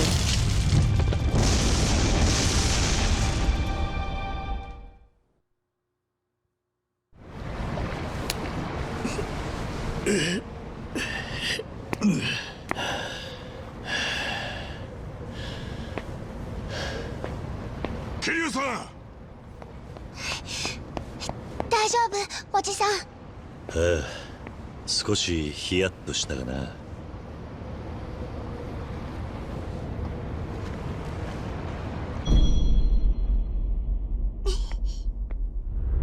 Oh shit.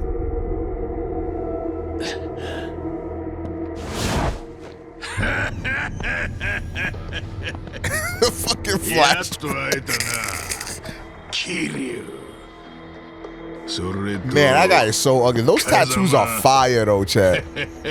Chad, y'all think I should tattoo my titties? 島の寺田はん、あんた錦山裏切ってわしにつくふり見せてたけどな。そんなん裏の裏まで全部お見通しや。ずっと見張らしてもろってましたわ。お前らといい錦山といい、ほんま脇が甘いわ。ガキはもらってくれ。Okay, I think I'm gonna go back He's to helping this. Kazuma because he owes him a debt that he can never repay. Finally, the two are reunited, and Surely this guy isn't a face scan. You would really hope. Actually, through Mary cover up his indiscretions that happened. New identity. I think you should keep watching. Oh, okay. Whatever. We'll just finish this then. お前らはここでしまいやけどな。島野よ。なんや。おめえさんも相当脇が甘いぜ。ああ。Oh shit! なんや。親父。ごせえぞ柏木。へへ。もうすぐクリスマスですしね。屈強なプレゼントをお持ちしました。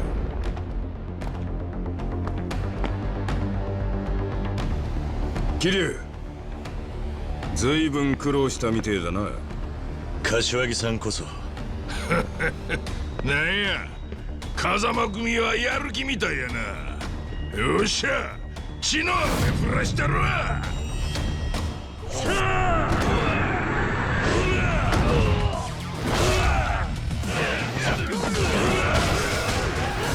I mean, should I just watch the rest of this all the way through? Say fuck it? Or should I go back to the recap?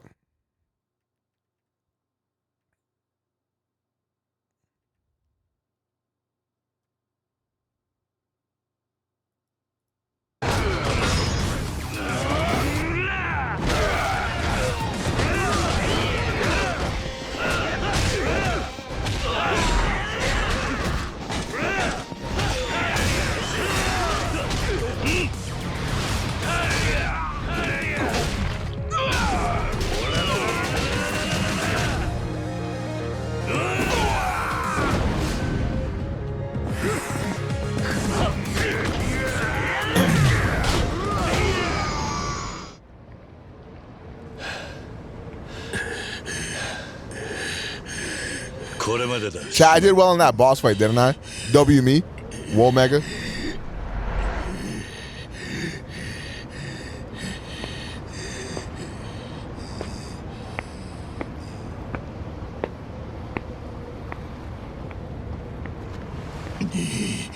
No, I know.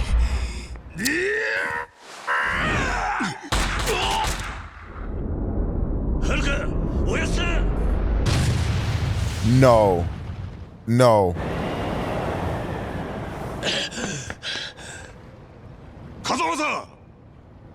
Kazuma. Oh, he ate that shit.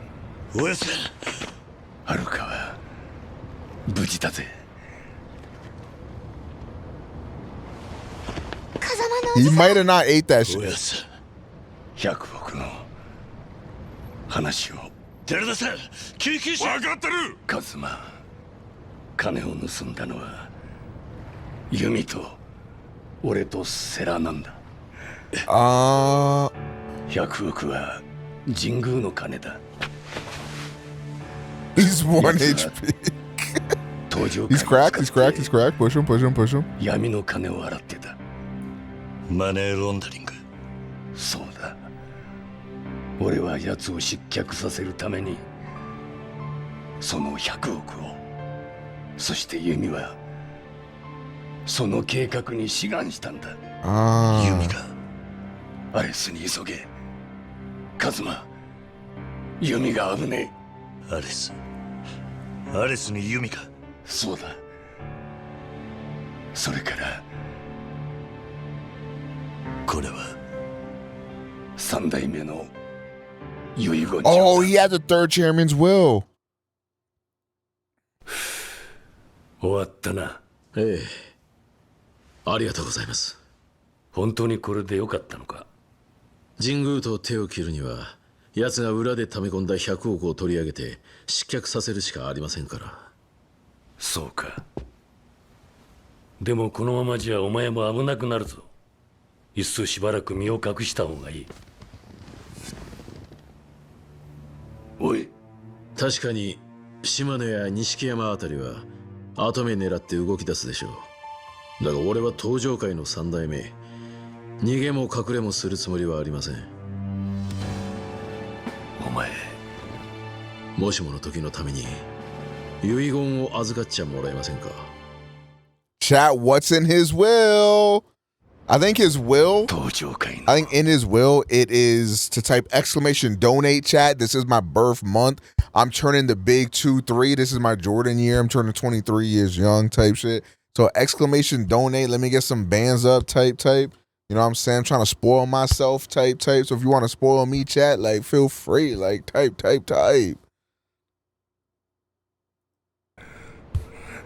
未来がそこにある。はい。カズマ、俺はお前に。 Yo, fucked up part is I could dead ass pass for like 20, bro. Like dead ass, like when I go to the bars or the liquor store, like they dead ass card me. Like they don't even believe I should be in there. Like, if I made chat. Y'all just mad because I look younger than you and y'all half my age, so. お前の親殺したのは俺なんだ。 Wait, I missed this. 許してくれ、カズマ。お前の親殺したのは俺なんだ。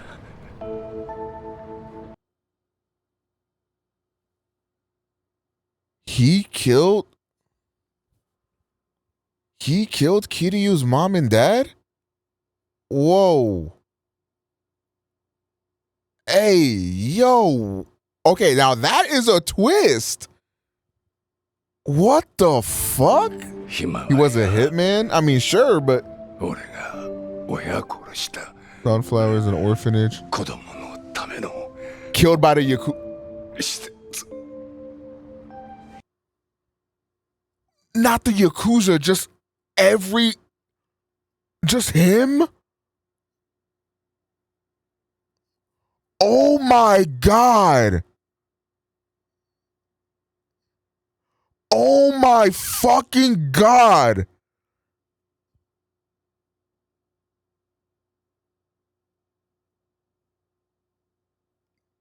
Bro.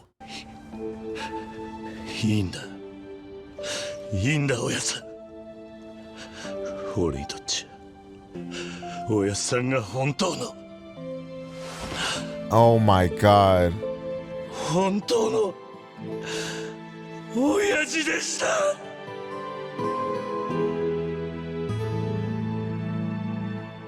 Alright. Kiryu's voice actor. Hats off, nigga. That was a delivery. Damn, that shit sent chills down my cock. Holy shit. だってさ、無事だったか。芝浦のことはさっき警察に通報があって知った。ああ。お前、これからどうするんだ。アレスに向かう。ユミがいるかもしれないんだ。何？そうか。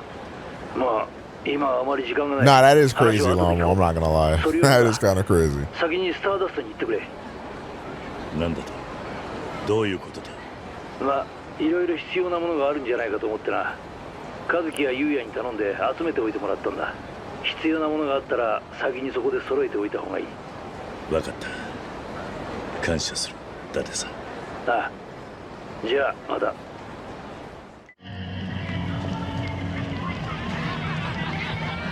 あそこにお母さんが。そうだ。やっと会えるな。おじさん、私なんて呼べばいいんだろう。ユミお姉ちゃんって呼ぶのか？お母さんでいいんだ。Aww. Aww.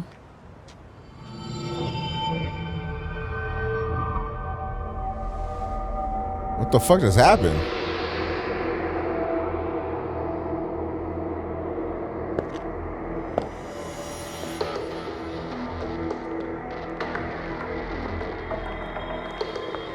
じさん。キリュウ、あんたやら登場界の4代目から直々の褒美が出る。4代目？金持ちも女もな、何年ぶち込まれても釣りが来るぜ。今夜は暑いぜ。なんせ殺しのお墨付きだ。What's stupider, being a street level thug and trying to attack Batman, or being a street level thug and trying to attack Kiryu? Like, bro, I'm not doing either one. 錦山さんのな。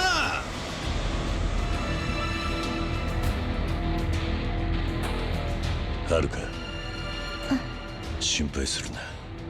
何があってもお前を守る。I wonder who would win, Batman or Kiryu in a fight. 信じてくれるな。やっつけて、おじさん。手加減はしねえ。死にてえやつだけかかってこい。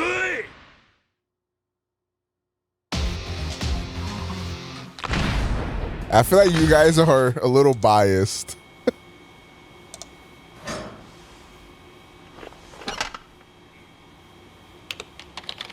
In straight hands, Kiryu, I think you're vastly underestimating.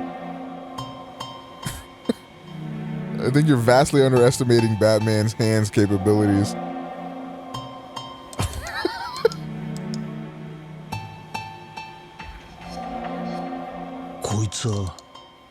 Jingu. 誰だ? Sudo. Okay, so what the fuck was that scene about?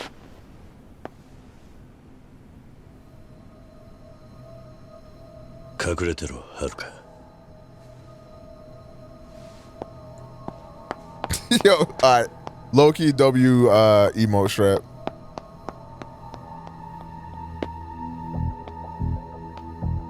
I don't know. I feel like here's why I think Batman might win. I think it would be good eats. Can I just say that, chat? I think it would be good eats.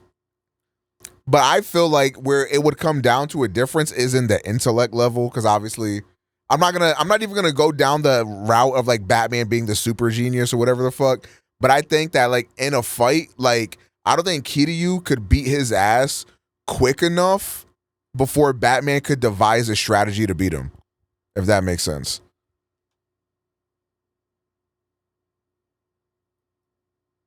Yeah, I'm not even giving him tech. Like I think like even with no tech, I feel like being resourceful to like the environment around you and just like studying how Kiryu fights, I think Batman would figure out a way.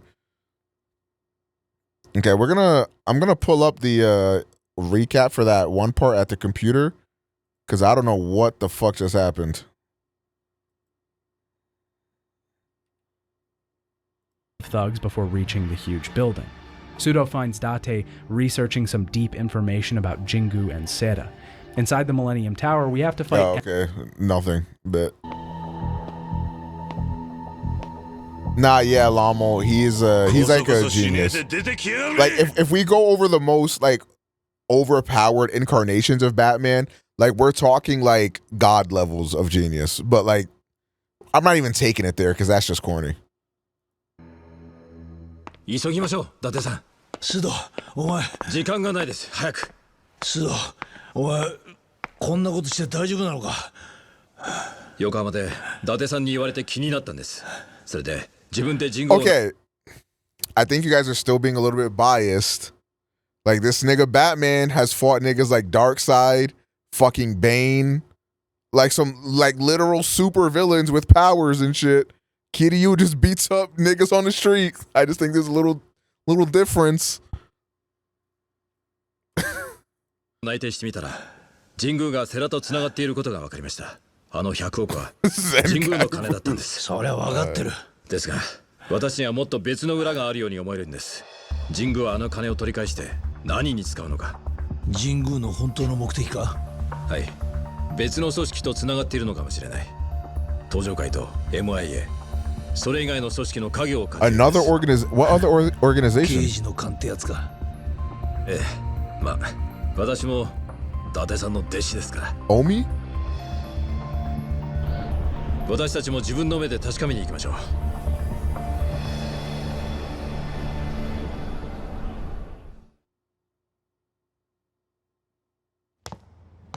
Batman would be an unarmed delinquent in this universe. What?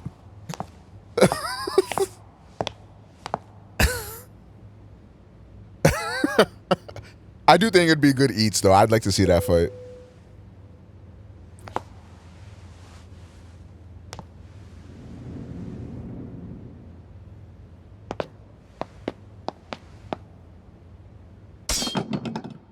Yumi.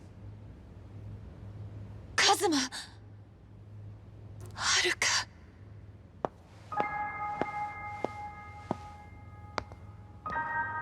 Oh, Chad, don't cry.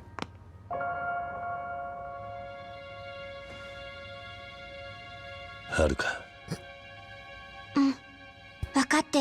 No, if Batman was in this universe, wait, Batman is Kiryu. Because if Batman was in this universe, then that means Kazama would have been the one that killed his parents in the alleyway.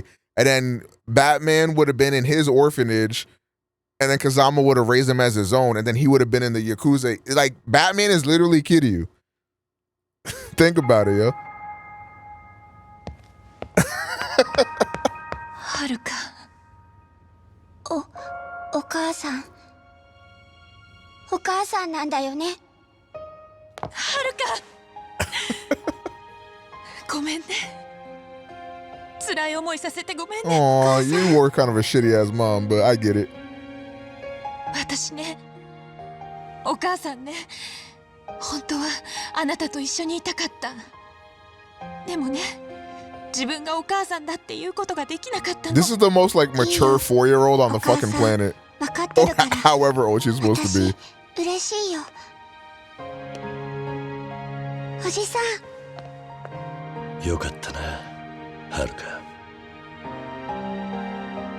おかえりなさい、カズマ。ああ、遅くなって悪かったな、ユミ。I can be the father that stepped up type shit. なんだ。きっと彼が来たのよ。 The Batman anime movie is getting a sequel? That movie was dog shit. I'm not gonna lie.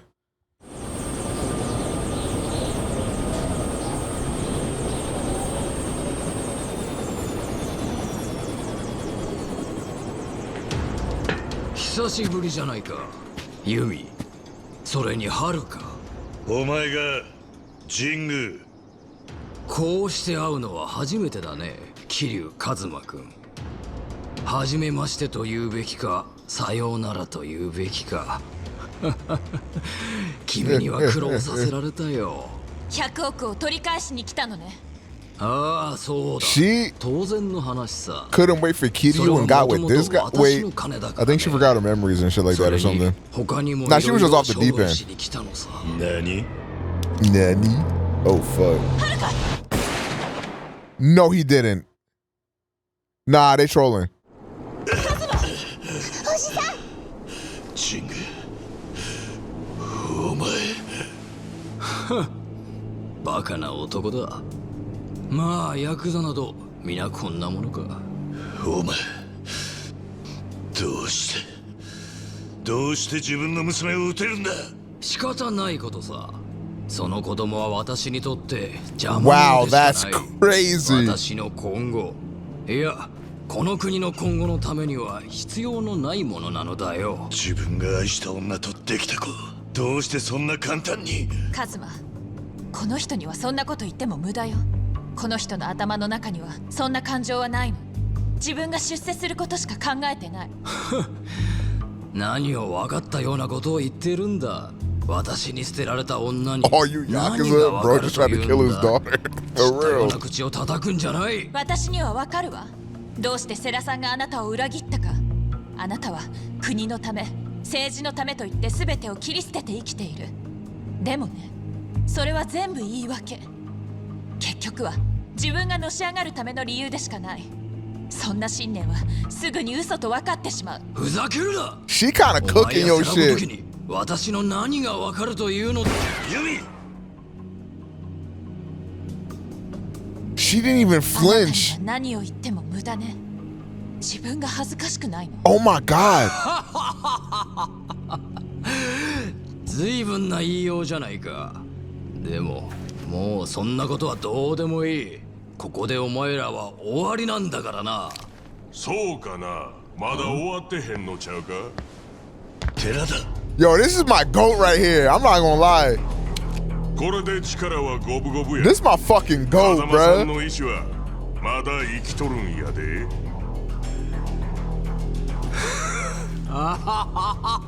What is this guy's laugh, bro? これだから頭のない極道は困る。やる。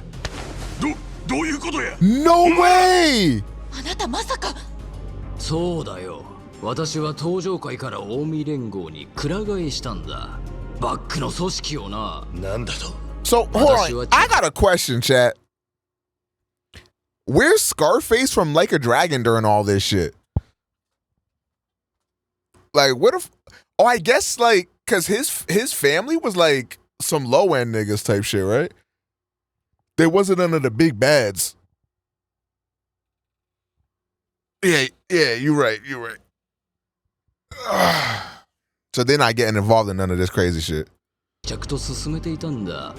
登場界を捨てて近江連合と協力関係を築く計画をね。そんな話俺は知らんぞ。 I wonder if we're gonna see them in the later Yakuza games, like when he comes to rise in prominence. もう1年前から話は進んでいたんだよ。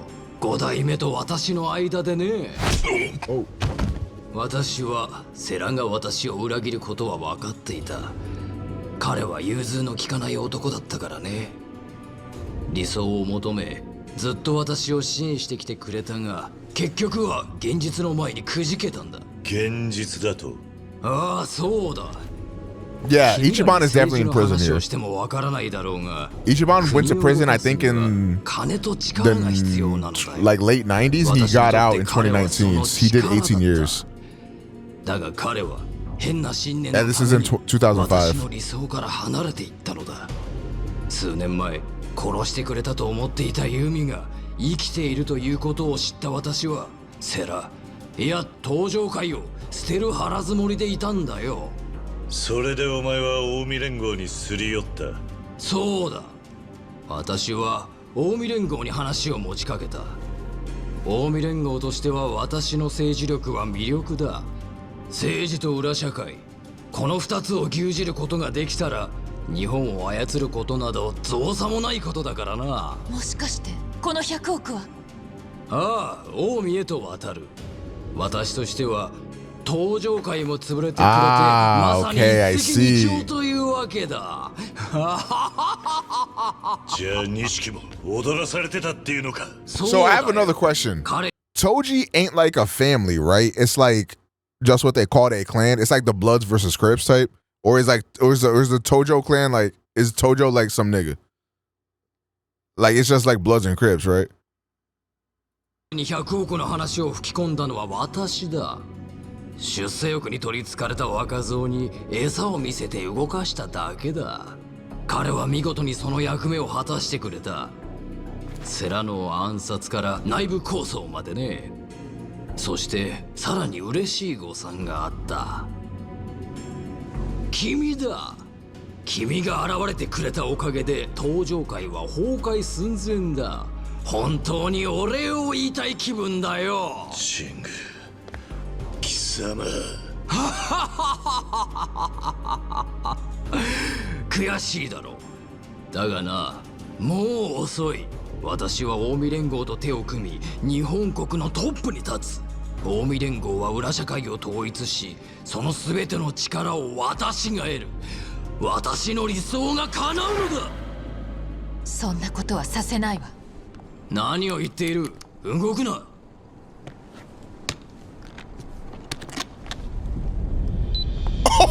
これであなたは私を撃てない。これが爆発すれば店の中にある100億も一緒に消えてなくなる。私は100億をあなたには渡さない。一緒に爆発してこの世から消すわ。何をバカなことを言ってるんだ。そんなことをして何のメリットがあると言うんだ。何にも分かってないのはあなたね。人間はそんな損得感情だけじゃ動かない。もっと熱い、もっと強い気持ちがあって初めて動くものなの。昔のあなたにはそんな気持ちがあった。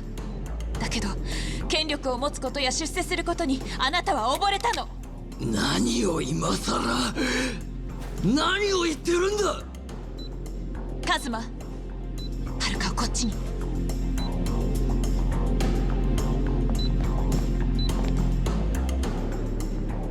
これでユミ Pull と up は on る me か with に his は energy 手出し with で a きねえな bomb? 神宮。なあ神宮、世良会長はな、あんたが何を考えているかなんてお見通しだったんだよ。何？会長はあんたに気づいてほしかったんだ。昔の強い信念があった時のあんた自身を。だから自分の命を危険にさらしてまで100億を盗んだ。あんたから取り上げようとしたんだ。バカな。何を根拠にそんなことを。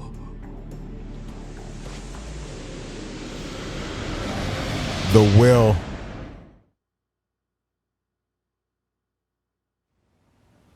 Chat piss break. I gotta pee real bad. Chat piss break. All right, bad piss break. I'll be right back. I'm sorry if I cooked you, but I gotta pee, bro.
Bow, bow, bow, bow, bow. That's that booty meat. Bow, bow, bow, bow, bow. That's that booty meat.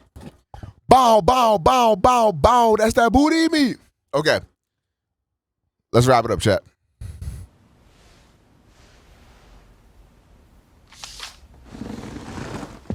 Kazama-san.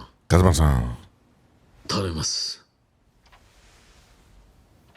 セラ、お前これ名前が入ってねえじゃん。Oh. 風間さん、俺は本来登場会仕切る器じゃありません。金儲けしかできねえヤクザです。あと目は風間さんが決めてください。Who did he choose? 極道の未来を託せる男。Did he choose Kiryu? 遺言状だと。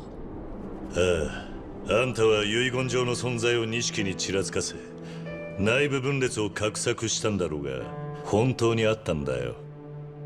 会長とおやつさんが命がけで残したんだ。うるさいセラめ、この後に及んで私を舐めるような真似をしよって。そんなもん今となってはただの紙切れだ。俺が死ねばなあ。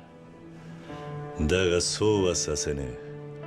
俺は風間のおやつさんや世良会長が残してくれたもんを守る。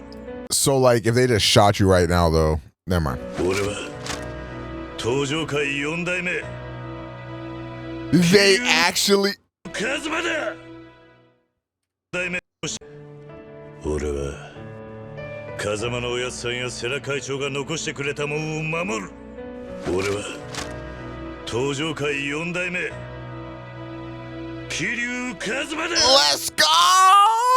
They actually made him the chairman. Wait, so in Kiwami 2, this nigga's the chairman? Oh my, I want to watch Kiwami 2 now, bro.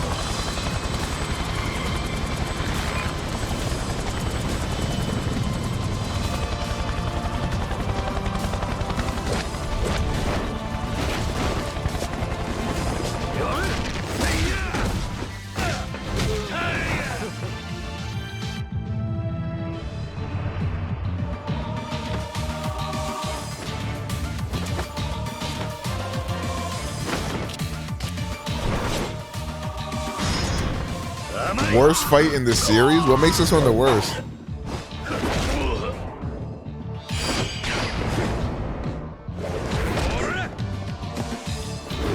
Y'all making me glad I did not play this shit. I'm not gonna lie.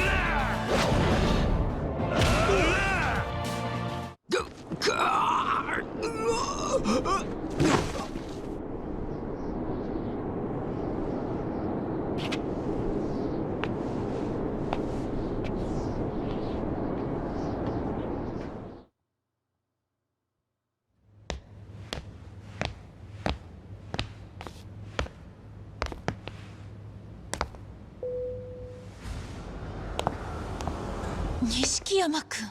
終わったか。これでようやく落ち着けるな。錦。なんだそりゃ。爆弾か？ユミ、バカなことはやめろ。ダメよ。100億はあなたに渡さない。ユミ、お前そんなに俺のことが憎いのか。まあそうだろうな。当然の話か。錦、お前まだ諦めていないのか。当たり前だ。俺はどんな犠牲を払っても登場界の跡目になる。なあ錦、そりゃ無理だ。お前神宮に踊らされていたんだ。神宮の本当の目的はな。なことは分かってる。分かってたんだよ俺は。え？どういうこと？言ったろ桐生。俺は10年前お前を裏切ったあの日から誰も信用しちゃいねえってな。神宮が俺に話を持ってきた時から信用しちゃいなかったんだ。じゃあお前は全てを知ってて。ああそうだ。俺は負けたくなかったんだよ。俺はお前に負けたくなかったんだよ。 But you did. 桐生。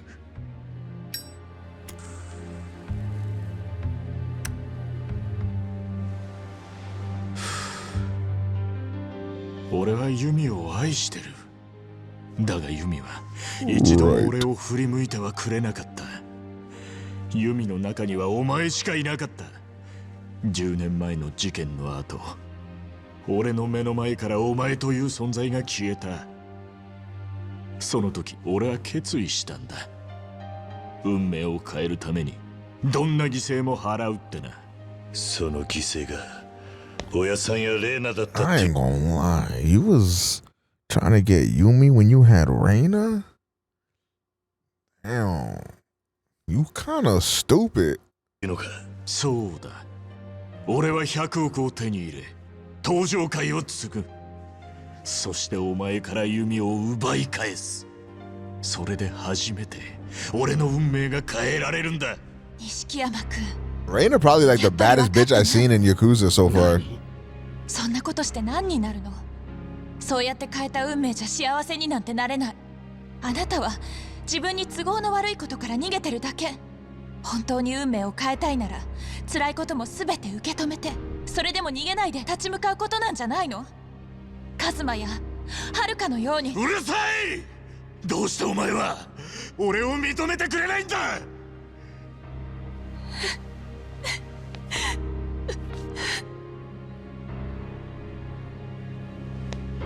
錦、なんだ？俺にはお前の苦しさがわかる。俺は一番大切にしていたお前たちを失った。もう戻ろうと思っても10年前に戻ることはできねえ。もうその運命から逃げることはできねえ。だから決着をつけよう。なあ。Are they gonna fight? つけよう。俺たちの戦いに。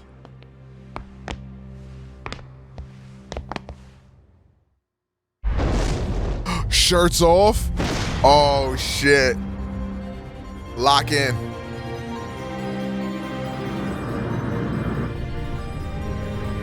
Oh my god. Dude, the music too, bruh.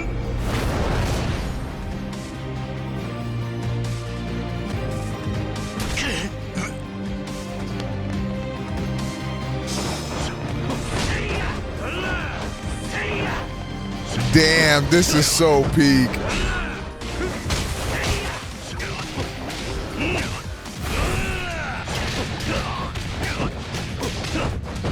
Hey, that nigga kind of tanking all that damage, Swin. He kind of eating that shit.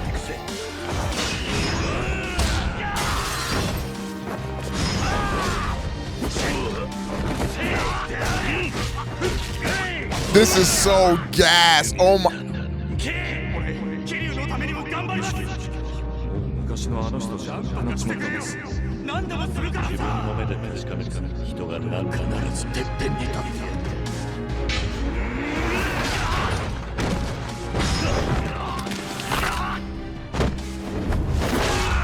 How is he alive? Like, genuinely.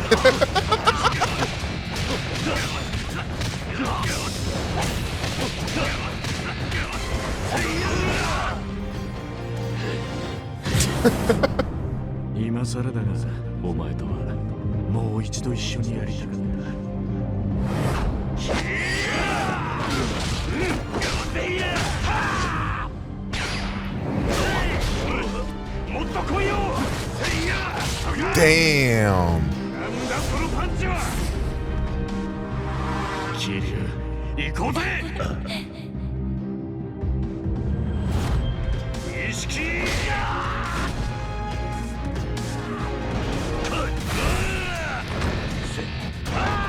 Ooh, that was a good dodge.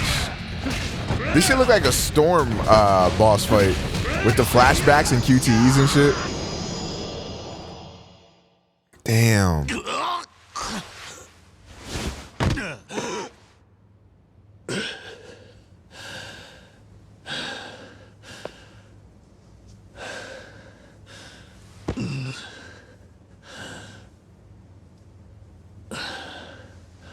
Our real life look like Jin. Or not Jin. Kiryu. Kazuma!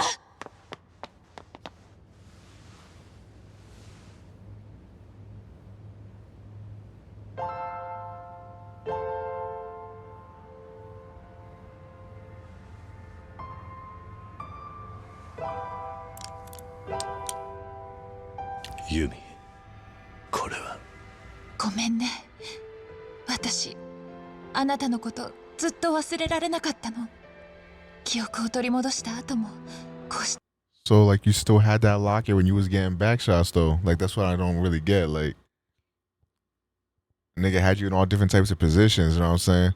Reverse cowgirl, doggy style, missionary, Amazon positions. You had a whole kid and you was still looking at that locket, huh?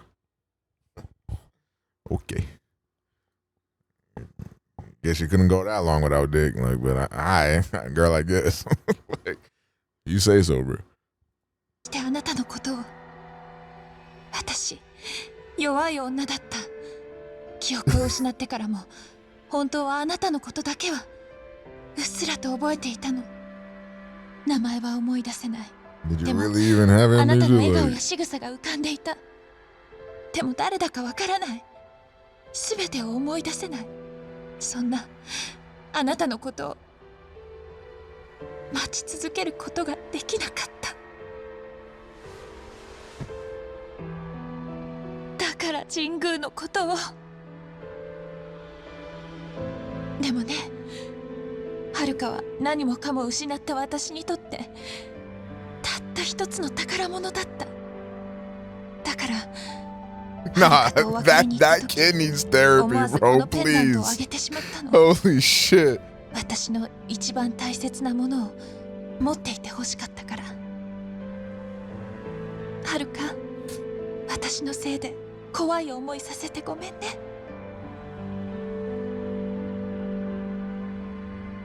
カズマ、私、まだやらなきゃいけないことがあるの。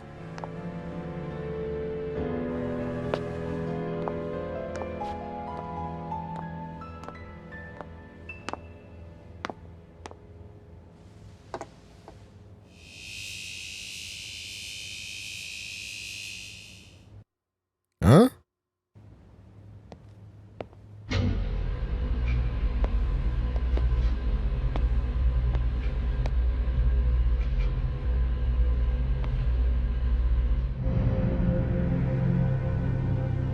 このお金はあってはならない。だからもう消そうと思うの。ユミ。 Not too much. Let's think about this. There's a couple microphones that I'm looking at ordering. Maybe a couple of headphones. A W box Series W for my upstairs bedroom. Let's think about this. Let's think about this now.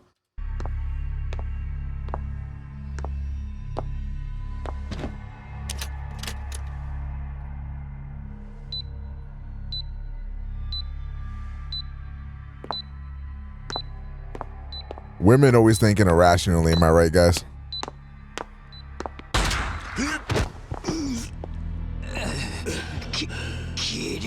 Bro, can you die?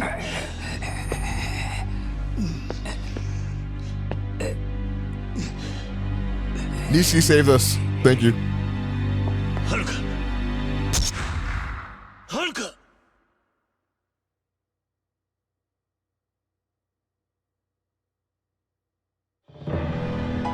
Yumi! お母さん。ユミ。ユミ。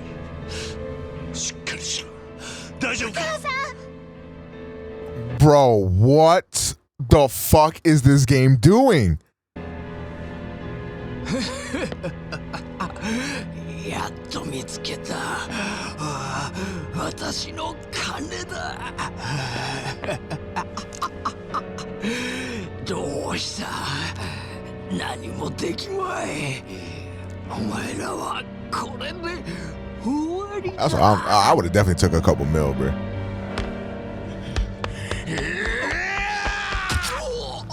Nishiki. Wait, Nishiki, there's a bomb in there. Nishiki, there's a bomb in there. Nishiki. こんなやつに好きにさせてたまるかよ。Nishiki, there's a bomb, bro.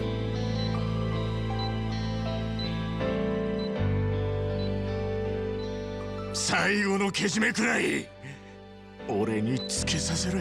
No, you don't have to do that. Like you actually do not have to do that, like at all.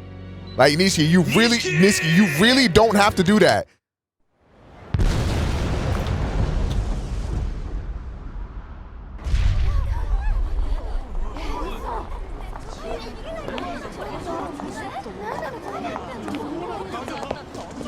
Okay, he really must have wanted to kill himself because there was actually no reason to do that, like at all.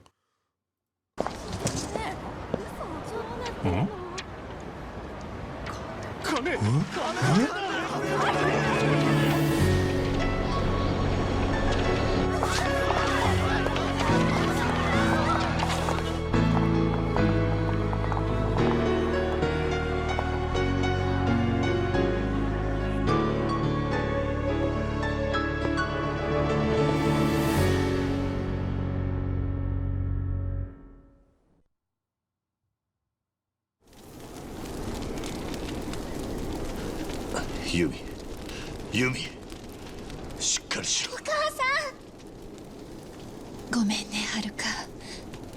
やっとお母さんって言ってもらえたのに。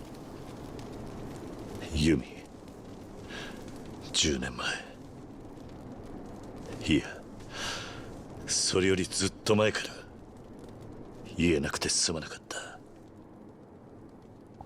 好きだったお前のことが。カズマ、 The ring, chat. これ The あなたが持ってい ring. てくれたの。シンジのやつが死ぬ前に錦から奪い返したんだ。よかった。また帰ってきた。あなたが私にくれたたった一つのプレゼントだもんね。ありがとうね。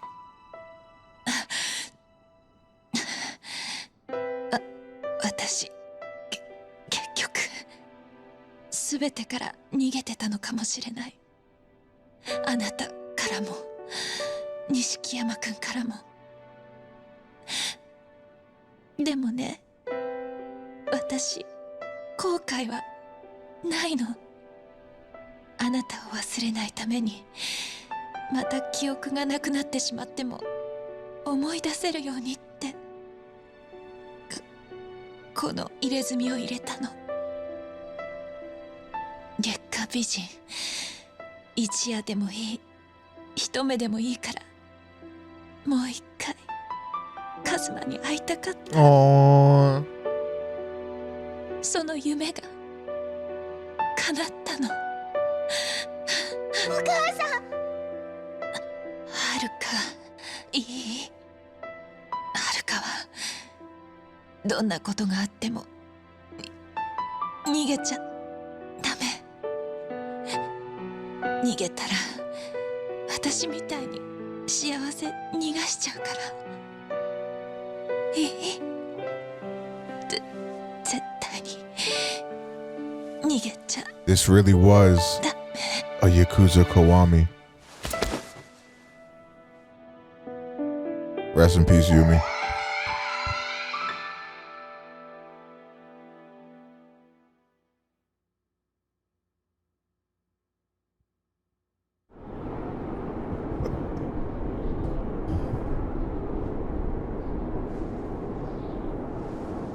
I would also like to know, Lomo.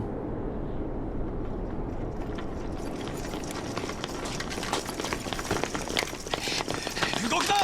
そのまま手を挙げろ！桐生一馬だな。おい、やめろ。しかし事情は後で話す。お前ら銃を下げろ。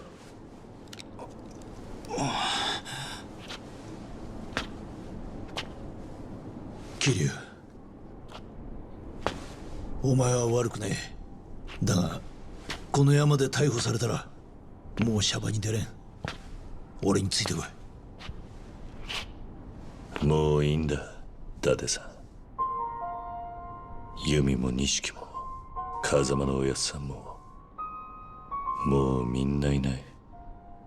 だから人思いに逮捕してくれ。ふざけるな。 No。 お前の戦いはまだ終わってねえはずだ。かけがえのねえものを守り続けろ。逃げるんじゃねえ。かけがえのThe little kid, like, I guess it's fuck me. そうだ。お前が無所に行けばこの子はまた一人だ。お前それでもいいのか？伊達さん。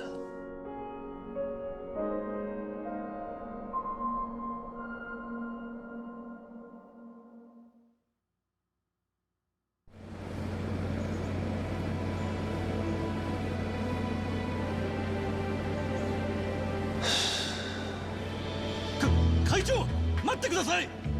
来やがったな。おい桐生、こっちだ。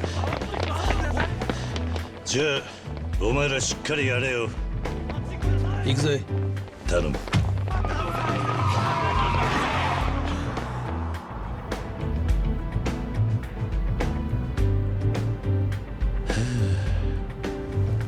ちゃんと終わったのかよ。襲名式と引退式は。ああ、義理は果たしたつもりだ。Succession and retirement? 聞いたことねえ There's 6 other Yakuza games. 組長の襲名披露と引退式が同時なんてよ。で、5代目は誰にしたんだ？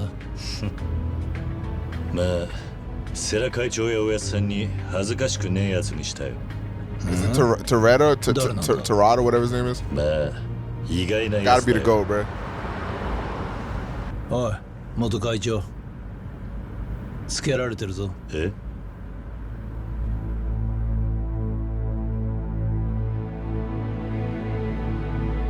W, he deserves it. W, good choice, good choice. W. おい、もしかして、あいつが5代 W, 目 that's my fucking GOAT. That's my fucking GOAT right there. Good shit. W choice. I was kind of looking forward to him being the boss, but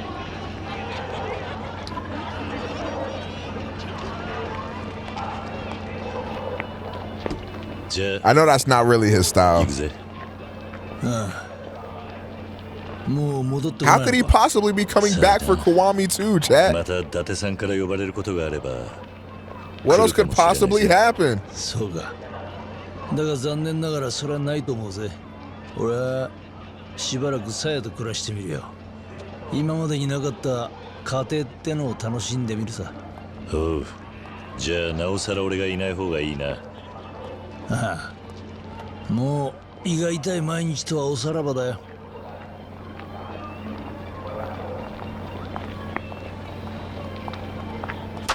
Not them dapping up. じゃあな。もう警察の世話になんじゃねえぞ。大丈夫だ。あいつと一緒なんだからな。そうだな。あ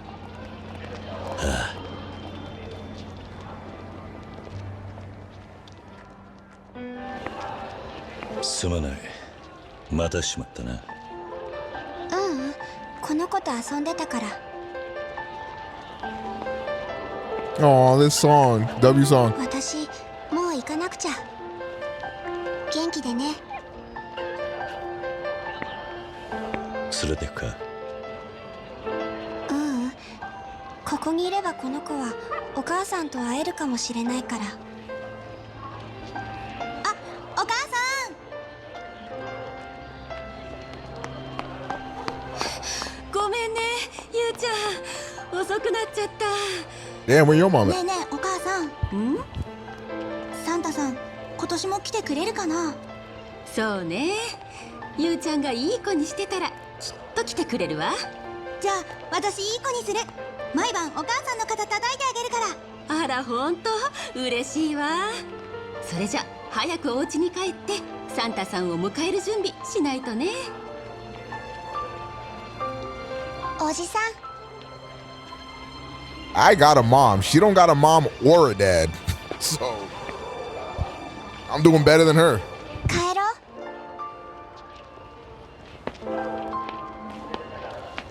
Actually, her dad tried to kill her multiple times.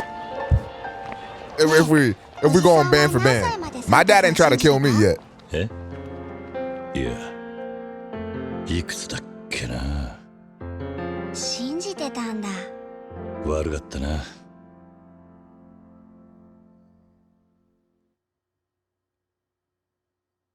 W game.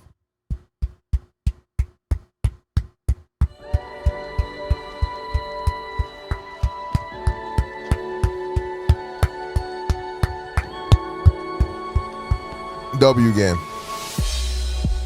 Yakuza 0 was definitely better, but that still had its twists and turns. That one was big W's. How long is Kiwami? Damn, 2 hours. Chad, I think we should end, bro. What you think? What you think, bro? What you think, bro?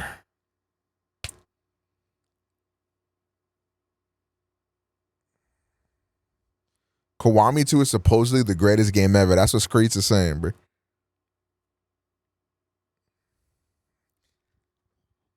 You got one more. I got one more in me for $6.99.99, bro.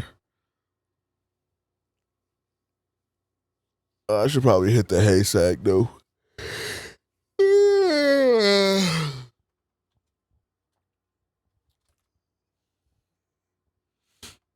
Go to bed without me? What?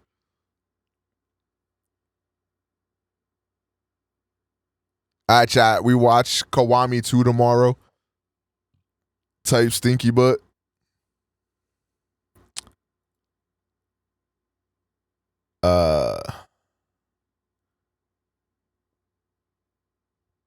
It's not been 9 hours. Oh my God, it's actually been 9 hours. Holy shit. Okay, so tomorrow Kiwami 2, and then maybe gaming or Kiwami 2, and then maybe Yakuza 3. I don't know. We'll see how I'm feeling. Again, Friday we're watching the Killer Bean movie on stream. So that's I think that movie's like an hour and a half. So if you want to tap in for movie night, it's gonna be Friday. Killer Bean on Friday. Tap in. I ain't never seen Killer Bean. Apparently that shit is peak fiction. But you know what I'm saying? I'm gonna see myself. But yeah, man, y'all have a good night. I'm tired as hell. Thank y'all for the subs. Thank y'all for the follows. Thank y'all for chilling, for lurking, for doing your damn thing. Whatever. I appreciate it. I'll see y'all tomorrow's tight shit. And y'all have a damn good night, bruh.